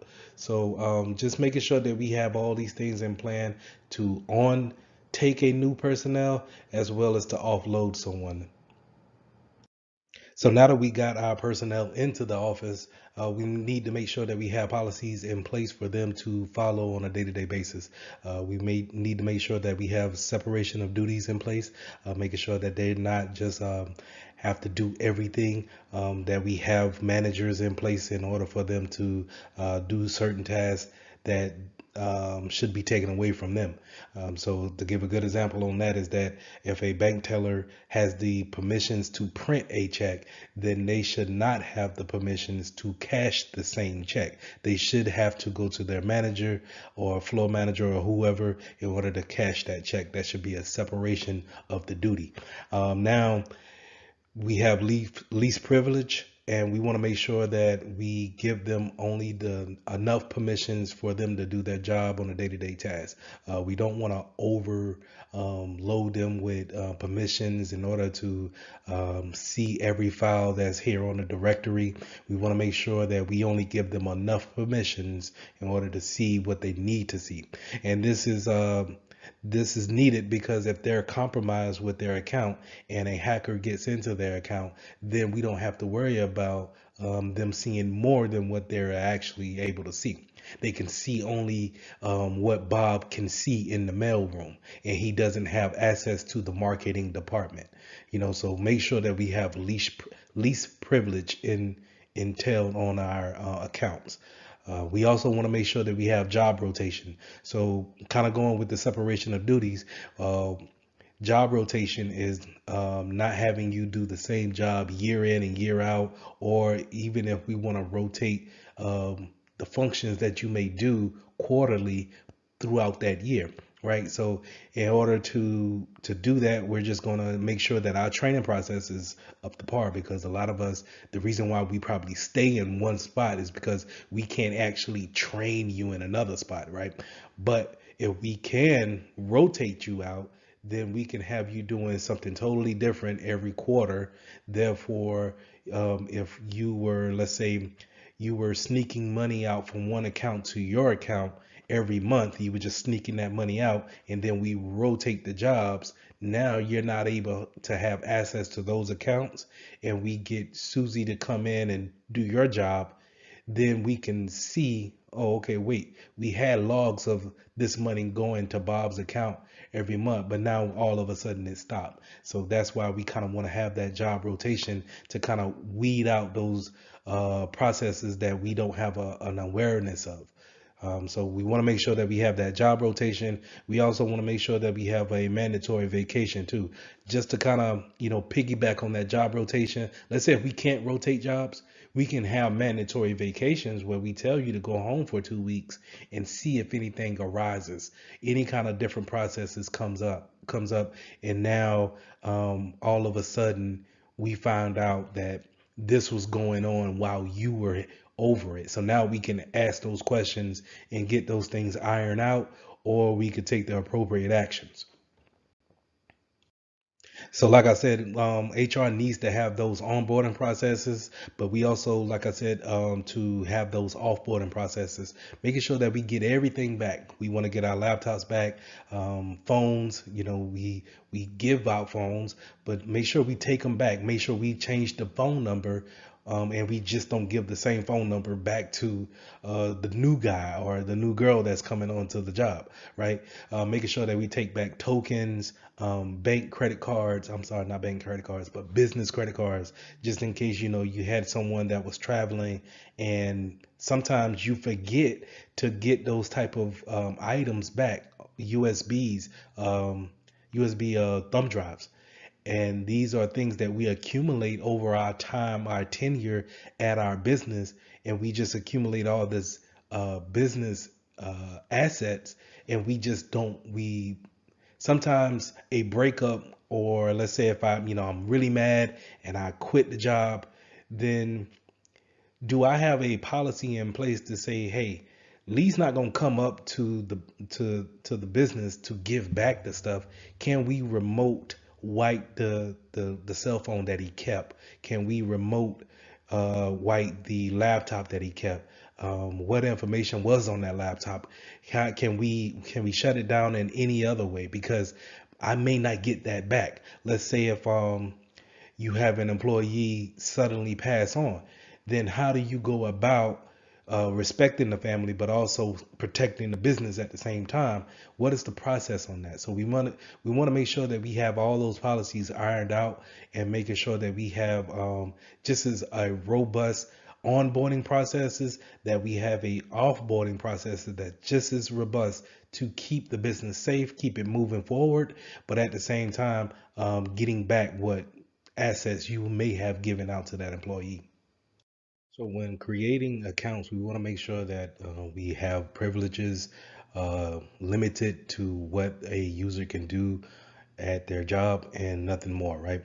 But we also want to make sure that we put in different policies like password policies, and we also want to make sure that they don't have permissions to change any kind of system configurations. To give an example is that once I give Bob the credentials to log into a computer at work, do I really want him to add his own printer or his own device at on his login account. So we want to make sure that we don't give them any kind of system configuration rights, and have, unless it's part of their job to do so. So if we have Susan who's just got added on to the IT team, then she needs to have a privilege account in order to allow those type of changes to happen. Whenever we have guest accounts for our third party vendors that come in, we need to make sure that they have an anonymous log on, something that we're going to throw away as soon as they're done with whatever business that they're bringing on to the company. So we want to really limit it there to only the things that they need, and that's pretty much just internet access, but we lock down those type of accounts. So we touched on group-based policies, just a tad where I would create a group. Let's say we create the marketing team, and we want to make sure that they can go printer, they can talk to each other, all with fine, they can share files with each other, they can the files that each other, and we want to make that policies of accounts for everyone that's in that group. If we can an Active Directory with a certain amount of for a particular group, know how their business and their we can limit them their permissions, their job needs. And so whenever someone come on the organization or leave the organization, only thing we have to do is really just take them out of the group, put them into a group in order to have those permissions or to take those permissions away. Now let's talk about admin accounts, super user accounts, root accounts. These are accounts that are pretty much to the network, but security professional, you don't want to give someone user account, or in the industry sometimes we'll say a god account, to where there are the only ones that can make the change. I get it if the corporation or the company is very small and it's a handful of administrators, it may be an account that has a a super user does all account. But we want to make sure that we're very careful with these type of accounts, because these are what the intruders, the attackers, that's what they're looking for. They're looking for these type of accounts that can do all and go wherever they want to go on the network and manipulate anything that they want, because it has the permission to do so. So instead of me as a hacker trying to create my own account, why not just get an account that already has those permissions already applied to them? So we want to make sure that if we do have administrators on our network, that we give them permissions to make changes. But what changes can they make? Can they change passwords? And if they could change passwords, can they change group policies? And if they can change group policies, maybe they can't allow websites or disable antivirus software. So we want to make sure that we give them permission, but not all the permissions. And we want to make sure that we understand how the business works, how accounts work, and that way we can delegate the permissions accordingly. Now, going along with those admin accounts, sometimes you will run across these service accounts, and a service account is kind of like this generic admin account that you may get with a product that you just bought or you just got out of the store. So let's say if you just bought a router or an extender for your network, it may come with a service account, a generic admin account that has the permissions of a administrator. The thing to be aware about those type of accounts is that a lot of us do not understand where they're at. So the router in your house may have a service account actually stamped onto that physical router. So, whenever you can, just pause this video and go and look at your router and see if there's a service account linked to it. It may have a username of admin and the password of an admin. And if you would to plug in the uh, the web page for your device, you could use that credentials to get in and make the changes on your router. So we need to be aware that these service accounts are out there, and we need to make sure that we are able to get into those, change passwords, change the credentials, and maybe take some of the permissions away on those type of accounts, or make sure that we just at the least, change the password on them. So this slide pretty much reiterates what I said in the previous slide with the generic accounts, and they're kind of like generic admin accounts. But we also have shared accounts that, let's say, in certain examples, would be kind of like if we're working in a bank and we need to print checks. Maybe we have a standalone machine that's off in the corner somewhere, and we're just using that as tellers to print checks. Well, instead of giving people permission for that, since it's a standalone machine, we may have a one login machine, login credentials for that machine. And then now it's shared among the 10 or 11, 12 people that's in that particular branch for that bank.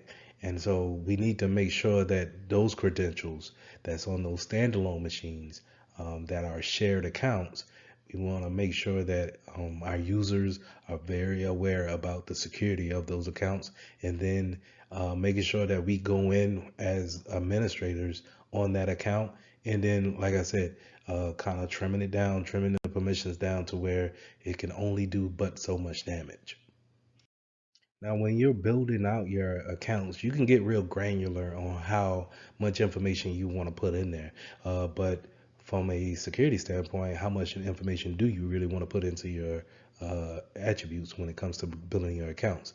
So we want to make sure that we have a naming scheme, some type of account name, username. Is it going to be first and last name? Is it going to be first initial, last name? Is it going to be something totally different, where it's just like a randomized letter and number scheme that can be assigned to your users? Just keep these things in mind. It's good to have is